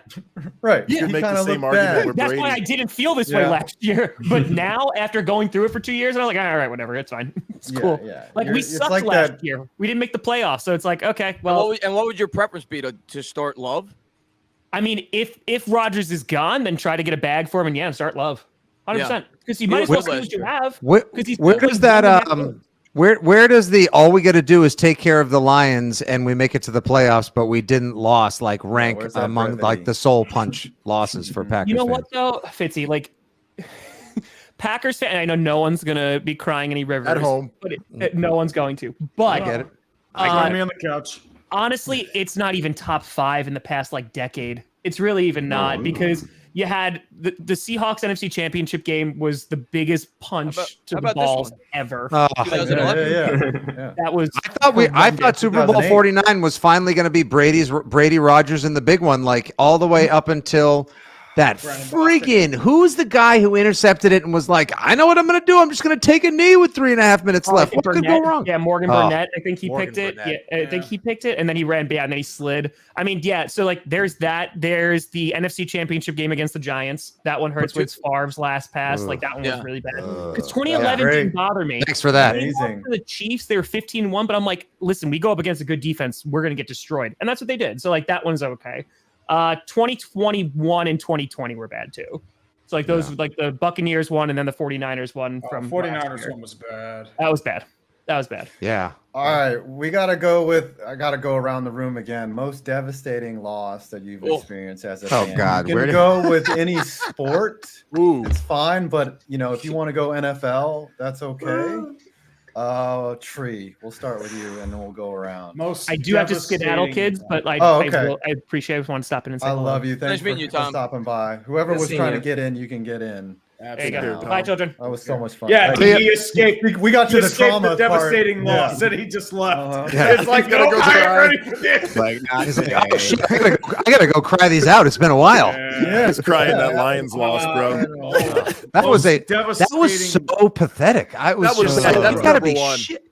That's gotta number be one. shitting At home. me. At home. Aaron Rodgers took your team hostage for 2 years, and you do that? Come on. Yeah. Yeah, that was pretty bad. That was But some I gotta say, bullshit. most Playoffs on the line. devastating loss, I would probably have to say the Steelers losing to Tebow. That was bad. Yeah. Oh. Wait, was that the Twitter playoff was one? bigger. Yeah. Up the Twitter middle? was bigger than- I still sorry, believe sorry, I don't that mean to laugh. Ike Taylor in that I game, do. I do. worst defensive performance of this millennium. I will swear by that. He got just could three- do nothing against Demaryius Thomas. We got 3 Giants fans here, so it's gonna be interesting to see who picks what, and I get to pick last. So, EntertainAh. All right. I know you're gonna go to a few. If I'm not mistaken, 5 Point Viz, you're a Met fan too, right? Yes, I am. Oh yeah. I'm a Same. Met fan also, so there's a lot of bad losses with the Mets too. So we're both idiots. I get it. Yeah, we're both idiots. That was dropped in my head as a child. Yeah. But as far as all right, for the Mets for me, and then we're gonna get into the Giants. But for the Mets for me, it's got to be the 2015 NLCS Game 7, strike 3 looking for Carlos Beltran. Andy Chavez makes, and I still say it to this day. I want to get your take on this 5 point Vids. If the Mets win that game, and I think they would have won the World Series because they were the best team in baseball that year. Yeah, 2006. Yeah, 2006. I'm sorry, I confused you. 2006. Andy Chavez makes the catch. Game 7, Carlos Beltran, strike 3 looking. If the Mets win that World Series that year and they beat the Tigers, does that catch go down as a better catch than the David Tyree catch? The Andy Chavez Game 7 catch against the Cardinals. Wow, that's hard. That's a hard question. You're asking like an apples to oranges type thing. Yeah. Like it's tough to Because I decide. feel like that catch isn't remembered as well as it should be because they ended up losing the game. It was also a double play, right? Yeah, it was. Yeah. You doubled doubled them up off I'm of a Mets fan first. too, so like I hate losing to the Cardinals. So But yeah, like, I mean Scott Rowland hit the ball, and it was deep, and Rowland was trash that whole series. He nuts up and he just hits this bomb, and then Chavez jumps up, catches it, throws it in, and I'm like, we're gonna win this game. It's kind of like the difference is the Tyree catch. Like after that, like I felt like we're winning this game. There's like God is on our side. It is decided. But baseball is different. Like baseball, like the momentum it can be abruptly stopped, and then you have to go in. And so we end up losing. Oh man, like if we just would have won that game. Remember that was Game 6, I believe. Game There 7. was no, it was right. It was a Game 7. That's what they get, bro. They that was screwed over a rough. 17-year-old me that year. Yeah, yeah. I was Oh, their you were ninth in- round. I was their 9th round draft pick, and they lowballed me. So I was really happy they lost. I'm not gonna lie. Omar there he Minaya, is. bro. Omar Minaya. Oh, Manaya. Oh, that's right. Oh, dude, he tried to Yeah. get around. I was a Boris guy at the time, and he tried to get around my agent and my my advisor and my parents. I was 17, and he called me directly, and I'm just like, yeah, I can't sign with you guys now. You don't follow the rules. Dang. So That's I'll say it's karma that they lost. That was a devastating loss. But real quick, the Giants loss for me. You could pick so many. You could go with the 2002, and I'm sure you guys will cover these. You go with the 2002 game against the 49ers where we blew like a 30-point lead. You could go with the 2000 Super Bowl against the Ravens where we let up a kick return right after we scored. But to me, that wasn't like as devastating as the Eagles' miracle at the Meadowlands too, because one, it's your arch rival. Two, it was a game you blew when you were up by like 20 points with like 8 minutes left. And if we win that game, we may very well ended up winning the Super Bowl. So that year, because we would have went in hot, like Yeah, saw we were a with the good other team. We yeah, missed the the other playoffs two. at 10-6. And if we could count if we could count Plaxico Burress shooting himself as a loss, I'll go with that. But because we were definitely going to win the Super Bowl in 2008, but I'm going to go with the Miracle at the Meadowlands Part 2 against the Eagles, where Michael Vick just went like Madden on us in the fourth quarter. And yeah, obviously, what's his name? What was the name of our punter at the time? I'm forgetting off the top of my head. But Matt Dodge. Matt Dodge just punted out of bounds. Name What are that you will doing? live in infamous. Yeah, well, he was told to punt it out of bounds, and he just didn't. missed. Mm. Yep. Yeah, so I'm gonna go with that. Quan, your mic is too close to the speakers. We're getting feedback. There we go. Hey, No, what was I'm the still hearing it. 2006 Entertainer? What was the 2006 one? Wasn't that when Beltran was caught looking at the hook? Yeah, same game, same exact game. Chavez Yeah. made a catch in like the 7th, I want to say. That would have put Oliver Perez was pitching. Oh my God! But Oh God, he gutted his Oliver. ass, dude. That was the most gutsy pitching performance I've seen maybe in my lifetime. Like he had you remember nothing. that pitching He staff, had no man? You had fastball. Perez, you had John Maine, you had El Duque when he was like 90. Pedro, glad Pedro got Martinez hurt. didn't My old even guy make it. He Pedro. got injured.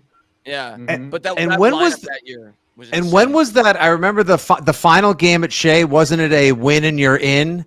And Ryan the Mets Church. lost, and then it was like, I was hey. just gonna say that when he got around to me. Oh, I'm Thank sorry. you. Yeah. Okay. All right, you're a Mets fan Mike. also. Yeah, but Ooh, that one was thanks. Mike, you're up. Go ahead. So my teams are Mets, Jets, Knicks, which sounds like a recipe for hell, but considering I'm We agree on 23, two. I'm they a- don't I'm a even big get Knicks that fan, far. too. They don't even get that far in my lifetime to have something bad because I'm 23.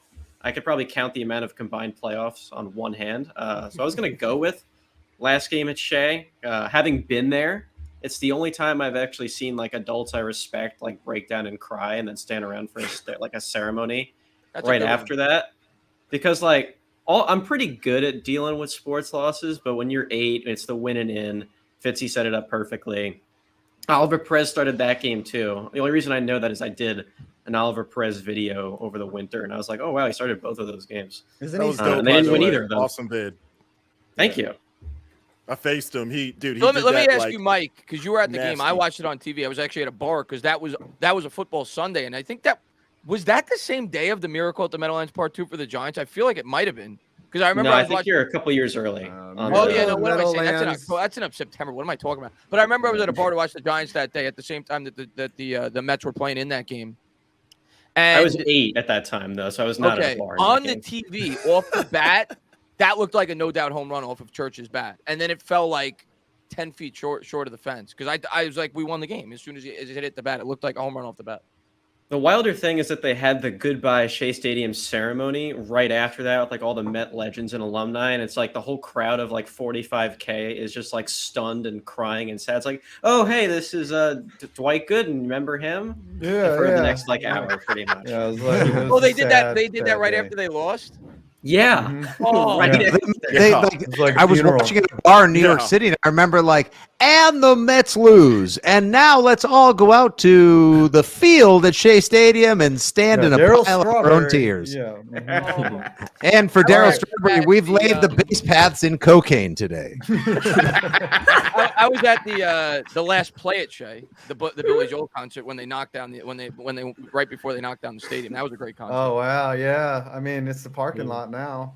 Yeah. Darian, hardest loss, most devastating loss. See, I grew up, a St. Louis Rams fan before they were in LA, so there was a lot of them, a long list of them.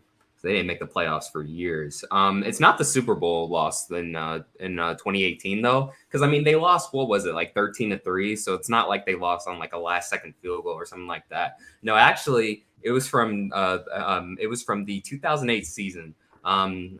They were at the Meadowlands against the New York Jets, and by the end of the first half, it's 40-0.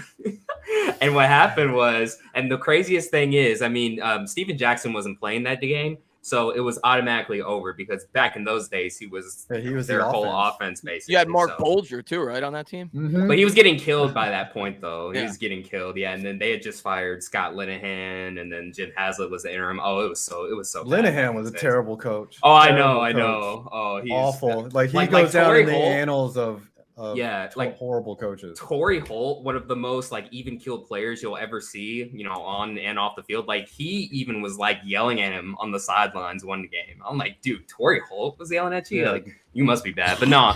But the crazy part about this game was the score would have been lower, but they actually turned the ball over 3 times within the last 2 minutes.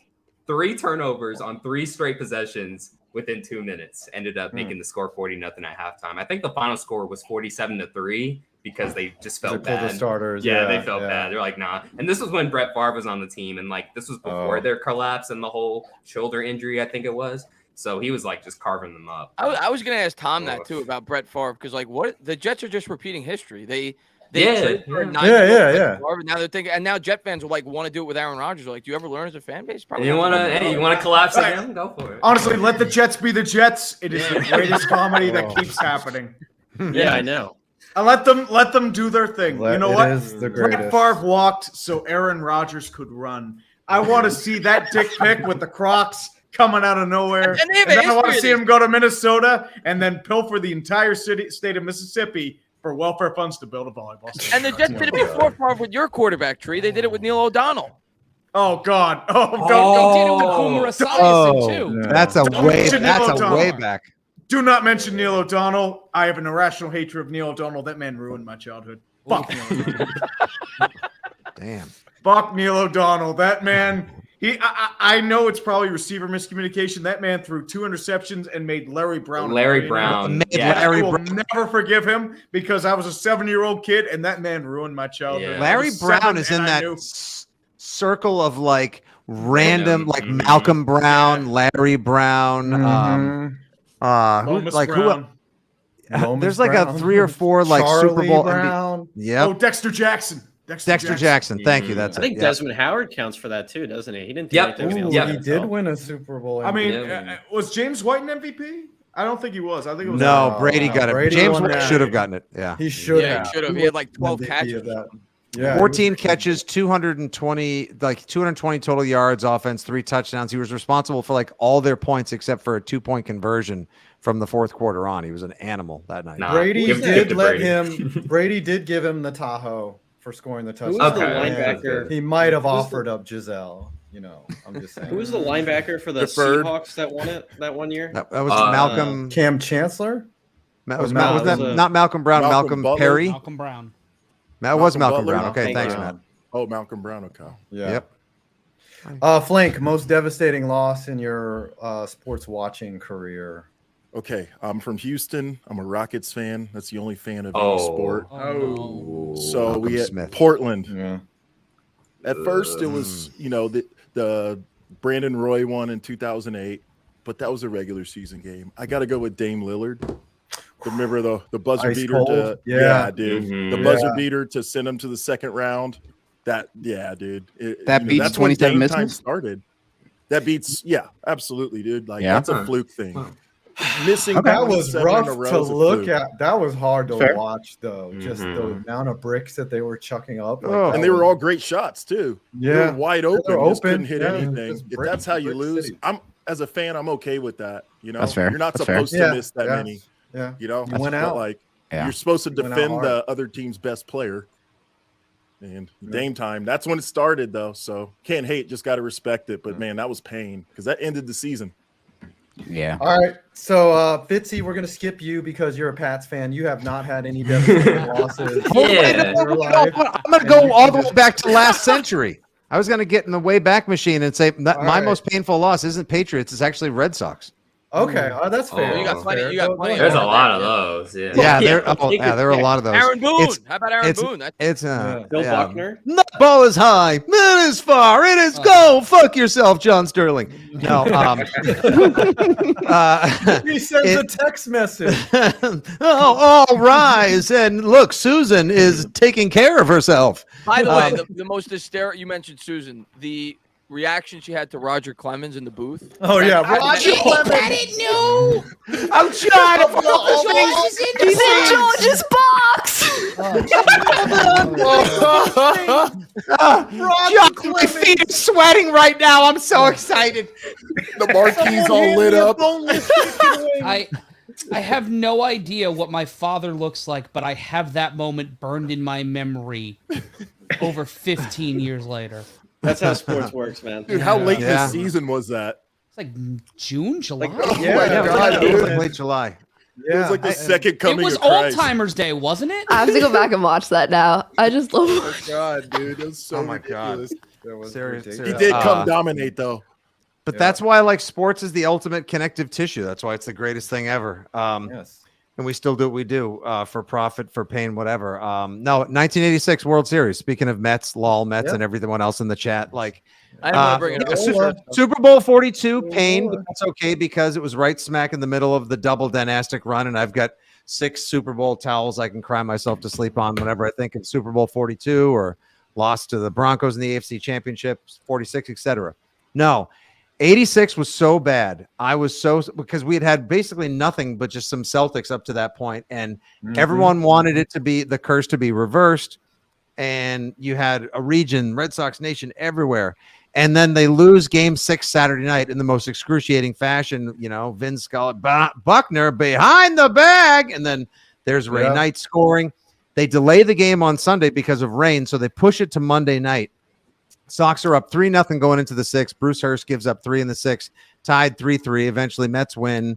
Marty 8-5. Barrett with what's that? 8-5 was the 8-5 final. final. Darryl Yep. Marty Strawberry. Barrett whiffed. Yep. And I remember just like fat little me in Braintree, Massachusetts, on the South Shore of Boston, just crying my eyes out, but just What's so inconsolable, Yeah. just needing to know that pain.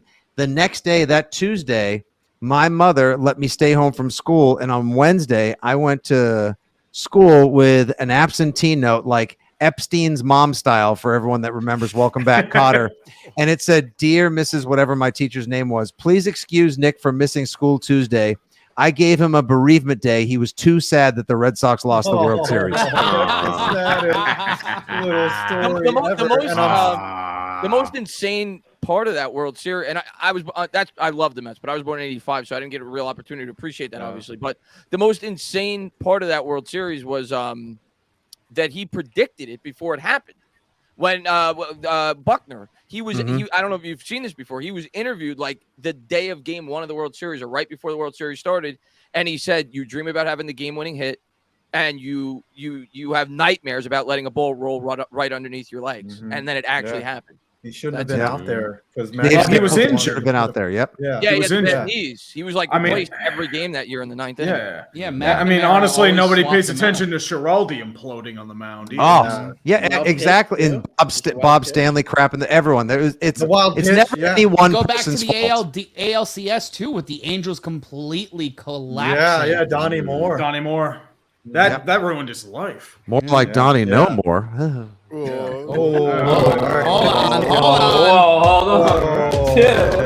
dude, you should have. You should have put a Yeah, Nice. I think you need to put a bullet in that joke. Oh no! So- All right, Oh, Lauren. Let's switch gears here. Lauren, most devastating loss in your young, not yet ruined life. I feel like there's nothing. I don't know. The Giants' losses haven't been too bad because they haven't like made it so far in the playoffs since the Super Bowl, and I was like young, Lucky. so Yeah. I think the Rangers losing in two second overtime, and what was it, Game 6 of the Stanley Cup 2012 or against the Kings? against the Kings. Oh yeah, the Alex Martinez. Diaz Sorry hands. about that game. Alec Martinez Double overtime. hands. I just remember crying, like sitting in the dark, crying. Like it was like past midnight here. That sucked. The year the Yankees lost, 2017, like the first playoff run, the first loss versus Houston, that sucked. Yeah, the Aroldis Chapman, right? The Yeah. Altuve. Yeah, that was great. That was You want to get the trash can that's in the corner of the room and like smack it really quick for that one, or no? the old cheating time. Yeah, that's. I mean, the Rangers losing. They've been rough on us for a while. Yeah, it's been tough. Kofi, I know you have some recent trauma. Oh, I mean, that was the first time I'd actually like been to a Bengals bar. Like I've like been around Bengals fans watching because I'm like a Bengals fan from North Carolina, so that was never like right. yeah. How did so that it was happen? cool. How'd you become a Bengals fan from North Carolina? So my mom was a public speaker, and that was and she would always like bring back like sports memorabilia from like wherever she went, and Cincinnati was the first NFL team, and I was like, okay, Legit. I'm gonna stick with Legit. that. You gotta admit, Skyline their helmet, Skyline the chili, helmet is baby. fire, right? Yeah, Yeah. especially in the Like, if you were to 90s. pick Yeah. a team just based off of graphics, like Bengals is up there. Yeah. It's like, that looks dope. Should have won that game last All right. 9 days ago. So it's not that game. It's just the whole Jeremy Hill shouldn't have fumbled the football. Oh. And, like, that was just- yeah. That broke an entire franchise. I'm That's still shocked crazy. over how everything played out. Okay. I mean, like Montez that was the what was that, the fifth, like 5 out of 5 years of wild card losses. Yes. And then that whole stretch was just like, you know, and I had never seen a Bengals like playoff win in my like lifetime up until that point, right? So I was just like, well, that's just the end of that, you know. And then y'all I messed just- up AB in the same game. And the AB's problem been is, like, insane. Ben Roethlisberger was injured to hell. He shouldn't have Yeah. even been at that point because they were Barely like threw just 5 yards. plodding down the field. They should have never been anywhere near field goal range. I remember like that was when Tree and I had just become friends on YouTube, and he did this visceral "Congrats Bengals" vid where No, him as a this Steelers was fan- this was a year before. It's a year before. Oh, okay. Well, So this was whatever. before You I were was even just back. right. You were It- angry though at them for losing that game. I just It was remember, brutal. It was like, brutal to watch that. Like that video came up in my sub box, and I was like, ah, man, Yeah, I don't We want deserve it. All right, Maddie Ryan, thanks for popping in. Thanks for having you me, had a Dan. segment earlier, but you passed it up. It's all good. I didn't pass it up. I had real life things that pay me money that I had to be dragged into. It's all right. Yeah, this is free. This is costing you money and costing you apparently days of your life. Now you have to bring up your most devastating loss in your fandom of your Oof. life. There, And you being a Mets fan and a Giants fan, there's plenty. Yeah, Wow, there's this whole some- panel's like Mets fans. This is great. Yeah, it's crazy. I feel I like hate the Mets with the passion. It's I like absolutely hate them. 60% of YouTube is like from New York. You know what swear. I've learned, by the way? All the famous stand-up comedians are Mets fans. It's because they give them such good material.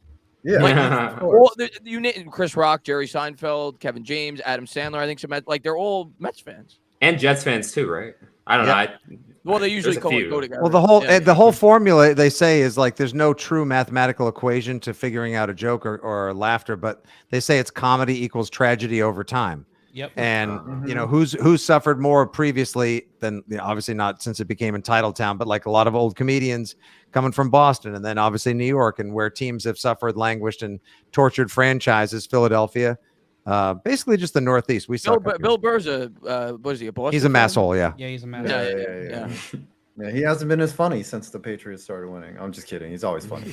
Matt, hit it. with it. So it's in eras because before I knew sports was nothing but pain and sadness and something akin to Catholic guilt that I really can't put I wrote a thesis about how sports is an adjunct for religion. It's truly just rooted in shame and cultural traditions and Yeah, the that terrible sounds like things we get from our Yeah. parents, like anxiety, depression, addiction, etc. Mhm. But they just did a 30 for 30 about the first one. Mets Yankees World Series was up there for me. Because I had a hat stolen at the same time, a Mets World Series 2000 hat. I wrote about it on my Medium. You can find it, MattRyanYells. But Giants Ravens Super Bowl was the sports fan equivalent of seeing someone get pink socked. And then fast forward. Can you explain that? Can you explain what that It'll is? sound good. It's when your asshole falls out. Oh, okay. What? Okay, All that's right, right. well, So that's a thing. That's a thing. I worked for the Rectum. Opie and Anthony show. These things are in Darn my. near children. Anthony's. Oh wow, you worked for those guys? Those guys were crazy. I survived. I know who they are. Yeah. Uh-huh. Well, O&A, they were like they're the reason I got into radio. So They were the Oh, you shit. poor bastard. in Me too. 2003, Yeah, I know. 2002. They were nationally syndicated, and then Oh, there was what's nothing funnier in the back in the like late 2001, early 2002 before they got canceled with the Sex for Sam Adams thing. Yeah. Like, Oh, Lord. Yeah, I know what you're talking about. Yeah, I know what you're talking about. their fastball as radio guys was the equivalent to Pedro Martinez that night in 1999 in Yankee Stadium where he struck out 17 guys. Like Yeah. he just Yeah, like he was they, good. They were both good. Dude, their Yeah. feuds with Howard Stern were so funny. I still listen to Epic. some of them. Yeah. Dude, Anthony's impressions when he would do like Andrew Dice Clay or he would do like great. Yeah. Grease Man, like he was always the just- grease man, laddle doodle there. Waddle doodle. Waddle-doo-doo. Long night. Well, Bone the dry, Achille bone dry. Tom Brokaw here, the All right, Achille that's a Long. good one, Matt. That's I've a got tough it, one. but the Mets Cardinals Game 7 NLCS is the one that broke me emotionally. I'm Yeah, I dead agree. inside because of that. Yeah, Strike out. I'll give you another Mets one, by the way, Matt. And you brought up the 2000 Yankees. I have one question for you with that. How was Roger Clemens not ejected from that game 2, where he threw up? Yeah, we threw the bat. Yeah. I was Spear at 11 Mike years Piazza. old. I was at my uncle's house. He's a huge Yankee fan. I'm 11 at the time. I'm in the 6th grade. Just like, they got a shot. They got a shot. They finally got past Atlanta. And then Roger Clemens throws a bat like an asshole. After he hit Piazza in the head Yeah. like mid-season, and he caused him to miss a month of the year, and he throws a spear at him. Hey, And it's a Piazza got him different back time. in the All-Star game. Yeah. He got him back. Oh, cool. When it doesn't matter. But I'm gonna give you because Hey, we're talking about still like Met counts. tragedies. I'm gonna give you the only time I ever cried watching a sporting event.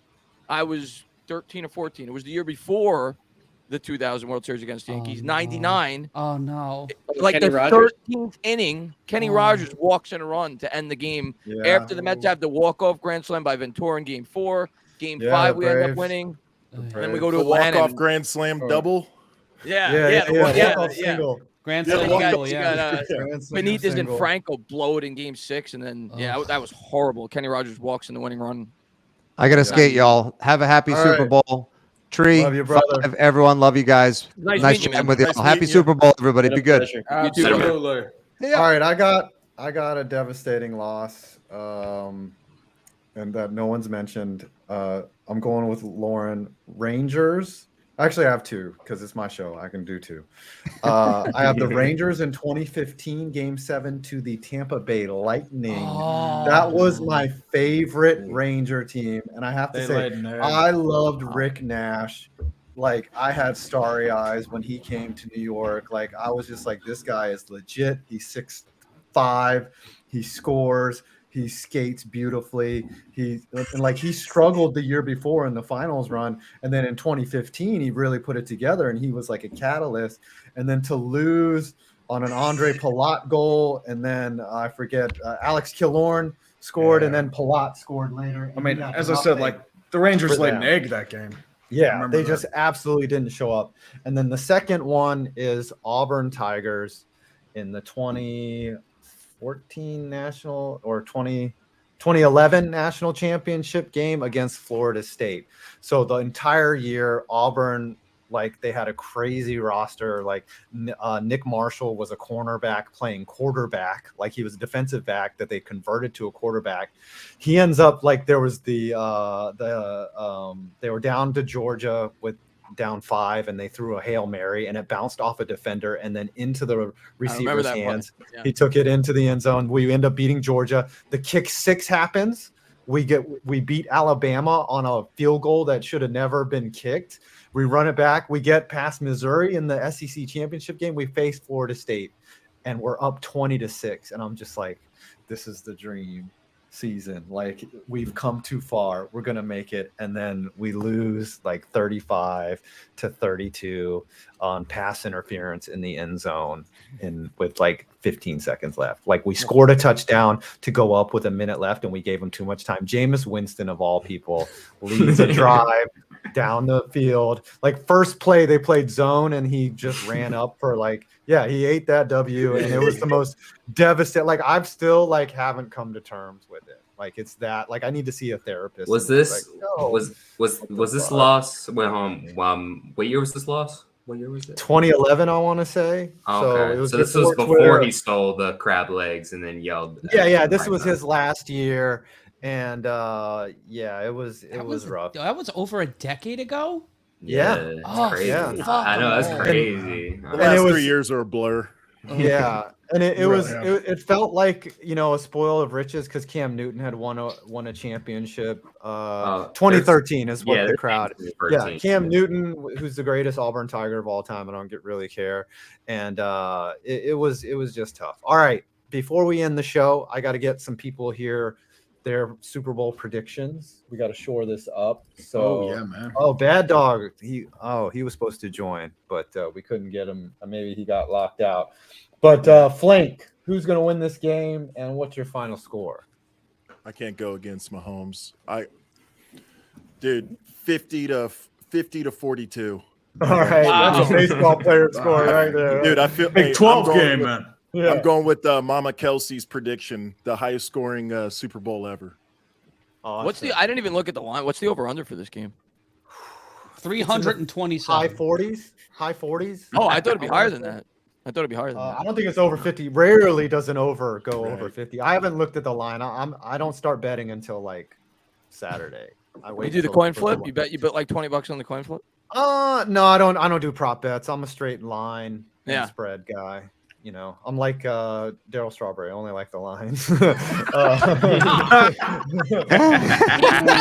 Lord, man. 8 hours in, still sharp as ever. Nice. Still sharp. Been here all day. Kofi, who you got? Let me go 35-31 QB Jesus over the Eagles. Wow. Okay, all right. Chiefs. I like it.